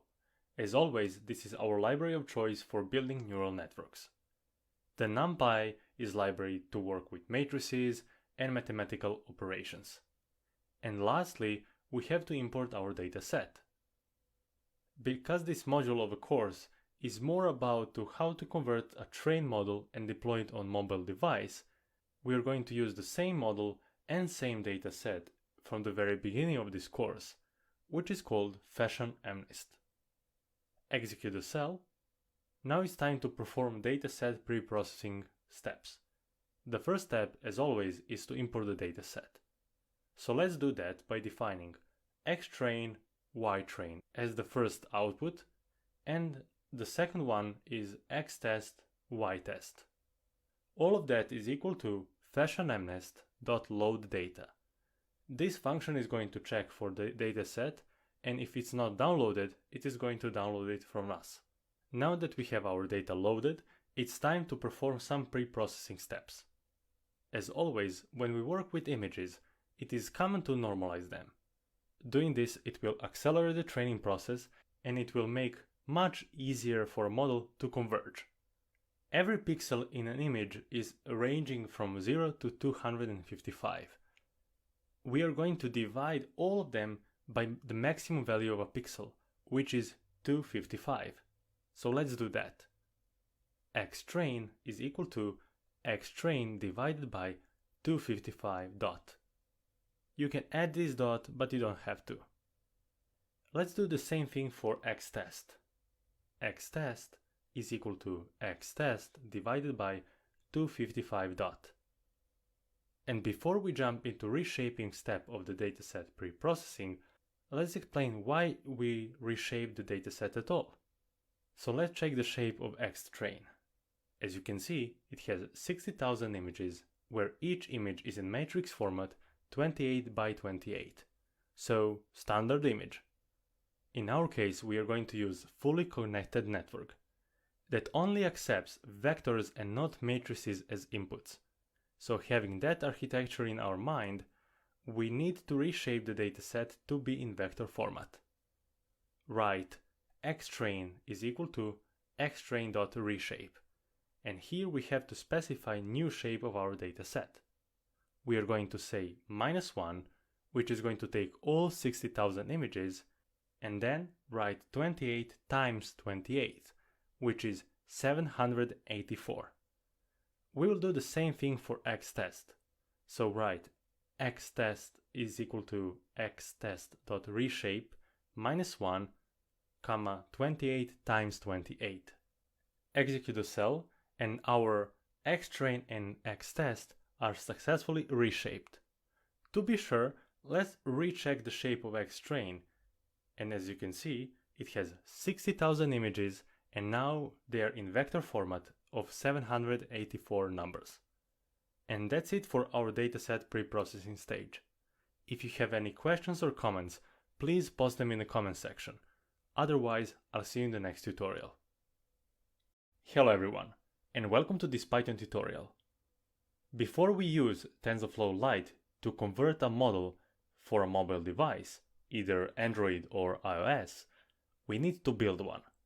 And in this video, we are going to do just that. As you can see, I've already written the whole model for this section.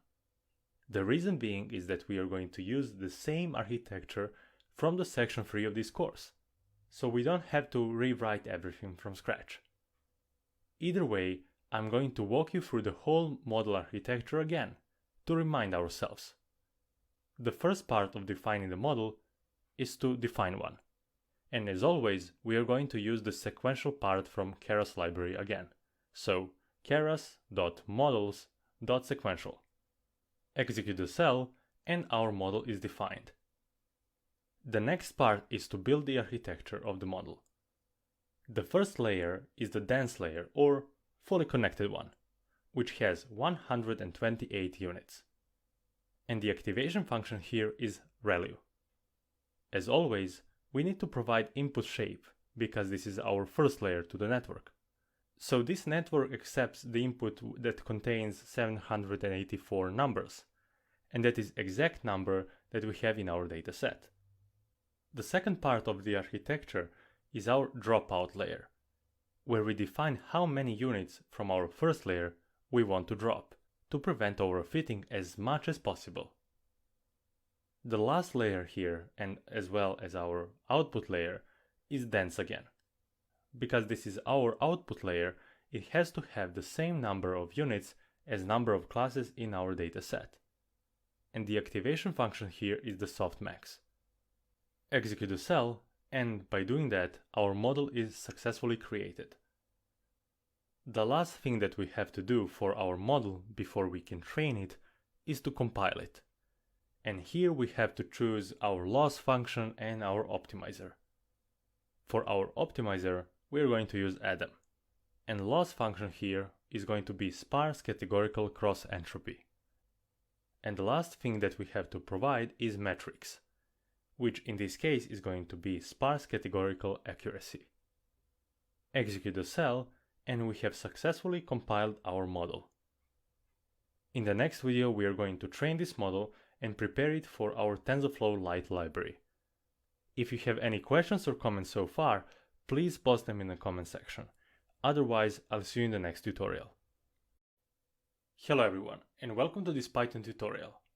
In the previous video, we defined our model, and now it's time to train it and evaluate it, to see how well it performs on the test set. Let's start by training it. Model.fit, and this function requires a few arguments. The first argument is for features, in our case xtrain. Then for our targets ytrain, the third argument here is batch size, but we don't have to provide it, we can leave it at none. And finally set epochs to 5. Execute the cell. It will take around 30 seconds to complete all 5 epochs. Okay, our training process is done. It was very fast, about 30 seconds as we estimated. Not only that, but we achieved around 88% accuracy on our training set. Now it's time to see how well it performs on unseen data, or our test set. Write test loss, test accuracy equals to model.evaluate and provide xtest and ytest to it. Below is a simple print statement that I've written beforehand. The only thing left to do here is to provide test accuracy inside the brackets. Execute the cell, and we have 87.2% accuracy on the test set, which is incredible. We didn't overfit or underfit at all. Let's say that we are pretty happy with this model, and we don't want to improve it even further. Now that we have trained our model that is generalized enough, we can put it on a Summit device and hand it to our customer. And that's exactly what we are going to do in the next video, where we are going to convert it in the TensorFlow Lite version. If you have any questions or comments, please post them in the comment section. Otherwise, I'll see you in the next tutorial. Hello everyone, and welcome to this Python tutorial. In this video, we are finally starting with the stage 5 of this project. This stage is all about saving the model and converting it to TensorFlow Lite version of it. So we are going to take everything that we learned so far, trained model, and save it to TensorFlow Lite version. And the first step is to save the model itself. So let's do that in this video. Before we save the model, let's define a model name. So define a variable called model name equals to, and you can set whatever name you want. It is only important to have h5 extension. So in my case, I'm going to name it fashion_mobile_model.h5. The h5 is extension of Keras saved model. That's it for our name. Now that we have the name of a model, the next thing that we have to do is to save it. To do that, we are going to call tf.keras.models.saveModel. This function takes two arguments, a trained model and model name. Execute the cell, and now we have our model saved. It is very easy to do, and this is how you save models for other applications as well. If we go to files of this project, we can find a new file called fashionmobilemodel.h5, which is our model itself. And that's it for now. If you have any questions or comments so far, please post them in the comment section. Otherwise, I'll see you in the next tutorial. Hello everyone, and welcome to this Python tutorial. In this video, we are going to create our TensorFlow Lite converter. The converter is there to convert a saved model to TensorFlow Lite version of it, so it can be loaded and served over a mobile device. Okay, let's create it now. Write converter, or you can name it whatever you want, and equal to tf.lite, which is the API for our TensorFlow Lite, .tf_lite converter. And now we can choose what resources our model comes from. For example, we have this frozen graph version or session that are used for TensorFlow 1 models. In our case, we have this TensorFlow from Keras model file. This function takes one argument, which is the model name. And in our case, this is the string that has h5 extension. You can copy it from the cell above and paste it inside the brackets. Execute the cell, and this converter is going to define all frozen variables and ops that can be found in our model. And now we have officially created our converter for our specific model. That's it for our video. The only thing left to do is to call this converter and convert our model. For now, if you have any questions or comments, please post them in the comment section. Otherwise, I'll see you in the next tutorial. Hello everyone and welcome to this Python tutorial. In this video, we are going to use our converter to convert our model for a mobile device. Let's do that. We are going to define a variable called tflight_model, and we are going to set it to our converter, which is the object defined in the previous video, and call convert function on it. This function doesn't take any arguments, so you can simply execute a cell. By calling this function, our converter is going to take the model and convert it to TensorFlow Lite version of the model. You can see that we defined the model and the converter and done the conversion to TensorFlow Lite in a single line of code. That was pretty exciting and very easy to do. This was a short and sweet video just for demonstration purposes on how to convert any model to TensorFlow Lite version of it. If you have any questions or comments so far, please post them in the comment section. Otherwise, I'll see you in the next tutorial.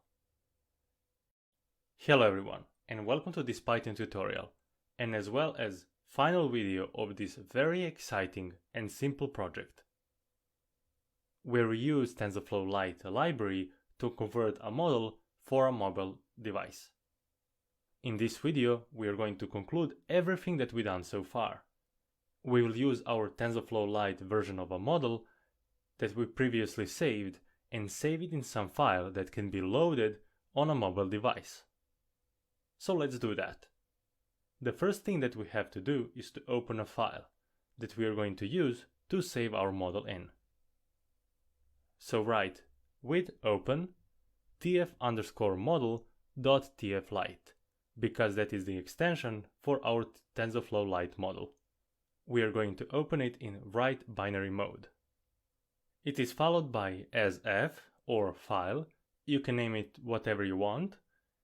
Then we are going to say f.write, and here we have to provide our converted model. Execute the cell, and we saved our model to a file. If we check our files, you will notice that there is a new file called tfmodel.tflite, which is our model that has an insignificant number of kilobytes that can be imported to resources of our Android or iOS app and loaded from the device itself. And that's pretty much it. If you have any questions or comments so far, please post them in the comment section. Otherwise, I'll see you in the next tutorial. Hello everyone, and welcome to the distributed training section of the course. In this section, we will talk about ways on how to train a single model on multiple GPUs, computers, or even servers.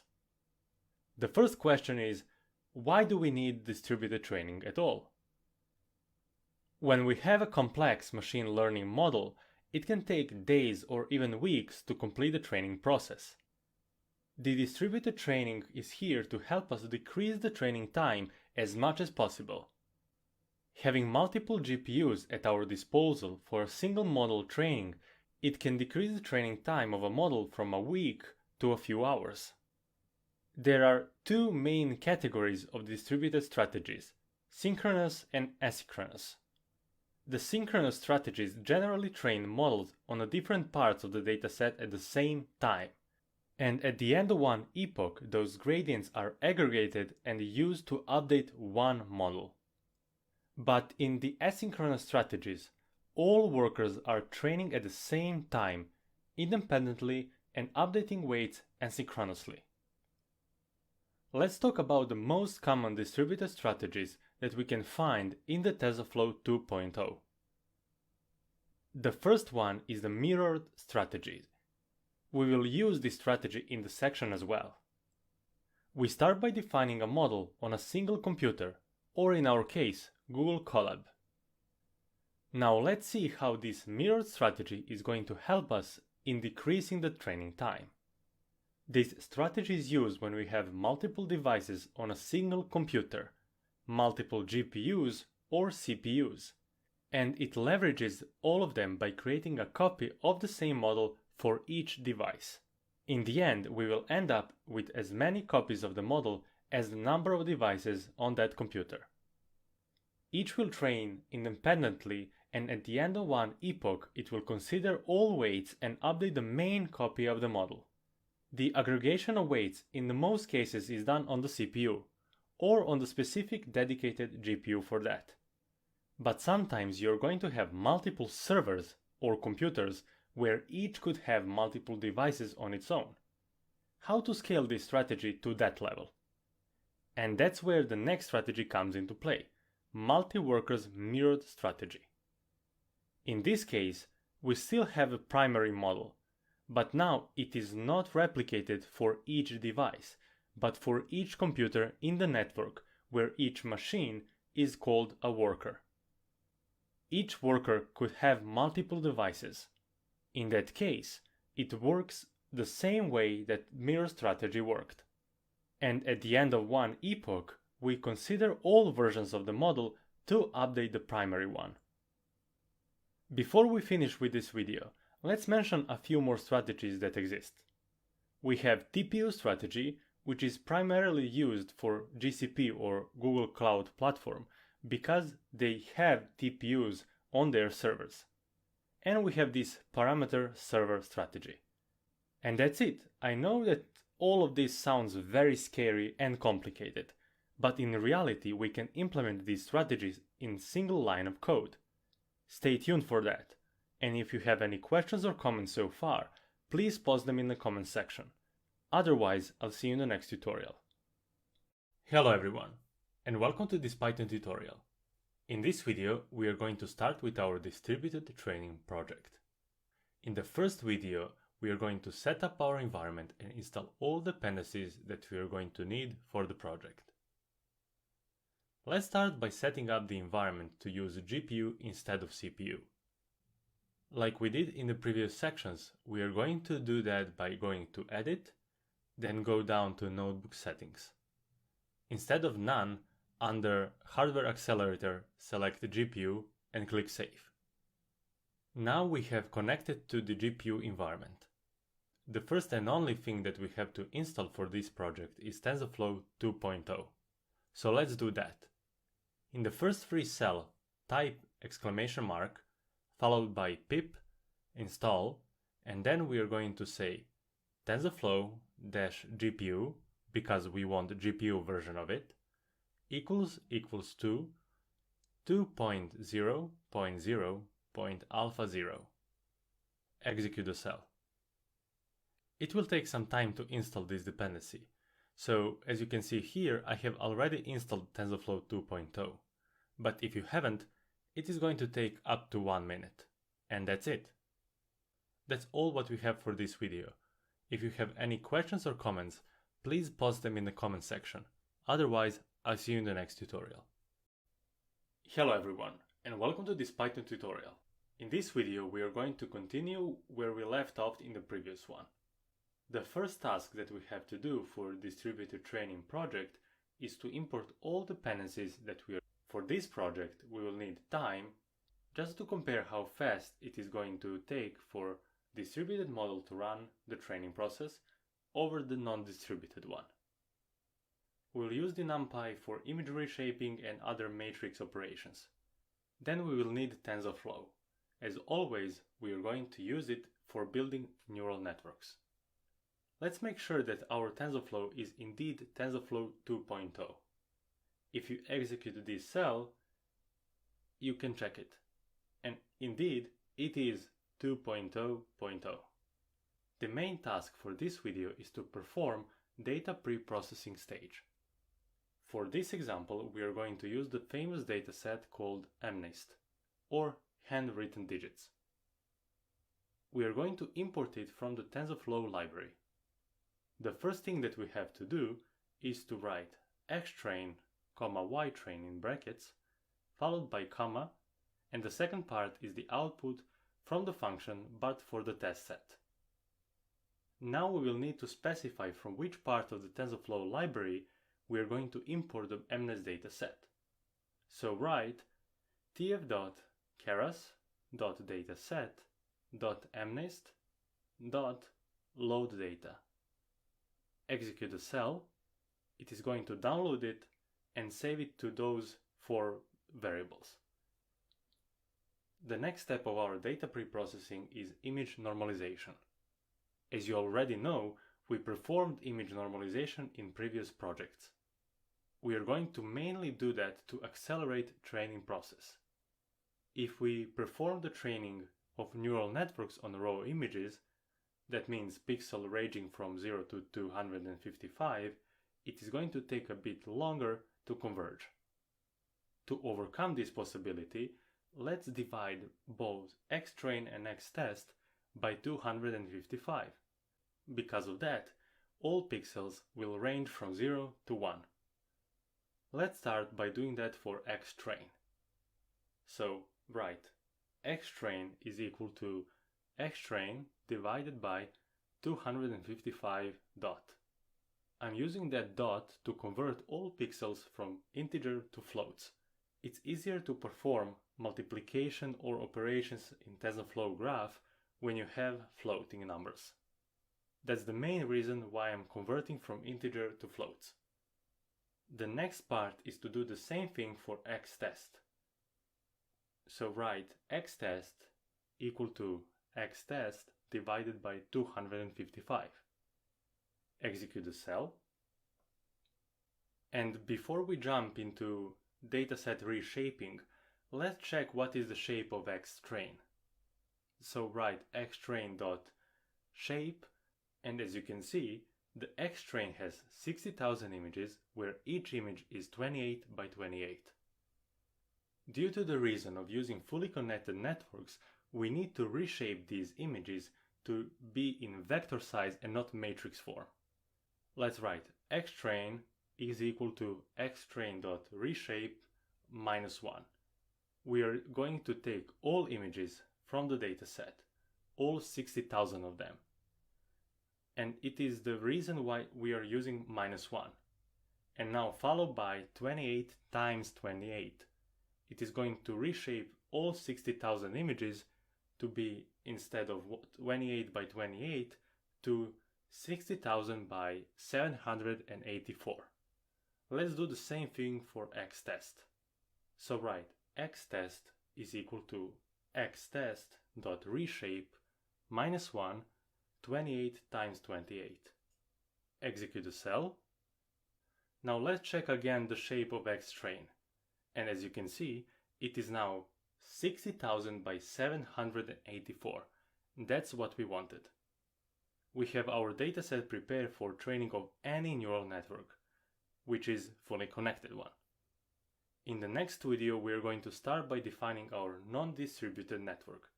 If you have any questions or comments, please post them in the comment section. Otherwise, I'll see you in the next tutorial. Hello everyone, and welcome to this Python tutorial. In this video, we are going to start building our models. We will make the same model twice, and to save our time, we'll build it now and later on we'll just copy it. The first model we will create is going to be the normal model. The same we created in the previous sections as well. It is only here for comparison reasons. Let's call it model normal. And as always, we are going to use tf.keras.models, and then we are going to use sequential to define the model itself. Execute the cell. And now we can add our first layer to it. Since this is going to be our fully connected network, the first layer is going to be the dense one, or fully connected one. So use tf.keras.layers, and we are going to use dense because we want fully connected layer. The first layer is going to have 128 units, and the activation function here is going to be ReLU. Then we are going to define input shape, considering this is our first layer, and it is going to have 784 inputs, because that is the size of our image. And the first layer is defined. Now it's time to add the second layer to our model. It is going to be the dropout one. To prevent overfitting as much as possible, we are going to set rate to 0.2 So that means that each time we are going to drop 20% of neurons in the first layer. Execute. Now we are ready to define our output layer, which is going to be the dense layer as well. So we will say tf.keras.layers.dense. Because it is our output layer, the number of neurons is going to be the same as number of classes. And in our dataset we have 10 different classes. And activation function here is going to be softmax. Execute the cell, and our model is successfully created. The only thing left to do is to compile it. So type model normal.compile. We have to provide a few arguments to the function. So first one is our optimizer, and just write optimizer equals to and say Adam. The next argument is our loss, which is going to be, as always when we have multiple classes, sparse categorical cross entropy. And the last thing to add is our metrics. The metrics are going to contain sparse categorical accuracy. To make it easier, just copy the loss and instead of cross entropy, type accuracy. Execute the cell and our model is successfully created. And that's our normal model. If you have any questions or comments, please post them in the comments section. Otherwise, I'll see you in the next tutorial. Hello everyone, and welcome to this Python tutorial. In this video, we are going to define our distributed strategy. In the first video of this section, we defined and talked about distributed strategies in general. For example, there were mirror strategy, multi-worker strategy, and TPU strategy. All of them sounds very complicated because you need to incorporate multiple computers, servers, or multiple GPUs. But in this video, trust me, you're going to get very excited because all of that is only one line of code. One line of code to distribute any model in production to multiple GPUs or multiple servers. Let's do that by defining our mirror strategy for our model. We will start by defining a variable called distribute. It is going to be equal to tf.distribute. Now we need to specify which strategy we want to use. In our case, we are going to try mirror strategy. After you're done with that, execute the cell. And that's it. In just one line of code, we define the mirror strategy. We are going to use that to distribute any model in production.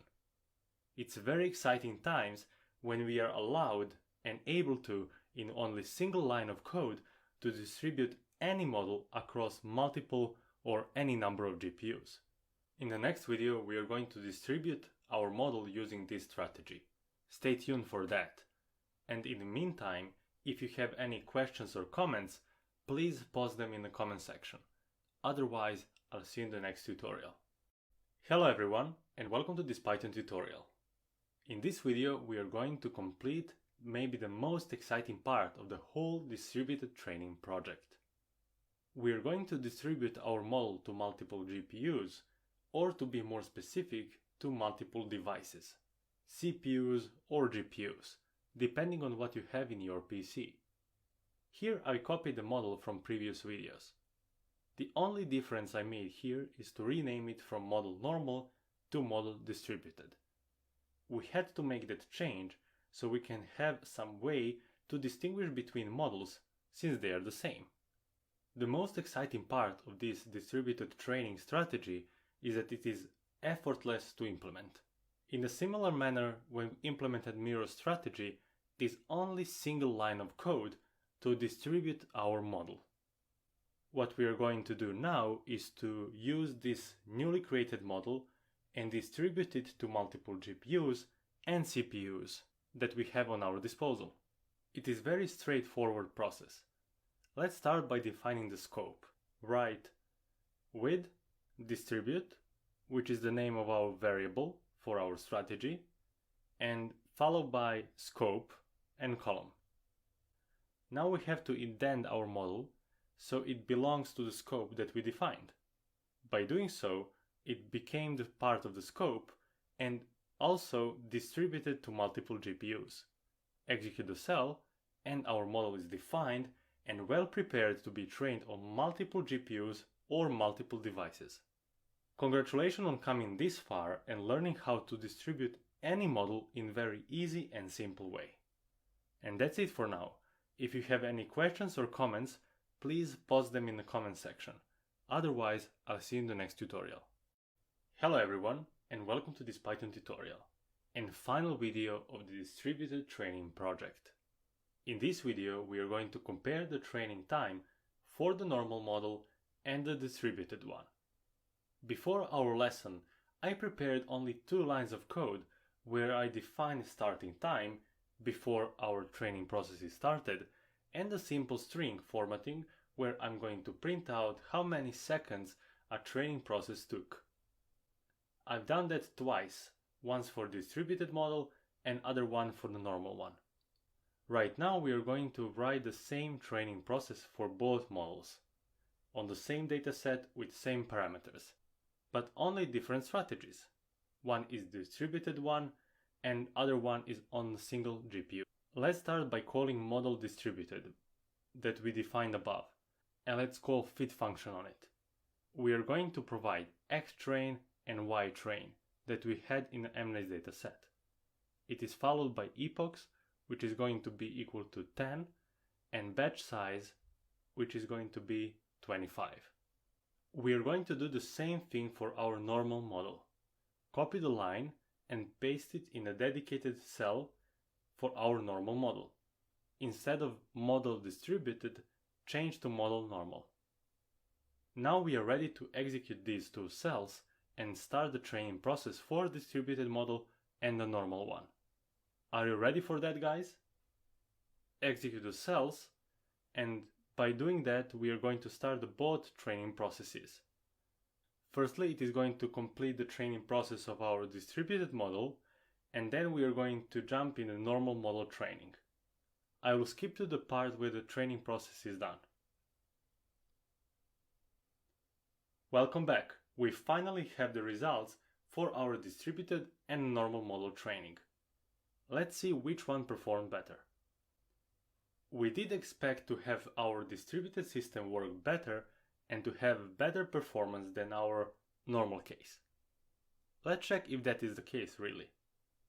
As you can see here, distributed training took around 173 seconds, while the non-distributed one took only 159 seconds. Why is that the case? Well, in this scenario we have the GPU and the CPU in distributed device pool, and the CPU works worse. Therefore, it will slow down the GPU system.